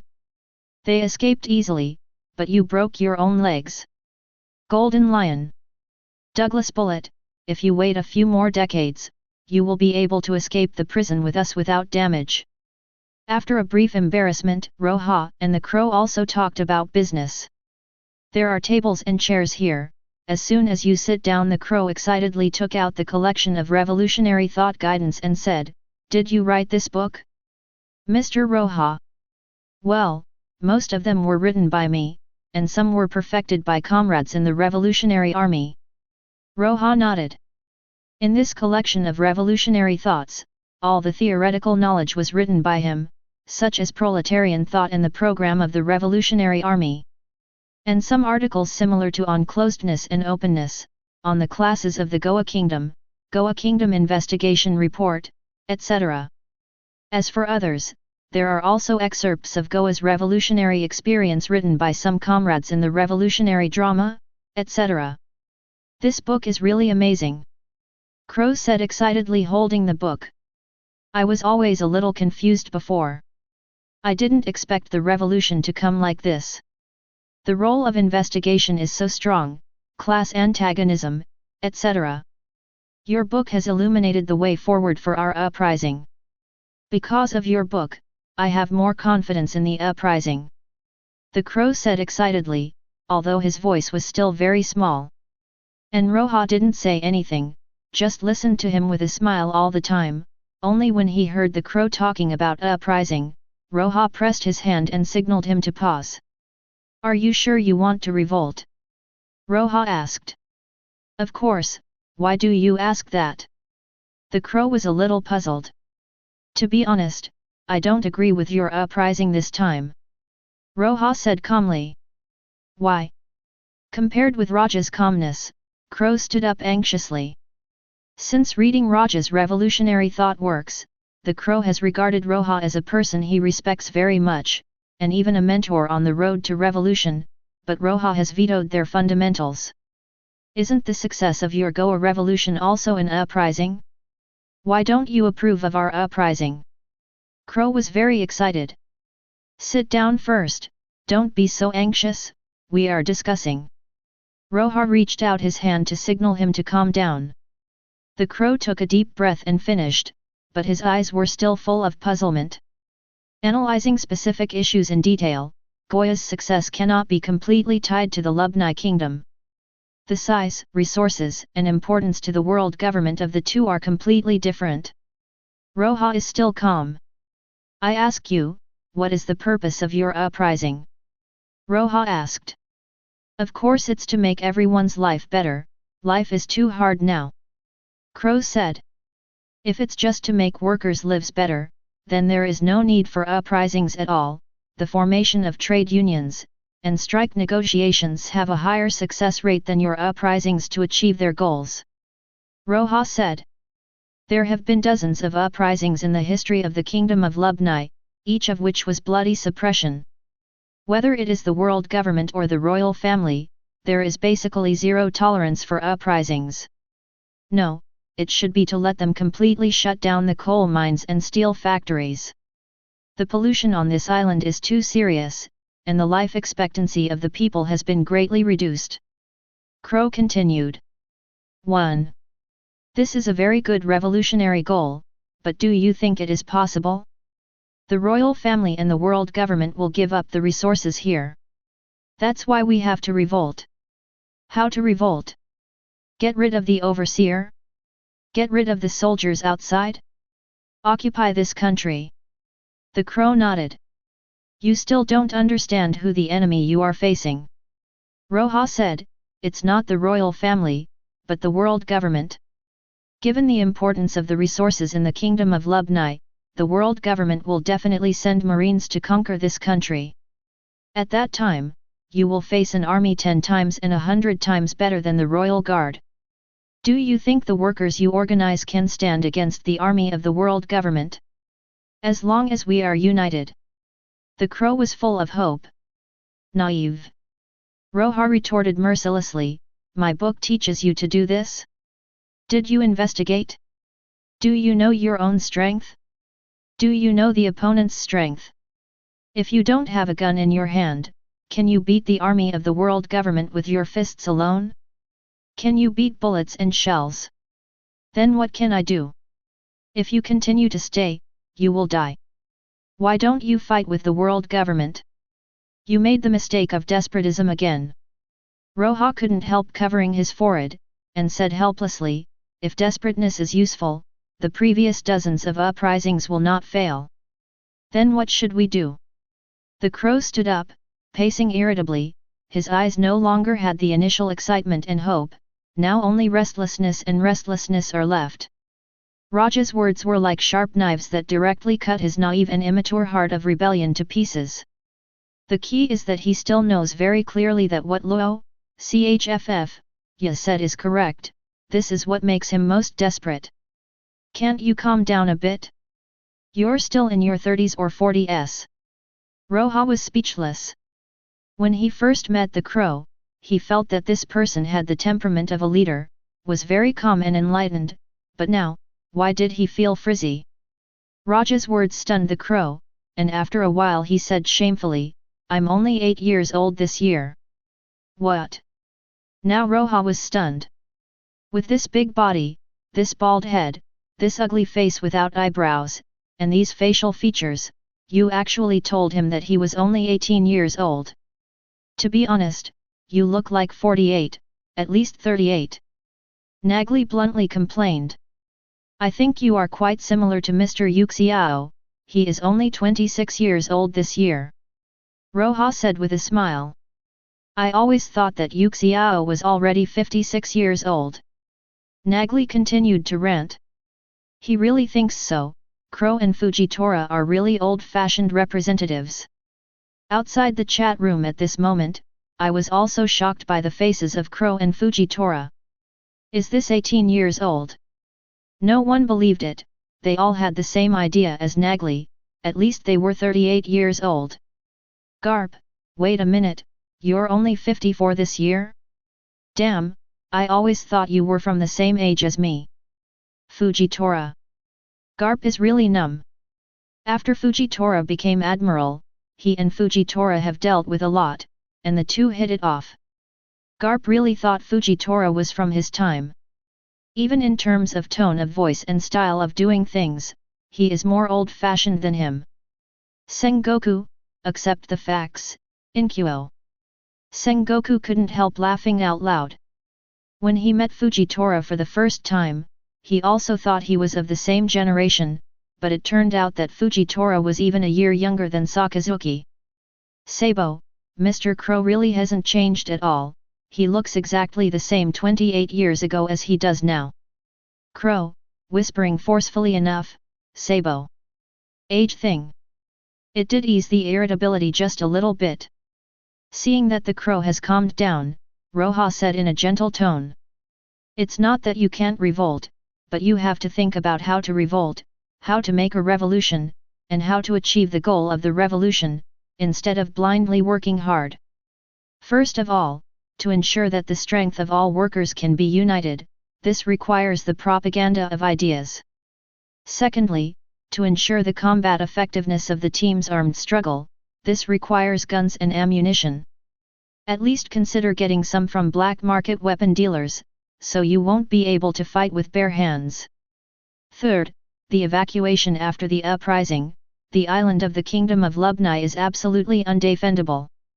Before the coal mine resources here are exhausted, this is an important strategic resource territory of the world government. They will not let the rebel army occupy here. What must be recognized at this stage is that our strength is far inferior to that of the world government. So it is necessary to retreat strategically and accumulate strength. Since this is the case, ships, food, and the islands to be evacuated are all problems that need to be investigated and resolved. You can think about my problems when you go back. We will continue to discuss here the night after tomorrow, how to solve these problems. Roja said. I will. Crow's tone was a little low, but at the same time a little relaxed. Depressed because Roja told him a little bit about the difficulty of the uprising to occupy the country, and relaxed because Roja is much calmer and more organized than him. Even in the face of such a situation, he can explain the elements needed for the revolution bit by bit, giving people a convincing feeling. It seems that under the leadership of such a person, all problems will be solved easily. The crow left, with his stomach full of problems. He needs to think about the uprising from the beginning. And Roja didn't stay too long after the crow left, let Fujitora take him and Nagli to fly into the sky by stepping on stones, and then escaped the inspection of the soldiers on the city wall and headed to the port city. The reason why he asked the crow to discuss it the day after tomorrow is because there are some things to deal with. As for whether the disappearance of Roja and the others in Coal and Iron City will attract any attention, I can only say that the probability is extremely low. The supervisors are rotated. Tomorrow happens to be a new round of supervisor rotations. Basically, 3 people disappeared, and the supervisors can't possibly know. What's more, there are workers who die in the room every day, and there are also those who disappear under the coal mine. The management of the coal mining area is very chaotic, and basically there is no detailed management charter. It has been more than 10 days since I entered the Coal and Iron City from the port city, and I don't know what happened to Balo Betty and the others. Coal and Iron City is really too closed.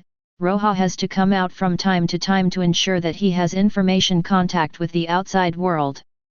Under the power of Fujitora, they quickly came to the hotel where they lived before. Take a short shower at the hotel and sleep comfortably. Early the next morning, Roja summoned the soldiers of the Revolutionary Army who stayed in the port city to inquire about the news, and gathered the information. I basically don't have any information here. Me too. Neither of the fighters in the 2 teams got any information, but the other 2 teams had important information. I have basically determined the approximate location of the marine base around the Kingdom of Lubnai, but it is not detailed, because I dare not get too close. A soldier of the Revolutionary Army handed over a sea chart. There are 2 important markings around the Kingdom of Lubnai above, one of which is the marine base that Roja and the others investigated at the beginning. It is estimated that there are at least 5 or 6,000 people. B. The one found this time is a little farther away. I am not sure how much combat power it is, but what is certain is that although the marine base at this location is a little farther away, it can also support here at any time. The port city where I live has been attacked by pirates. It is a pirate force that has risen very rapidly around recently, named Dongquixote family. They occupy a small island far away from the kingdom of Lubnai, which used to be the famous illegal area of North Blue, and is now completely occupied by the Dongquixote family. They have been attacking the kingdom of Lubnai recently, and seem to want to plunder the resources here. Chapter 60. Doflamingo didn't expect that this could also have something to do with him. After all, that was 28 years ago. But thinking about it carefully, at this point in time, he seems to be recruiting soldiers buying horses in North Blue. It's just that he wasn't very impressed with the Lubnai kingdom. After all, he had plundered many islands in North Blue back then, and he might have really attacked the Lubnai kingdom, or it might be that his men did it himself. But what does this mean? Did I meet Roja, the leader of the revolutionary army, in another world? Doflamingo mused. To be honest, he can be regarded as a young leader. When he was 10 years old, he was recognized by Toribel and his group. After accepting their power, he returned to North Blue and formed a large pirate group. The same is true for Roja. After experiencing the destruction of the Krojashi kingdom when he was young, he embarked on the road of cheating all the way. If you really want to match up, it's really troublesome. Doflamingo frowned. According to this point in time, he in this other world at this time, the Dongquixote family under his command was already very powerful when he was in North Blue.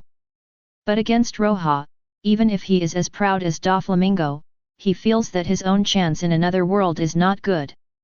It's just that it shouldn't be a big problem. The kingdom of Lubnai is heavily guarded by marines, and it's impossible for me in another world to spend a lot of effort to attack here. The current focus of Roja and the revolutionary army is still on the revolution.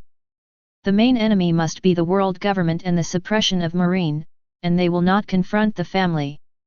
Doflamingo came to a conclusion after a little thought. Although he is a pirate, I have to say that the many angles and methods Roja uses to look at problems are worth learning. For example, the main enemy and secondary enemy, the main target and the secondary target, the analysis of the situation and characters is really useful. Trafalgar Law, Doflamingo? Hope that BD gets killed by Roja. Crane, the possibility is not great. Dongquixote family is not weak at this time, although Doflamingo is not very old at this time. Sengoku, speaking of which, at this time, I seem to be the Rosinante I met in North Blue around this time. Lindbergh, the Dongquixote family is nothing at all. Compared to this, I am more curious about how Roja will deal with the deadlock of the Lubnai kingdom. Not only Lindbergh, but many people are paying attention to this matter. The kingdom of Lubnai is basically equivalent to the heavily guarded area of the world government, and once there is an uprising, there will be a steady stream of troops to support it at any time. The uprising is a dead end, Roja has already analyzed it, and many people can basically see it. This is not a deadlock that can be solved by solving some preparation problems. Dongquixote family. After listening to the team's report, Roja muttered in a low voice. Any more information? Roja asked. I'm sorry, because it happened a few days ago, so I haven't had time to collect information. That's all. We will follow up and investigate. It's okay, this is not your problem. Roja smiled and waved his hands, telling him not to blame himself. Then he thought for a while and said, Mr. Nagli, please go, I need you to investigate this Dongquixote family carefully. The elite fighters of the Revolutionary Army are quite capable of fighting in East Blue, but they are somewhat reluctant in North Blue, which is the most chaotic and has the most strong players. Not to mention that what they are going to face this time is a pirate group that is not too weak. I know, leave this matter to the old man. I will definitely investigate this so-called Dongquixote family clearly. Nagli said with a smile. He does have the capital of self-confidence. Nagel's strength is relatively strong even in New World. Although North Blue is chaotic, to him, it is about the same as East Blue. By the way, since it has always been a famous illegal area before, I hope you can investigate the black market. It is best if there is an arms dealer. Remember to leave a contact information. I see. Nagli nodded. Just keep paying attention to the port city. Roja said to the other soldiers of the Revolutionary Army, oh, by the way, there is another point, it's better to disguise when investigating, and try to be careful of these aborigines. Since the conversation with the crow, Roja has clearly realized that at present, the aborigines in the port city may not stand with them. Although they are also the victims of the coal incident in the kingdom of Lubni, just like the workers in the steel factory and the workers in the coal mine, these three groups have been completely and intentionally split. Moreover, many people in the port city have worked as supervisors, and part of their interests are linked to the royal family. Of course, this does not mean that they are absolute enemies, but they will foolishly safeguard the interests of the ruling class before they are completely drawn over. After arranging some things, Roja sent everyone away. Manpower is still a little insufficient. Roja rubbed his face lightly. The manpower here refers to the kind of strong man that he lacks here and can be alone. The chaotic nature of this world, coupled with the extremely high single-player combat power, has already determined that if you want to be alone, you must have strength. On their side, there are only 2.5 who can be said to have sufficient strength, Yuxiao and Nagli, and he himself counts as half. Like this investigation of the Dongquixote family, Roja has to send Nagli out. Because the individual Revolutionary Army fighters are no match for those high-bounty pirates, their training time is too short, and their foundation is too poor. There are actually many things he wants to investigate. For example, the specific strength of the marines around the kingdom of Lubni, the number of warships, and the time it takes to arrive. For example, the specific situation of the islands within the scope of the Lubni kingdom, whether it can be used as a retreat after the successful uprising. For example, whether the large grain merchants around the Lubni kingdom can provide enough grain for tens of thousands of people. These all need to be investigated, and they are all dangerous. In other words, as long as you sail on the sea in North Blue, you will be dangerous. If you want to go to sea, you must at least have the strength to resist pirate attacks. Let's take it step by step. Roja quickly calmed down and let out a long sigh of relief. He is also under pressure. After all, it is different from the kingdom of Goya. The enemies of the kingdom of Goya are only the weak royal family. Tens of thousands of people are centrists. He is only responsible for the life and death of thousands of people at the terminal of the uncertain object. Moreover, at that time, he had full confidence to overthrow the rule of the Goa kingdom. Even if the world government attacked, he could still let the rebels retreat to the Korber Mountains, at least their lives would be safe. The Lubni kingdom is completely different. If the uprising fails, it will be bloodily suppressed. If there are too many people who want to evacuate, there is basically no way out. This is equivalent to carrying more than 100,000 people forward. Even Roja can feel this pressure. However, Roja adjusted quickly. He already has the spirit of revolutionary optimism. He was able to start the revolution with Fujitora, and now he has established a country under the dictatorship of the proletariat in the kingdom of Goa. And now I have a ship in my hand, a certain amount of funds, and more than 100 elite cadres of the Revolutionary Army.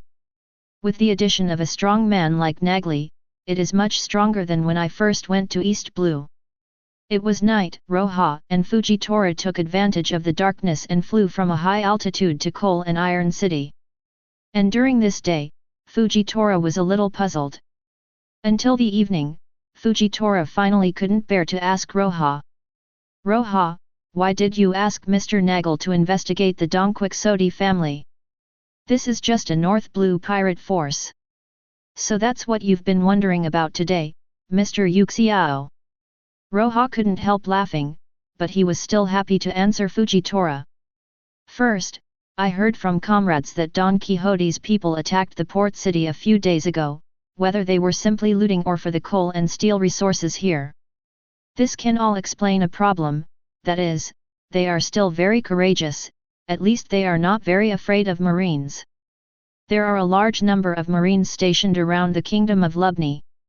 Second, after so many days in North Blue, the Don Quixote family is the first pirate group I've heard to occupy the island's development, which proves that their leader is very ambitious and wiser than ordinary pirates. Thirdly, the island that has always been an illegal zone is occupied by the Don Quixote family. Being able to occupy an illegal zone that has existed for a long time shows that they are very strong.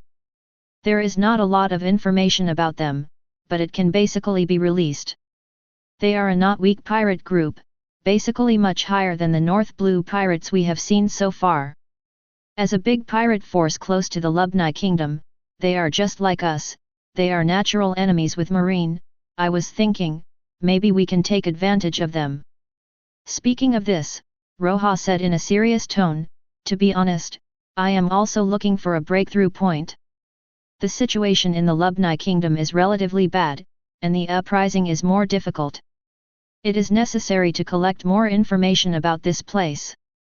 Then see if we can pick out useful breakout points from this information. Thank you, Roja. Fujitora could feel the pressure on Roja.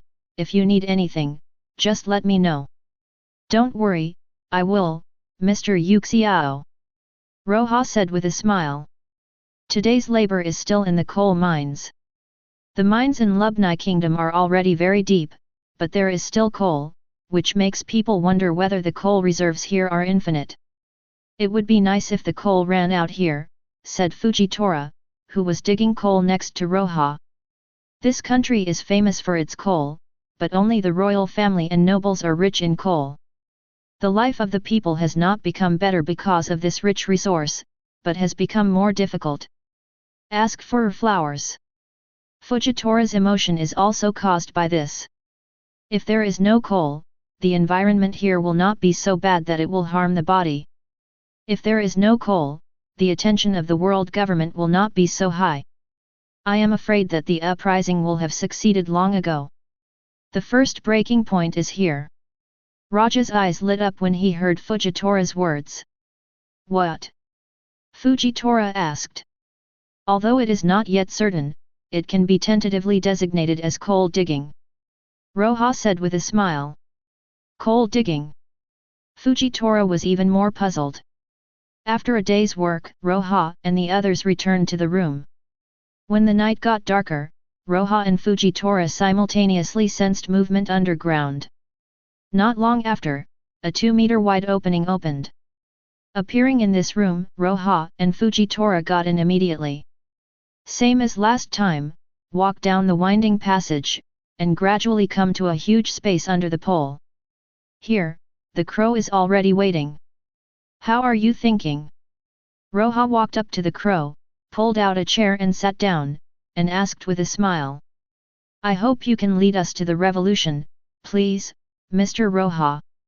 The crow stood up and bowed vigorously to Roja. He went back and thought about it for a long time, and finally he wanted to understand one thing. With him, it is impossible to solve the problems Roja said, and it is impossible for the uprising to succeed. Looking at the collection of revolutionary guiding ideology, watching the revolutionary process of the Goa kingdom there. A comrade who has been rotting in a garbage dump for 5 years, from the first perspective, tells the process of them from rotting garbage to overthrowing the aristocratic rule of the Goa kingdom, and turning themselves into masters one.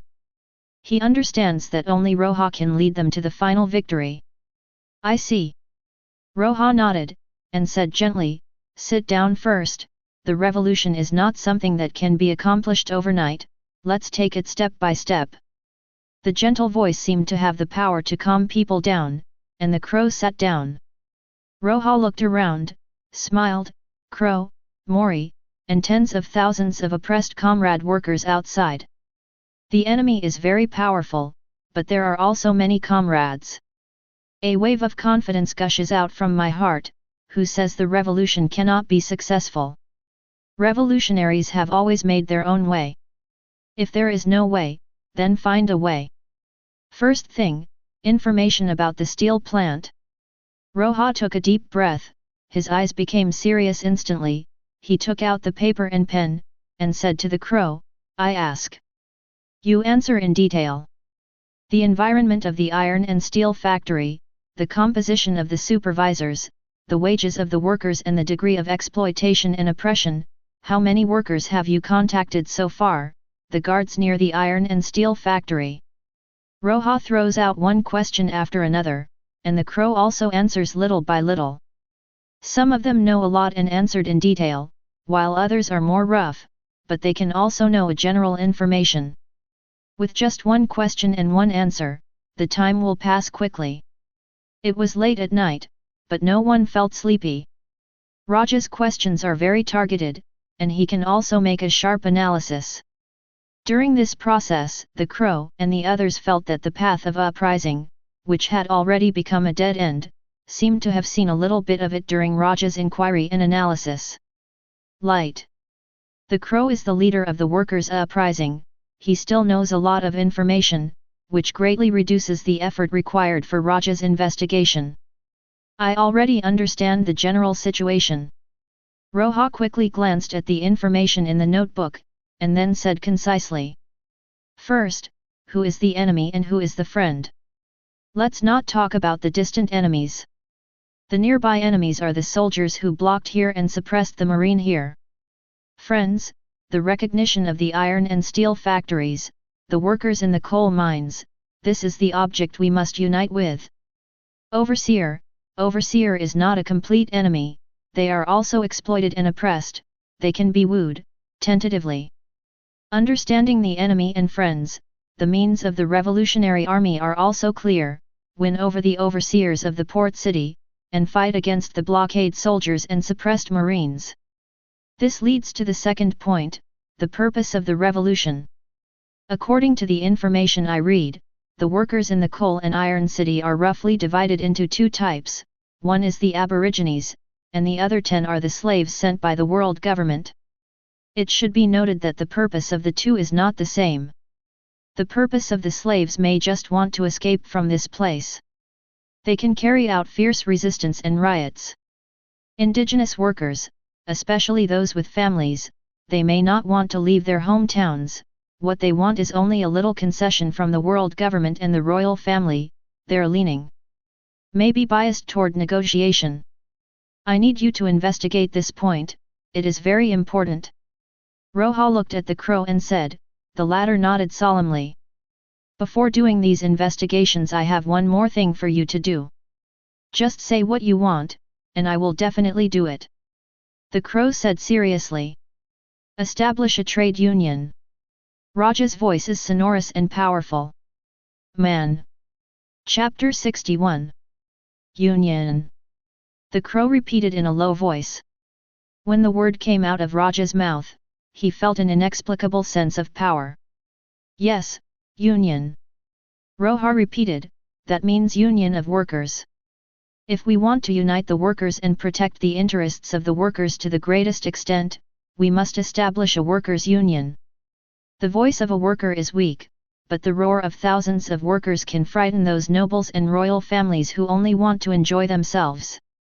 Okay. The crow shouted excitedly, Mr. Roja, tell us how to create a trade union.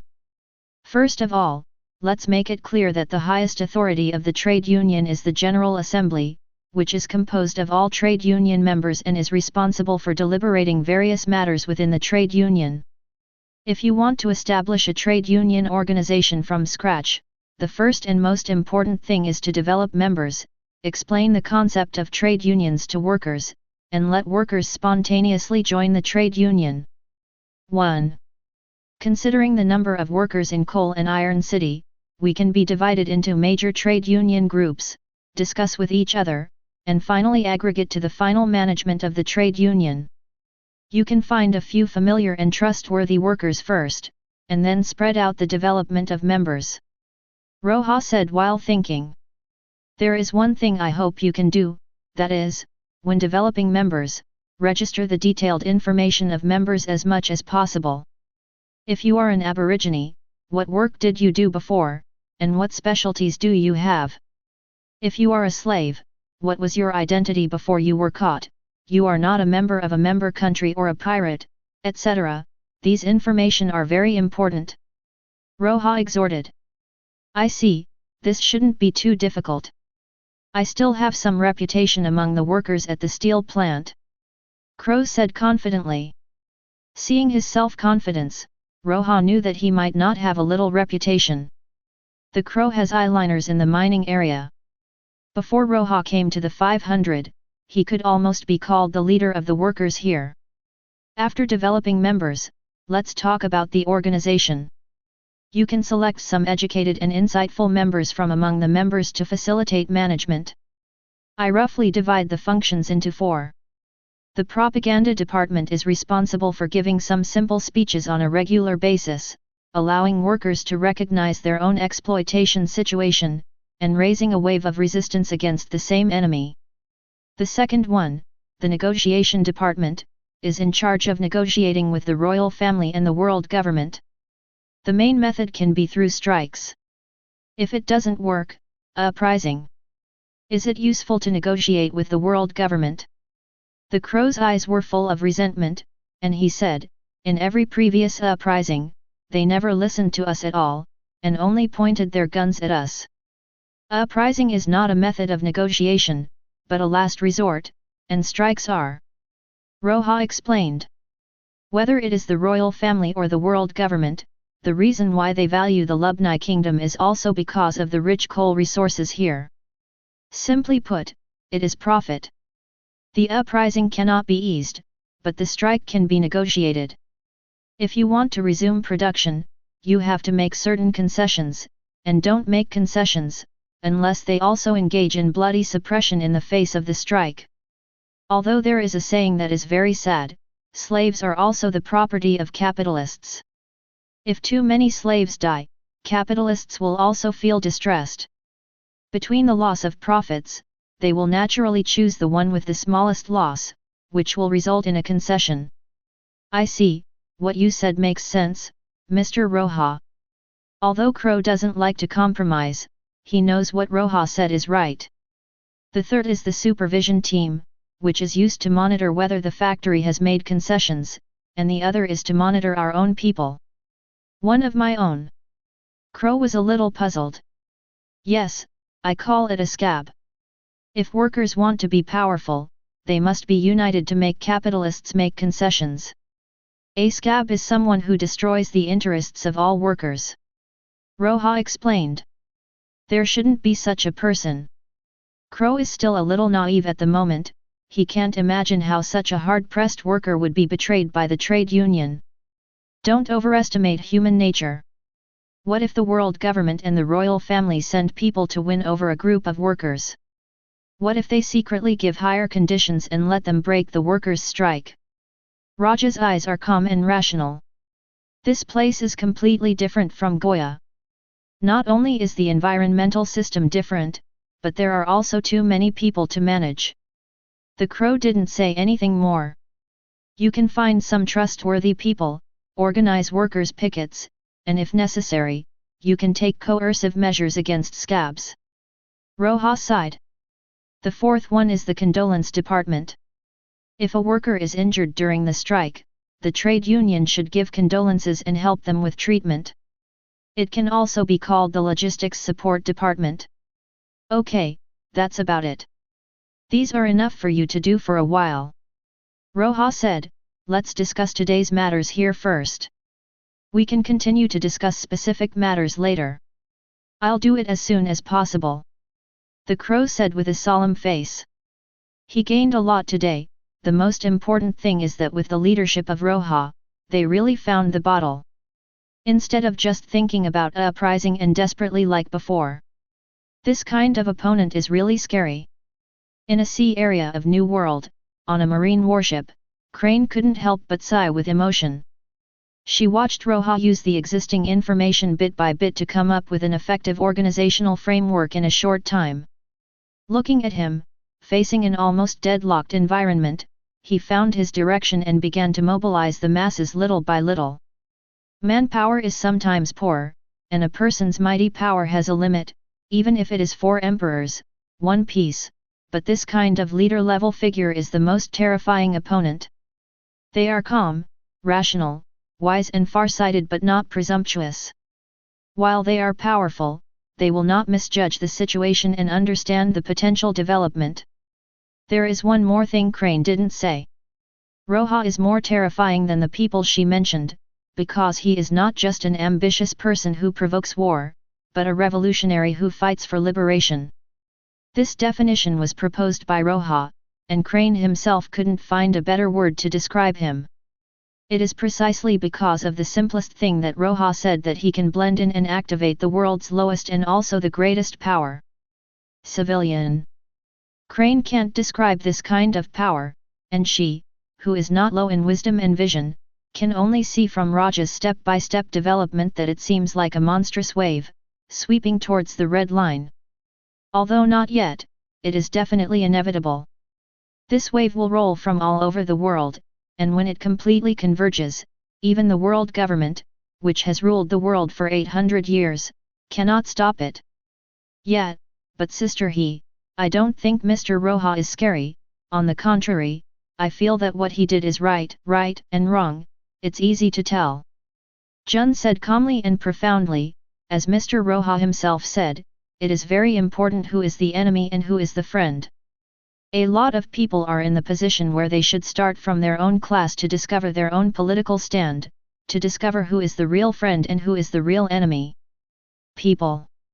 Sister He, Mr. Roja's revolutionary army, are the civilians he liberated our real enemies? Are the world government, national nobles and celestial dragons our real friends? What is our marine class? Jun is more emotional than the calm and rational Tsuru. Therefore, she will look at the problem more from the perspective of the public, rather than from the perspective of the top marines. Therefore, she has received a lot of Roja's thoughts from watching movies, and learned to use Roja's thoughts to look at problems. So, the more I think about it, the more confused I become. Until she raised this as the most critical question for all marines. What is the class of our marine? The bourgeoisie? The landlord class? The petty bourgeoisie? Or the proletariat? Crane was a little stunned, she stared blankly at Jun for a while before recovering. After a while, she couldn't help laughing with emotion. You are the truly sober marine, Jun. Crane sighed and said, I heard Roja tell Garp earlier that most of the people in marine are slowly decaying in the compromise of the world government's power. At that time, I sneered a little, or thought that I was definitely not the third of the group of people who were corrupted. But what you said today made me wake up. Unknowingly, I no longer looked at the problem from the perspective of justice, but from the perspective of power and rule. I'm really ashamed. At this age, I can't tell right from wrong. He laughed at himself. Smart people are too self-confident, and slowly, this self-confidence becomes a network that deceives themselves, and they are firmly blocked in it. Miss He. Jun looked at the Crane apologetically. But Crane smiled and shook his head with deep eyes. After so many years, it seems that she should look at herself again from the beginning, and at the same time, look at the world she thought she had seen through. The crow left, but Roja was not in a hurry to leave. He looked at Mori and asked. How long have you been in the kingdom of Lubnai, Mori? Roja asked.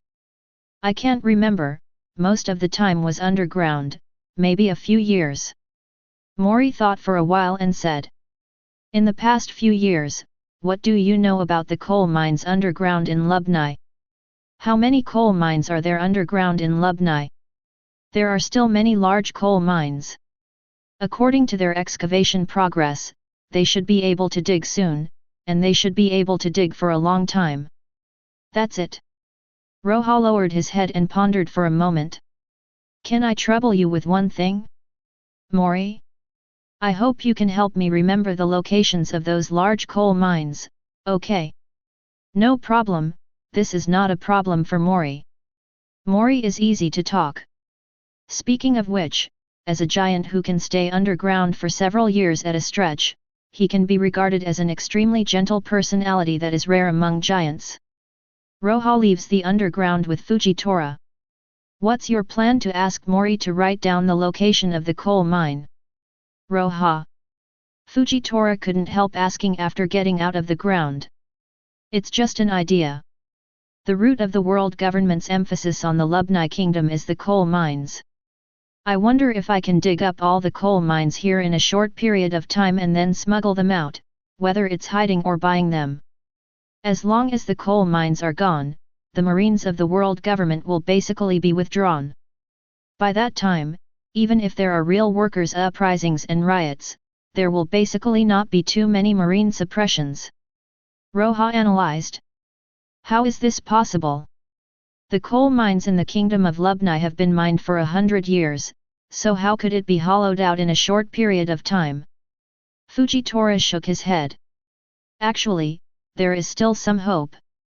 Roja looked at Fujitora and said with a smile, there is Mori who can easily dig a huge space underground, and you who can. There are people with gravity fruit abilities that levitate a lot of things into the sky. We can maximize the mining speed and transportation capacity. If there are not so many remaining coal mines, there is still a lot of hope. 1. Of course, this method is only a second step, and it can be carried out simultaneously with the trade union revolution. In the next few days, Roja and the Crow talked occasionally, and most of the time was used to develop the union. Roja is in charge of the coal mining area, while Crow is in charge of the steel plant. However, after a week, the Crows developed rapidly, while Roja's progress was slow. After thinking about it, Roja discovered the problem. First, the Crows already have a very high reputation in the steel factory. Before Roja came, they even planned to launch an uprising within 2 years, so the mass base is very strong. High and growing rapidly.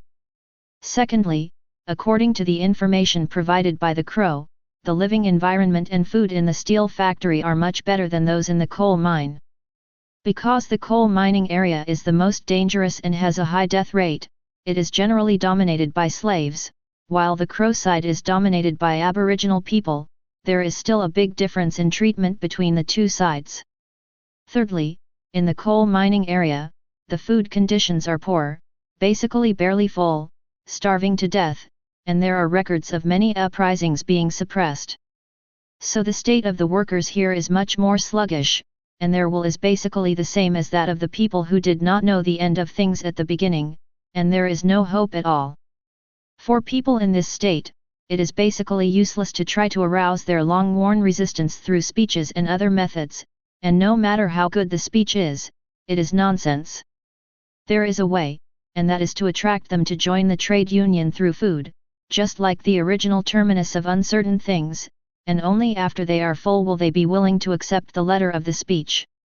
Interest. This is not going to work. We must get more food, otherwise, the efficiency will be too slow. But there are tens of thousands of people here. There is so much food, let alone where to find it.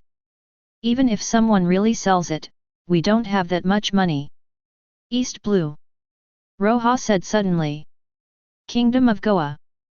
Fujitora asked.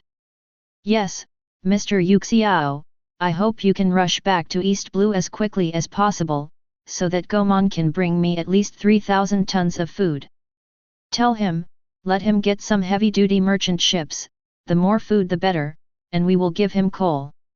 I understand, but if I leave 3.0, you, Roja. Fujitora hesitated.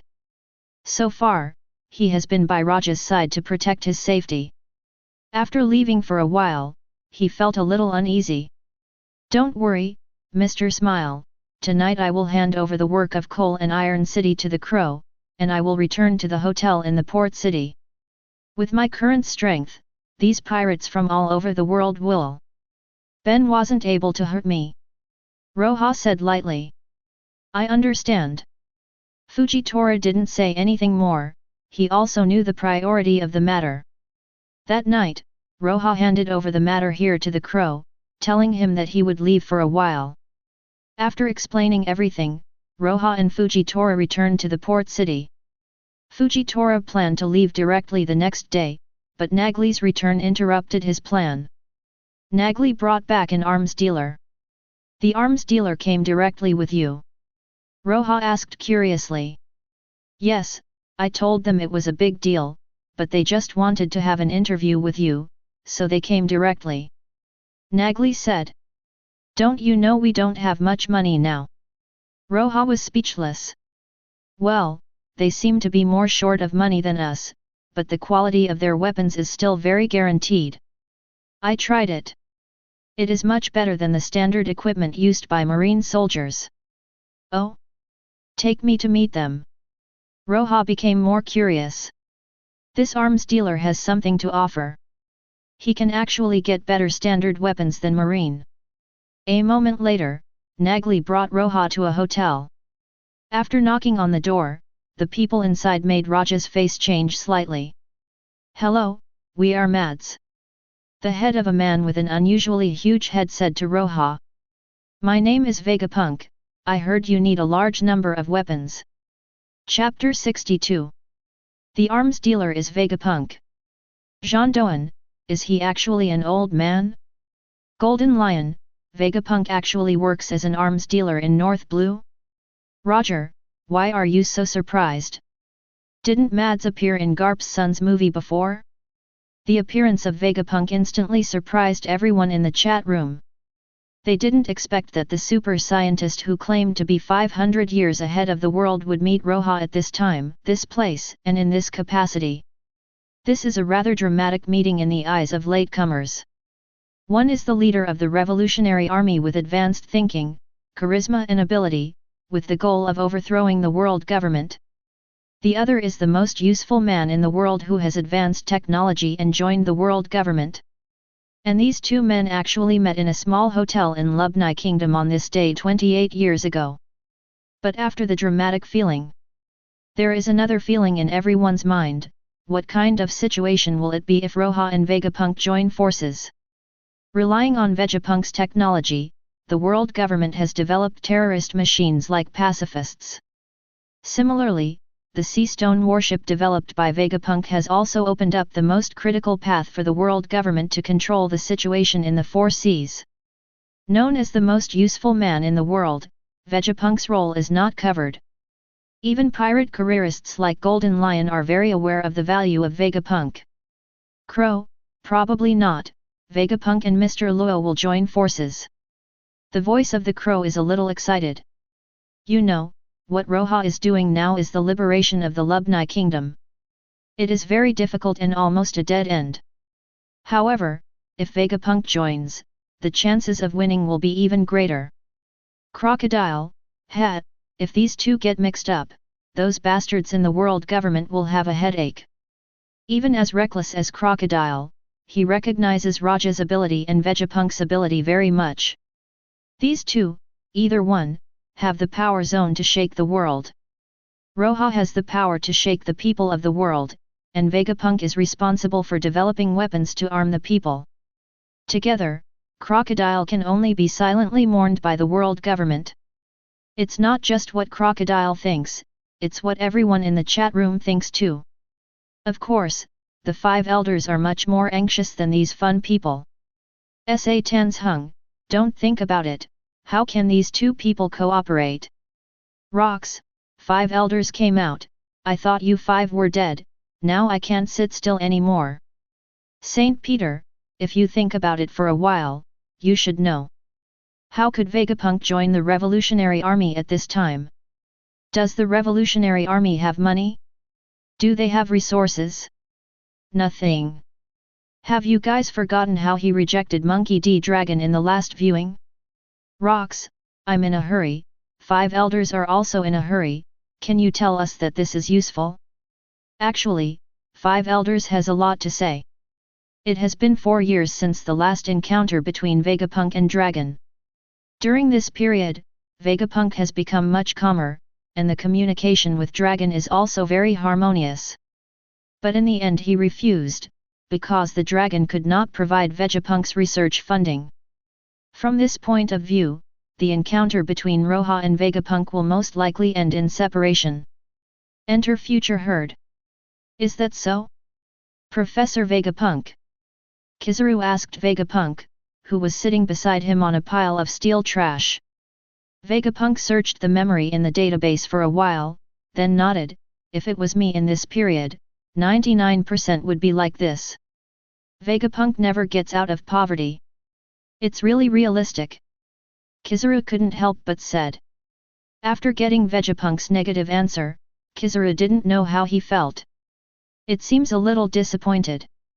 Perhaps it was the justice that had been obscured by him in his heart lamenting. No way, I only need money at this time, and only money can do research. Vegapunk spread his hands, otherwise I can be an underground arms dealer? Besides, I also borrowed a large amount of usury from Defeld. Kizaru looked at Vegapunk speechlessly. There's nothing I can do to help. Vegapunk looked at the giant screen in the sky and sighed. He is very willing to participate in the revolutionary cause in his heart, but at the same time he is a very rational person. He knows very well that his real role in this world is to develop technology. The poor revolutionary army is simply not enough to support his research and development.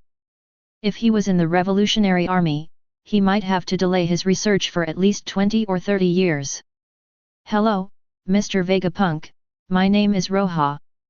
Roja stretched out his hand and shook hands with Vegapunk, who was also thin except for his big head. I have admired your name for a long time. Roja is not flattering.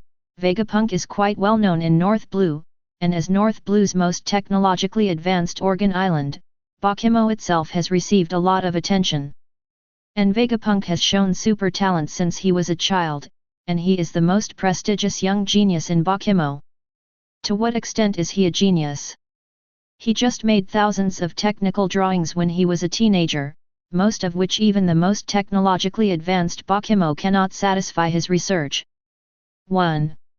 It can be said that Vegapunk raised the upper limit of Bakimory on his own since he was a child, and Bakimo dragged down Vegapunk's research. It's just that Vegapunk left Bakimo after studying the failure of the island's heating. Since then, there have been too few things about him. He seems to have disappeared from North Blue.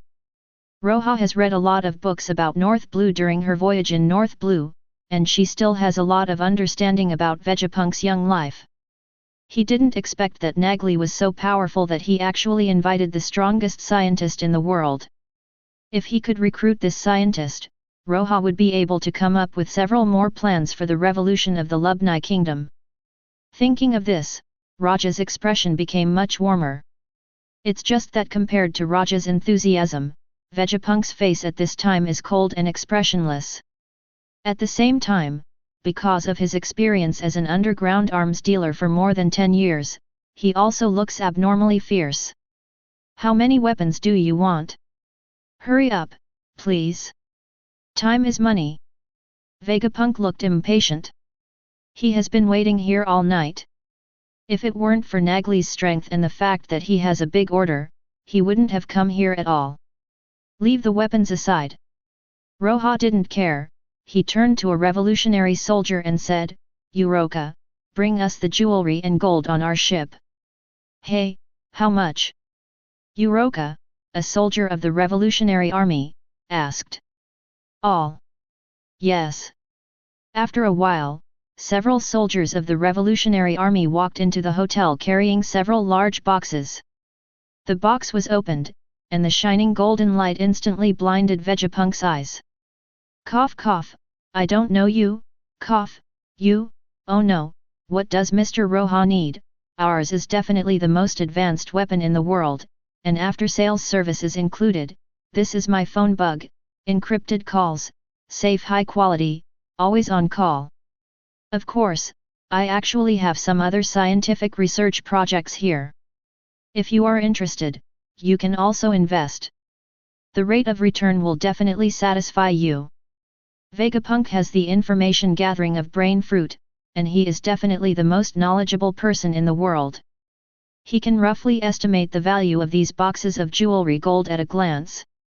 It is estimated that at least 500 million berry can be sold, and seeing Roja not blinking, the money seems to be nothing to him. This is a big money maker. If you miss this village, you will not have this store up. Thinking of this, Vegapunk rubbed his palms, with a flattering smile on his face. Scientists, don't shudder for research funds. However, just as Vegapunk continued to approach him, several tall figures pushed him aside. Mr. Roja, do you want to consider investing in Germa's scientific research? This is my phone bug, my name is Vinsmoke Judge, and our Germa in North Blue is definitely famous, with a long history and trustworthy. Is the evil army described in the North Blue fairy tale also famous? The history is long enough, how about trust? Roja looked at the tall judge in front of him, and Chnin couldn't help complaining. 1. Invest in my scientific research, fat sheep. No, my lord, Zillalalo. The 3-meter-tall guy squeezed over. Do you want to consider animal mechanical transformation technology? Mr. Roja. The man who is 6 meters tall and fat as a ball, who calls himself Quinn, said loudly. Clone technology is king, you bastards. Miss Bajan, who hadn't shrunk completely and still had a charm, kicked Quinn's huge butt in front of her vigorously. 1. You bastards! Vegapunk's head was about to explode. Money is king. Looking at the indifferent scientists just now, Roja couldn't help but sigh in his heart at this moment. Fortunately, when he left the Goa kingdom, he brought a lot of jewelry and gold from the original Goa nobles, and now he is able to occupy a high position in front of this group of scientists. Speaking of which, the Goa royal family is really rich, Roja thought in his heart. The few boxes of gold he brought with him when he left were nothing compared to the accumulation left by the Goya nobles. Everyone outside the chat room at this moment was stunned. From being indifferent to answering to licking their faces, Vegapunk and his group of top scientists have faithfully staged a face-changing. Drake, Vegapunk, Quinn, Vinsmoke Judge, B.A. Jin, Guy Sakaran, are these the faces of the world's top scientists? Kaido, what a shame, Quinn. Quinn, ahem, boss, there was nothing I could do at that time, I was so poor. Guy Sakarang, it was really a difficult time, 1 berry wished to be spent as 2 berry, the rest was used for food research, and I owed a lot of usury. Vegapunk, ahem, let me clarify, this is me in another world, and I in this world have never done such a thing. A group of top scientists blushed because of the dark history on the screen. But on screen, Vegapunk and the others didn't feel ashamed in the slightest. There is a lack of funding for scientific and technological research, and it is not shuddering to make money with your own hands. Don't worry, everyone, we don't lack money, these are just a deposit. Roja waved his hand and said proudly. Deposit. The eyes of Vegapunk and the others became even hotter, and when they looked at Roja, they seemed to be shining with golden light. What product do you need from us? Vegapunk asked eagerly. I don't need products, I need a weapons production base that can produce weapons and equipment that can arm more than 100,000 people within half a year. Roja said calmly. As soon as this remark came out, Vegapunk and the others instantly. Suddenly his face changed. The leader Vegapunk pondered for a moment, and said, if this is the case, these treasures are not enough. Besides, building a weapon production base of this scale requires too many resources and berry, can you really get it out? Vegapunk questioned. Point 1. Some weapons in a production base that produces equipment for 100,000 people armed within half a year are not a concept at all. The resources needed by the latter may be obtained by most of the franchise countries. Not come out. What resources do you need? Roja asked with a smile. Energy and steel are the big ones. What is this place? Roja pointed to the land under his feet and smiled. The kingdom of Lubnai. Vegapunk stopped talking after finishing speaking, he took a deep look at Roja, and then asked. When will work start? 1 month later. Roja thought for a while and said. The production base can't be built just because it wants to be built, there are still many problems to be solved, such as where to build it. This place must be able to avoid the sight of most people and be far away. The kingdom of Lubni is not too far away either. The second one is that Fujitora will go to the kingdom of Goa to prepare food. Including the round-trip time, it is estimated that it will take at least half a month. And if you want to transport a large amount of coal and steel 657 from the kingdom of Lubni, the ability of Fujitora is necessary. Devil fruit is the primary productive force. Roja couldn't help feeling in his heart. Chnin couldn't help feeling, it would be great if there was the lion fruit that Nagli said, that cargo is more useful than gravity fruit. Point 1. I know, I will come here again in a month, I hope you can come up with enough resources at that time. After Punk finished speaking, the scientist with Mads ready to leave. And when everyone in Mads passed by Roja, they secretly gave him a private phone bug one by one, and winked to suggest that Roja contact them.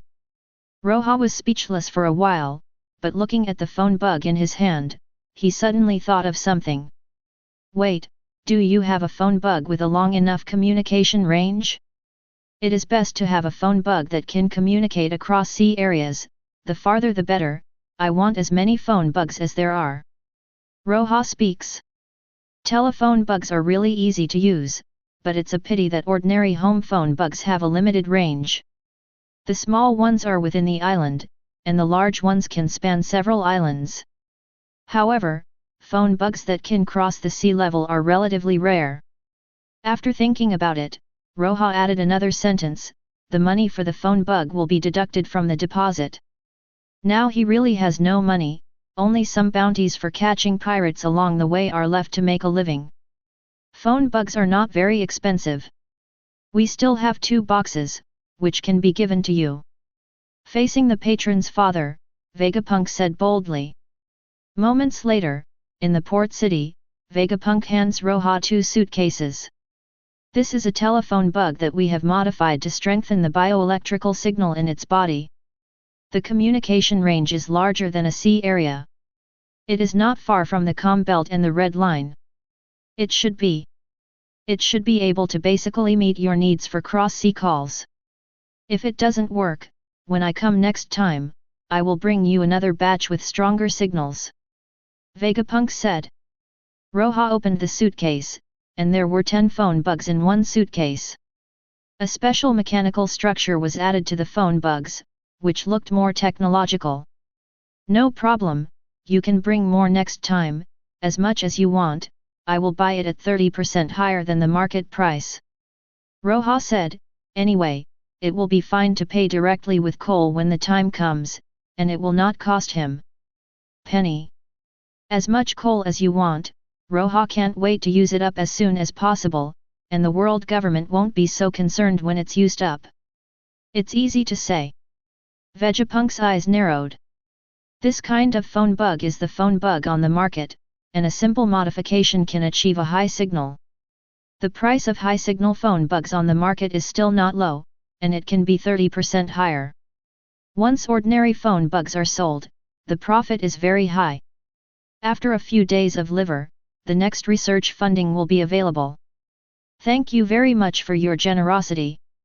Vegapunk held Roja's hand, shook it vigorously, and smiled like an old flower. Now he might be able to pay off the usury he owed in one go. Vegapunk is not poor, but he has absolutely nothing to say about the attitude of the patron's father. Chapter 63. The people in the chat room call the experts directly. Roja's empty-handed white wolf is playing a true 6. Use world government property to develop forces against world government. Everyone was directly shocked by this operation. The key is that you really can't find any faults. The value of coal and steel in the kingdom of Lubni is definitely not low.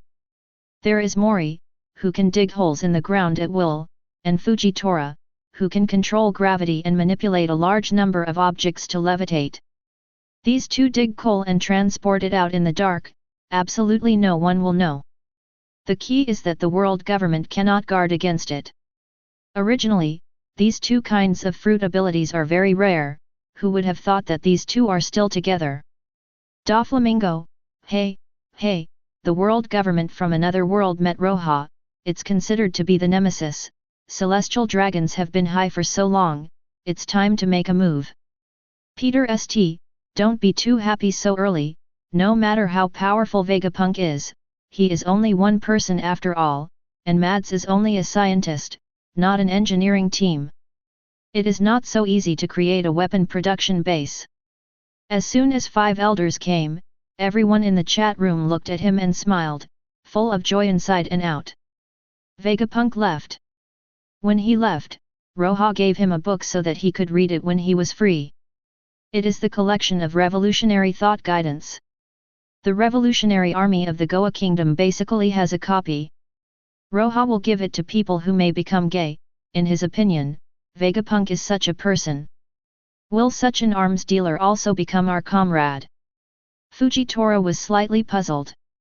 His sense of knowledge and color perception, he felt bad emotions on Mads. From the bottom of his heart, he doesn't like these people, even though Vegapunk is slightly better among these people. I saw Vegapunk as a teenager in the eyes of others in the book Genius of Bakimori, and one thing in it impressed me deeply. Roja said. It reads like this: Vegapunk couldn't bear to see people suffering from the severe cold, so he wanted to develop a whole island heating system for one day. This is a very messy idea, but he actually designed it. Land heating system. Just when the system was beginning to take shape, it failed because of a shortage of technology and funds. Vegapunk cried bitterly because he couldn't let people live a good life. Since then, he has left Bakimo. I don't think that such a person who can cry for the people of his hometown is a bad person. He may become a Philistine because of financial problems, but I believe that a person's background is always there, and he is just because of certain things. Was buried. Roja looked at the Mads ship in the distance and said, Vegapunk, he will definitely become our comrade, this is what my intuition tells me. Perhaps I should read more books. Fujitora was silent for a moment, then jokingly said, if I had known earlier, I wouldn't have destroyed my eyes. There are many things in the world that you can't bear to look at, but at the same time, there are more things worth seeing. Don't worry, Mr. Yuxiao, there are so many devil fruit abilities in this world, maybe there is one that can help you restore your light. Roja comforted. Then I'll go first. Fujitora said to Roja, he has to rush back to East Blue, and the time is still very tight. Take this with you. Roja retrieved 5 phone bugs from a suitcase, and handed the suitcase to Fujitora. You keep one for yourself, and leave the rest to the Kingdom of Goa. Communication is very important. Roja suffered from lack of high-quality phone bugs before, so it was extremely inconvenient to communicate with the Kingdom of Goa. If he had the ultra-long-distance telephone bug that can communicate across sea areas from the beginning, he would be able to get Gomon to start preparing food at East Blue right now. These phone bugs exist in pairs, 1-to-1, and I heard that ultra-long-distance phone bugs are like this. Phone bugs at close range can have personal numbers, and then one phone bug can connect to several. Fujitora left. Speaking of it, this is the first time Fujitora has left Roja's side for such a long time. Roja is very grateful and respectful to Fujitora, not only because of the life-saving grace of the kingdom of K. Roja, but also because of his simple kindness and justice. After Fujitora left, Roja didn't stay idle. He bought a large number of North Blue charts and began to study them. And, he let Nagli sneak into the steel factory at night, and sent a phone bug to the crow. Through the phone bug, Roja told the crow about Vegapunk and his plan to build a weapon production base, and the crow was also very excited after hearing it. You must continue to promote the trade union affairs. You can let it go here in the coal mining area first, and vigorously promote it in the steel factory. Roja told the crow that the coal mine workers will get twice the result with half the effort after he transports the grain, and before that, it will be half the effort. Wasting time is not worth it. I understand. Crow nodded in agreement.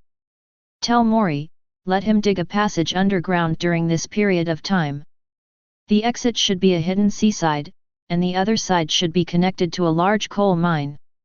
No problem, I will tell Mori.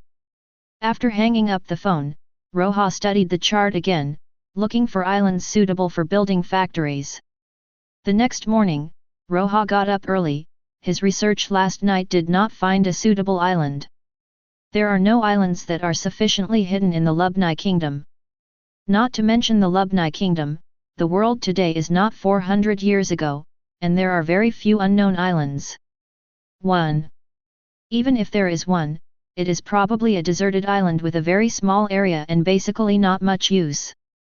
Roja's goal is not simply to find a suitable island for a weapons production base. He is planning to build a scientific research base level, and even an island that can be used as a base at any time. If you really want to find an island of this level, you can only go to Com Belt. Unfortunately, Mr. Yuxiao is not here, otherwise, you can consider going to Com Belt to look for it. Roja thought in his heart. Any island in the Com Belt is stronger than the islands on the current sea chart, and the security is absolutely invincible. During this period, even Marines basically cannot cross the Com Belt. However, there is still enough time. The meeting with Vegapunk is scheduled for a month later. There is still half a month before Fujitora comes back, and the remaining half month is enough to go to Com Belt. Crows are better than me at the trade union. There is no Mr. Fujitora to snoop on the marine side, which is a bit alarming. I'd like to go to Bakimo, but it's a bit far from here. Half a month may not be enough time to go back and forth. Roja thought for a while. Go and investigate the Dongquixote family. Roja thought about it, and now it seems that this is worth doing. Thinking of this, Roja called Nagli and a dozen soldiers of the Revolutionary Army, plus Balo Betty, and prepared to go to the location of the Dongquixote family. And when Roja came to the boat, he found that there was already a boy about 12 or 13 years old. His eyes were covered by blonde hair. Although he couldn't see the complete facial features, his temperament was quite like a noble young master. I told you, Mr. Roja, this is the child I picked up on Rock Island, which is the illegal island occupied by the Dongquixote family. Nagli explained to Roja. He has no parents. When I met him, he was picking up food in the trash can. I felt sorry for him, so I brought him back. The blonde boy was very quiet and introverted. When Nagli introduced him, he lowered his head and didn't say a word. My name is Roja, Asherat Roja, what's your name? Roja walked up to him and said gently. The blonde boy looked at the boy who seemed to be younger than him, and the boy in front of him seemed to be the leader of the powerful Uncle Nagli. Roja's temperament is gentle and inclusive, and it is easy to generate a sense of trust. The young man who had been silent all this time looked at Roja's sincere eyes and said, Rosananti. Do you still have relatives? Roja asked. Rosananti was silent for a moment, then shook his head. Then would you like to join us? Roja continued to ask. Rosananti turned his head and glanced at Nagli, and then at Roja in front of him.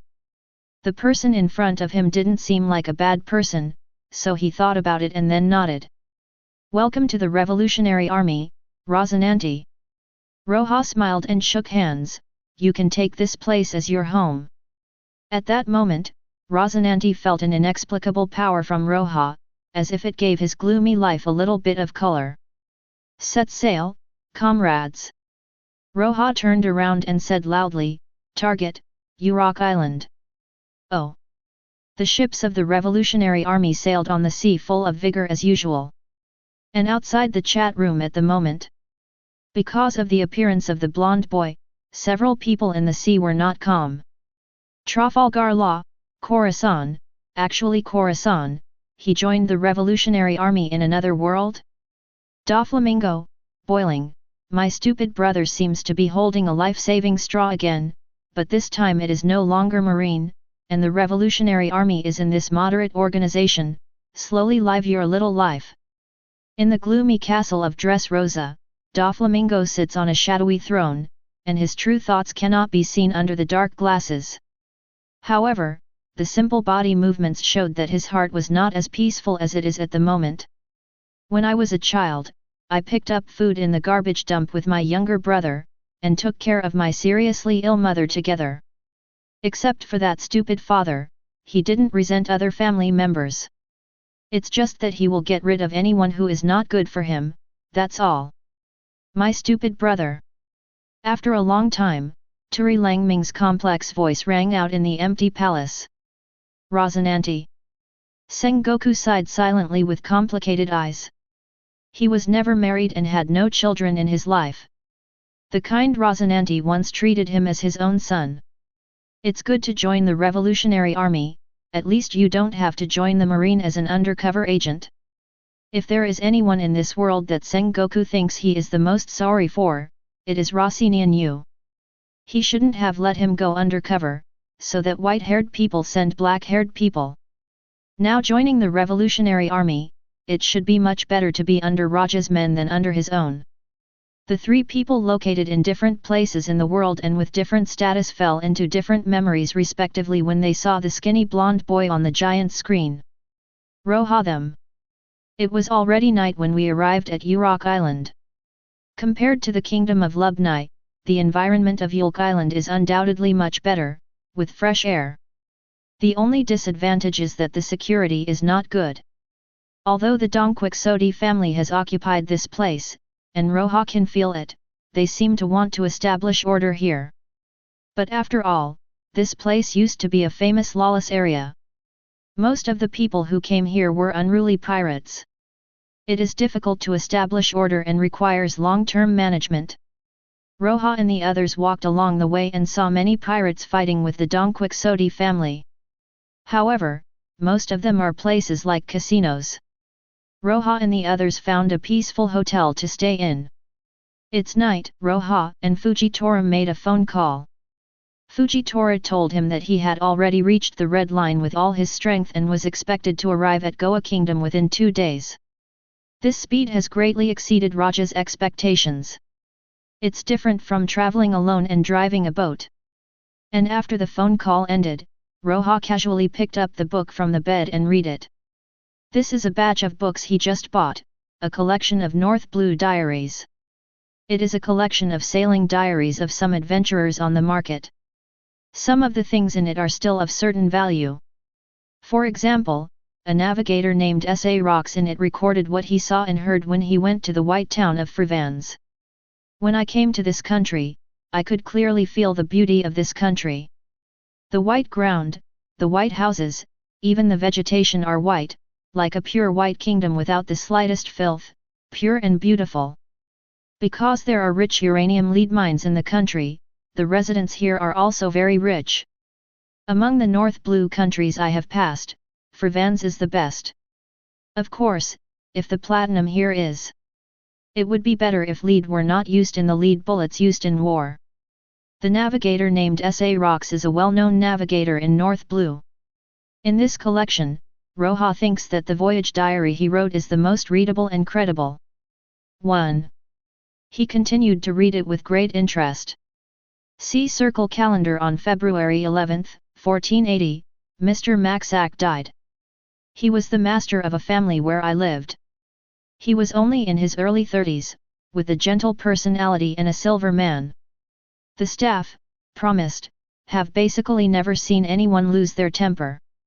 But he died, and when he died, the skin all over his body turned white, just like the color of this country.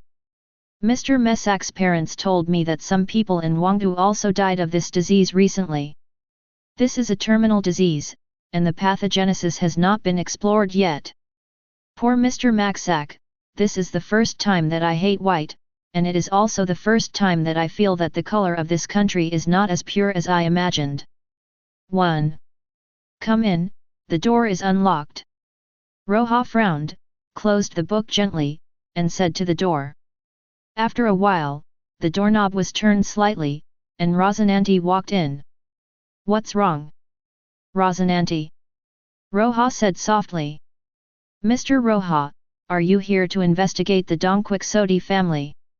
Rosinante was silent for a while, and the group asked. "This young man is too introverted, he seems to have a lot of things hidden in his heart, and there is an inexplicable calmness, even vicissitudes." "Right," Roja said.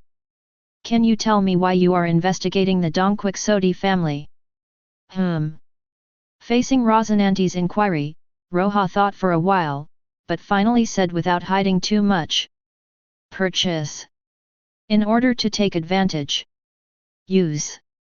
Yes, after a while, we will do a big thing and liberate the kingdom of Lubni.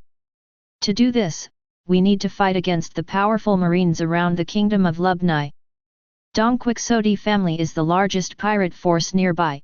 I think it can be used to help resist marines' power to a certain extent." Roja explained patiently. "Liberation." Rosinante chanted this word, and he didn't know much about this word. "Speaking of which, since you have already joined us, go to Nagli to get a book. After reading it, you probably have an understanding of us." Roja. Without the slightest impatience, he smiled gently. Chapter 64. Revolutionary Ideological Guidance. This is now an artifact of the Revolutionary Army. When Roja first printed this book, he never thought it would be so easy to use. It's no wonder that when this book was printed in the Goa Kingdom, it was basically handed down to the revolutionary soldiers. The crow ordered several more copies before, and Roja thought he should call Fujitora and ask him to bring hundreds, no, thousands of books when he brought the food. "Okay, if you have nothing to do, go to bed early." Roja lay down on the bed again, and flipped through the sailing diary in his hand. "Yet." Rosinante nodded, walked to the door, then turned around again, hesitated to speak. "Mr. Roja, me." However, after being stuck for a while, Rosinante didn't say what he wanted to say. "Roja is fine," he just flipped through the book without looking at Rosinante, and said with a smile, "Don't rush to say anything, don't think so much. Angeli saved you, and I didn't intend to get anything from you, and I am the same. You don't have to be so anxious to think about something in return. I know that your identity is a bit special, maybe there are some other secrets, but we don't care about this, so you can rest assured to live with Nagli. When you have time, read the book Nagli gave you more, think about it, and when you want to speak, you will naturally speak to us fluently." After Roja finished speaking, he looked at Rosinante with peaceful and inclusive eyes. Rosinante was a little stunned. He was clearly a young man younger than him, but from the young man's eyes, he could see the tolerance and generosity like a loving father one. He once saw this look in his father's eyes, even at the moment before his father died. "Go, Rosinante, your life is still very long, maybe you have burdened a lot, but I hope you can live positively, and those people you bear may also expect so." Rosinante walked out of the room in a daze. He didn't even know how he got back. But he feels that this world is not so dark anymore. "Mr. Nagli, Mr. Roja, let me ask you for a book." Rosinante and Nagli live in the same room. Nagli has no children. He really likes this restrained teenager. "What book?" Nagli was stunned for a moment, but he immediately reacted, and then took out a book from his chest, handed it to Rosinante, and said with a smile. "1. It seems that Mr. Roja has recognized you, you should read it carefully, Rosinante, this book contains the truth of this world." "Well, I will." Rosinante nodded vigorously, at least to live up to Mr. Roja's approval. 6871. The people, and only the people, are the power to create world history. A correct understanding often needs to be repeated many times from practice to understanding, and then from understanding to practice. Rosinante looked at the contents of the book little by little, and seemed to have forgotten everything. Human beings are equal. Rosinante recalled his father's words in his mind, and couldn't help but burst into tears. Late at night, when Nagli woke up from his sleep, he saw Rosinante falling asleep on the table. Nagli stepped forward with some distress, and then he was taken aback. He saw tears on Rosinante's face. "Oh, what a poor child!" Nagli sighed. The reason why he is so kind to Rosinante is because when he saw Rosinante rummaging through the trash can, Nag saw his young self in this skinny boy. The same is an orphan, the same is thin, silent and introverted, and can only rely on some food from the garbage dump to sustain life. "This damn world!" Nagli whispered, and then gently hugged Rosinante onto the bed. The next day, Roja got up early in the morning.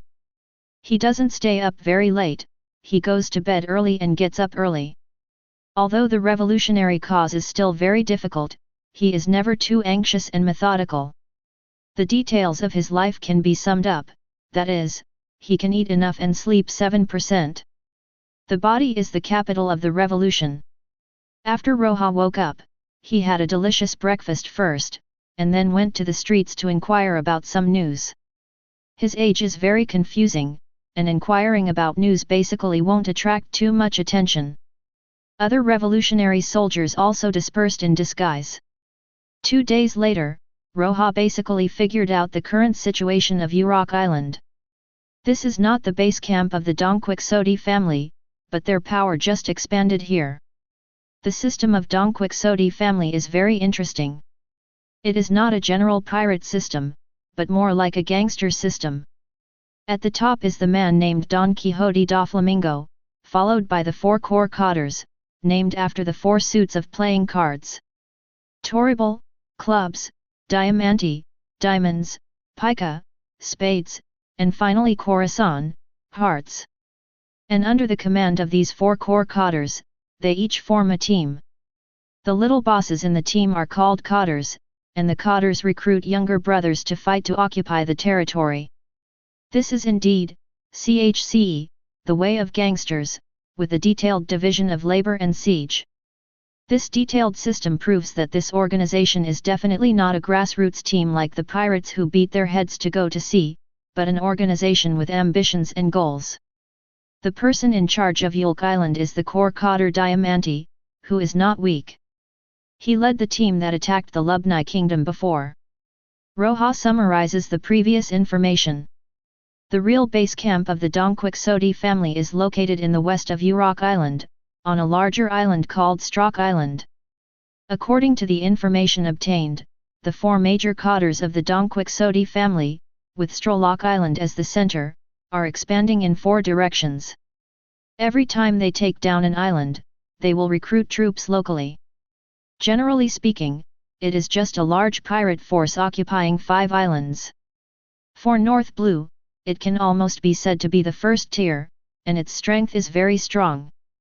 To be honest, the strength of the Dongquixote family at this moment is somewhat beyond Roja's expectations. He thought that the Dongquixote family only occupied 1 island, but he didn't expect it to be 5. However, in this way, if he can think of a way to make Dongquixote family and Marine face each other, he can involve more Marine forces than originally imagined. In general, there are good and bad, but in terms of acting style, the members of the Dongquixote family are not idiots, and this matter needs to be discussed in the long run. At present, Roja has no clue. Boom boom boom. At night, Rosinante knocked on Roja's door again. After obtaining Roja's consent, Rosinante pushed the door and came in. As soon as he entered, Roja discovered his change. "You seem to be a little different. It seems that the book has brought you a lot of help." Roja couldn't help showing a gratified smile. Such a change proved that he read Rosinante correctly. This book was read. "Mr. Roja, would you like to hear me tell a story?" Rosinante asked. "With pleasure." Roja moved 2 chairs and handed them back to Rosinante. It can be seen that the other party has figured out something. Rosinante took a deep breath and spoke. "It happened in the Holy Land Mariejois about 33 years ago. A celestial dragon named Don Quixote Hanagu, he put forward a concept that celestial dragons cannot tolerate, that is, human beings are equal and there should be no difference in status. He called on the celestial dragons to give up their privileges and return to human society together to live an equal life with humans. This suggestion was scoffed at by all the celestial dragons, so he decided to be the first, and he left Mariejois with his wife and 2 children. The army of the world government sent him to the extreme north, a non-member country of the world government. The Hanagu family doesn't know that there are a large number of people who escaped from the persecution of the celestial dragons and are full of hatred. Hanagu's eldest son is completely different from Hanagu. He has long been attacked by the evil of Mariejois' celestial dragons. On the first day here, he exposed their identity as celestial dragons. So their fate can be imagined. That night, they were hung up by the armed people, burned down the house, and almost died. After desperately escaping, they no longer have a good life, and can only hide from people's pursuit in the dirty garbage dump. In that year, my mother died of a serious illness due to the deterioration of living conditions. My brother attributed all these mistakes to his stupid father, and 2 years after his mother died, he shot and killed his father Hanagu, hoping to bring his head back to Mariejois and restore his identity as celestial dragons. After being rejected by Mariejois, he came to North Blue and established Dongquixote family with the help of several people in Torre Pol. The elder brother is Doflamingo, and the younger brother is me. My name is Don Quixote Rosinante, and Huo Mingoban is my father. Speaking of this, Rosinante's hand has already tightly grasped his pants and clothes. Mr. Roja, I want to ask, is my father really stupid? Is the fault of all this on my father? Is my father really wrong? 1. The story Rosinante told has spread all over the world. This is an absolute secret, and there are very few people in the world who know about it. However, today, with the broadcast of the giant screen, it was revealed. This is a story like the Arabian Nights. Celestial dragons, the highest aristocrats, give people the impression that they are only cruel, ferocious, and aloof. They didn't expect that even among the celestial dragons, there would be such a good person as Hanagu. Is Hanagu really doing something wrong? Many people can't give an answer. As a kind celestial dragons, Hanagu seems to have done nothing wrong. But the tragedy of his family really started because he made that decision. Trafalgar Law, Khorasan, he actually has such a life experience. Luo didn't know much about Khorasan. He didn't seem to know Khorasan's past, but he was redeemed from his purest kindness. Only now did he realize that what happened to Khorasan was so tragic. Doflamingo, that stupid old man, even if it wasn't for the celestial dragons, I would have killed him. If it weren't for him, my mother wouldn't have died, and we wouldn't have been almost killed by pariahs. Sengoku, humph, villains always like to put all the blame on others. Doflamingo, it's not because of your words, you guys. Will the identity of the celestial dragons be revealed? You originally had a rich life, but because of your arrogance, tyranny, and lack of restraint, it led to the ultimate tragedy, and you were able to pick yourself so dry. Jing, I thought you were some kind person. Sengoku ridiculed him to the fullest. He despises Doflamingo. Rosinante inherits Hanagu's kindness, while Doflamingo is inherently evil. The existence of Rosinante itself proves that Hanagu's education is not a problem. In the family, only Doflamingo seems to have perfectly copied all the evils of celestial dragons. It has to be said that some evils are really born. Sengoku and Doflamingo are arguing in the chat room.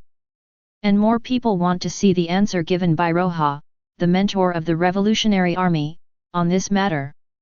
Looking at Rosinante, Roja pondered for a moment, and said, "If you ask me if your father Hanagu has done anything wrong, from an objective point of view, he is not wrong. Your father is kind, his ideas are correct, celestial dragons. Existence itself is a monstrosity of the rotten institutions of this world. Your brother is not wrong, and he is not wrong, at least in this matter, although he exposed your celestial dragon's identity, but he did not do any evil things in essence. In essence, it cannot be called a mistake. The wrong people are the rioting people. The people have hatred and are persecuted by the celestial dragons, but this is not the reason for their violence against Hanagu. Their fault is that they did not investigate and just point the gun at the good guy. If you ask me if your father is stupid, I can also answer you. I don't think kindness is a kind of stupidity. He is just too simple to realize the evil in this world. 1.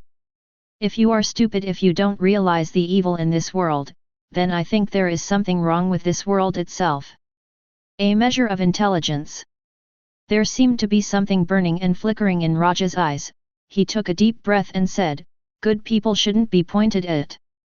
If there is such a phenomenon in the world, it just proves that we should change it." Mr. Roja. Rosinante was stunned, then he bowed vigorously to Roja, and ran away with the book. Outside the chat room, everyone was silent at the moment. Roja's answer obviously exceeded everyone's expectations. He is anti-nobility, regards the celestial dragons as absolute enemies, supports the people, and regards the people as heroes. However, on this matter, he was uncharacteristically criticizing the public severely, and instead praised Hanagu, the celestial dragons. Even Doflamingo, he went objectively. Evaluate. But is there a problem with what he said? It seems that there is no, even his words and deeds have not deviated from the thoughts he talked about before. Who is the enemy? Who is the friend? Without investigation, there is no right to speak. Has the public been investigated? Good people shouldn't be pointed at gunpoint, and most of the time, good people are the ones pointed at. Right and wrong were originally very obvious, but under the distortion of some villains in the world, they gradually became blurred. Like with the Hanagu family. Right and wrong would have been pretty obvious, but at first glance, most people would tag Hanagu with a silly tag. The land of the extreme north, an unknown country. Some of the people who committed the atrocity 33 years ago are now middle-aged, and some are already very old. Among them, how many people will admit their original mistakes and live in regret and self-blame, and who will be stubborn and use hatred as a reason to vent wantonly? None of this is known. Early the next morning, Roja went to the Dongquixote family's stronghold on Urok Island as usual. It's just that one person caught his mind today. It was a man in his 20s, with a tall and well-proportioned figure and a neat suit. With a calm expression on his face at the moment, he sent a lost little girl back to her parents' side. Then he seemed to have made a decision and walked towards the stronghold of the Dongquixote family. "Why do you want to join pirates?" When he was about to step into the door of Dongquixote family, Roja's words made him stop in place. Chapter 65. "Excuse me, are you talking to me?" The man in the suit turned his head and asked Roja in confusion. "Yes, judging from your actions just now, you are a kind person, so I don't understand why you want to join the Dongquixote family. As far as I know, the Dongquixote family doesn't seem to be a friendly organization, but what they do can definitely be called a vicious party." Roja looked at the man and said. 1. He has noticed this man for a long time. Feed the stray kittens and help the girl back home. This is a caring and chivalrous man, but he finally decided to join the Dongquixote family. "What's your name?" The man in the suit stopped walking towards the gate of Dongquixote family and walked to Roja's side. He doesn't know why he would want to talk to a young boy. Perhaps it was because making this decision was not an easy task for him, or in other words, he felt that this young man was not as immature and simple as he appeared on the outside. "Ashirat Roja, just call me Roja. My name is Senor Peak, you can call me Peak, but I prefer to call me Senor." Senor has a neat suit and sunglasses, and looks very dignified. However, his voice is very gentle, and there is no airs in it. He sat cross-legged beside Roja, not caring about the dust on his straight suit, then he lowered his head and lit a cigarette, taking a deep puff. Are you Marine? Roja. Senior turned his head to the side and exhaled smoke, then asked. No. Roja shook his head. For a short time, Marine, and I may still be hostile. Oh? Then are you a pirate? No. Roja said with a smile, I am the Revolutionary Army. What is that?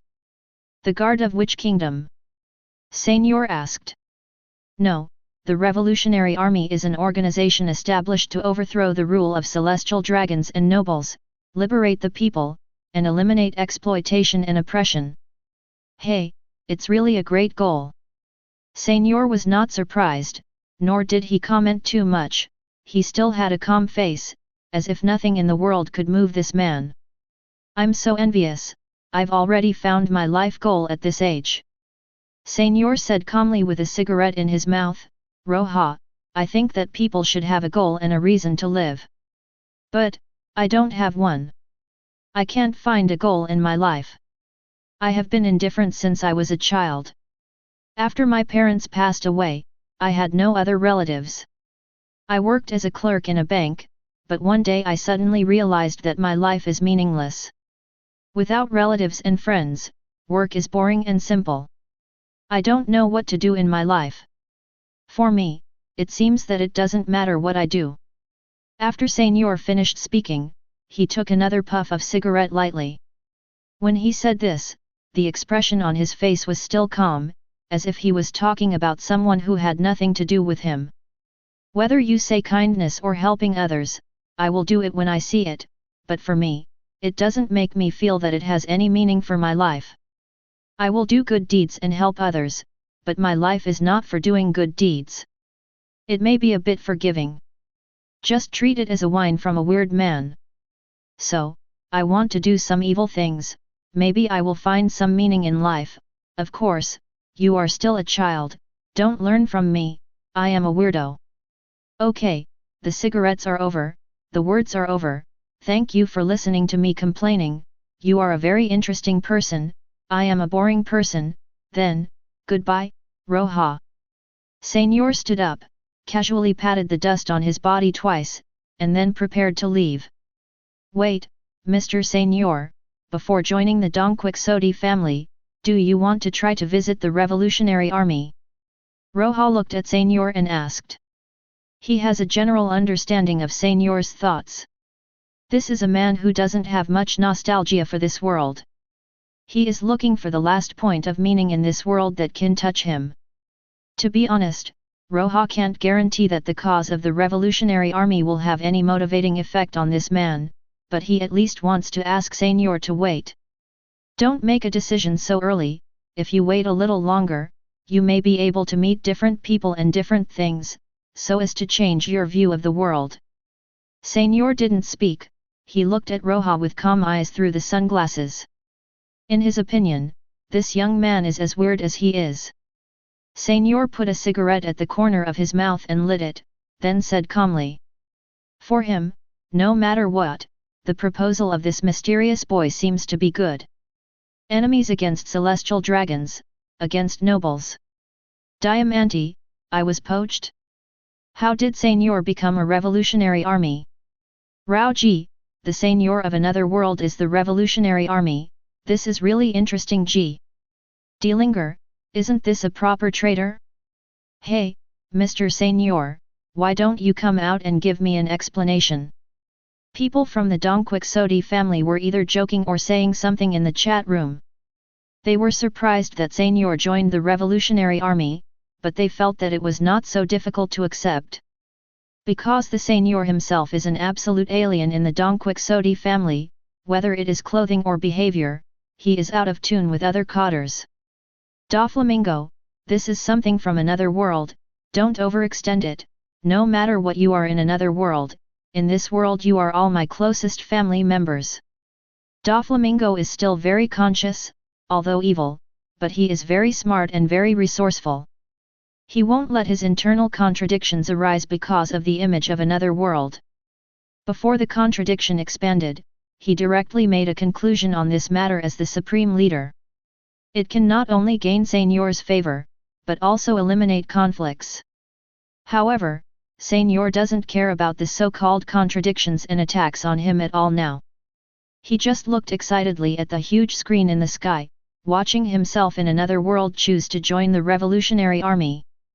Then he firmly held the hand of the woman with dull eyes on the hospital bed, and said softly, "Did you hear that? Lucian, I'm not a pirate in another world. I'm a revolutionary army. If I were a revolutionary army, you wouldn't have run out that rainy night. If I were the revolutionary army, you wouldn't be what you are now. If I were the revolutionary army, although I might not meet you again, as long as you can still laugh happily like before, that's enough," Lucian said. The tough guy in the weird and funny baby clothes held his wife's hand on the hospital bed at this moment, choked up and said, "Your smile is the meaning of my life." "Smile again, Lucien. What are we going to do now?" Senior, a man in a suit who thought life was meaningless, asked behind Roja. "For now, I am not familiar with many things. Our long-term goal in North Blue is to liberate the kingdom of Lubni. I came to this island to investigate the Dong Guide family. When necessary, the Dong Quixote family can be used to resist the strength of the marine to provide more time for the natives of the Lubu Electric Kingdom," Roja said. "So that's why you've been around the Dong Quixote family. Now that the Dong Quixote family has almost completed the investigation, I am going to go to Frevans next." Roja thought about it. It is the largest production place of North Blue platinum lead. I need enough platinum lead to make bullets. In the next period of time, I may purchase a large amount of platinum lead there. 1. A large amount of platinum and lead purchases may attract the attention of the world government, so it is necessary to investigate first to see if there is a more concealed method," Roja said. Yet, Senior remained calm. Roja sighed helplessly. He was absolutely sure that the next moment he said he would hit Mariejois. Maybe this man always has such a calm posture. Back at the hotel, Roja also introduced Senior to everyone. At the same time, the destination of the next stop is also determined, the white town of North Blue, Frevans. Frevans. In the chat room, people who know this place may take a breath. Those who understand the truth behind the destruction of this country will feel the darkness and coldness of this world. Frevans. Trafalgar Law's face was full of pain. His hometown, a town that was destroyed by the world government, the royal family of the country, and neighboring countries. People dying in gunfire, hospitals burning in flames, hell on earth sealed off by all ignorant people. Please, save this country. Proud as Luo, I prayed in my heart. Even if it's just another world, he hopes that Roja can save this country. White Town, Frevans, this country is not very far from the kingdom of Lubni, and it takes about 4 days to travel there. 4 days later, Roja and his party have arrived at the port of Frevans. The island where this country is located is still very distinctive. One of the characteristics is its large size. This island is very large, even larger than the kingdom of Lubni. There are a total of 3 countries on such a large island. This long bread-like island has 2 countries at its 2 ends, and Frevans is in the middle. It's so beautiful, here, White Town, Frevans, is known as the purest most beautiful island in North Blue. Balo Betty praised this place unabashedly. The other crew members also looked at this place and kept admiring. A rich and beautiful town, this is everyone's first impression of Frevans. Ask for flowers. Unlike the kingdom of Lubni, the mining of platinum and lead is not as polluting as coal and steel smelting. The air here is still very good, and even the workers who mine uranium and lead are full of smiles. It's just Roja's face, looking at the beautiful scene in front of him, there is only peace, just like the senior next to him. Looking at this white and beautiful town, he remembered a sentence written in S.A. Rock's sailing diary that he had read before. The colors of this country are not as pure as I imagined. As before, spread out to investigate, but I have a few requirements, you should remember them well. Roja said in a serious tone. First, try not to use tableware with platinum lead paint. Second, try not to eat foods that are sweetened with platinum lead. Third, do not use cosmetics with platinum lead added. Fourth, try not to go to lead uranium mines to directly contact lead and platinum. Why, Mr. Roja? Some soldiers of the Revolutionary Army asked suspiciously. The few mentioned by Roja are basically the characteristics of Frivans. I suspect that the platinum lead in this country is poisonous, so, comrades, be careful, and never eat or have long-term exposure to platinum lead. Roja said seriously. If my hunch is correct, this country may hide a heavy darkness that we don't know about, just like the uncertain terminal of the Kingdom of Goa, but the darkness of this country is buried deeper. Yes, Mr. Roja. Frivans is a country, although it is mainly a town, but its area is definitely not small, and it was eventually dispersed into 10 teams. Then 10 teams were scattered to various areas of this white town, and were mainly responsible for investigating the purchase channels of platinum lead or lead bullets. And what Roja asked them to investigate, a terminal disease that only exists in Frivans, recorded in the sailing diary of S.A. Rocks, the sick person will die with white skin all over his body. 1. Roja brought 2 newcomers, Senor and Bello Betty. In the process, Roja taught them how to conduct investigations and what to investigate. Soon, they met a gentle and kind little nun, 12 years old. Her name was Emoju. During some conversations with Emoju, Roja got a lot of information. Her parents died a year ago due to terminal illness. This disease is called white disease in Frivans. At the beginning, a piece of skin on the body will become very white, and when it is dyed all over the body, it will die completely. This disease is terminally ill, and Frivans' medical skills are already very advanced, but even now it is still impossible to find the cause of the white disease. White disease first appeared in Frivans in 1478. At first, doctors just thought it was a very rare terminal disease. Up to now, quite a few people have died of leukemia in Frivans, and the disease seems to be spreading. Some doctors came to a pessimistic conclusion that white disease may have been lurking in the body of every Frevans. But more people don't care, because even today, all diseases are only incurable diseases that a very small number of people will suffer from. It's just because Emoju's parents both died of leukemia, so she is extremely concerned about this disease. You are really strong, Emoju. Roja smiled and touched the little nun's head. Because I firmly believe that there is no true absolute despair in this world, and the merciful hand of salvation from the Heavenly Father will definitely reach out to us. The little nun made a prayerful gesture and said, Heavenly Father. Roja read, compared to Heavenly Father, I prefer to create with my own hands. 2 days later, 10 teams converged. About the purchase channels of lead bullets, they have found a lot, and the purchase of large quantities through the official is definitely not feasible. As for the black market, it is not yet possible to determine whether there are marine or CPI liners. I can only say that there is a high probability that there is, as long as the world government is not stupid.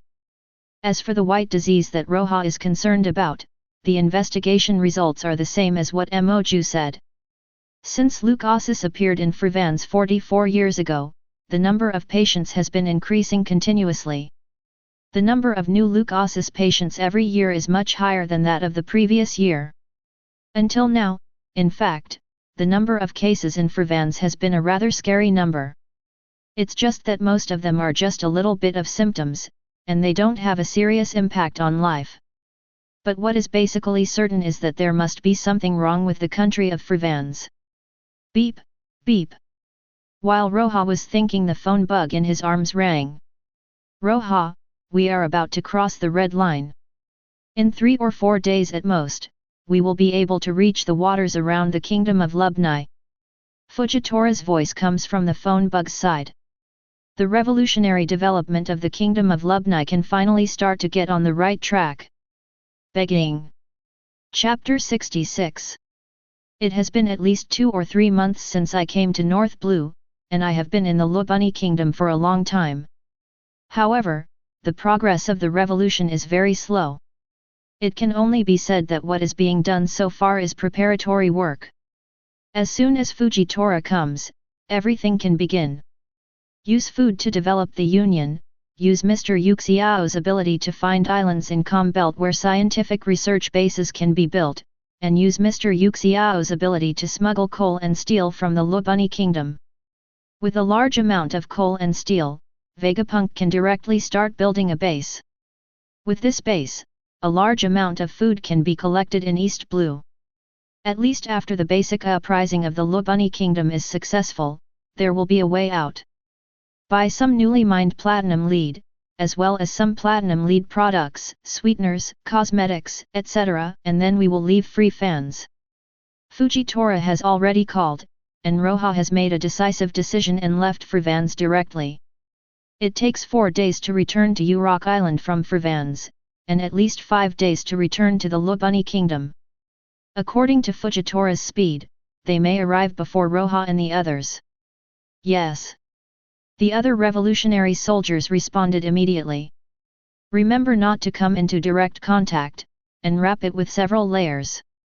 Although it is not yet certain that Frivans' terminal illness is related to platinum and lead, there is nothing wrong with being careful. Roja reminded. 1. Outside the chat room, everyone could feel that when Roja heard that food from the kingdom of Goa was about to arrive, everything changed. If on Urok Island and here in Frivans, he was only in a serious state, then when Roja heard that the food was coming, he was basically in a full-strength state. Everyone is waiting to see how Roja will fight against the world government in the Lubuni kingdom. There is only one person who cannot accept Roja's departure at this moment. Trafalgar Law, please, don't leave Frivans, please, save this country, Mr. 370 Roja. In the chat room, Luo's slightly desperate voice came. On an unnamed island in the New World, the members of the Heart Pirates watched helplessly as their captain knelt on the ground and shouted loudly. Robin thought he had already moved on from that painful memory. But he didn't. It was just the protective mechanism of the human body that allowed him to gradually seal this memory in the deepest part of his heart. What Roja saw and heard in Free Fans was a familiar scene deep in his memory, plus the appearance of Moju at the end. Moju, this 12-year-old little nun, was the nun who told Luo that there was never real despair in the world. Her tolerance and gentleness once cured Luo's anxiety and despair due to the chaotic situation in the country and his sister suffering from albinism. However, this healing was completely destroyed in the next moment. The soldiers from neighboring countries deceived them into letting some children go. As a result, the next moment, the nun and all her classmates were turned into corpses among the soldiers' bullets and artillery fire. And Luo just felt hope from what Roja and the others brought. Roja actually discovered the darkness of Free Fans as he expected, and even came very close to locking this darkness on the platinum lead. However, at the next moment, he was about to leave. For Luo, this was the same as 16 years ago. He first gave him hope, and finally turned this hope completely into despair. It's no longer possible. Captain, his spirit is about to collapse. Bibo and the others watched helplessly as Luo gradually fell into despair. He has forgotten that what is on the giant screen is another wish from 28 years ago. But this also reflects from the side, what a shock the tragedy of Frivans was to Luo. So much so that even today, 16 years later, he could forget the fact of another world and forget that this was just an image from 28 years ago. No matter how he shouted, it was impossible for his voice to pass through the barriers of space and time and reach the Free Fans 28 years ago. However, it really seemed as if Luo's prayer had been conveyed. In the giant screen, Roja took a deep look at the White City and said seriously, "I will come again. When I come next time, I will completely solve the darkness in this country. Wait for me." Roja stood at the stern of the boat, leaning on the railing, looking deeply at the white town that was going away in the distance. Even if it was only 2 days, he could still deeply feel the darkness buried under this country. Mr. Makaisak as mentioned by S.A. Rocks is not an exception, and Maju's parents are not an exception. They are all victims of the hidden darkness in this country. Platinum lead. Roja carefully looked at the powder in the transparent bottle in his hand. It is this thing that has brought Furvans 100 years of prosperity, but at the same time, this thing also seems to be poisoning the people of this country. How similar it is to the kingdom of Lobunny. The discovery of resources was originally a good thing, but in the end, it was influenced by the interests of those in power and eventually led to tragedy. Revolution, only revolution. There seemed to be something burning in Roja's eyes. Senor on the side watched this scene calmly. At this moment, he seemed to feel that Roja's temperament had changed. The feeling of tolerance and gentleness like the sea that I always felt before is now like a warrior fighting against the heaven and the earth. Strong will and never compromise. Is this the meaning of your life? Roja. Senor's face changed vaguely. He became a little curious about what Roja was pursuing. Likewise, after getting along with each other for the past few days, he fell in love with the Revolutionary Army. It was fulfilling, equal, and interesting. There are very few intrigues seen in the workplace here, and more about the positivity of striving for the same goal. This is something Senor has rarely seen in the past 18 years of his life. This team seems to be filled with the brilliance of an ideal color. Roja and the others left Furvans, and they felt completely different from when they came. After getting to know this in detail, when they looked at this white town again, they felt completely opposite. 1. This white color does not represent purity, but in the eyes of the Revolutionary Army, it seems to be no different from the black color of the Lobunny kingdom. After 5 days of sailing at full speed, Roja and the others finally returned to a small island far away from the Lobunny kingdom. This small island is a certain distance from the Lobunny kingdom, about half a day's flight. It is a desert island with few resources. The only advantage is that it is small. Because it is not on the shipping route and there are few resources, almost no one passes here. Basically, the food shipped by Fujitora and others from the Kingdom of Goa is here. 20 merchant ships brought a total of 4,000 tons of grain, Fujitora said with a slightly tired look on his face. For these 4,000 tons of food, he even exceeded the limits of his ability to control the gravity fruit and controlled 20 merchant ships to cross the red line and come all the way. Thank you for your hard work, Mr. Yuxiao. Roja said with a moved expression. 4,000 tons of grain is definitely enough to last for a long time. The steel factory itself is not too harsh on the workers' food. This grain is mainly used to subsidize the slaves in the coal mine. The slaves in the coal mines also have a certain amount of food every day, although the food is not very good and not very full. In other words, this food is only used as a subsidy in addition to the daily ration of food for coal miners, so even if there are about 40,000 coal mine slaves, it will definitely be enough. You know, ordinary people eat about 2 kilograms of grain a day, and 40,000 people eat 40 tons of grain a day. This batch is enough to last for 3 months. Including the food provided by the Lobunny kingdom to the slaves, it is not a problem to persist for 1 year. This time is enough no matter what. Not to mention, the coal and steel smuggled out can be exchanged for a lot of berries on the black market, and they can continue to purchase grain in East Blue, which can basically be said to be endless. It's okay, my hard work is nothing. Everyone has worked hard. When they heard that you needed food, everyone was very active. Fujitora said with a simple smile, this is everyone's credit. Roja looked at the people behind Fujitora.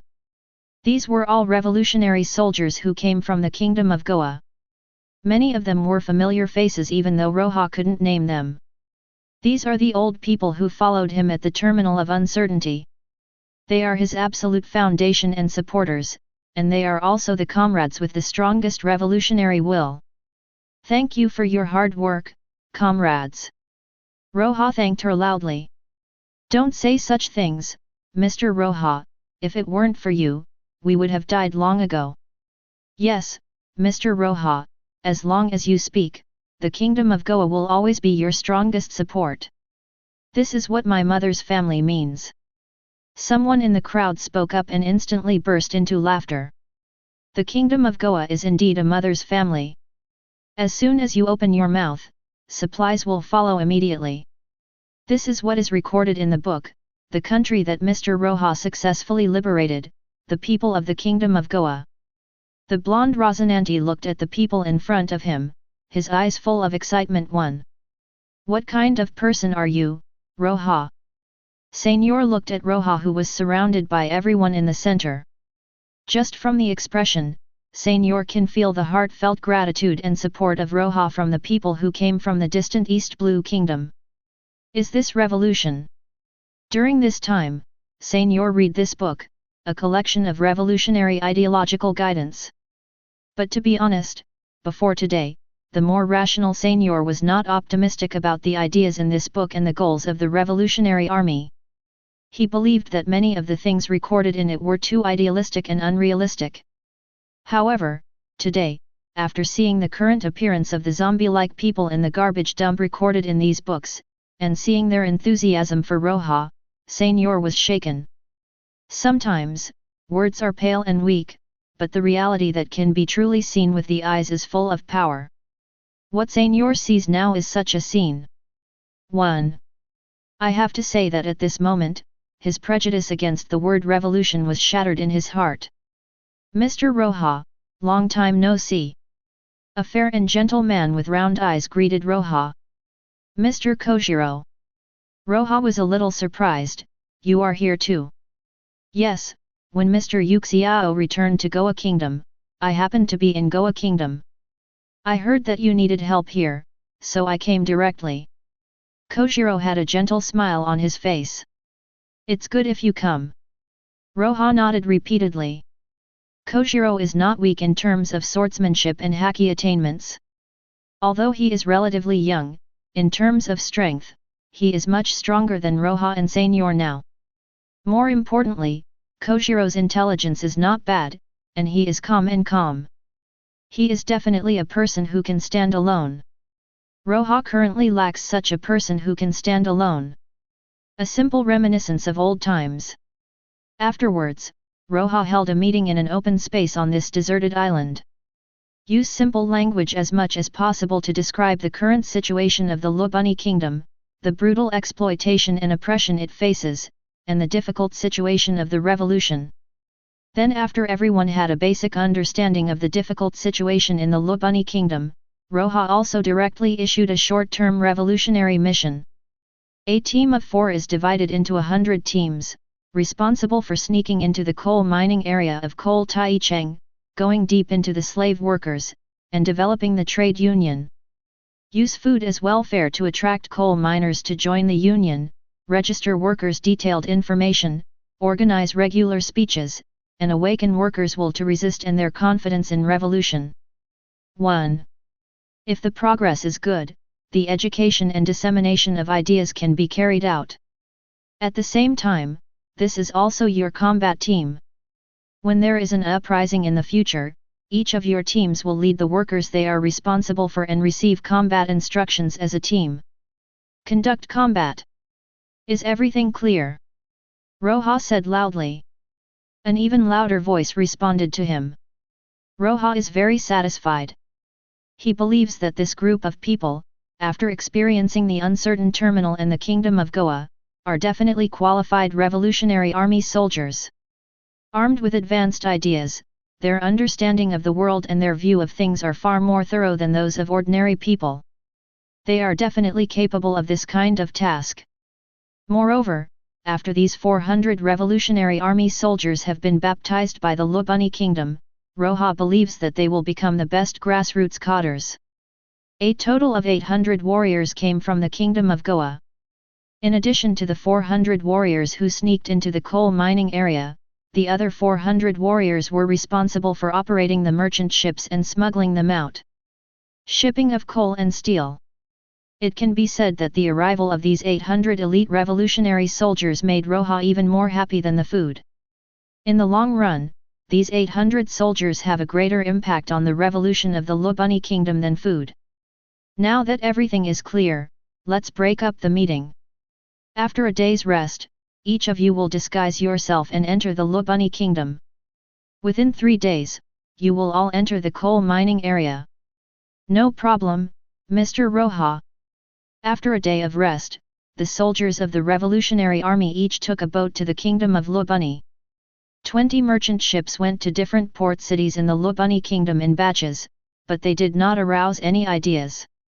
The kingdom of Lubani is the largest energy country in 0.1 North Blue. There are not a few merchant ships coming and going here every day. They are scattered to 4 port cities. There are only 5 merchant ships, just like water droplets flowing into a lake. Not to mention, the Lubani kingdom is loose on the outside and tight on the inside. Only the coal and iron city is strictly monitored, and the port city basically has little visibility. That night, Roja called Crow via a phone bug and told him that 400 Revolutionary Army soldiers would enter the coal mining area recently, and asked him not to be too vigilant, as they were all his own. Also, let Mori take care of this large amount of food. In the middle of the night, it was completely dark. On the edge of the sleeping Lubani kingdom, at a remote seaside, a huge hole suddenly opened in the ground, with a diameter of it's more than 10 meters long. Fujitora, who has been waiting here for a long time, transports a large amount of grain into the pit through gravity control, and then transports it through the pit to the long tunnel dug by Mori under the coal mine area. In underground hollows each tens of meters wide. This is 1,000 tons of grain, one of the reserves of a port city. At the same time, after transporting the grain, Mori took Fujitora to a large coal mine deep underground, used gravity to transport thousands of tons of coal out, and buried it in a remote corner of the island for easy transportation at any time in the future. It took 4 days, and all the grain from the 4 ports was transported to the coal mining area without anyone noticing. The 400 Revolutionary Army soldiers have also completely infiltrated, and with the help of the original investigation information, they have roughly figured out the situation in the coal mining area. The trade union movement is in full swing and is in full swing. With neither the world government nor the Lubani royal family finding any clues, the flames of revolution are igniting in Coal and Iron City, a place of conservative exploitation and oppression. It started out as a spark, then turned into a flame, and finally turned into a raging fire. Roja stared at the Coal and Iron City in the distance, knowing full well that the flame of revolution would burn everything. Chapter 67. In the chat group, everyone felt that the rhythm of Goa Kingdom had returned to before. When I was in the Kingdom of Goa, I would investigate first and then develop. Then the uncertain terminal of the Kingdom of Goa developed rapidly until it completely overthrew the Kingdom of Goa. Now, in the Lubani Kingdom, where the situation is even worse, after more than a month of being restrained, Roja finally began a drastic revolutionary process. 400 revolutionary fighters sneaked into the coal mining area, and Crow vigorously promoted union construction in the steel plant. Fujitora and Mori secretly exchanged ideas underground. Roja started macro control in the port city with the help of telephone bugs. Now that everything is ready, Roja can finally let go. After watching the movies so far, almost everyone has a consensus that when Roja actually starts operating, all problems will no longer be a problem. This young leader has truly created too many miracles. Lindbergh, it's burning, it's really burning. Ivankov, the Revolutionary Army will win, the flame of revolution will eventually burn out everything, and the Kingdom of Lubni will usher in true liberation. Crow, Mr. Roja, bring victory to this country.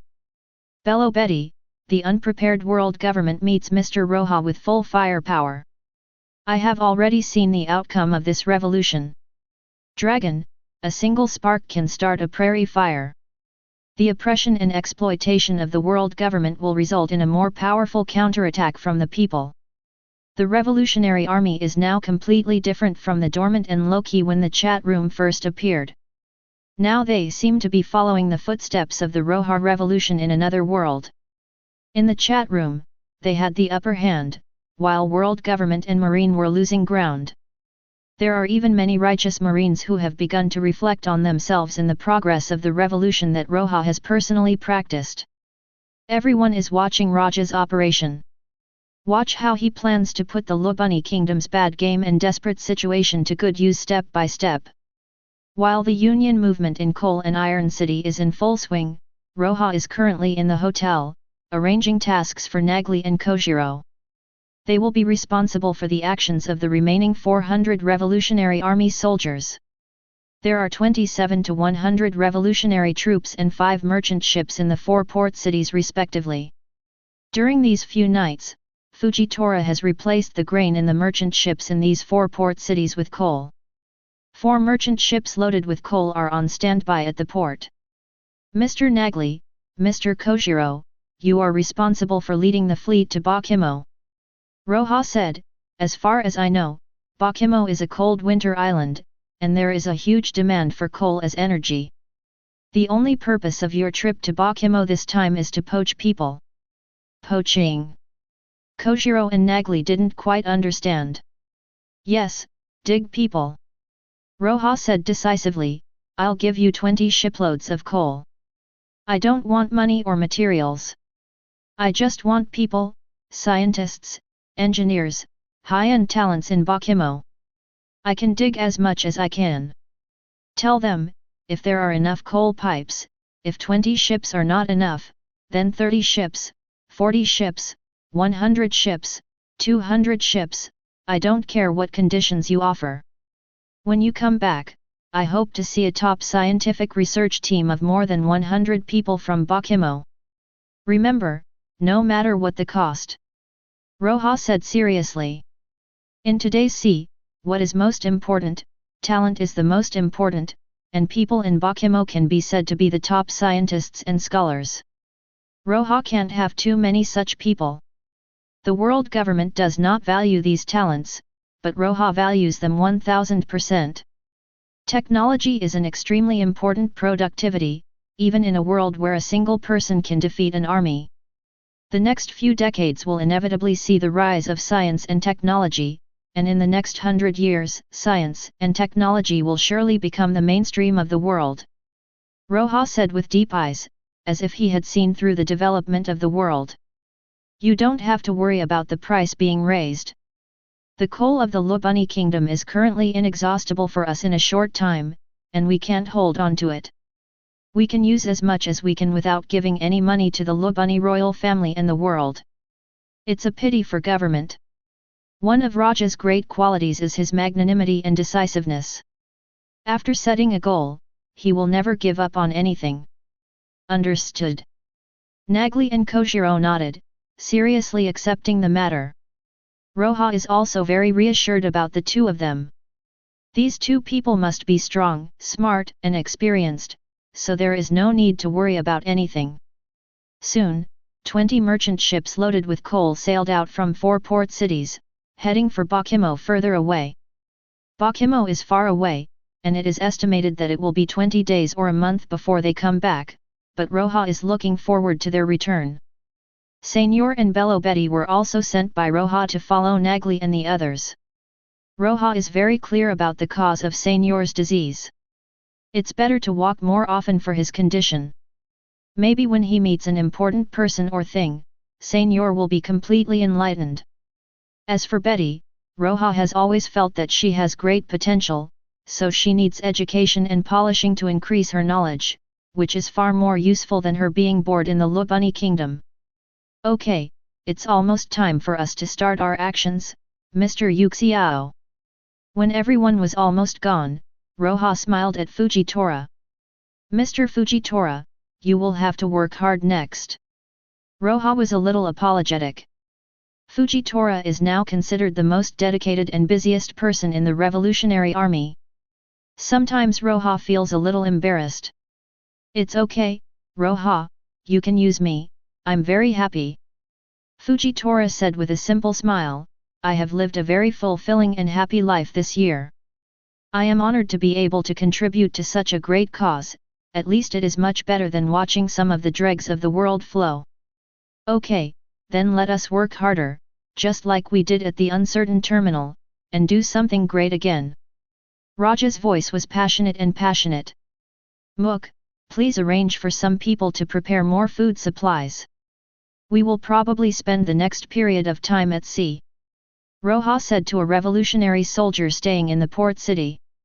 "Fujitora is back now, and there are only 11 or 2 days left before the time agreed with Vegapunk. Roja is also preparing to go to the calm belt to find a suitable island." "Yes, Mr. Roja." The night before Roja was about to leave, a call from Crow came to Roja. Late at night, Roja took Fujitora through Mori's passage to the underground cave of Coal Iron City. When Roja arrived, there were already more than 100 people here. These are workers whom Crow can trust, and they are also the main force in developing the trade union. Unlike the labor union movement in the coal mining area, which has just begun, Crow has been developing in the steel plant for more than 20 days, and the progress is amazing. The more than 100 people here can be regarded as the current labor union representatives. "Excuse me, Mr. Roja." Crow walked up and said sheepishly, "We have also organized several speeches, but the results were not very good. They are all a bunch of rough guys. Although they are literate, they have not read many books." Crow is a little embarrassed. When Roja told him about the union formation process before, he told him that the organization should evolve regularly. Speeches are very effective, especially sincere and contagious speeches, which can penetrate people's hearts and awaken their true power. "It's nothing, but Crow, your voice is too soft. I'll bring you a loudspeaker next time I come," Roja said. "You will lead many people who are oppressed like the workers of the Lubuni kingdom in the future. It will not work if you speak too softly." Roja is not mocking the Crow's voice, but a serious suggestion. After several contacts, Roja discovered that Crows are too sensitive to their own voices. This flaw has almost become a problem for him. If others mention it, he will even get angry, which is not right. If you have a physical defect, accept it and change it, instead of letting this defect remain blocked in your heart. "I understand, Mr. Roja." Crow clenched his fist hard and then released it. If an ordinary person mentioned this shortcoming of his, he would definitely get angry, that is, Roja, and he also listened to Roja's suggestions. In so many days, while Crow was developing the trade union, he also had a more and more thorough understanding of the book Revolutionary Thought Guidance Collection. And the more they understand the content of this book, the more the Crow respects Roja. Crow has been unruly since he was a child, and there are few people he truly respects, but for Roja, he respects Roja from the bottom of his heart. After passing the Crow, Roja also walked forward and shook hands with the worker representatives one by one. The worker representatives also looked at Roja curiously, looking at this man who was as unruly as a crow and respected him. It's just that they are a little confused. This young man who looks young is the person who impressed the Crow and wrote the collection of revolutionary ideological guidance? They continued to be confused until Roja walked in front of everyone. Clearing her throat, Roja begins her speech to the workers' representatives. "Before the speech, I would like to ask you a question: who are the most useful and valuable people in the world?" Roja smiled and looked at all the worker representatives in the audience and asked, "Who are they?" "Worker representative, you look at me, I look at you, I don't know what it is." The heated discussion was about everything. Roja reached out and pressed it, signaling everyone to be quiet, and then continued with a smile. "I heard everyone discussing it very enthusiastically just now. Some said it was the royal family, the nobility, and the celestial dragons. They are the most noble. They hold supreme power. Their words and deeds can influence the changes in the world. They are the most useful. But what I want to say is that these statements are all wrong. I want to say that people who work are the most useful and valuable. Some people may think that I am talking nonsense. They think that workers are humble, low-level, and are looked down upon by everyone. Why are they the most valuable? But if you think about it carefully, the food we eat is made by farmers, not celestial dragons, the royal family, or noble men. Our clothes are made by tailors, not nobles like celestial dragons. The houses we live in are made by carpenters and masons, the boats we make are made by shipwrights and blacksmiths, the coal we use in our daily lives is dug out by coal miners, and the iron we use is made by workers in steel plants. Refined. There are more and more workers, machine workers, boatmen, sailors, porters, etc. 1. With them, we can send goods and us to distant places. These are not the work of celestial dragons, the royal family and nobles. In this world, there can be no celestial dragons, no nobles. But if there are no farmers, tailors, carpenters, bricklayers, blacksmiths, sailors, porters, and coal miners, we will have no food to eat, no clothes to wear, no houses to live in, and no boats to ride on. It can be seen from this that among all human beings, workers are the pillars. Because of their strength, human society can be supported. Without them, we would have no food, clothing, housing, and transportation, and we would not be able to survive. If this is the case, won't human society be about to collapse? So I say that we workers are the most useful and valuable. Roja's voice was passionate. After his speech, the underground cave that could accommodate more than 100 people fell silent. After a moment, thunderous applause sounded from below, and it lasted for a long time.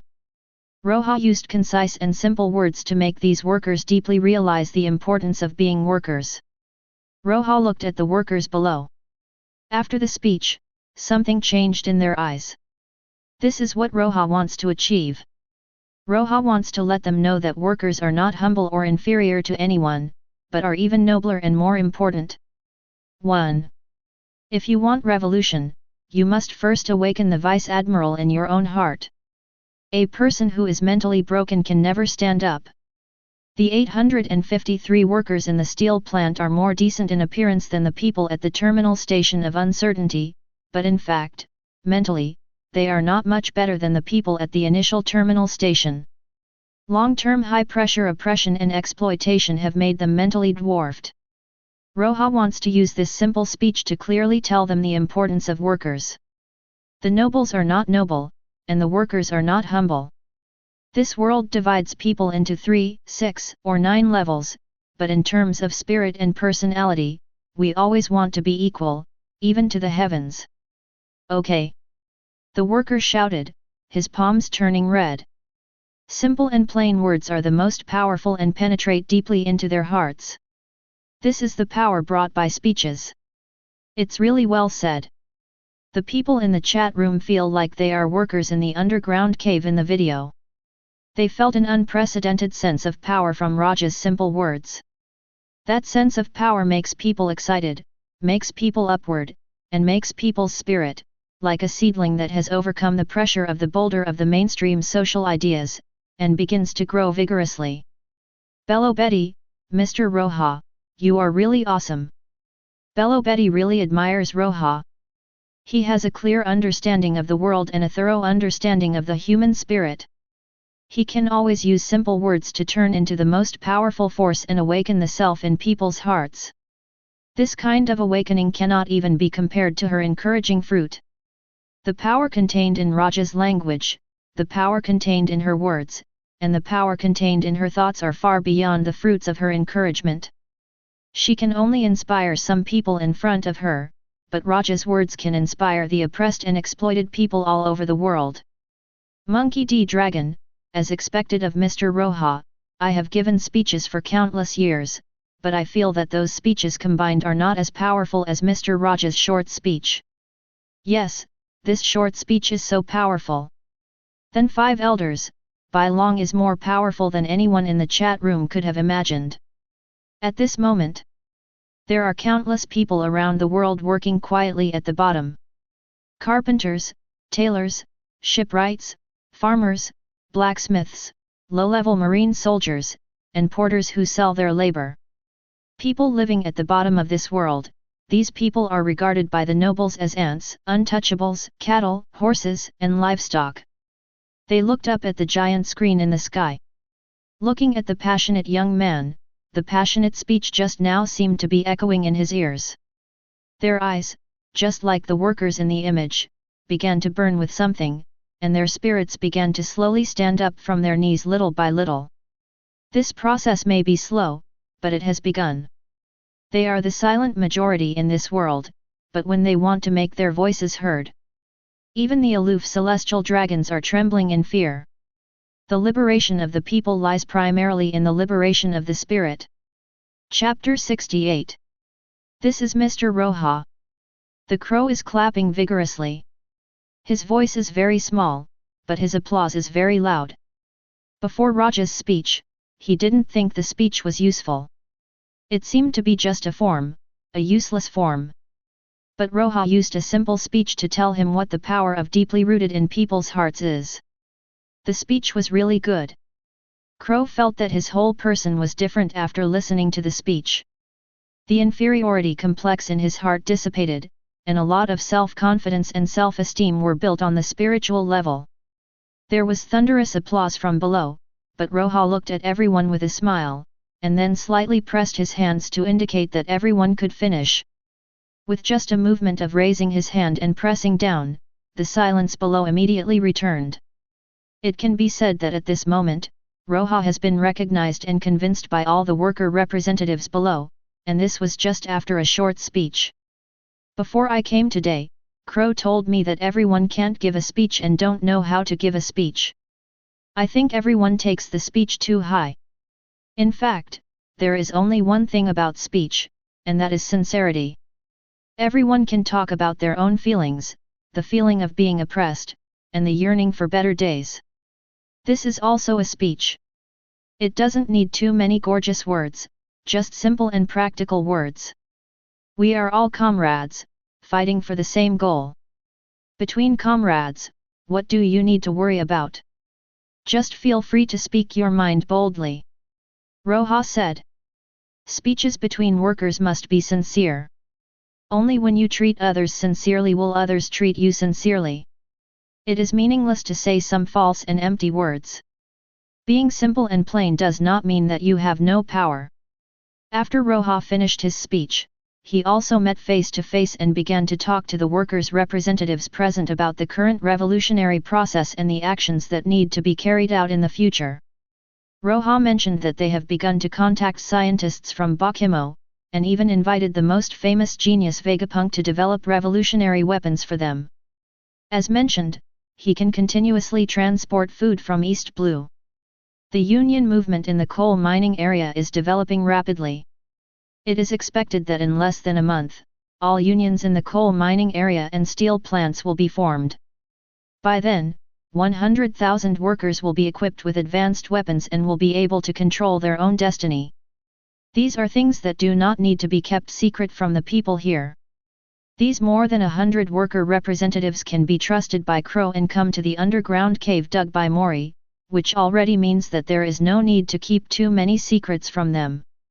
Not to mention, Coal and Iron City is not closely connected with the outside world. The only people who can often interact with workers are blue workers. There is also supervision by trade union personnel, so it is basically impossible to report. And letting them understand the process of the revolution will also increase their confidence in the revolution. They are all workers' representatives and influence many workers. If they do not have confidence, then workers are even less likely to have confidence in the revolution. Of course, although the revolution is progressing smoothly, we still cannot relax. Roja warned. First of all, we must actively strengthen the alliance between coal mining area workers and steel plant workers. They are both oppressed and exploited, and they are all comrades fighting for the revolution. They must respect each other and help each other. From now on, the supervisors who go from the steel plant to the coal mining area can no longer yell, beat or scold the coal miners, or put on airs. The coal mining area will meet the task targets. Can you do this? Crow. Roja looked at the crow. Asked. Promise to complete the task. Crow said. Worker representatives from various steel plants present also affirmed that this is not a difficult task. Their union itself has basically accommodated all steel plant workers. Speaking of which, perhaps because of the fine tradition of frequent uprisings, the internal workers of the steel plant are relatively united. Even without the arrival of Roja, they would have launched a vigorous uprising in recent years. Of course, if Roja does not come, their uprising will fail more than 99% of the time. The second point is to win over the supervisors of the steel plant. The supervisors, like us, are exploited and victims in the Lubuni kingdom, but they have been temporarily won over by some interests of the royal family. We can also win over others, but we must pay attention to certain aspects in this process. One is that we cannot reveal any actions and information about our union, and the other is to focus on building good relationships. I would like to make a suggestion. Steel plants and coal mining areas also have targets, don't they? You can work as a team and send representatives to negotiate with the supervisors, for example, to ensure that the targets are completed every day in exchange for corresponding more relaxed working conditions. For example, the supervisors no longer bother to monitor your work, etc. These are all benefits. Don't confront the supervisors, but draw closer to them and numb their sight. And this is related to the third point I mentioned. The construction of weapons bases requires a lot of steel. I hope that everyone can produce more steel every day and complete the quota at the same time. The portion outside the indicator allowed Mori to carry away. Speaking of this, the worker representative below looked embarrassed. If you have any questions, just say it. Our union is not a one-man shop. Only by discussing together can we find out and fill in the gaps. Roja said in a gentle voice. Roja's amazing affinity played a very good role. Soon, a worker representative stood up from sitting cross-legged and said, Mr. Roja, steel may not be suitable. 1. The production indicators of steel plants are generally linked to iron ore. The world government will transport a similar amount of iron ore every month, and then transport the quota of steel. These iron ores generally produce slightly more steel than the target. All we can take is the extra, but it is too little compared to the total amount. Furthermore, supervisors and soldiers occasionally keep an eye on this extra batch of steel and secretly pull it out to sell. So if you want to get enough steel from here, you must either improve the iron-making technology and increase the birth rate. Either by purchasing iron ore from outside, and then making iron with the help of coal and machines here, said the powerful worker representative. However, improving the iron-making technology is probably not possible. The machines here are all custom-made. To change the iron-making technology, you also need to modify the machines. Roja remembered that his name was Kakrol, and was deeply impressed by him because he was the strongest and tallest among the workers' representatives, with a height of more than 4 meters, like an iron tower. Now, Roja is even more impressed with him because he speaks very logically and is not as reckless as he looks. I understand, thank you for your suggestion, Comrade Kakrol, then I will put this third point on hold for now, I will find a way as soon as possible. Roja said with a smile. The meeting is over, after all the worker representatives have left. Roja asks Crow about Kakrol. He was a slave sent by the world government. He was previously the captain of the blacksmith pirates. After being arrested by Marine, he was sent here to participate in the smelting of steel. That's it. Roja nodded. Do you have any suggestions about steel? Roja asked Crow. Buy iron ore and smelt iron secretly here, or directly exchange coal for steel. Crow said. The biggest card they can use now is actually nothing else, but the coal here. The coal here is equal to infinite berry, and money can generally solve more than 90% of things. But I prefer the former. Oh? Can you tell me the reason? Roja asked. First, large quantities of iron ore are easier to purchase than large quantities of steel. We have enough coal here and smelting machines that the world government has spent great efforts to build. 1. Second, the location of the weapons base should be as close as possible to the Lubani kingdom, so it is naturally more advantageous to make iron here.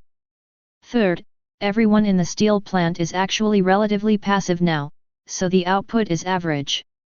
If they fight for themselves, and add enough food, the output can be improved to a higher level, and the output we need can be completed within the target. It is absolutely enough.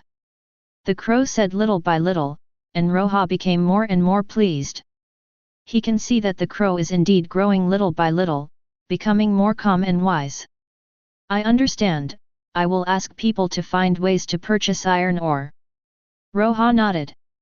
The next morning, Roja woke up from her sleep, had breakfast, and headed to the port. Today we are going to the Calm Belt to look for islands suitable for building a scientific research base. As for the search for iron ore, Roja could only contact Nagli and Kojiro through the phone bug and ask them to pay attention along the way. And Roja can't spare any manpower anyway. The remaining people he has are just enough to control the ship. Compared to iron ore, it is more important to find Calm Belt Island. Maybe it's because the Calm Belt close to the Lubani kingdom doesn't have many islands, or maybe Roja and the others are less lucky. It took Roja and the others 10 days to find a suitable island.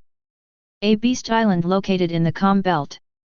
Apart from the weird weather and more beasts, this island has nothing bad about it. It has a large area, a good environment, and fresh air. It is really good. The next day, when Roja was still sleeping on the beast island, the sound of the phone bug woke him up. Mr. Roja, I am Vegapunk. Oh, as for the meeting place, let's set it at Yurok Island. Roja yawned. The search for the Calm Belt Island for the past 10 days was really tiring and mentally exhausted. Understood, we will arrive at Yurok Island in 1 day. Vegapunk said. We may be a little late, but you should be able to wait there for about a day. 2 days later, at the port of Yurok Island, Roja successfully met Vegapunk. His head seems to have suffered a lot in the past month. Have you determined the construction address of the weapons base? Vegapunk asked. It's been decided, just follow us. Soon, the Revolutionary Army's ship stayed at the port of Yurok Island for no more than an hour before sailing out again, followed by Vegapunk's ship. After sailing for a day, Judge couldn't help but complain, their ship is too bad and has no technology at all. If it had been our ship, it would have arrived long ago. Judge's complaint is indeed true. Roja's ship is really just a shabby merchant ship. The poor place of Gona was so rich for nothing. The sea trade didn't even order the ship and it was an old shipwright. Vegapunk didn't pay attention to Judge's complaints. He just took out a sci-fi style electronic board with an electronic chart on the screen. There shouldn't be any suitable islands around here, and it's already very close to the Calm Belt. Vegapunk just finished talking, that one is here. Judge complained that the ship had no technology, but under Judge's ghostly gaze, it levitated directly into the sky. Just when Judge thought that Roja and the others had even revealed their anti-gravity technology, the ship below them also took off. Devil fruit. Vegapunk said with interest, lion fruit? No, the golden lion is not dead yet, so it should be the gravity fruit. Vegapunk is somewhat interested in this. The gravity fruit is also a top-notch devil fruit, and it is also a devil fruit with great research value. The two ships flew in the sky for a while and arrived at the Beast Island that Roja had already visited before. Looking at the completely pristine island in front of me, Zhongjiapangsha couldn't help but twitch his eyes. Are you going to let a few of us build a production base out of thin air on this island? What do you think of them? They are just scientists, not gods. How can they turn materials into machines and buildings out of thin air? Speaking of materials, what about materials? What about coal and steel? Ahem. Roja couldn't help coughing twice, the time is too tight. I can only give you 2 days now. Within 5 days, the steel and coal will be shipped. Within 10 days, the steel and coal will arrive. I can also find a good engineering team and scientific research team within the company. Time is indeed too tight.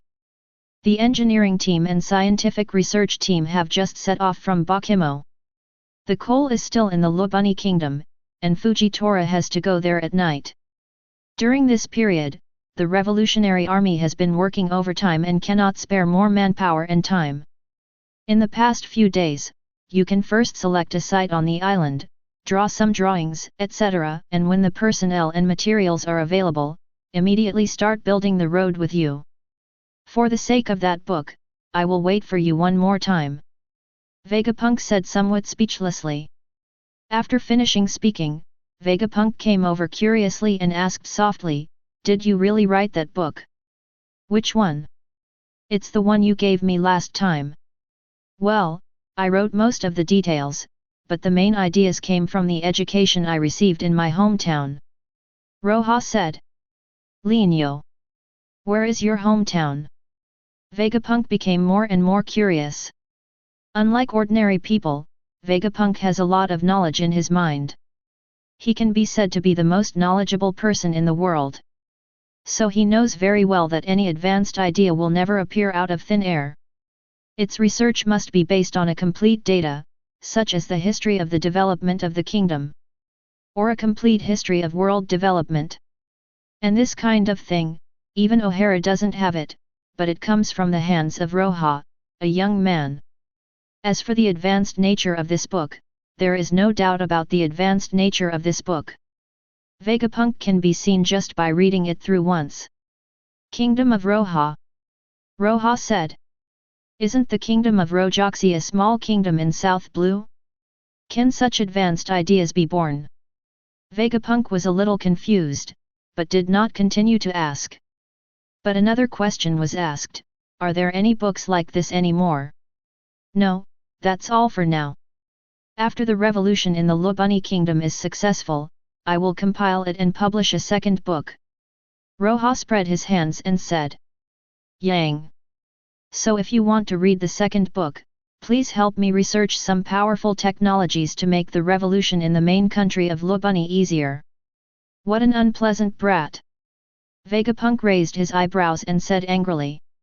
4 days later, with Fujitora's efforts, the first batch of coal from the Lobunny Kingdom arrived, as well as some steel and black market purchases from the Lobunny Kingdom's indicators.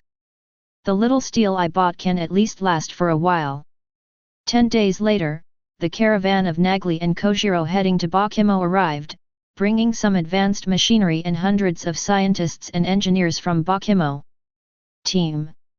At this point, the Revolutionary Army's first scientific and technological research and development base has officially started construction. Infrastructure construction in full swing has begun, just like a seed, beginning to germinate in the soil, and in the future, this place will surely become a big tree in the Revolutionary Army. Chapter 69. Future Island Egghead. The momentum of the Revolutionary Army can no longer be stopped. Kizaru looked at the image on the giant screen and said with a crooked mouth. No one understands the power of Vegapunk better than him. As Vegapunk's longtime admiral bodyguard and close contact with Vegapunk's existence, Kizaru is well aware of the power of Vegapunk's technology. Sea stone steamships can greatly increase the probability of warships passing through the calm belt. This invention alone has increased the world government's control over the entire world. Pacifist can greatly increase the number of middle-level experts. As long as there are enough funds, the power that Vegapunk can exert can shock everyone in the world. It is obvious that the world government in another world has not discovered the horror of Vegapunk, but Roja has seen the value contained in Vegapunk. Give him enough time, funds, the openness of the Revolutionary Army, and Vegapunk's technology, and it will be enough for him to overtake the world government in a corner. Kizaru's wretchedness is natural. His face, no matter what mood he is in, looks a bit wretched in appearance. However, in fact, Kizaru's current mood is quite complicated. As a marine, he should eliminate all factors that threaten the world order. This is his natural attitude. However, when facing Roja's revolutionary army, he could not simply regard Roja and the others as ordinary rebels. Because he is not a being who cannot distinguish right from wrong. On the contrary, Kizaru has a very thorough understanding of the world situation, justice, and darkness, so he has ambiguous justice. It is precisely because of his naturally broad vision that Kizaru can clearly feel that Roja's revolutionary army is not just pirates who only destroy, nor is it a revolutionary army that destroys dragons but cannot establish a new order. Rather, it is truly capable of establishing a more perfect new order in an almost seamless manner at the moment of destroying the old order. No, it should be said that it is more appropriate for them to use a more perfect and advanced new order to swallow up the old order bit by bit. You are shaken, Polusa, and no. Vegapunk can easily see that Kizaru's wavering and his increasingly weird personality as he gets older does not affect the fact that he is the smartest and most knowledgeable person in the world. I am indeed shaken. Kizaru said without any concealment, my ambiguous justice is ultimately Marine's justice. In Roja's words, he has a natural political stance of Marine. However, all my knowledge tell me that what Roja did is right. Dr. Vegapunk, can you help me clear up my doubts? Of course. Vegapunk thought for a moment, then stuck out his tongue and made a face and said, no. 657. No matter how much I say, will it be useful to people like you? With your will, how can you easily make changes just because of other people's opinions? But since you are shaken now, it means you have started to change, so just keep changing. When one day you are completely unwavering, it will be time for you to get the answer. That's a lot of nonsense that sounds reasonable, Dr. Vegapunk. Kizaru said helplessly. Are you shaken? It is indeed shaken, but only when facing the revolutionary army of another world. At least now, in the world he lives in, the revolutionary army led by Long has not yet shaken Kizaru. It would be great if Mr. Roja was from our world. Such an idea suddenly flashed through Kizaru's mind, and then this idea started to take root and sprout quickly like a seed. The unnamed island in the Calm Belt was eventually named Scientific Research No. 1. Although it was criticized, in the end everyone had difficulty naming it and couldn't come up with a very nice name. The construction of the Scientific Research Laboratory No. 1 and the trade union movement in Coal Taichung City both blossomed. In just half a month, the research base on Science No. 1 Island has basically taken shape. Roja thought that the speed of infrastructure construction would be slower. Who would have thought that the engineering team from Bakumo and Vegapunk, the MADS organization formed by top scientists, gave Roja a good lesson. Tell Roja how fast infrastructure construction can be done once there is enough energy. Leveling the foundation and digging the ground are done by Fujitora and Nagli. These strong men are basically unlimited humanoid terrain destroyers. As for other things, with the help of some sci-fi style machines that Roja has never seen before, the construction speed is simply astonishingly fast. Alas! Roja looked at the construction in front of him and couldn't help but feel angry. Why did Mr. Roja sigh? Senor asked. I lament that the world government has closed to such an extent. There is such advanced technology that can revolutionize the world's productivity, but it is only blocked on a small island in Bakumo. These technologies can definitely support the current world to implement a technological revolution. By then, the face of the entire world will have undergone earth-shaking changes. The more Roja looked at it, the more regretful he became.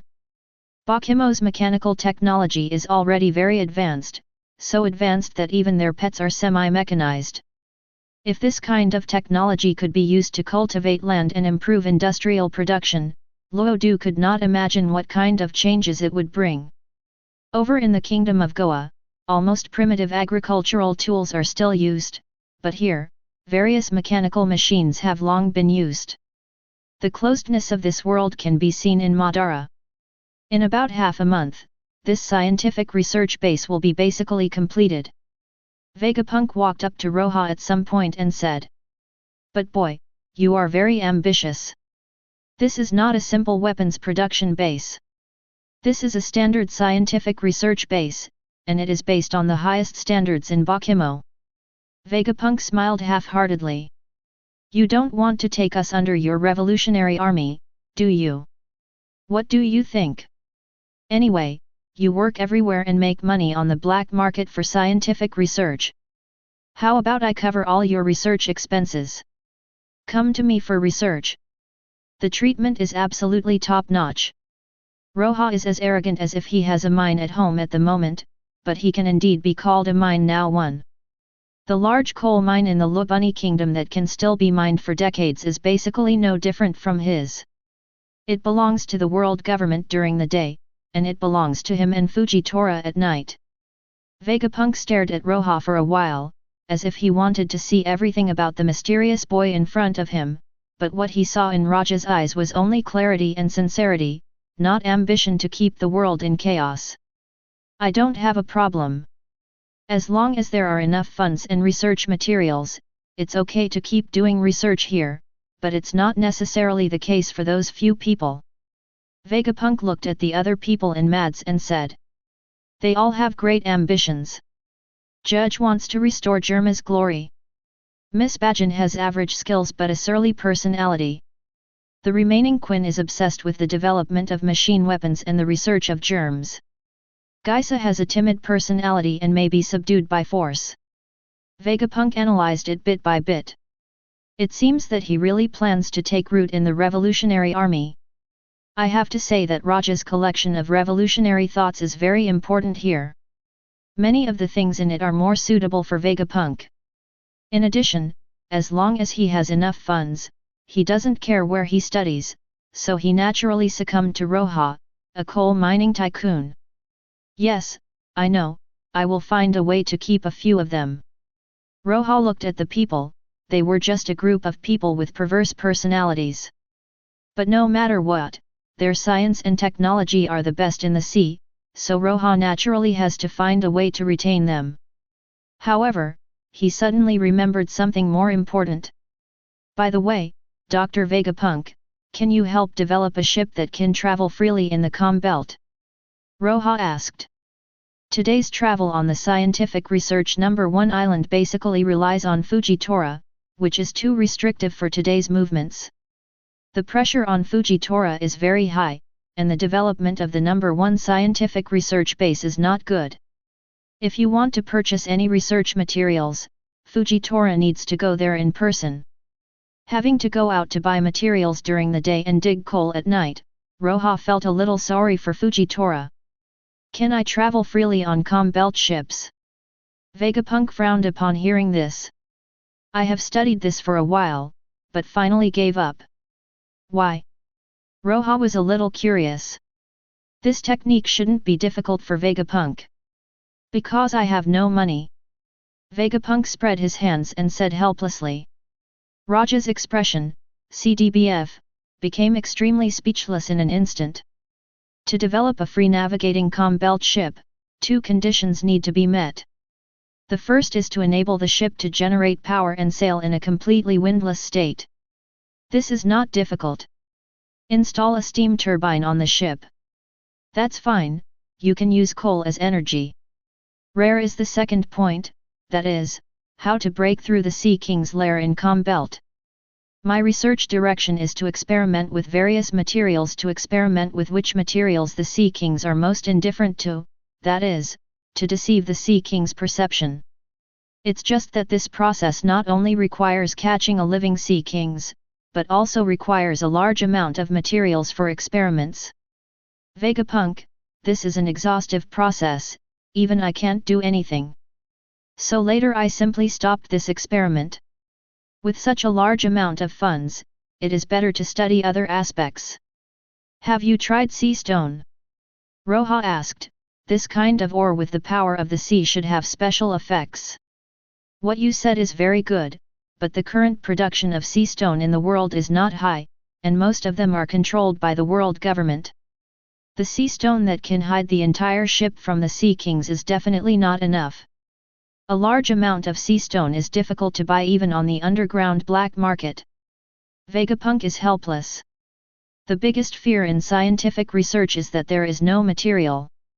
It is difficult for a clever woman to make a meal without rice. Ah, this! Roja thought of Garp. With Garp's status, he should be able to help him get enough sea stone for experiments, but it is meaningless. What he needs is a fleet, not 1 or 2 ships that can pass through the calm belt. Suddenly, an idea flashed in Roja's mind, and he thought of another way to pass the calm belt. Can you use another way to expel sea kings, such as sound? Voice. What level of genius is Vegapunk? It doesn't have to be as detailed as what Roja said. Just mention this. Vegapunk thought of several methods in an instant. It's possible, but I suggest you not. I have too much hope. There are too many sea kings in the calm belt. Using sound may drive them away, or it may cause a riot among the sea kings. It's okay, just follow this direction. Roja is very generous. Research requires constant trial and error. Having a direction is better than relying on Fujitora alone now. Dolphin, the revolutionary army finally started to think about the battleship passing through the calm belt. This thing is a big killer. Garp, it's actually not that easy to use. We were attacked by sea kings several times before. If I hadn't been strong, I would have died in the sea king's lair long ago. Vegapunk, just be content. The sea stone warship didn't disappear or become invisible. It just deceived the sea king's perception. You docked for a long time or were directly seen. He will definitely be attacked. Of course, despite its shortcomings, there is no doubt about the role of sea stone warships. With good luck, the probability of passing the calm belt is still very high. Compared with the benefits it can bring, its side effects can basically be ignored. But what surprised Vegapunk a little was Roja's sense of scientific research. The possibility of sea stone was pointed out for the first time. Judging from their subsequent research results, sea stone is indeed the best material and can almost perfectly deceive the sea king's perception. Except visually. And the second time, he raised his voice. Although no research has been conducted in this area, Vegapunk is clear that sound expulsion of sea kings is indeed feasible. In his database, the Smoky Tom sea train built by Tom of the 7 water capitals 14 years ago used this technology. If you want to study the ability to pass the calm belt, then you have to consider building a shipyard. Vegapunk reminded. Shipyard? You don't want us to build a ship for you? It's impossible. Let's not talk about whether we have the technology or not. How much research time will be wasted on building a ship? Do you really think so? We are omnipotent. Vegapunk is a little tired. It's okay to let them build their own research laboratory. It's impossible to ask them to help build a shipyard. I suggest you go to Water 7 capital. Although the craftsmen there are average in technology, their craftsmanship is definitely top-notch in the world. Vegapunk suggested, and after that he said. He turned around and left, and returned to working on the construction of the institute. The 7 capitals of water. Roja muttered. He suddenly remembered the 10 messages he recorded from the caravan captain when he crossed the red line for the first time. The cross-sea caravan once invited craftsmen from the 7 water capitals and scientists from Bakumo to build a mechanical project that could easily transport goods. I'm really slacking off. I'm always laughing at the closed nature of the world government. As a result, when it comes to myself, I always ignore the top talents from other islands in the world. Roja took a deep breath. He is going to the 7 capitals of water and invites a team of the best craftsmen in the world. The best craftsmen in the world, plus the best scientists in the world, this is what a scientific research base should have. Before leaving, Roja visited a circle of scientific research bases. There is already enough coal, and it far exceeds the current demand. After all, thousands of tons are transported here at a time. The steel is basically enough. It was purchased on the black market, plus a little inventory seized from the Lubuni kingdom. It is barely enough for now. There is no need for him to guard anything else. In the evening, Roja had another phone call with Crow, the person in charge of the union, and got good news. At present, more than 35,000 workers in the steel plant have all completed union registration. After regular speeches, the morale of the workers is getting higher and higher. It's just that some are not like armed resistance. Unlike slaves in steel plants and coal mining areas, there are quite a few indigenous people in them, and their families also live in the steel plants. The total number of people: more than 70,000 people. And the union in the coal mining area is completely on track. Nearly 10,000 people have joined. It is expected that everyone will be included in the union in another month. Under the current situation, the revolutionary cause of the Lubuni kingdom is fully on the right track. And Roja is also preparing to leave for the 7 capitals of water. Chapter 70. Enter Thousand Sunny. Everyone looked nostalgic. I'm going to the 7 capitals of water. It's already been 2 years in the blink of an eye. Robin said with emotion. The 7 capitals of water is an important turning point in her life for her. Arrested in the 7 capitals of water, Luffy and the others forced their way into an ice lobby and rescued her. Then they returned to the 7 capitals of water, talked to Aokiji, and completely walked away from their past selves. The city of water, water, water, and meat.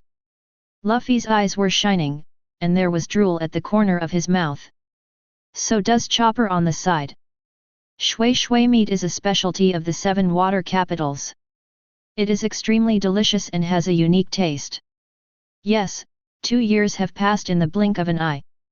It would be great if the sea salt there could be higher. Sanji also lit a pipe. Everyone was very impressed by the unique city of water capital. And not just because of the beauty of that city. It's even more because in the 7 capitals of water incident, they saved a companion and lost one at the same time. It's been 2 years, Melly. Usopp sighed. Everyone's expressions of excitement turned to nostalgia at this moment. Luffy, Zoro, Sanji, Nami, Usopp, Chopper, Robin, they will never forget Meili, who was not very strong but tried her best to accompany them for a long time. That Meili who had a boat funeral in the waters of the 7 capitals of water. May I meet Mr. Tom? Unlike Luffy and the others, Frankie, who had always escaped, was now deeply immersed in memories. Mr. Tom, it's been 14 years. Frankie can never forget Mr. Tom, who was like a loving father. He can't forget that it was his own fault that led to Mr. Tom's death. Frankie, hey, Ace Bagoo, you are here. This time, we can see Mr. Tom. Ace Bagoo, I haven't seen the old man for a long time. Granny Cockaluo, there is still me when I was young, as beautiful as a flower. Frankie, in my memory, there is no beautiful memory of you, old woman. Watching movies is also a hope for some people. A kind of being able to see people who are no longer there at a close distance as if they were there. No doubt, Mr. Tom, this is the case for Frankie and Ace Bagoo, and Granny Kokoro. Fujitora was taken away by Roja. Scientific Research Island No. 1 is now basically self-sufficient, with enough supplies to support it for more than a month. Fujitora is not really needed here. The Grand Line is still relatively dangerous. There will still be big pirates and legendary pirates in the Grand Line of this era. Roja went to the Grand Line for the first time.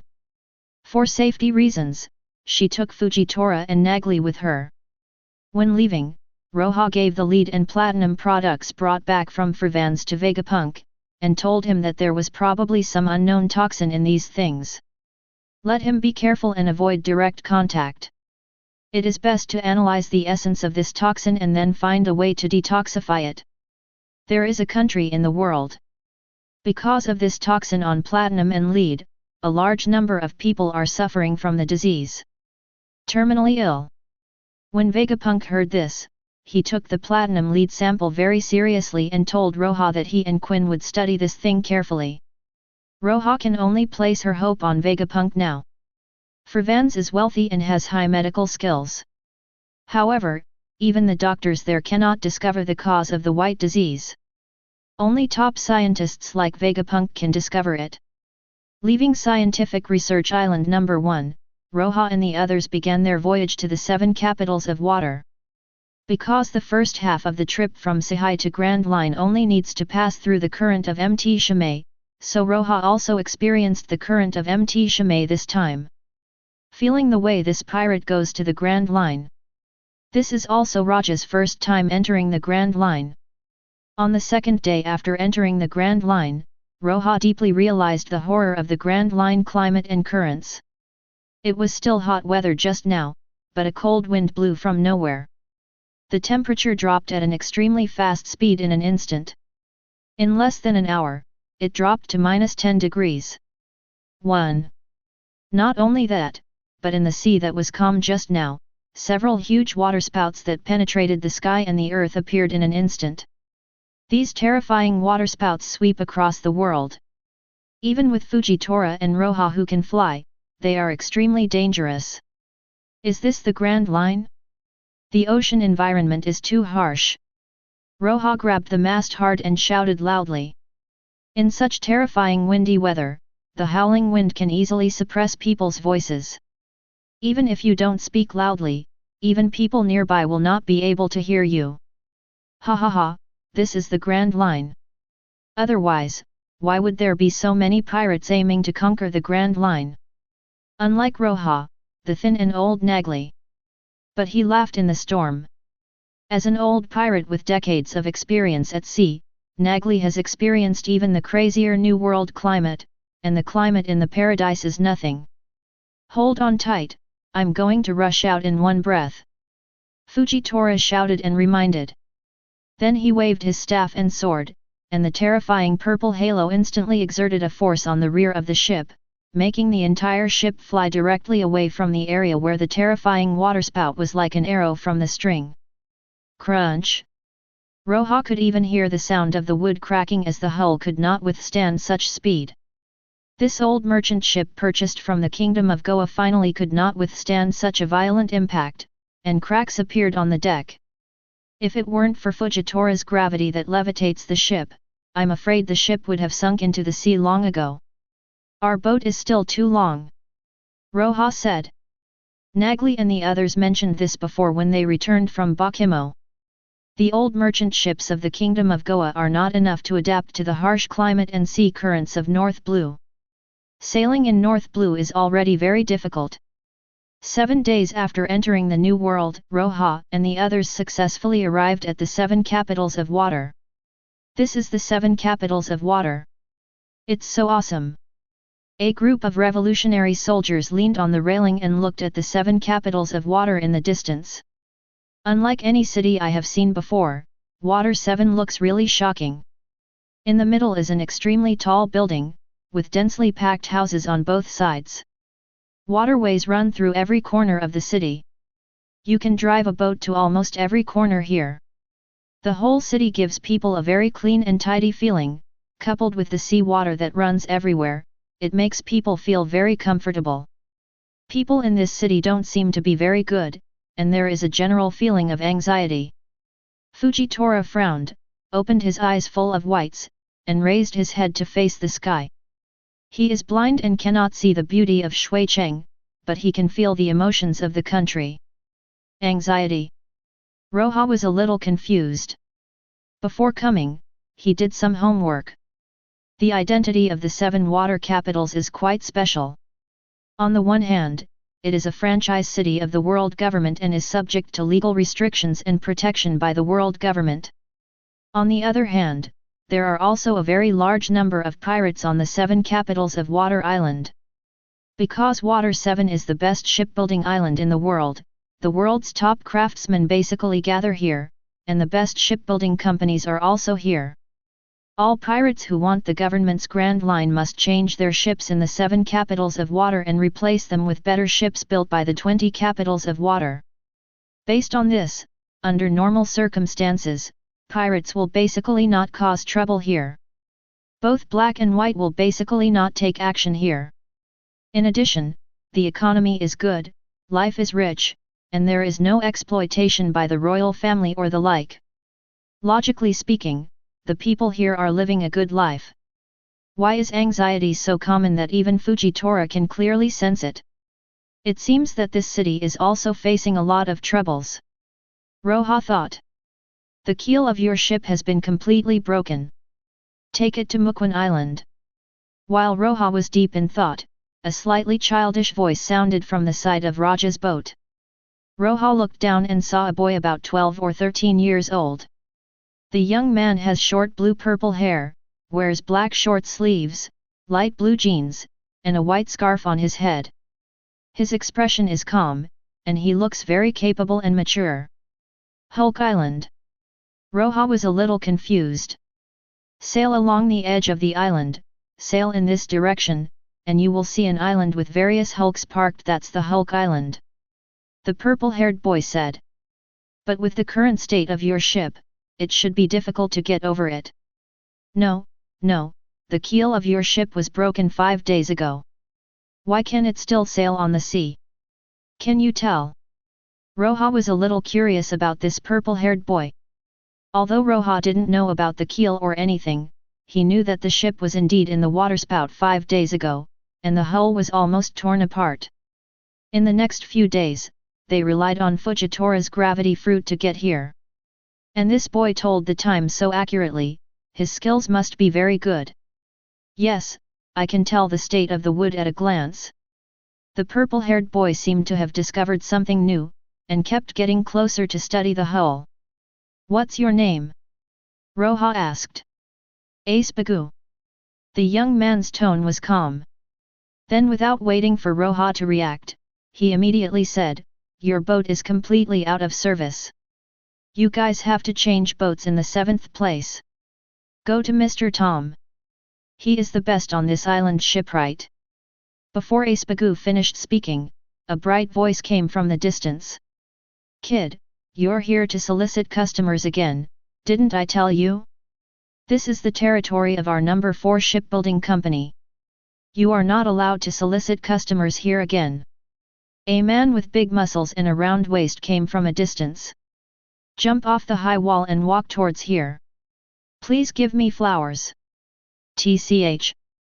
Ace Baku snorted, but did not continue to pester, turned around and left quickly.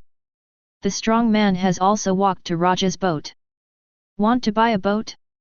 Boss, just look for the number 4 shipbuilding company. Kong Wu, a powerful man, rubbed his hands and said politely, your boat can no longer sail, so buy a boat. Sorry, let's talk about buying a boat next time. Roja was more interested in the young man named Ace Baku who was just there, and Mr. Tom, whom he said was the best boat builder. 1. After politely rejecting the man, Roja said directly to Fujitora, Mr. Yuxiao, please go to the Hulk Island that the boy mentioned. No problem. Fujitora tightened his grip on the staff and sword. The entire ship levitated in an undetectable state and sailed in the direction Ace Bagu pointed before. On the shore, only a bewildered boatman was left. What the hell, this old boat is so rotten, but it can still sail. Under the control of Fujitora, Roja quickly found the Hulk Island that Ace Baku said. This place is indeed very conspicuous. Hundreds of scrap ships are parked here. It is like a graveyard of ships, which is in sharp contrast to the clean and orderly Water 7 before. Not long after, Ace Bagu emerged from a pile of ruined ships. He saw Roja and the others docked on the shore at a glance. Hey, little brother, we are here to build a boat with you and Mr. Tom. Roja leaned on the railing, smiled and said hello from above. You're actually here? Also, how did you get here? Ace Bagu was a little confused. This broken ship is so rotten that it is basically just a little bit away from disintegrating. It is lucky that it does not sink on the sea and can still sail here. Moreover, this group of people did not go to number 4 shipbuilding company, but came to this abandoned shipyard. You know, although Ace Bagu is very clear about Mr. Tom's shipbuilding skills, outsiders don't know it. Compared with regular shipbuilding companies, their current Tom company, it's just a small warehouse in a garbage dump. What a bunch of weirdos. Ace Bagu looked deeply at Roja and the others and said. Mr. Tom is currently building another ship, but it is almost completed. You will only have to wait for 2 days at most. If you are willing to wait, you can wait. If you don't want to wait, you can also go to the uncle from before.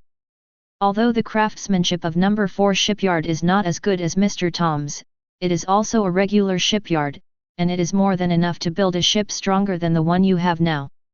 1. No, we can wait. Roja didn't care at all. The main reason why he came to the 7 water capitals was not to buy boats, but to recruit people. The abandoned shipyard is quite well hidden, so as not to be blocked by the shipyard bosses. Well, then come with me and go meet Mr. Tom first. Aespagu led the way. Roja, Fujitora, and Nagli jumped off the boat to follow, while other Revolutionary Army fighters were responsible for guarding the boat. Aren't you pirates? Ace asked. Do you think we look like pirates? Roja spread his hands and said, we don't even have a pirate flag. It would be best if you are not a pirate. However, after you arrive at the company, it is best not to have too much relationship with another group of people. They are all more dangerous people. Asaba, Roja, and the others were also kind and reminded. Oh? Are they pirates? Nagli asked jokingly, not really caring. With his strength, as long as he is not unlucky enough to meet a few legendary pirates in the Grand Line, there will usually be no problem, not to mention that there are Naahu around him who are stronger than him. Yes, it's a pirate. Aespagu led Roja and the others through the abandoned hulks piled into the mountains, and said, they are very troublesome pirates who are being rewarded by the world government. It's not dangerous, kid. Don't look at me like this. In fact, I am still very strong. Nagli said to Aespagu with a smile. Since picking up Rosinante, Nagli's desire to be a grandfather has become more and more intense. He wants to brag more when facing young children. We're here, company. Aespagu ignored Nagli and said calmly. By passing a huge mountain of hulks, the view instantly became brighter. This is an open space cleared from among the scrap ships. Not far away, a wooden board with the words Tom Shipbuilding Company is hung on a warehouse. It's just that now, all of Roja's eyes are attracted by the people sitting in front of the warehouse. Hey, Aespagu, you have attracted another customer for your master. A bold voice sounded, but it did not cause Aespagu's mood swings. It's quite a roundabout. Nagli also turned out of the Hulk Mountain. Then he also froze on the spot, pointing to the group of people in front of the warehouse in the distance, and stammered. Luo, Roger. Big. Chapter 71. The person who appeared in front of Roja and the others was Roger Gold, the legendary pirate that everyone in the world knows and knows. Behind him, those who were toasting and drinking were the legendary Roger pirates, each of whom was a famous big shot. Pluton Silver Rayleigh, Copper Jabba, Ghost Successor Douglas Bullet, etc. Nagli really didn't expect that he would meet Roger again around a corner. The fear instantly occupied most of the space in his heart. The last time Roger killed him instantly with a knife was still vivid in his mind, but at that time, he was still a pirate and had already been prepared for life and death. But now that he is a revolutionary soldier, he cannot die so easily. You look familiar. Although Roger was a little careless, he didn't completely forget about the opponent he slashed a few months ago. Of course, he has forgotten about Nagli now and only has a little familiar feeling left. On the other hand, Rayleigh on the side recognized Nagli as the pirate they met in East Blue a few months ago. Nagli took a deep breath, clenched the sledgehammer in his hand, silently took 2 steps forward, and protected Roja behind him. Fujitora on the side finally realized at this moment that in front of them was the legendary pirate Roger.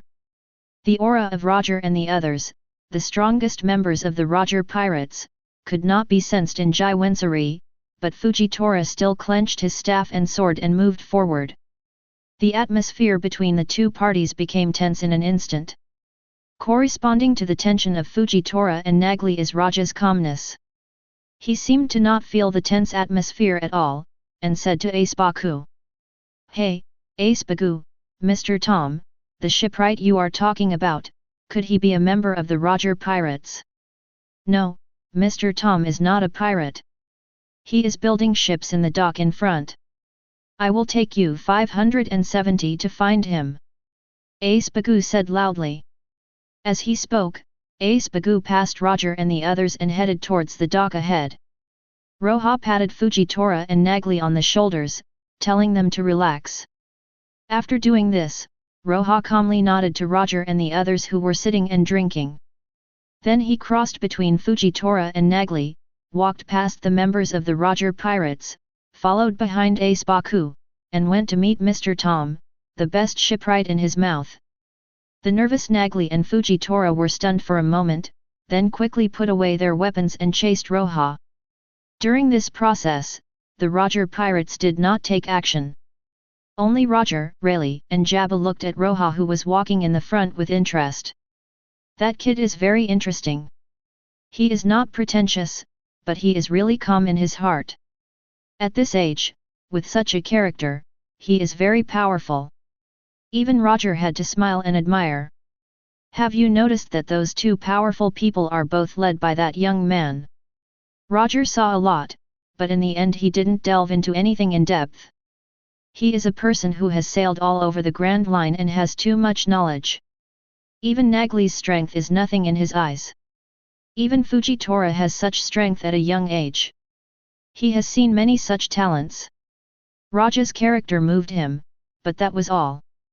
What he was thinking more about at the moment was Raftel, how to find Raftel's existence in the remaining life. Forget it, drink and drink. Roger raised his glass high and laughed loudly. The banquet continues with the Roger pirates. On Roja's side, Nagli trotted to keep up with Roja before letting out a sigh of relief. It was so dangerous just now. I didn't expect to meet the Roger pirates here. Nagli's heart was beating fast now. Roger's instant kill brought a huge psychological shadow to him. The moment she saw Roger and the others, Natalie felt her heart stopped. You'd better calm down, Mr. Roja. Nagli said. The Roger pirates are not considered brutal among the current pirates. When you joined us, Mr. Nagli, I had already asked people to collect some information about the current pirates. Roja smiled and said, as long as we don't take action, the Roger pirates will not take action against us under normal circumstances, not to mention that they are receiving help from Ace Baku's master, Mr. Tom. As Mr. Tom's clients, we are even less likely to attack us for no reason. You two were too nervous just now. As expected of you, Mr. Roja. Naga said with admiration. Roja put it simply. The question is, who can maintain such a level of calm when facing the strongest pirate in the world? More than 99% of people can't do it. Hearing Roja's words, Ace Baku, who had always had a calm face and exuded the aura of not letting strangers in, couldn't help but glance at Roja curiously. He finally understood why this boy who looked younger than him became the leader of this group of people.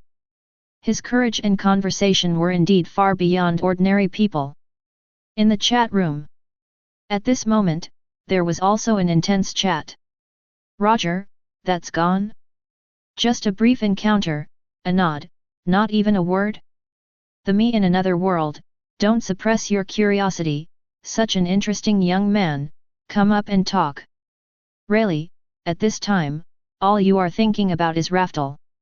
Roger, even though I say that, I still feel weird. We are two people who are obviously destined to stand at the top of the world, but in the end, they only have this little communication. Roger was very dissatisfied with what he considered to be a historic meeting. The meeting between the Pirate King who opened up an era and Roja, the leader of the Revolutionary Army who is destined to open up a new era, needs to be very exciting and the heroes cherish each other. In the end, it ended so simply, and even the atmosphere between the two parties was not so relaxed. Garp, ha ha ha, Roger, you should be lucky that you didn't do anything outrageous in the other world. Otherwise, I feel that many people in this chat room would want to kill you, including me. Roger, hey, Garp, this joke is not funny at all. After all, it is just me in another world. If I in another world really attacked Roja, I would want to kill him. Roger was not joking at all. They watched Roja's experience all the way to the present. Currently in this world, except for the corrupt nobles and celestial dragons, even the most extreme marine and the most ferocious pirate can hardly say they have any bad feelings towards Roja. As for the people who have a good impression of Roja and support him, there are even more people. Looking around the world, there are simply countless people. Even Roger himself was almost impressed by Roja. This is what he believes can truly change the world. He really wanted to let himself in the other world have a good chat with the current Roja. In this case, after arriving at Raftel, he would be able to clearly know who should entrust the future of this world to. Pity. Even at this moment, Roger had a dark thought in his mind. It would have been nice if Nagli had been killed with a knife when he was in East Blue. In this case, when the two sides met, there wouldn't be an innate grudge between them. Fortunately, you is fine. Bello Betty, I asked you if you were too nervous, but that's Mr. Roja. It's not like he has never encountered such a scene before. After watching the movie so far, Roja is different from the smooth dragon. Roja has already encountered two crises that made everyone in the chat room extremely nervous. The first time was when they faced Marines Garp and Aokiji at the Goa Kingdom's uncertain terminal. The second time was here, facing the entire Roger pirates. It can be said that these two groups of people are absolutely strong men who have far exceeded Roja's current strength, men standing at the top of the sea. However, both times were passed safely under Roja's calmness. This BD is really lucky. On Mariejois, the five elders once again watched Roja turn danger into disaster, gritting their teeth. Roger, this BD, is also useless. As a pirate, he actually doesn't kill the enemy when facing him. The bald five elders couldn't help but say, with a fierce look on his face, he wished Roger and the others would be more cruel at this moment, so that they could completely keep Roja and the others who were the greatest threat here. When Roja and the others continued to zigzag from the scrap ship to the dock, they saw a huge horned fish man. His upper body is as fat as a balloon, his arms are thick, but his legs are unusually slender, which makes him look a bit weird. However, Roja has never been in the habit of laughing at other people's bodies. He just stood aside silently, waiting for Mr. Tom to finish his work. What a magnificent and exquisite ship! Nagli couldn't help but admired when he saw the pirate ship that Tom was building in front of him. Red hull, red sails, the bow is an exquisite sculpture design of two angels surrounding a giant cannon, paired with an extremely long horn. This pirate ship perfectly combines power, delicacy, beauty, and heaviness. Even Nagli has never seen such a beautiful pirate ship. It's very beautiful. This is my most satisfying work so far. Tom heard Nagli's words, laughed and responded, I named it Oro Jackson. As a horned fishman, Tom is very strong, but at the same time, he is very skilled in technique. He can lift all the wooden boards in his hand with ease in an instant. With the last piece of wood nailed, the Oro Jackson is completely completed. Phew, perfect. Tom jumped off the boat, wiped his sweat with the towel around his neck, looked at the masterpiece in front of him, and couldn't help laughing. This is indeed a very hearty fish man. He likes to laugh very much. It seems that just anything can cause his hearty smile. Ace Bagu also stepped forward at the right time and introduced Roja and the others to Tom. Mr. Tom, this is a new customer, they want to build a new ship. New ship? Do you have any requirements? Tom said kindly and cheerfully with a smile on his face. With his huge size, he does not give people the slightest sense of oppression, but instead has an amazing affinity. There are no requirements, as long as it is strong enough, but I would like to ask, can Mr. Tom build a ship that can pass through the calm belt? Roja asked curiously. through the calm belt. Even Tom was stunned for a moment when he heard this, and then shook his head. No, there is no wind in the calm belt.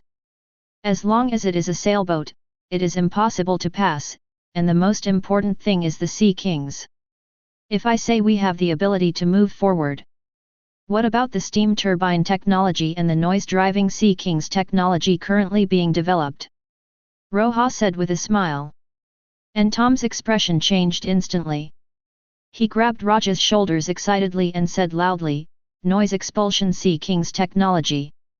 I don't blame Tom for being excited, it's actually Roja's words that had such a huge impact on him. "Hey, fishman brother, don't be so excited," Nagli reminded.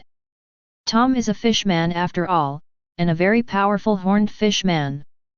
At such a close distance, he is really afraid that Tom will pose any threat to Roja. Sorry. Tom took back his hands, touched his head and apologized honestly, because I heard from your mouth the technology of noise expulsion of Sea Kings.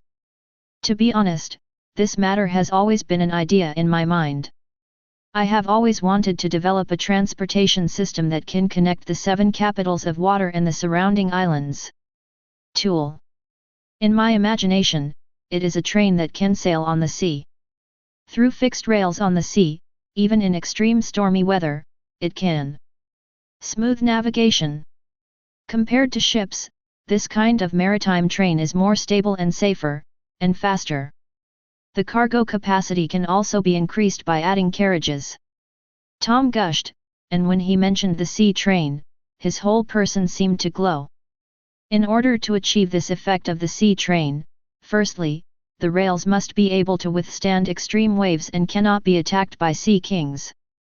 Secondly, the sea train itself. The history of Sea Kings. This is why I was so excited when I heard you say that you were studying the technology to expel noise from Sea Kings.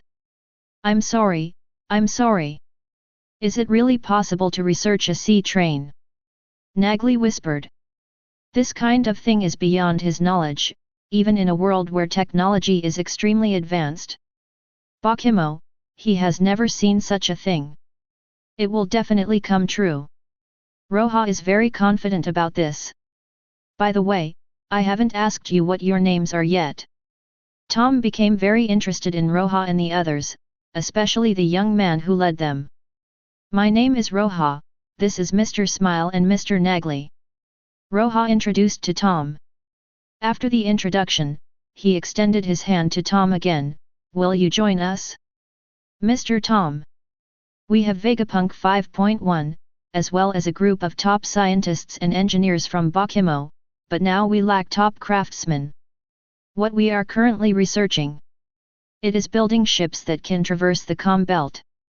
As for the sea train you want to build, Mr. Tom, whether it is steam turbine technology, noise expulsion Sea Kings technology, or rail technology, I think we all can cooperate. In my opinion, the sea train is also a great invention, and I am willing to fully support you in the research and development of the sea train. Roja's words are resounding and full of power. Vegapunk, Bakimo's top scientists and engineers, and more advanced technology. Tom was undoubtedly moved. On his own, it would be difficult to build a sea train or even overcome the technical problems within 10 years. But if you include the scientists in Bakimo, it is definitely enough, not to mention that Roja still has the steam turbines needed for the sea train. Tom is a very good-natured and pure person. He basically doesn't hide his inner thoughts and shows them all on his face. Everyone saw his heartbeat, but he finally chose to sit cross-legged on the ground. I want to know your origins and how you want to invent a way to travel through the calm belt. Purpose of the vessel, Mr. Roja. Tom is enthusiastic about Roja's technology, but he doesn't want to cooperate with the kind of careerists who endanger the world, and he doesn't want his ship to become a tool that endangers world peace. And Roja, who wants to gather top craftsmen and top scientists, does look like a careerist hiding in the dark side of the world. I know. Roja looked at Tom, with a peaceful smile on his face, and also sat cross-legged in front of Tom. Then he took out a book from his arms and placed it in front of Tom. "We are, the Revolutionary Army.